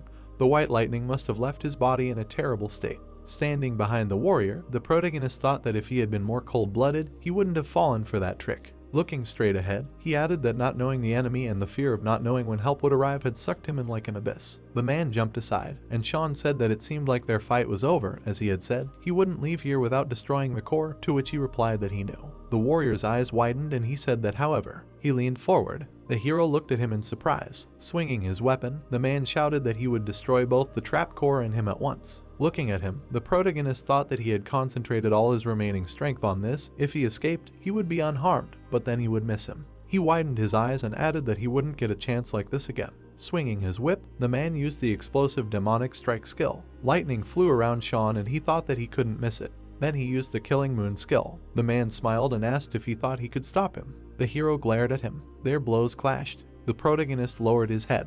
A wound appeared on his leg. Standing behind him, the warrior said that he was crazy for thinking that simply repelling his attack wasn't enough. Frowning, he added that he also took his arm. Looking to the side, Sean thought that the white lightning had clearly knocked him down. He had tried his best to kill him in one attack, but he had only managed to cut off his arm. If it weren't for his resistance to poison, he would have been finished long ago. Turning around, the hero said that he would no longer be able to resist the poison, to which the man replied that he would part with his head before he died from the poison. Suddenly, he spat out blood. The warrior opened his eyes in surprise. Putting his hand on his stomach, the protagonist said that it meant that a killer who had no equal decided to risk his life just to kill him, just laughing. The man gritted his teeth, hearing that at first glance it was clear that he expected to be able to escape. Standing in front of him, he asked who he was, said that without knowing him, his skills and strategies, someone like him would never be able to hold out in a fight with him for so long, to which Sean asked what would change if he knew who he was. The warrior gritted his teeth angrily. Suddenly, his eyes widened. Taking a step forward, the man said that, well, yeah, right. Rushing forward, he added that he was just another madman. Suddenly, the warrior knocked the weapon out of the hero's hand. Sean froze and asked why he had disappeared. Looking to the side, he wondered where he had gone. Frowning, the hero thought up. The man swung his weapon and shouted that the earth rested lightly on him. He looked in surprise, hearing that, well, of course, in the ground. The protagonist abruptly used the crescent moon skill. A bloody splash appeared. The warrior's hand fell to the ground. Falling to his knees, he asked what and how, to which Sean replied that he knew he would use the underground concealment technique. Turning around, the hero asked that he would not return to the battlefield, to which he was told that he was a coward. Looking to the side, Jack said that like a mole, he hides underground to save his skin. Looking straight ahead, the protagonist thought that if he had not remembered these words of the second disciple of the heavenly demon, he would have already lost his leg. The man looked surprised when he heard that it was time to finish, Brother Adept. Standing in front of him, Sean said that he really shouldn't have called him that since they barely knew each other, to which the warrior asked what nonsense he was talking. Swinging his weapon, the hero said that he hoped he would understand, all for the sake of his peaceful old age. The man's eyes widened and he shouted what nonsense he was talking. Suddenly, the protagonist struck him. The man's eyes began to fill with blood. He began to fall to the side. The warrior fell to the ground. Standing in front of him, the hero said that he hoped they would not meet in the next life. A view of the building opened up. It was heard that, well, why did he ask to meet him? He would like to make him an offer. Sitting at the table, the man asked what the offer was, to which the protagonist replied that in fact, by pure chance, he managed to catch one outstanding person. The man closed his eyes and asked what remarkable man he was talking about. Sean, sitting in front of him, said that he was talking about the third disciple of the heavenly demon, the rebellious killer of the emperor. Frowning, the master asked how he had managed to do this, saying that they said he was like a monster. Putting his hand to his face, the hero said that it was all thanks to the poison and magical traps that his friends had helped him with. The man sitting in front of him said that, well, that was good, but could he prove it? Looking at the box, he asked what it was, to which he was told that it was what he had asked for, and that other people could confirm it. The master grabbed his beard and said that although he trusted him, it would not be enough to convince anyone, to which Sean replied that was why he needed his help. The man was kneeling. It was heard that the disciple of the heavenly demon was hiding in Hanam, where the competition of the best warriors of Muram was to be held. Besides him, there were also his minions. Grinning, the protagonist said that he would agree to work out a plan with him to capture everyone who was associated with him. Smiling widely, he thought that a famous and older martial artist would receive a higher reward than an unknown youth. The man looked away. Putting the bottle on the table, He asked, okay, what is required of him? Sitting in front of him, the hero answered that later, when he officially joined Muram, he hoped to receive recognition and rewards for his contribution to catching this killer. The master smiled and said that as an elderly master, all he does is receive help. Sitting in front of him, the protagonist said that but he is also very grateful for the help he gave him. Raising the cup, the man said that they will drink to this. Sean grinned and thanked him. The men were warming up before the fight. Many people were standing in front of the gate. It was said that they should keep the line. The girl crossed her arms. It was said that they should come to the registration area. The main character walked straight. He grinned and said that it was time to begin. The protagonist stood in front of the entrance to the competition hall for the best warriors of Muram. The guys were walking around the fortress and Charlie asked if they should stand in line, noting that although he was the best warrior of the Vulcan sect, even he was not that special. Sean walked ahead and said that he had nothing to do with it, he just got help from a very important person. The protagonist imagined himself standing in front of Rick and noted that it was all thanks to the fact that he managed to come to an agreement with him. Sean took a document from his bosom and said that this was their invitation. The girl looked at him and asked if this was the protagonist. Sean was taken aback by her question, whether it was him. The protagonist looked at her face and clarified whether she was Rachel. Standing opposite, the protagonist noted that he did not expect that they would meet like this, after which he asked how she was doing. Looking down, Rachel said that after leaving the Manjing clan, she wandered for a while and remembered what Sean had told her and decided to join the Muram. The protagonist noted with a smile on his face that he had said this back then simply because he wanted to have at least one familiar person in the Union and did not even know that everything would turn out like this. After which he asked if she was now in the Lotus Pavilion. Putting her hand on her chest, Rachel replied that she was lucky that they saw potential in her and took her in. Raising his fist to his mouth, Charlie thought that all the administrative work was done in the Lotus Pavilion. Now that she had joined the Union, she could be useful to him, and then turned to Sean. He pointed his hand at Rachel and asked if the protagonist would like to introduce him to this beautiful young lady. Rachel turned away, saying that she was no longer at an age to be called a young lady, and Charlie apologized for being rude, noting that her beauty had clouded his mind. Sean watched him with a displeased expression. Rachel touched the protagonist's shoulder and said that she was very glad that he had such a wonderful friend. When he was younger, she doubted that he would be able to cooperate with anyone at all, let alone be friends. The guys looked at each other. The guy watched them. Stretching out his hand, he loudly asked if Rachel should register the participants. The girl began to walk away from the guys, saying that she had completely forgotten herself and they would see each other again. Disappointed, Charlie asked him to promise that they would definitely meet again. Sean shifted his gaze. The guy folded his arms and said that his name was Luke, an adept of the Jomchin sect. The protagonist stood in front of him and clarified what they wanted from him. Luke, with a displeased look, stated that this was the registration desk for select warriors only, and then asked to know Sean's name and clan. Looking at Luke, Sean introduced himself and said that he was a former student of the Yellow Dragon Martial Arts Hall. Pointing his finger back, Luke suggested that they should register at that desk, since this table only registers select guests or those with an invitation. The protagonist frowned at what he heard. Pointing his finger, Charlie asked who Luke was to say such a thing and whether he himself should go to register at that desk. Taken aback, Luke asked what kind of symbol it was. Enraged, Charlie cried out that he was an adept of the Vulcan sect. Sean, with a satisfied look, thought that Luke did not expect someone like Charlie, equal in status to him, to be there. Standing in front of the boy, Luke suggested that he himself should know that this was a privilege only for people like them and he should also know how influential the Jomchin sect was in the Muram alliance. Frowning, Charlie replied that it was unfair to expect privileges if he did not have an invitation. Sean tried to hold back his laughter. Holding his chin, the protagonist noted that this was an interesting performance, a Taoist who always rode on privileges trying to reason with these guys. The guys looked at each other while Sean asked if Charlie had forgotten that he himself used to be like that.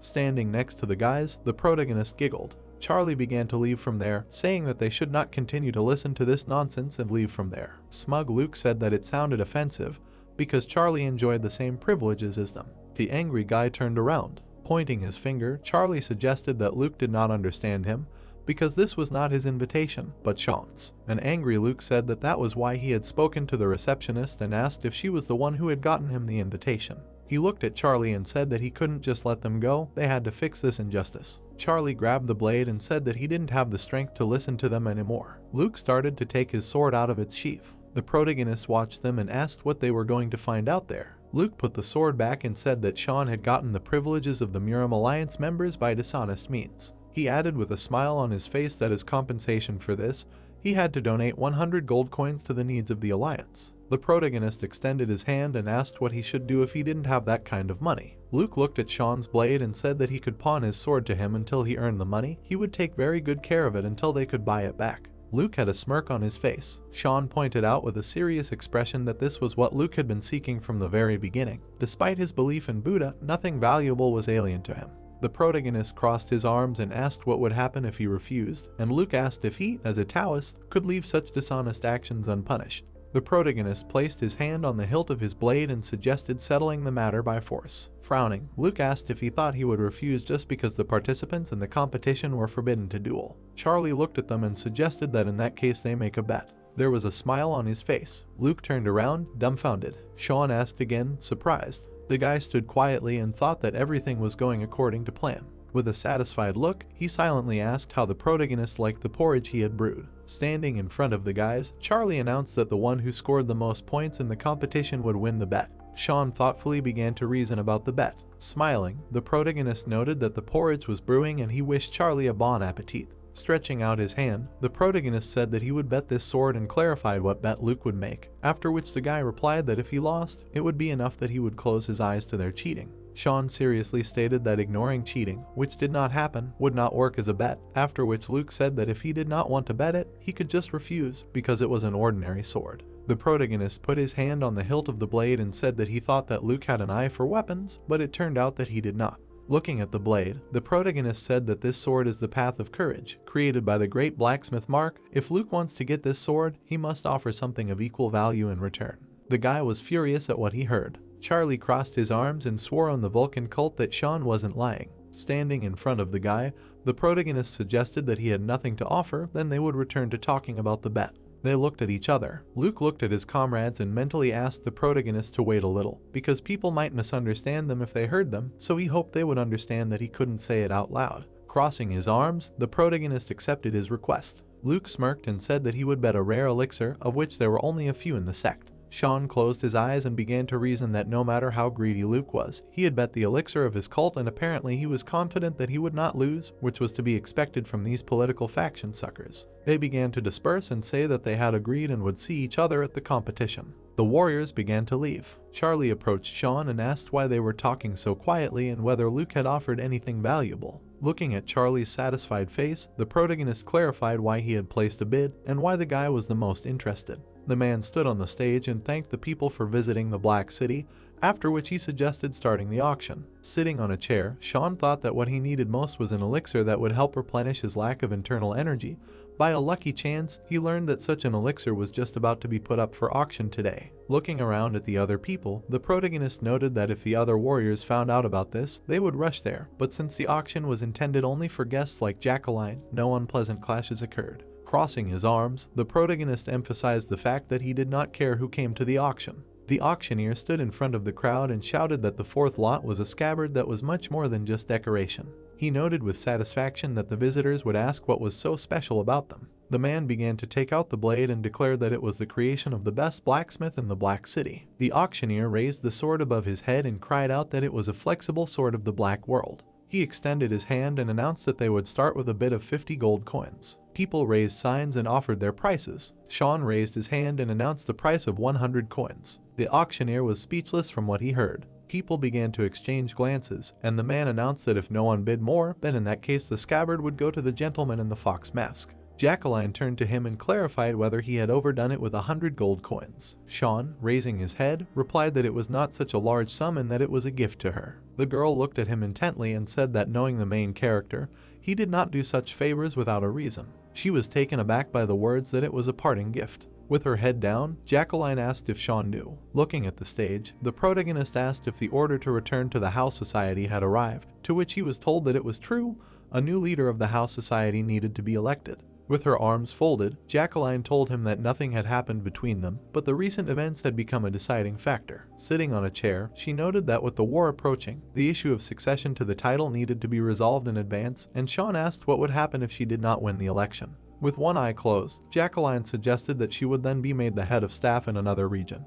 And that was okay, she was not eager to take that position anyway, maybe she could continue doing what she was doing now. The protagonist watched her and asked if she wanted to return, how this issue would be resolved. The auctioneer raised his hand and cried out that the next lot was so rare that they would not be able to find it anywhere else. He said with a satisfied look that this was an amazing lot, although it was not cheap. But the warrior who took this elixir would replenish his internal energy for 20 years ahead. For this legendary potion, every warrior was ready to sell his soul. Sean was taken aback by this. The auctioneer showed the bottle and cried out that it was stone milk, the starting price of which was 150 gold coins. People raised signs and offered a price. The self-confident protagonist said that he was ready to pay 500 gold coins. Silence fell in the hall. The moon shone brightly in the dark sky. Walking down the street, Sean thought that after all, there is nothing better than money. After taking the elixir of stone milk, he will become more than a first-class warrior. Any elixir taken by him will act even more effectively. He added with a satisfied look that if he then takes the elixir that Luke put in their bet. Amanda, with a smile on her face, suggested that something joyful had happened in Sean's life. The protagonist turned around. He saw Amanda, who asked how he had been. Sitting at the table, Sean asked her again what she said. The protagonist was shocked by Amanda's question if he was the hero in the fox mask. Sitting opposite, the protagonist thought that Amanda was the girl who received the nickname Earth Dragon, repelled the invasion of Japanese pirates.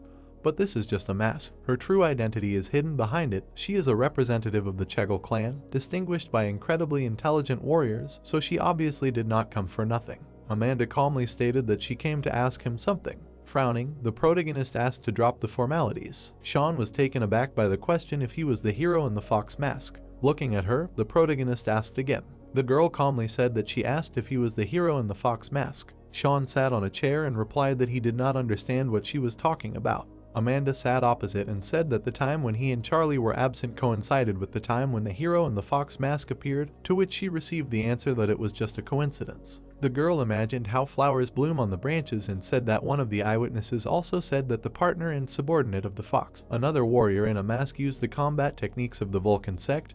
This was confirmed by the cuts on the bodies of the Japanese pirates. Sean clarified whether those who trained in the Vulcan sect were so rare, answering that if you take into account those who specially come there to master the martial art of the Vulcan sect, their number will be in the thousands of warriors. Amanda opened her mouth and said about 36 plum blossom swords. She introduced Charlie and informed him that warriors who knew this technique were quite rare, except for Charlie, the disciple of the Plum Blossom Blade Master. The protagonist frowned and thought that he had told Charlie not to use the Vulcan sect's techniques, but apparently he had used them during the battles with the Japanese pirates. Looking at him, the girl stated that she would not tell anyone about this and would not ask for anything in return. She only wanted to know if it was true. The unperturbed protagonist concluded that she was completely sure that he was the hero in the fox mask. He was taken aback by the question of whether he planned to reveal his identity in the near future. Amanda imagined Sean fighting and emphasized the fact that if he really wanted to keep everything a secret, he would not have used his fighting technique. Rather, he tried to show off, as if bragging about his skills at every opportunity, as if he wanted to be recognized behind the mask. Pointing her finger, she suggested that there was a grand plan behind this. The protagonist stood up from the table and noted that she was clearly a daughter of her clan. He did not expect her to not only reveal his identity, but also guess his plan. As he walked away from her, Sean stated that he did not think there was a reason to continue this conversation. He picked up a mask from the shelf. Holding the mask in his hands, the protagonist said that, as she said, he was a hero in a fox mask. Amanda was delighted to hear this. The protagonist put the mask down and noted that it was not his style to just take blows in his direction. Standing in front of her, Sean stated that she was not called the Earth Dragon for nothing. He remembered how he had been following Amanda and told her that he had learned that the Chegel clan had only sent one person to deal with the pirates, and that was her. Turning around, Sean looked at Amanda as a guy and added that from what he understood, they once met when she pretended to be a man. He also will not tell anyone about it, so she can pretend that it is not so. Amanda, dumbfounded, asked what kind of person the protagonist is, noting that not only does he have incredible fighting skills and the ability to speak, but he is also intelligent. She clutched the dress in her hands and noted that it is difficult for her to explain the reason, but she fought under the identity of her younger twin brother and the title of the Earth Dragon will pass to him. The protagonist, with a smile on his face, answered that he will not ask questions. She can have many reasons for this, but they all have roughly the same motivation. Amanda listened to him silently. She got up from her chair and assumed that she took up a lot of his time. As she left the room, the girl said that there is one more thing. She bowed with words of gratitude for the fact that the protagonist saved her life. Sean closed his eyes and said that he was just doing what he had to do. Amanda opened the door and said that she would send him and his companions an invitation later, and then he would see the real her. The girl left the room. The protagonist smirked and emphasized the fact that he saved Amanda so that the Chegel clan would be in his debt. which would come in handy later. People gathered outside and the guy asked the participants to listen very carefully. Raising his finger, he said that the first test of the competition would be a run. Standing in front of the crowd of people, he noted that as soon as he gave the signal, they should follow this ravine. Looking at the many flags, the guy said that the test is considered passed if they finished with a flag in their hand. Sean stood behind the participants and listened as only a third of all the participants would be able to go further, so they would have to try hard. Closing his eyes, the protagonist thought that in order to reach the finals, it was necessary to pass 3 tests and this was boring. Looking around, Sean thought that Charlie was in another group of participants and was nowhere to be seen. He noticed a guy surrounded by a fiery aura and noted that this was their future King Fist. The man looked away. The protagonist with a satisfied look noted that the rules of the challenge did not say anything about the prohibition of attacking other participants. Probably the guy was afraid that he would attack him and he would fly out. Sean looked the other way and said that he was not going to do that. His gaze fell on Luke and the protagonist assumed that this Taoist was in the same group with him. Luke closed his eyes. The protagonist watched him and wondered what he was planning. Waving his hand, the guy shouted for everyone to get ready. The guys seriously thought that they would defeat Sean. They began to run along the canyon. The protagonist stood quietly at the start. He slightly bent over and said that it was easy. The guys were standing near him. Looking at them, Sean wondered who they were. They said with an enraged look that they did not hold a grudge against the protagonist, but they had a favor to ask. The protagonist remembered how Luke smiled and emphasized that the guy talked about the nobility of his sect, but turned out to be such a petty person. While Luke ran, Sean came to the conclusion that the Jomchin sect dresses charlatans in their robes and calls them Taoists. The guys exchanged glances. They simultaneously rushed at the protagonist. The protagonist concentrated his energy in his fist. The guy stood on a rock and said that many talented warriors participate in this competition. He noticed the guys who surrounded Sean. He watched what was happening and thought that although the rules did not say anything about prohibiting interference for other participants, this was already going beyond all acceptable limits, but he had no right to stop them. The warriors rushed at him. The guy crossed his arms and thought it was a pity that young talents were being eliminated like this. He was suddenly taken aback. The protagonist launched a powerful attack on one of the warriors. The guys suddenly turned around. Sean looked at them. He started beating them. There was only one stranger left in front of him. She rushed into battle screaming that the protagonist was a bastard. Sean caught her fist. Standing on the ground, he said that if she decided to attack like that, she should do it right. While the protagonist was leaving there, the guy on the rock thought that Sean had incredible skills, but he was far behind the leader of the race. It would be difficult to pass the test now. The protagonist started running at a tremendous speed. The stunned spectator thought that this was an incredible speed. The race participants continued running. The protagonist rushed between them. The guys stopped and asked what was happening. Sean was trying to catch up with the participants and reasoned that there was too much of a gap between him and the leaders of the race. It would not be difficult to pass this test. He could not finish later than those 2 guys. He introduced Luke and Caleb. Sean suddenly stopped and suggested that since the round was an elimination round, there were no strict rules, then it was not necessary to run along the designated path. He was standing in front of a cliff. The protagonist prepared to jump. He began to run up the cliff. Sean reached the top of the cliff. He landed on the ground. The protagonist was standing at the edge. Looking around, the protagonist said that he would look where he needed to go. He narrowed his eyes. His gaze fell on the leaders of the race. Looking at Caleb and Luke, Sean came to the conclusion that they had good speed. The protagonist jumped up from the ground and said that they would not catch him anyway. The protagonist went down the cliff onto the road. He began to run after the leaders of the race. Sean was jumping on the rocks. The protagonist jumped off the cliff. He noticed the people standing in front of the flags. Upon landing, the protagonist emphasized the fact that he easily took first place. The man looked at him and said that it was interesting. Sean was taken aback by this. Standing in front of the protagonist, he said that he would never have thought that someone would decide to climb this cliff. Looking at the man's attire, Sean thought that he was wearing simple clothes without any decorations or identifying marks. 2 long swords on his belt, he had a beast's gaze, and the energy emanating from him was so heavy that it even gave him goosebumps. The man's gaze was serious. Looking at him, Sean emphasized the fact that this was the great master of Buddha, an honorable warrior and the head of the Murama Alliance, Rob. As Rob walked towards him, the protagonist was mentally asking what he wanted from him and why the leader of the Murama Alliance was watching the qualifying test of the competition from an ambush. Sean folded his arms and said that he greeted the leader of the Murama Alliance. Rob touched him and said that it was nice that such a young warrior, whom he had never met before, recognized him. Rob asked the protagonist with a satisfied look how old he was, to which he received the answer that he was just old enough to begin to truly understand the world. The man grinned and replied that even at his age, it was difficult to understand the world. Calmly, Sean said that he was from the Thunder Gate, but he probably had not heard of it, because this sect consists of only one person and does not interact with others much. Rob replied with a satisfied smile that he understood everything.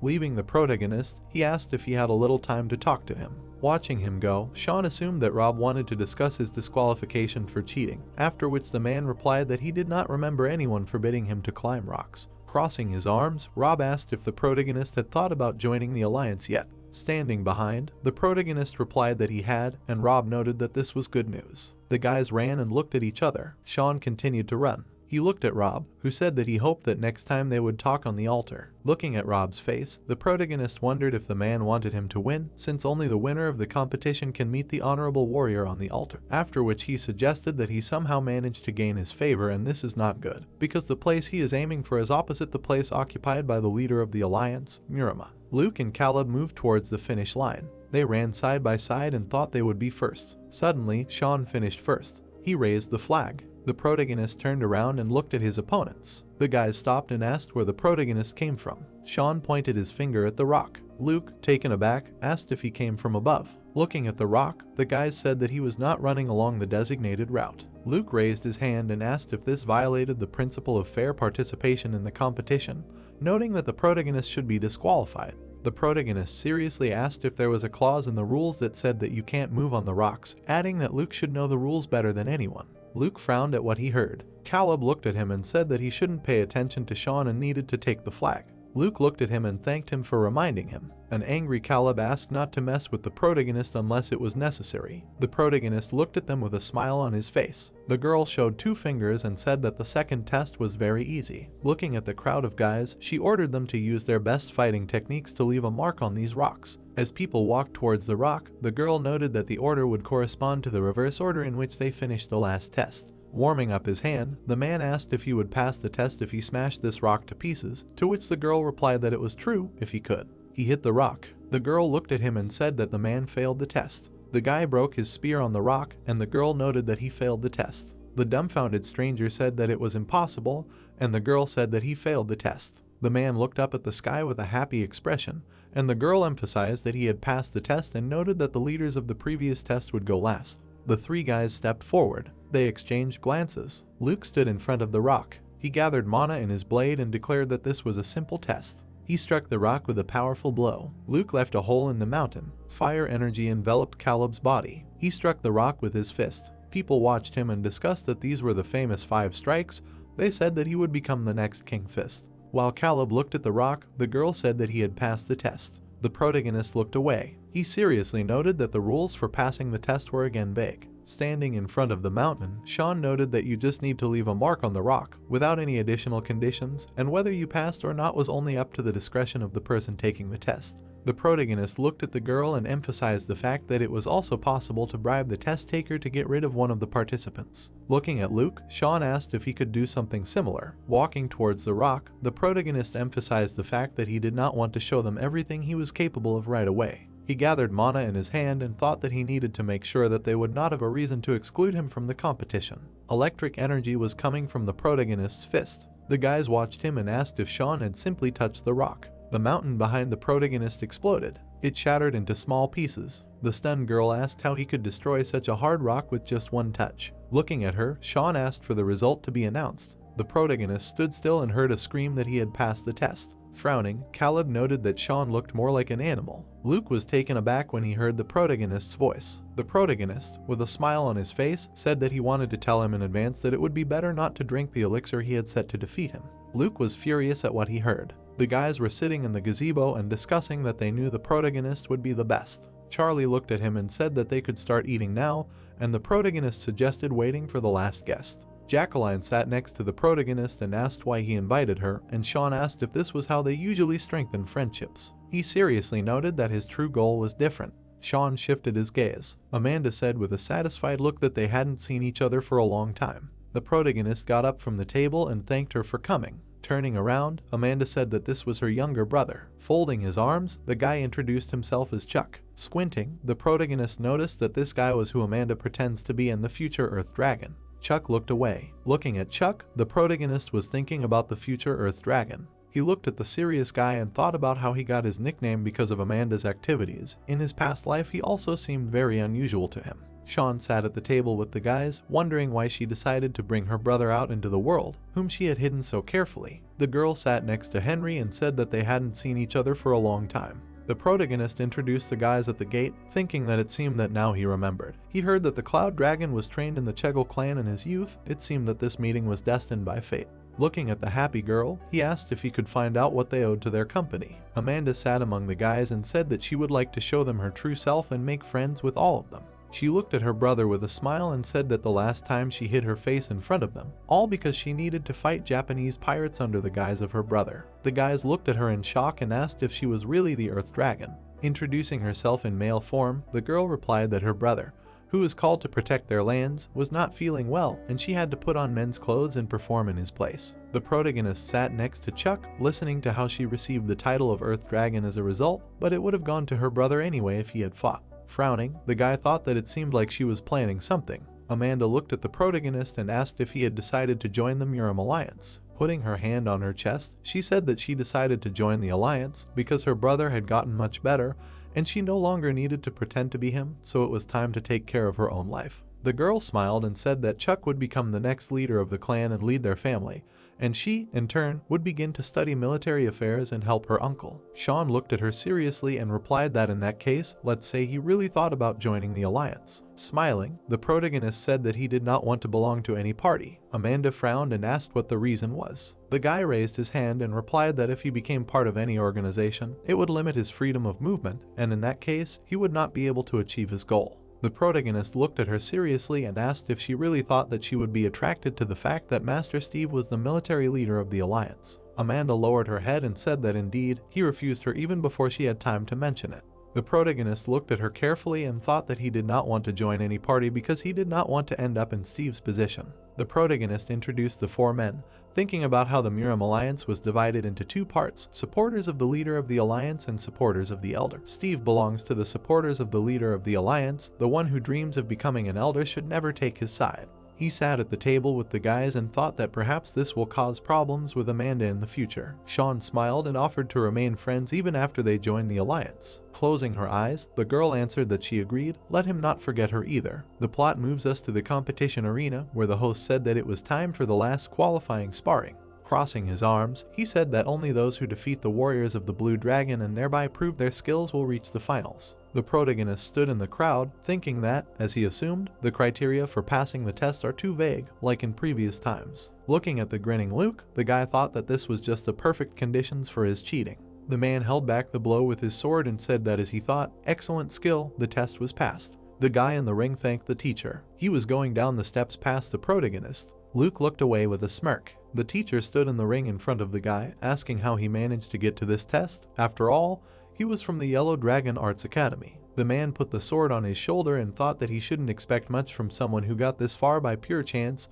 He definitely won't pass this test. Smiling, he said that he cedes the right to attack first to him. Let him show what he's capable of. The protagonist quickly jumped up. Sean attacked the teacher from above and said that he definitely won't refuse. The man tried to hold back the attack with his sword. His weapon was filling with mana. The teacher threw the guy back. Sean smirked and said that he was from the Namgoon clan. The man frowned and shouted that even though he had guessed correctly, it would not help him in any way. The protagonist rushed towards his opponent. He quickly swung his sword. The opponent deftly dodged the attacks. The man turned around in surprise. Looking at his hand, he thought that he could not believe that some brat had knocked the sword away from him. The teacher gathered mana in his fist, thinking that at this rate he might lose. He knew that he would be scolded if he, as the test taker, used this move, but it was better than losing. The examiner extended his hand, activating 9 splitting divine fists. Sean swung his fist furiously. The boy parried the opponent's attack. Mana hit the man in the face. He flew back with sparks. The protagonist watched as the teacher fell onto the steps. The dumbfounded boys looked back. Luke frowned, wondering how this was even possible if he wasn't even a member of the alliance. The examiner grabbed his head and wondered what that was. The protagonist stood in the ring and said that he didn't know that the examinee was allowed to use such attacks. Putting his hand on his stomach, the guy said that he ate too much yesterday, so it was hard for him to control his flow of power. He was glad that he didn't hit with all his strength. He smiled and added that his arm could have been torn off. The plot moves us to the previous night, where Oscar stood behind the guy and said that he would protect him, so he shouldn't worry. Sean sat in front of him, thinking that if he was protected by a person like him, he could easily absorb the energy. The guy drank the elixir and thought that this was the essence of the stones. By drinking it, you can replenish your internal energy for 20 years in advance. He placed the flask on the ground and thought that due to the peculiarity of the white lightning body art, the potency of the elixir would be halved and he would only have a 10-year supply of energy. Sean held the sparkling ball in his hands. His eyes began to sparkle. The protagonist clenched his teeth tightly. The guy was sitting on the ground surrounded by lightning. Oscar covered his face with his hand in fear. He watched as Sean stood up and thought that he knew he was a monster, but he didn't think he was that big. The protagonist stood surrounded by sparks. Looking at the ball in his hand, he thought that he could finally get down to business. Now he would not only be able to quickly absorb elixirs, but his strength would also recover faster. He clenched his fist furiously. Sean stood happily among the lightning and thought that there was only a little time left until he reached the level of his past life's strength. The plot takes us back to where the protagonist stood in the ring asking if he passed. Luke frowned in displeasure. The guy grinned when he heard him pass. The minister was entering the room. Rob listened to the footsteps. He got up from the table and asked where he had been all this time because he needed to talk to him. The leader of the alliance was walking up to him and saying that he had just met a very interesting guy. Steve crossed his arms and asked if he was trying to get away with it again. Rob happily put his hand on his chest and said that the day he secretly left the alliance, he went to watch the first test of the competition. The friend looked at the object on the table and said that he should continue the story. The man imagined the guy running on the mountain. He remembered Sean jumping on the rocks and said that he had gone off the intended route of the race. Rob imagined the guy jumping over the mountains and saying that he then jumped on the rocks and went to the finish line. Steve looked at him in shock and asked if that was possible. He looked at his friend seriously and said that if it was true, then he really was an outstanding warrior, specifying what clan he was from. The man was taken aback when he said that he was from the Thunder Gate. This sect lives in seclusion and no one knows about it. The head of the alliance remembered how he met the guy and told him that his name was Sean. He did not belong to a large clan, but he had already achieved incredible mastery. Most likely there was no one better who would fit the criteria he told him. He looked at the thoughtful Steve and said that it was better to recruit him now before the elders lured him away. Turning away, the man said that then it was time for him to go. He must find out more about this Sean. The minister left the office, saying that he would deal with this and let him deal with his delay from the schedule. Frowning, he thought that if the leader of the alliance spoke about this boy like that, then he was definitely needed among the supporters of the leader of the alliance. Looking at the blue sky, the man decided that he needed to find out everything about him as soon as possible before the elders got to him. Meanwhile, the guys in the city approached Sean and said that the elder of the alliance was waiting for him. Grabbing his sword, the warrior told him to just follow them and not resist. The protagonist imagined Rick turned away and thought that he was the only elder he had already talked to. The guy looked forward seriously, thinking that if he was being led by force, it was not him. There was a high probability that it was the Fist of Courage. The protagonist stood in front of the warriors, thinking that obviously he did not call him to him with good intentions. He could not beat them up and then send them back. Sean smiled and extended his hand and asked to lead him. The protagonist followed the guys, thinking that in any case, it was worth meeting the Fist of Courage at least once. Smiling, he thought that he hoped he would be as nice a person as Rick. The warrior walked up to the door with the guy and said that they had brought him. The protagonist walked into the room. The guard watched him with a smirk. Putting his fist in his palm, the guy introduced himself as a young martial artist. Fist of Courage was sitting at the table and offering him a seat. Putting his hand on the table, he asked if he knew why he had called him, to which the guy replied that it was so that he could apologize for his past actions. The man clenched his flaming fist and said that he was right, because in addition to him, his companions and closest relatives should also be held responsible. The protagonist looked at him in shock, thinking that he really was the elder of Muram. He looked at Isaac in the flames and thought that if Rick was famous for his skill, then Fist of Courage was incredibly strong. Sean looked away from the guy, hearing that he should apologize to him and return the bracers. The man raised his fiery hand in anger and said that he would get it if he did not apologize. The protagonist calmly raised his hand and said that he was asking for forgiveness from his brother Adept. He looked at the surprised elder and thought that it was not difficult for him to apologize to him. Sean looked away from the angry guy, thinking that the problem was in the hypocritical members of the political factions. He looked at the furious Caleb, thinking about how they attached too much importance to meaningless words. Isaac sat at the table in front of the guy and said that he was glad, and now let him return the bracers to Caleb. The protagonist looked at him seriously and replied that it seemed that he had misunderstood everything because he had apologized. The guy grimaced angrily, hearing that he did not say that he would return the bracers to him. The Fist of Courage looked at him in shock. The protagonist smiled and said that they were now his. He frowned and said that he had no reason to return them. Isaac gritted his teeth and asked what he had just said. The man was taken aback when he heard that he had received the bracers because the adept brother had put them up as a wager for their duel. Sean pulled back his collar and said that he, in turn, had put up this. Caleb turned away from the burning gaze and said that he wanted to tell him about it. The protagonist looked away at the confused boy. He remembered sitting with Rick and saying that perhaps the adept brother had not told him what had happened between them. The protagonist was sitting at the table and explaining to the man that if he returned the bracers to them, it would insult adept brother Caleb, who had lost them because he had put them up as his own wager. Sean raised his hand to his chest and said that he had indeed done wrong when he had let his emotions get the better of him. Isaac frowned and asked what that meant. The protagonist recalled standing in front of the guy and telling him that when he found out that the adept brother had taken the rooms in the guest house that he had rented, he should have simply given it to him as a more important person. He turned to Caleb and said that the adept brother was probably preparing the chambers for the Alliance elders. Sean smiled sweetly and said that he apologized for not understanding their situation.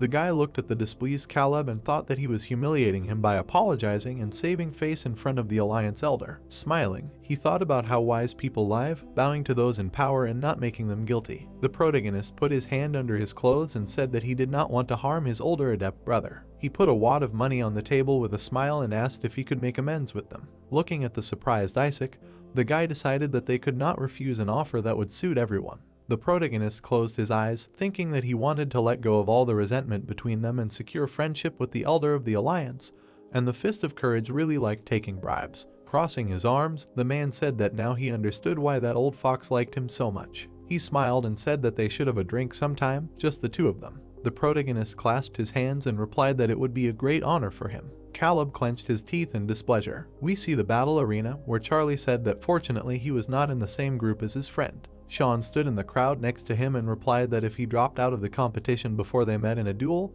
he would arrange a special training for him. Luke happily stood behind, saying that it was finally time for the final test. He extended his hand and told the guy that he didn't wish them any harm, he just wanted to say hello and say that he did very well during the qualifying round. Putting his fist in his palm, Luke said that he would be happy to compete against Sean. The main character turned around and said that he would too, so he hoped he wouldn't quit the competition early. The guy closed his eyes with a smile and thanked him for his support. Raising an eyebrow, Charlie whispered to his friend what he wanted from him, to which he replied that he shouldn't pay attention. The host hit the gong. Raising his stick, he shouted that they were starting the opening ceremony. The sky rippled, from which Rob's voice could be heard, saying that he wanted to thank everyone who had come a long way to be here. People looked around, listening to the participants who had made it to the final round must be proud of themselves. The guy pointed his finger at the man in the sky and said that he was there. Rob was floating in the sky with a smile. He stepped on the ground. The host looked at the leader of the Muram Alliance and shouted that they welcomed him. The dumbfounded people covered their faces with their hands and said that it was a strong flow of energy. The spectators watched from the balcony as he exuded mana, saying that it was immediately obvious that he was the leader of the Muram Alliance. Sean crossed his arms and thought that this was an odd way for the humble leader of the Muram Alliance to appear at the competition. The guy looked forward seriously and thought that he had not been a fan of such formalities before. The girl poured water into a cup. The protagonist looked at the men in the stands, thinking that the freedom-loving elders were not impressed. The host shouted that now they were moving on to the main thing. We see the arena where he was announcing the beginning of the finals of the Muram Best Warriors competition. The man flew to the ground. Dirk stood in the crowd, displeased, wondering why he had ordered him to do this. He remembered Sean standing in front of him and saying that he wanted him to carefully examine all the participants in the competition, from their appearance to their behavior. The guy looked ahead and thought that no matter what the reason was, he had no choice but to follow his instructions. The protagonist stood happily and listened as it was announced that the next participant was Sean from the Yellow Dragon Martial Arts Hall. He walked into the ring to the examiner. The host pointed at the girl and said that she would be competing against him. The spectator looked at her with admiration and said that she was a beauty. The protagonist examined the girl's face and kimono, listening to how she was a student of the shaman faction. The protagonist stood opposite his opponent. Frowning, he thought about the fact that he thought so, but he did not know if it was her, did not expect to meet her here. Sean remembered sitting with a friend and asking what happened to his lover, maybe she was being held hostage by his father. The guy imagined Stacy in a kimono and told him that he tried to find out where she was. Luckily, he found out that she became an apprentice in the shaman faction. The protagonist put his hand to his head, thinking that everything matched the information that the secret society of How was able to get about her. The girl looked at him in surprise. The main character scratched his cheek, thinking that of course his first opponent was the former Cloud Dragon. He imagined Henry hugging his lover. Stacy looked at her opponent in confusion. Looking away to the stands, the guy thought that he usually tries to impress everyone, demonstrating what he is capable of. Sean lowered his head, wondering how he could pull this off if he had to care about other people's feelings, as well as how not to hurt the girl's pride. Frowning, he wondered if there was a way to win without hurting her feelings. The protagonist bit his lip and wondered since when did he even care. The guy pulled out his sword from its sheath, deciding that he had restrained himself enough in Muram before. The host waved his hand and said that they were starting the duel. Stacy confidently swung her sword. She jumped, activating the Sword of Supreme Heavenly Purity. Sean parried the attack. The girl landed on her knee. Stacy looked up in alarm. She ran back with the sword. The girl stopped at the edge of the ring. The protagonist suddenly approached her. He pushed her out of the arena, saying that this was the end. Stacy fell to the ground and the host said that she lost. The audience looked down in shock and listened as Sean was declared the winner. The guy put his sword back in its sheath. The girl frowned furiously. She was taken aback when he said in his mind that she definitely wanted to meet Henry, or rather, the Cloud Dragon. The protagonist looked away and mentally asked her to find him in a couple of days. They would all drink together. The plot moves us to the house, where the guy asked why he asked him to watch the participants of the competition. Sean stood in front of the pond and said that it would be useful to him in the future for one thing. Turning around, he said that some of these people were bad. The protagonist looked at Dirk and said that they would have to kill them in the future. The guy confusedly extended his hand and asked if he really had to kill the heirs of the strongest clans and factions, to which he answered in agreement. Lowering his eyebrows, Dirk clarified how they would be able to kill them. The protagonist smiled and replied that he shouldn't worry, he would help him with this. Sean imagined the guy holding his sword up and thought about how this competition was a great chance for the Muram Alliance to spread their influence to the younger generation of warriors. Remembering how the man took the money, he thought about how if he did it too hastily, he could lose control over what was happening inside the Alliance. Not only was there corruption in the upper echelons, the guy imagined the evil men and thought about how many members of the Alliance also became spies for demonic sects. In his past life, demonic sects took over Muram. Sean looked into the distance, thinking about how things would be different now. He couldn't allow this to happen in the world where he was going to live out his best years. Looking at the crawling centipede, the protagonist thought about how this was a world where corruption had taken over the powers that be. He raised his leg, thinking about how he was going to get rid of these parasites as soon as possible. The protagonist crushed the insect. Dirk raised his hand in alarm and said that if he could handle Salm's squad, he was no match for the Gupa clan and the Ode faction. Sean turned to him and told him that he didn't have to worry. The boy smiled, thinking that he had a chance to survive. He imagined the man with his head in his hand and decided that he would raise the killer of the edge of heaven himself. The plot moves us a few days forward to a boat sailing along the canal. Stacy was sitting on board opposite the boy. The protagonist stood nearby and thought that even if he pushed them, they would still not gain courage. But without dealing with the past, they would not be able to move forward. The woman crossed her arms and told him in her mind not to even think about interfering. This was just between the two of them. Susie looked at the boy seriously and listened as he said that he did not plan to. Sean stood in front of the woman and asked how he could not know her, a great warrior and elder of the shaman faction. Looking at the girl, Susie said that her student would decide for herself whether to forgive this guy or not. Let her just watch from afar. Henry looked down sadly and said that he was asking for forgiveness. Frowning, Stacy asked what she should forgive him for. He raised his hand and said that he was a fool and also thought only of himself. The girl turned away displeased and replied that he never tried to contact her, did not even try to find her. The guy put his hand on his chest and said that he would do anything for her. Stacy clasped her hands and clarified if this was true. She crossed her legs and asked what if she asked him to destroy the Sama clan. The girl was taken aback when she heard that he would do it. Stacy put her hand on his forearm and said that then she could kill herself. Frowning, he replied that he was ready to even kill himself. The protagonist stretched out his hand and said that this would not work. Sean looked at the guys seriously and said that he would support any decision they made, but he would not allow Henry to take his own life. He stood on the edge of the boat, arguing that they should not decide this behind his back. The protagonist filled with dark energy, saying that otherwise, he would kill them both. The guy stood in front of the woman and said that her life did not belong to Henry. Susie grinned furiously. Stacy frowned and looked away. She looked at Sean in shock. The girl's eyes reflected the guy saying that she was his. The protagonist stood on the edge of the boat and asked if he understood him. Henry leaned over to the girl and asked if she was okay. Stacy pulled his hand away and screamed at him to get out. The girl cried and said that she hated him, asking why he did not look for her, why he left her without explaining anything. The guy looked down sadly. Lowering her head, she said that she was waiting for him. Stacy clutched her skirt with a trembling hand and said that she would never forgive the man from the Sama clan. When she joined the alliance and reached a high rank, she would destroy his clan. Henry put his hand on hers and said that he would help her. He sat on his knees in front of his beloved and said that he would join the alliance with her. Frowning, the guy said that then the Sama clan would answer for all the sins he had committed. Embarrassed, Stacy raised her hand to her lips. She hugged the guy tightly and said that she missed him very much. The protagonist stood calmly near the woman. He smiled. Turning around, Susie mentally said that he was very kind to his subordinates. Sean watched as the guys held hands and said that the most important thing was that everything ended well. The guys walked through the city. Henry put his hand to his chest and said that he was grateful to his brother Adept.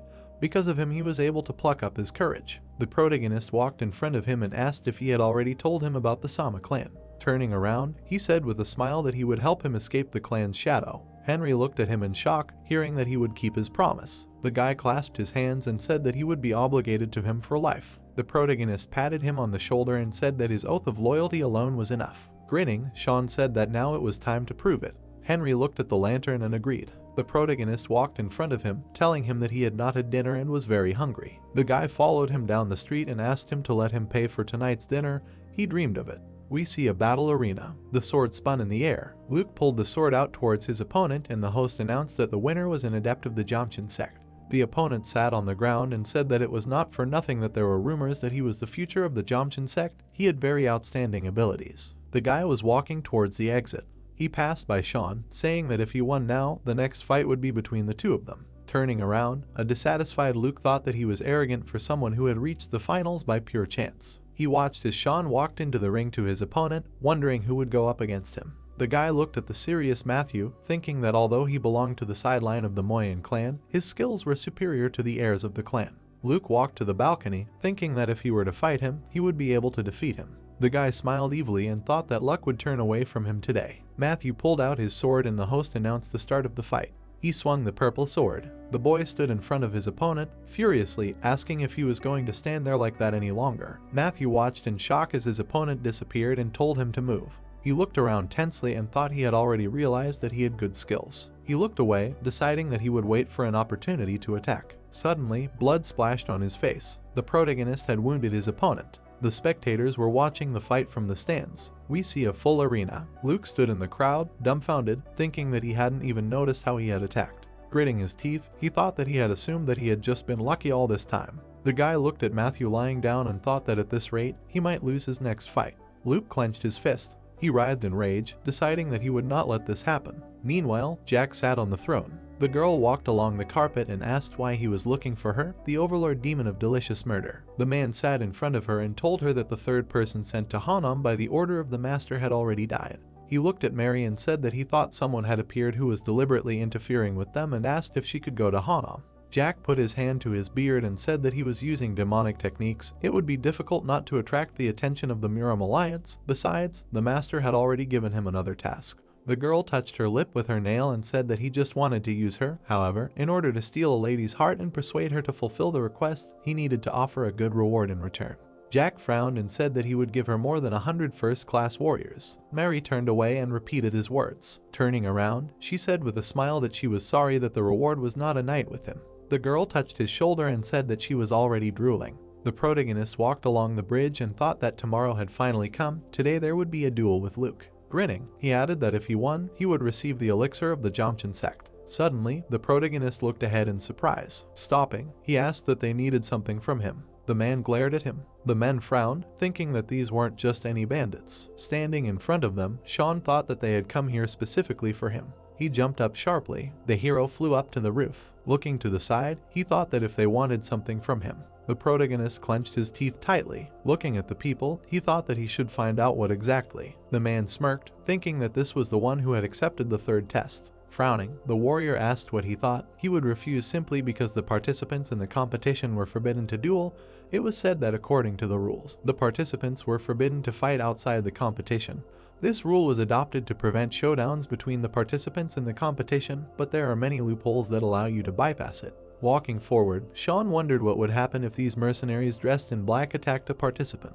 Holding the weapon in his hands, he added that of course, he would have no choice but to stand up for himself. The man walked forward. The thought occurred to him that if one of the test takers passing by reported this to his superiors, he could be disqualified. The warrior grinned. The thought occurred to him that Luke was a master at getting on his nerves. Particles appeared around the hero and he thought that the only problem was that he had no proof that he had arranged all this. He raised his head up and added that then maybe he would just kill both the mercenaries and the test taker. The archers aimed at him. The thought occurred to him that no, he could not give in to emotions like that and thus do him a favor. The protagonist dodged the shot. The people were approaching him. He heard them say let them grab him. Sean jumped off the roof and thought that the most important thing was to escape from them. Rushing forward, he added that the test taker also began to move at the signal of the mercenaries. People were catching up with him. The thought came that he could not allow him to see how he was fighting with mercenaries. The hero ran away quickly and thought that even if he fought with his fists, without drawing his sword, and he saw it, he would have trouble. Running around the corner, he added that first he needed to find a place to hide. The protagonist opened his eyes in surprise. Jumping to the side, he thought it was a hand. The hand stretched forward and it was heard that he should quickly come in before the mercenaries came here, and Sean thought that the hand itself was floating in the air. It was some kind of magic. The hand returned back to the wall. Entering the portal, the hero thought that first the body. People jumped out from around the corner. Looking to the side, the man asked where did he go, and the other said that he just saw him run here. The hero looked away, hearing that he couldn't have gone far. Even if they searched every corner, they would find him, and the man said that he seemed to have gotten into something. Standing in front of the man, the protagonist said that thanks for helping him, to which he said that with his skills, he would have easily dealt with them. Looking straight ahead, the protagonist asked that they knew him. The warrior smirked and asked that if he wasn't one of the participants in the Flame Phoenix competition, then another contender for victory. The men rushed forward, and Sean said that if he had gotten into a fight outside the competition, he would have been disqualified, and then he wouldn't have been able to win. To which the master asked that cases where there was nothing left to do but draw a sword for self-defense weren't exceptions to the rule. Raising his eyebrows, he added that although there was a rule, he didn't think the alliance couldn't come to terms with the situation. Frowning, the hero replied that everything depended on who and how would report the violation to the competition organizers. Frowning, the warrior asked what he wanted to say. Was it a trap set by someone? He put his hand to his face. A thought appeared, but who is this person? He is clearly not simple, since he was able to create such a high-level illusion. Looking at him, the protagonist asked if he could find out his name, to which the man replied that he should not bother his head with it. He was just a nameless old man passing by. People quickly ran forward. It was heard that the mercenaries had already left. A view of the buildings opened up. It was said that he thought, now he can be calm. Standing in front of him, Sean said that he would like to repay him for his help, to which the man replied that no, it is not necessary. After all, he did not ask him about it. Closing his eyes, the hero said that he hoped they would have a chance to meet again. Goodbye. Suddenly he jumped up. The protagonist flew in the air. The thought arose that he really understood why the leader of the Miram Alliance liked him so much. His hand extended from the portal, and he added that it was amazing how deftly he dodged his grasp, although he was hiding in an illusion. The man frowned, thinking that at such a young age he had already achieved such heights. It was even difficult to imagine what he could become in the future. Grinning, he added that it was imperative to make him join them. The man angrily slammed the table. Lowering his head, he said that such a failure. With wide eyes, the guy thought about how he was able to escape from his trap. His hands trembled and he added that now he would surely be disgraced during the duel. Looking down, the warrior said that he, an adept of the Jomchin sect, could not be so humiliated by some villager. Standing behind him, the girl asked that she could help him. Turning around, he asked who she was. The girl took a step forward and asked why so rudely. Looking straight ahead, she said that it did not paint a man at all. Surprised, looking at her, the guy told her not to come up.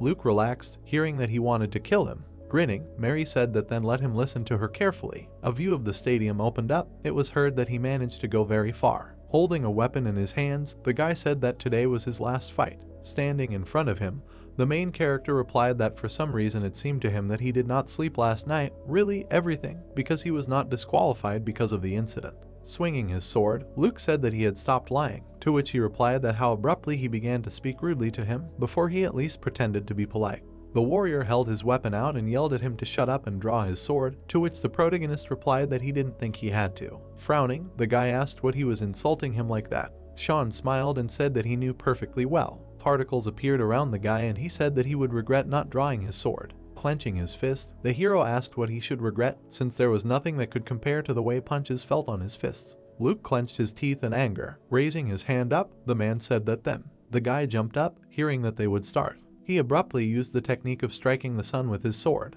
The protagonist dodged his blow. Then he abruptly struck back. Sean abruptly jumped up. His blow flew along the ground. The guy stopped right in front of him. Suddenly, the hero abruptly jumped up. Luke froze in fear. Suddenly, he parried the blow with his sword. The protagonist slid along the ground. Luke frowned, thinking that he knew from experience. A blow flew at him sharply. Sean swung his leg, thinking that he couldn't defeat him even if he didn't draw his sword. The guy swung his sword and thought that even if he was destined to lose, he should at least take away one of his arms. He pulled his sword forward and used the skill. The protagonist smiled widely. He extended his fist forward. Luke was rapidly approaching him. A bright beam appeared in the stadium. Suddenly, it went out. The people froze in amazement. The spectators were delighted by what was happening. The guy fell to the ground. Looking away, the protagonist thought that his white lightning technique clearly impressed the audience. He thought that this would be enough to base his identity as the hero and the fox mask on. Taking a step forward, Sean said that it was a pity that everything would end like this, to which the warrior asked what and how dare he. He gritted his teeth when he heard that he would not use his full strength.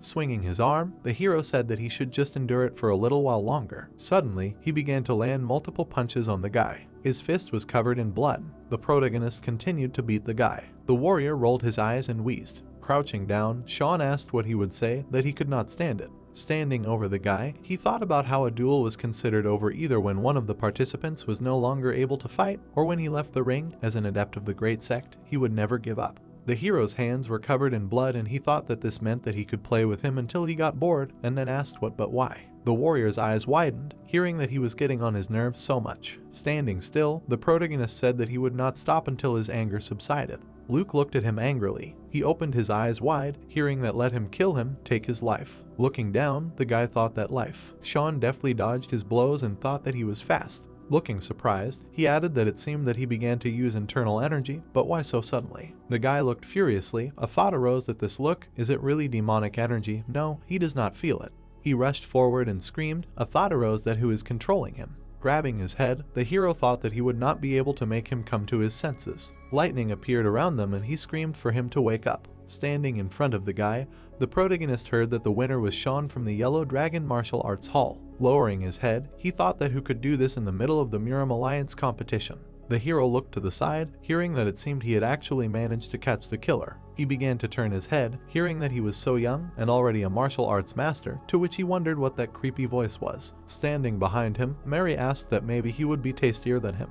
The protagonist opened his eyes in surprise. Particles were flying in the air, and he thought that the Blood Flower Witch. Warriors appeared. It was said that the 8 great demons, they were equal to the 10 heavenly emperors. A glow appeared around them. It was heard that they were the masters of the demonic cult. They were the ones who were not difficult to resist even in his past life. People were lying on the ground. The thought arose that among them there was an old woman who regains her youth by absorbing human energy. The girl took a step forward. It was said that this was the Blood Flower Witch. Standing in the middle of the stadium, the protagonist thought that this crazy old woman was right here now. He held the weapon in his hands and added that he had missed one of those mercenaries and they had reported him to their commanders. In any case, he was going to announce the death of the rebellious assassin of the sovereign at the end of this competition. Looking away, the protagonist thought about what the Muram Alliance had done in the first place to provoke the demonic cult, and then it would justify starting a war that could start at any moment anyway. People rushed forward. The thought arose that, moreover, if the death became known, the demonic cult would begin to take revenge. Sean grabbed the weapon and thought that he had originally planned to increase his reputation by capturing members of the demonic cult.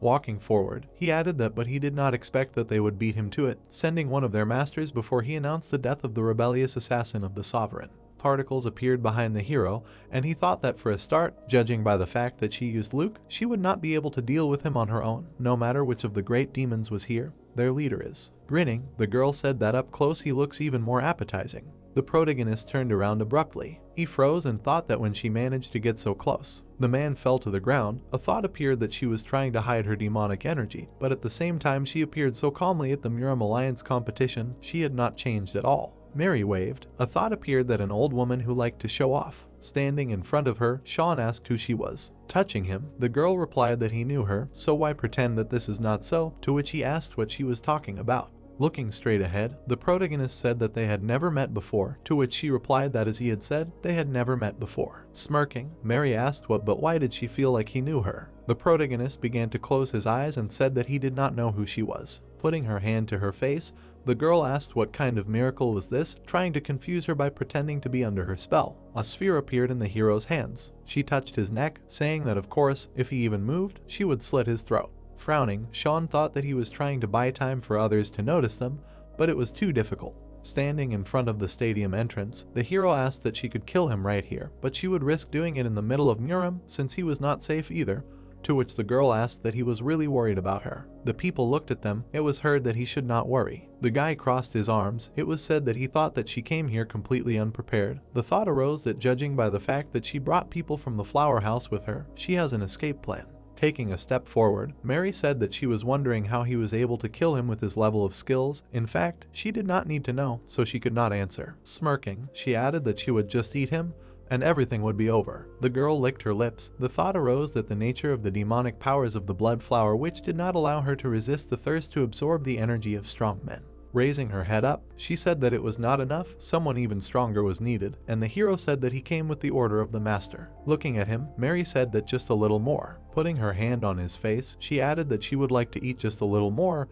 It was said that she would not be satisfied with his current level. The protagonist abruptly grabbed her by the waist and said that, however, approaching, he asked that she also liked unripe fruits. The girl rolled her eyes. Looking at her, Sean thought that if he were in the place of the blood flower witch, who feeds on the energy of strong men, he would not be satisfied with his current state, in addition to his own inclinations of this old witch. Putting her hands on his face, the girl asked how he knew her so well. The more she looked at him, the more she wanted. Turning around, she added that he was right, her taste was diverse men. Raising her hand, Mary said that she also can't stand when something she likes is taken away from her. She will keep their meeting today a secret. She smirked and added that he should grow up big and try not to die before she returned. Suddenly, she disappeared. The protagonist hit the wall. Gritting his teeth, he thought he was going to throw up. Clenching his fist tightly, the protagonist added that he wanted to finish her off right now, but she was beyond his strength. Taking a step forward, Sean thought that if he told this to the Muram Alliance, they would not believe him, and even more so would not go to capture her. He did not know what they would do to him if he exposed himself in their eyes like that.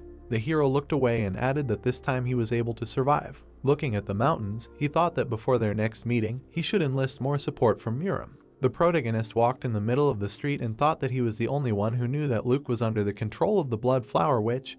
He only needed to get the elixir from him, which was his bet.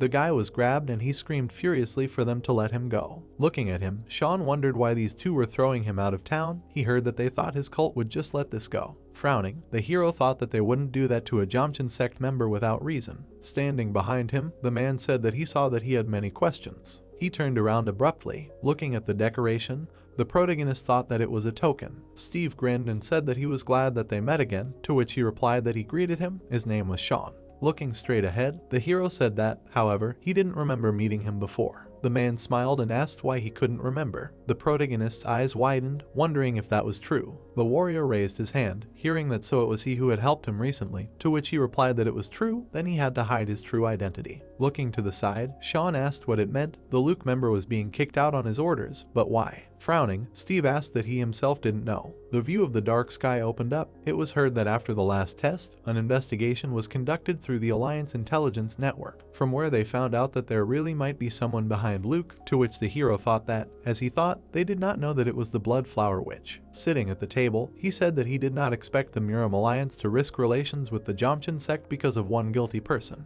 The man stretched out his hand to the side, hearing that he knew that he was cheating since the selection round, so why did they decide to kick him out now? To which he replied that it was quite a bold remark. Looking down, Steve said that he was right. He also knew that those who cheated, taking advantage of loopholes in the rules, participate in the competition, and that the leader of the alliance even condoned it. Looking at him, the protagonist heard that he was truly ashamed of this, to which he wondered if he really wanted to say that he couldn't figure it out himself. Sitting in front of him, the warrior said that Luke was the one who was punished, however, because he went too far, to which Sean asked what and how exactly he was going to punish him. Looking straight at him, the man replied that he would be taken into custody for some time. Frowning, the hero asked that that was all. Putting his hand on the chair, Steve said that it would be difficult to give him a more severe punishment, since he still needed to remember his relationship with the Jamchan sect. The sect itself would decide how to punish him, so he shouldn't be upset. The protagonist reached out for the plate and thought that even an alliance with his warriors would have a hard time fighting the greatest forces of Muram. Sitting in front of him, the man said that he still seemed dissatisfied, to which he replied that he had to get the thing that Luke had put forward as his bet in the bet, and since he was imprisoned, he would not be able to collect the reward. The leader closed his eyes and said that he thought that the detention would please him, but it seemed that the opposite had happened. Sean's eyes widened, wondering if he had decided to bribe him. Did they really want to lure him into the alliance? Steve extended his hand forward, saying that he had lost this round.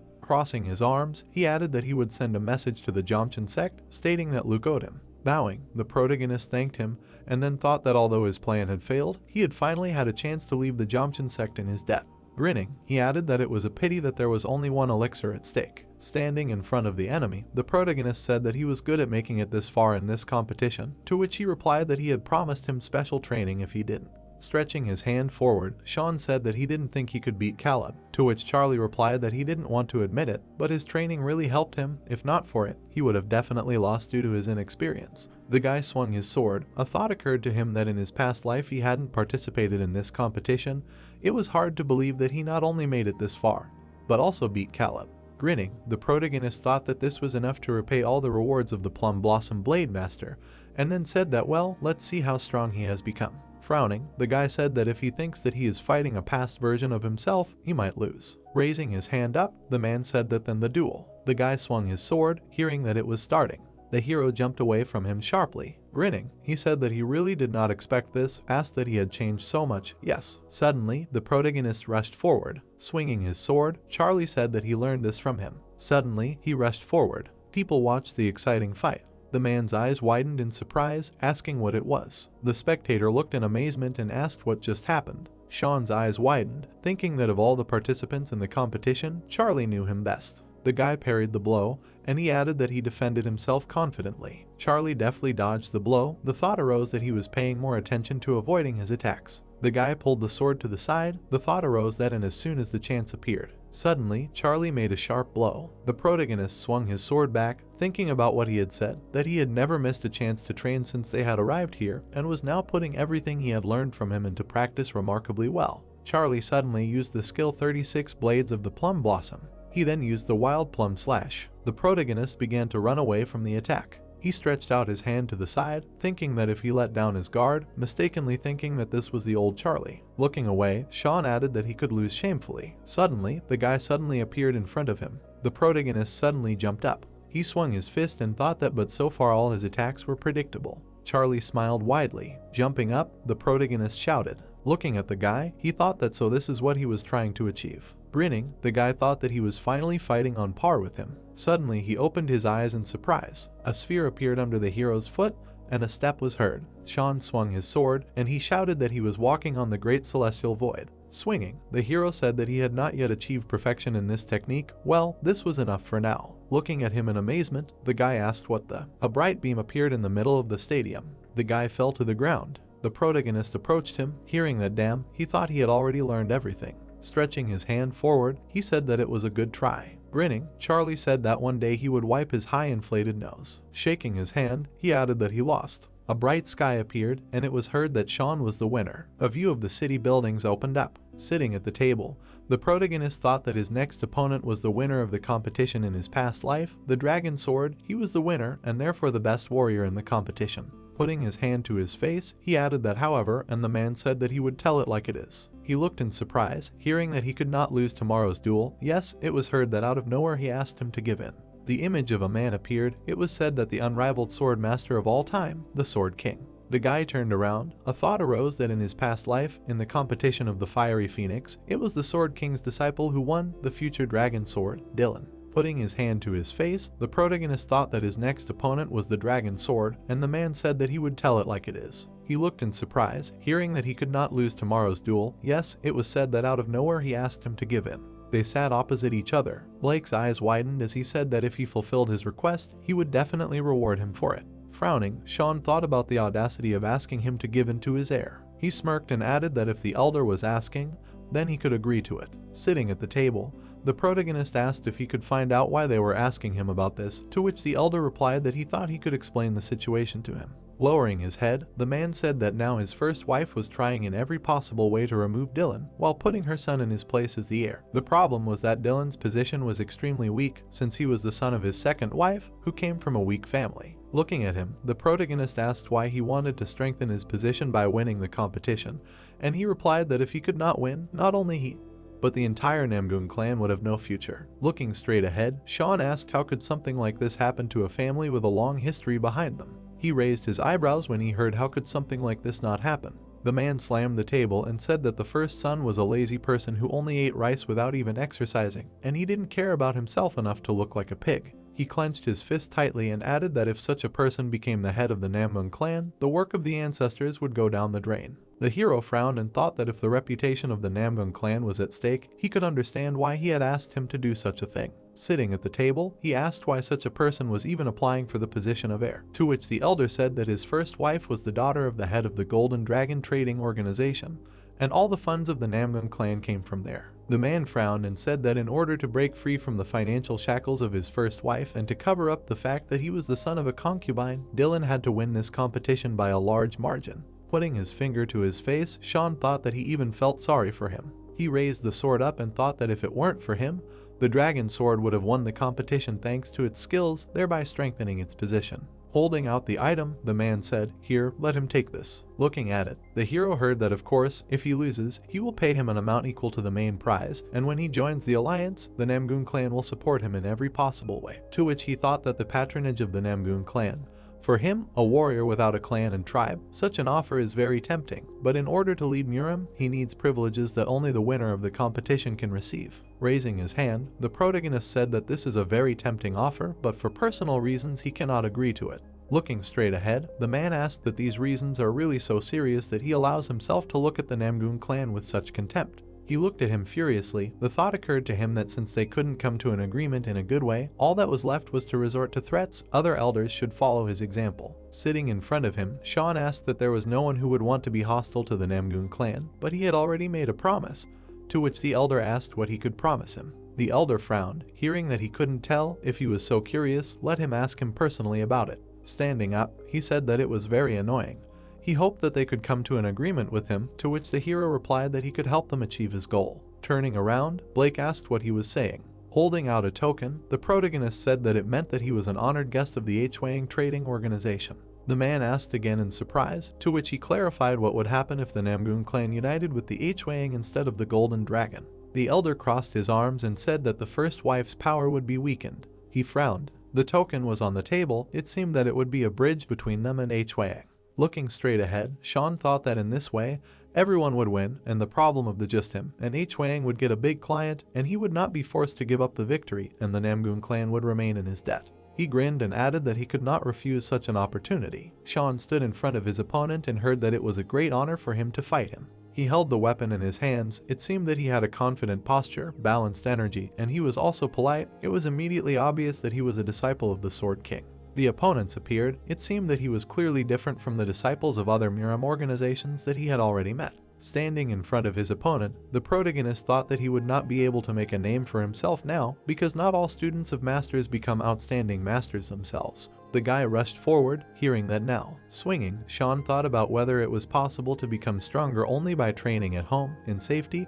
To jump above his head, you need to fall, break, and torture yourself. He smirked and added that since he received personal benefits thanks to him, he would give him a gift. Dylan swung his weapon furiously. They flew past each other. The guy clenched his teeth tightly. The protagonist suddenly froze. There was a loud noise in the stadium. The protagonist stood in front of his defeated opponent. Standing still, he thought that he felt sorry for him in this life. Dylan opened his eyes wide. The thought arose that after such a defeat, he would become stronger than in his past life. Raising his hand, Sean thought that since he was also getting stronger, he would soon exterminate the demon worshippers. He smirked and added that there was only one fight left. The hero looked away and thought that the finals of the competition were just around the corner. The bright sky appeared and he added that he would meet in the finals. A view of the building opened up and he heard that he was an elder of the Kunlun sect. The protagonist looked in surprise and thought, what for? Chris smirked and asked that he could not give in the finals. Lowering his head, Sean thought that he was just an elder. The door suddenly opened. It was heard that he would pretend not to hear him.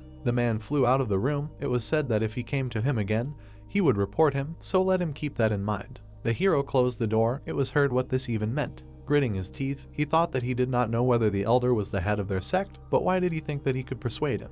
Opening the window, the protagonist thought that closer to the end, all sorts of idiots began to appear. The man quickly ran away. The thought arose that really old people are not ashamed to ask young warriors about such things. Sean abruptly jumped out of the window. He looked to the side. The hero narrowed his eyes, thinking that many events had happened here since his arrival. The man grinned. It was said that starting with Caleb. People looked straight. It was heard that meeting Rick. The The girl was lying on the bed. The thought appeared that healing his granddaughter. The warrior opened his eyes wide. It was said that tracking down the rebellious killer of the sovereign. The guy stretched out his hand forward, and the hero thought that concluding a bet with Luke. The man looked angrily, and he added that a meeting with the head of the Alliance Muram. The warrior frowned angrily. The thought appeared that improving relations with the Fist of Courage. The girl looked at the guy. The thought appeared that reconciliation between Stacy and Henry. The elder put his hand to his face. It was said that a meeting with the commander of the Muram Alliance. The hero looked at the girl. It was heard that a clash with the Witch of the Bloody Flower. The man looked in surprise. Chris smiled. The thought appeared that in the end, the elder Kunlun and the head of the Namung clan asked him to give in during the fight. There really were a lot of dirty events. The protagonist sat down, thinking about how much lies and evil there are in the Muram Alliance, which should stand guard over justice. That's why everyone calls people from political associations hypocrites. His hand trembled, and he added that he was not going to waste his life on people like them. The righteous path and harmony, the well-being of the Muram Alliance, he was not interested in it.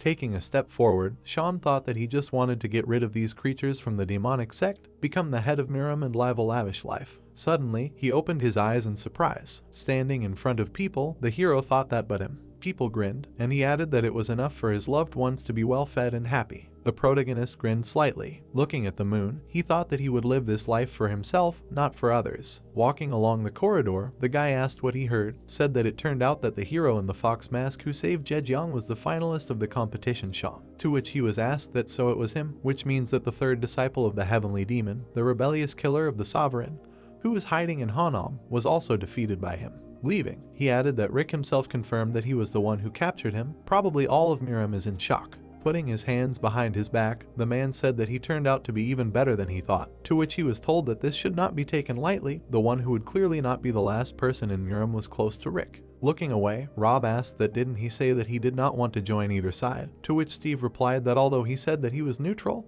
but at the same time secretly conspired with the elders, he did not understand what this meant. Closing his eyes, the leader of the alliance said that the military had a trait of misinterpreting situations. Frowning, the man asked what he was saying. Extending his hand to the side, Rob said that it did not matter from which side he approached, his character and actions were important.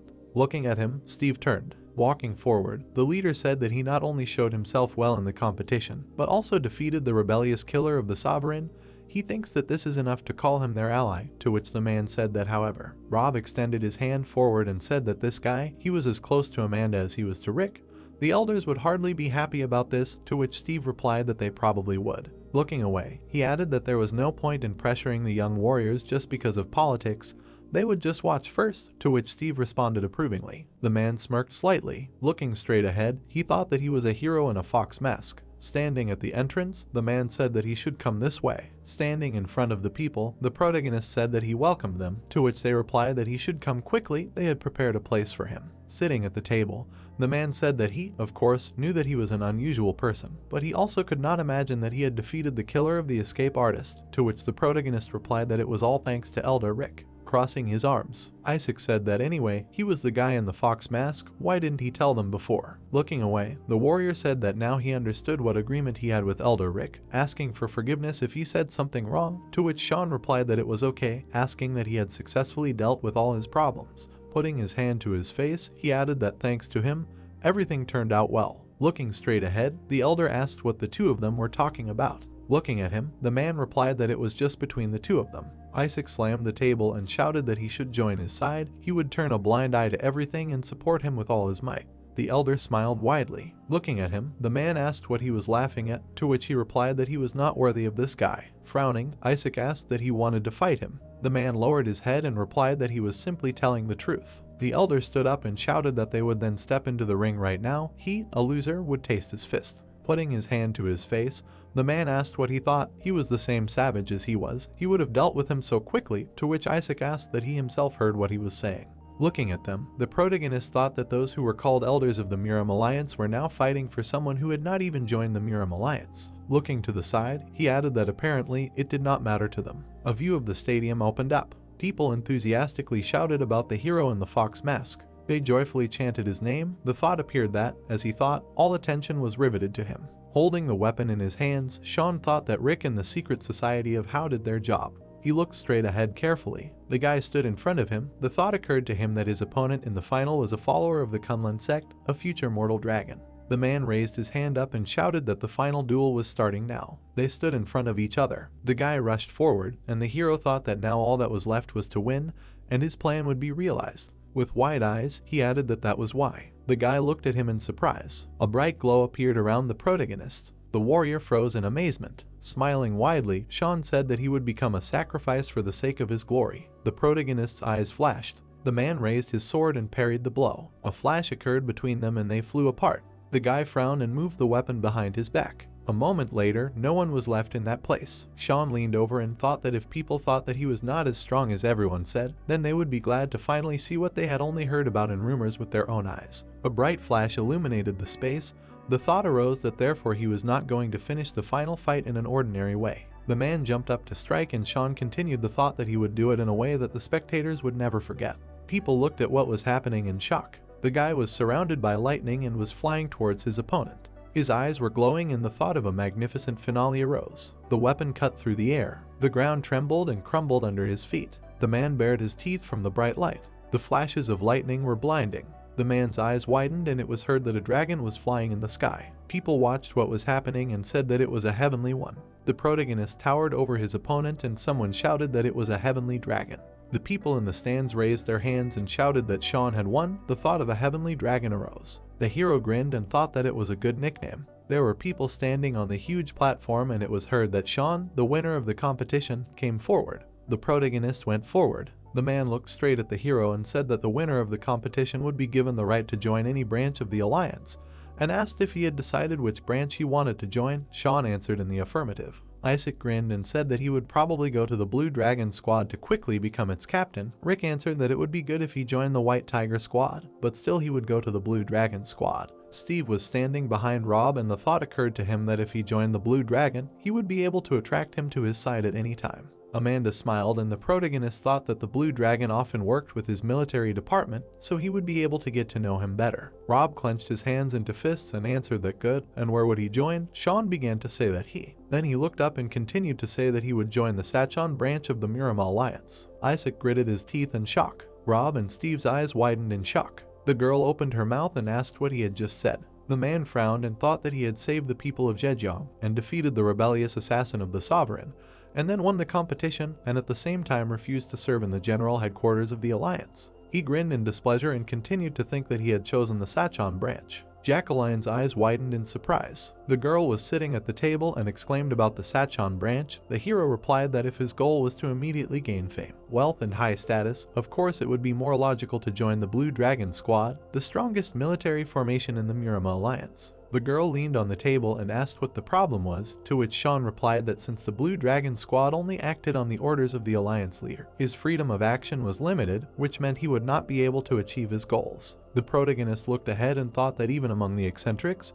there would not be such a strange person. He looked away. Sean looked at the stands and thought that his final goal was to lead the Council of Elders. A memory of a man appeared before his eyes, and the hero continued the thought that Oscar, the former captain of the Blue Dragon, had achieved a lot, but was never able to become an elder, which meant that no matter how much merit he had, he would never be able to rise even to the rank of elder. The people in the stands watched what was happening, and the thought arose that the wall of their personal interests was so high, and in order to destroy this wall, he needed to gain great merit in a place where he would have freedom of action. The man on the throne said to go to Sachon. Sean thought that he would go to Sachon, the place where he was during his service to the heavenly demon. The hero smiled and continued the thought that using the memories from his past life he would soon become the head of Muram. Rob put his hands on his hips and said that okay then. Finally, a shout was heard on the huge field that the competition of the Flame Phoenix was over. Clouds covered the sky. It was heard that as he asked, he would become the deputy head of the branch in Sachon.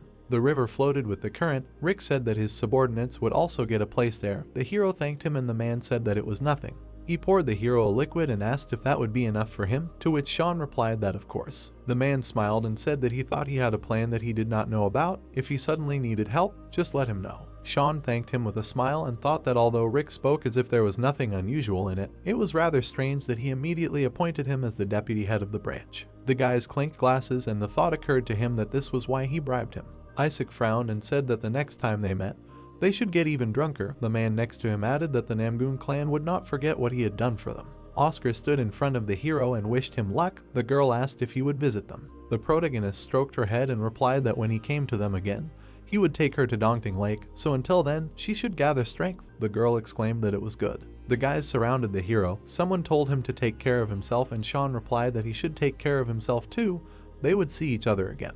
Jacqueline waved her hand and said that they should not get sick until their next meeting. The hero turned around and said that it was time for them to go too. Then he looked at the boy in bewilderment. He extended his hand to him and asked why he was following him. Sean pointed to the chariot and said that his place was there. Charlie replied with displeasure that but he had not lost any argument this time, why should he sit there again? Suddenly, words flew at the guy sharply. Could he cook like him? Could he make a fire and arrange a place to sleep like Sister Monica?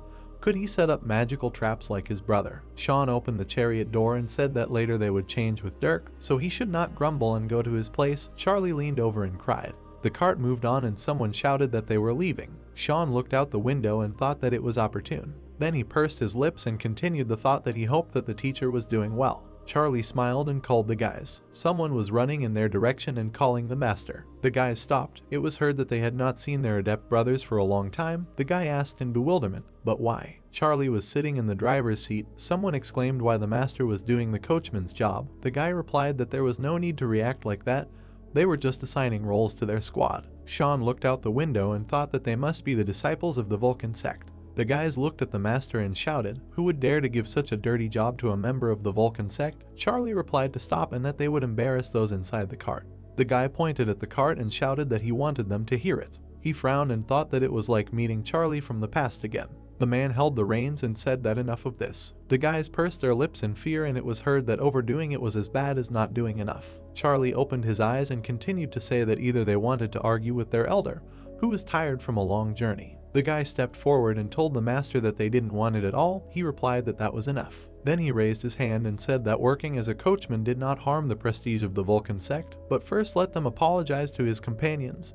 The guys began to say that, but Charlie closed his eyes and interrupted them with the words that he had nothing more to talk about with people with such bad manners. Sean thought that he saw his past self in these guys. Charlie had really changed a lot during this time. The guys bowed to the protagonist, apologized and said that they were rude to them. Looking at them, the hero had a thought that these guys would not be able to come to their senses right away. Sean opened his mouth and continued the thought that Charlie would have to try even harder in the future. Suddenly he looked to the side. The leaves were fluttering in the wind. Someone's footstep was heard. Ray smiled and said that they had not seen each other for a long time. Someone called the teacher. The boys stood next to each other and the man said that he heard that they were coming, so he was looking forward to them. Sean asked if everything was okay. Ray answered with a smile that yes, there were so many rumors about their travels that they reached his ears. The protagonist looked at him and said that he had completed his task, to which he received the answer that yes, it seems that he really did. The teacher put his hand on the sword and said that he heard that he took a prize place in the competition of the Flame Phoenix, to which Charlie replied that yes, although he did not take first place and did not glorify the volcanic sect, he gained good experience. Ray closed his eyes and said that this was enough. As a teacher, he was proud of his students' achievements. Charlie smiled and looked at the teacher. Suddenly, he clenched his hands into fists and shouted, which means that all this time he was upsetting the teacher. From now on everything will be completely different. Ray laughed.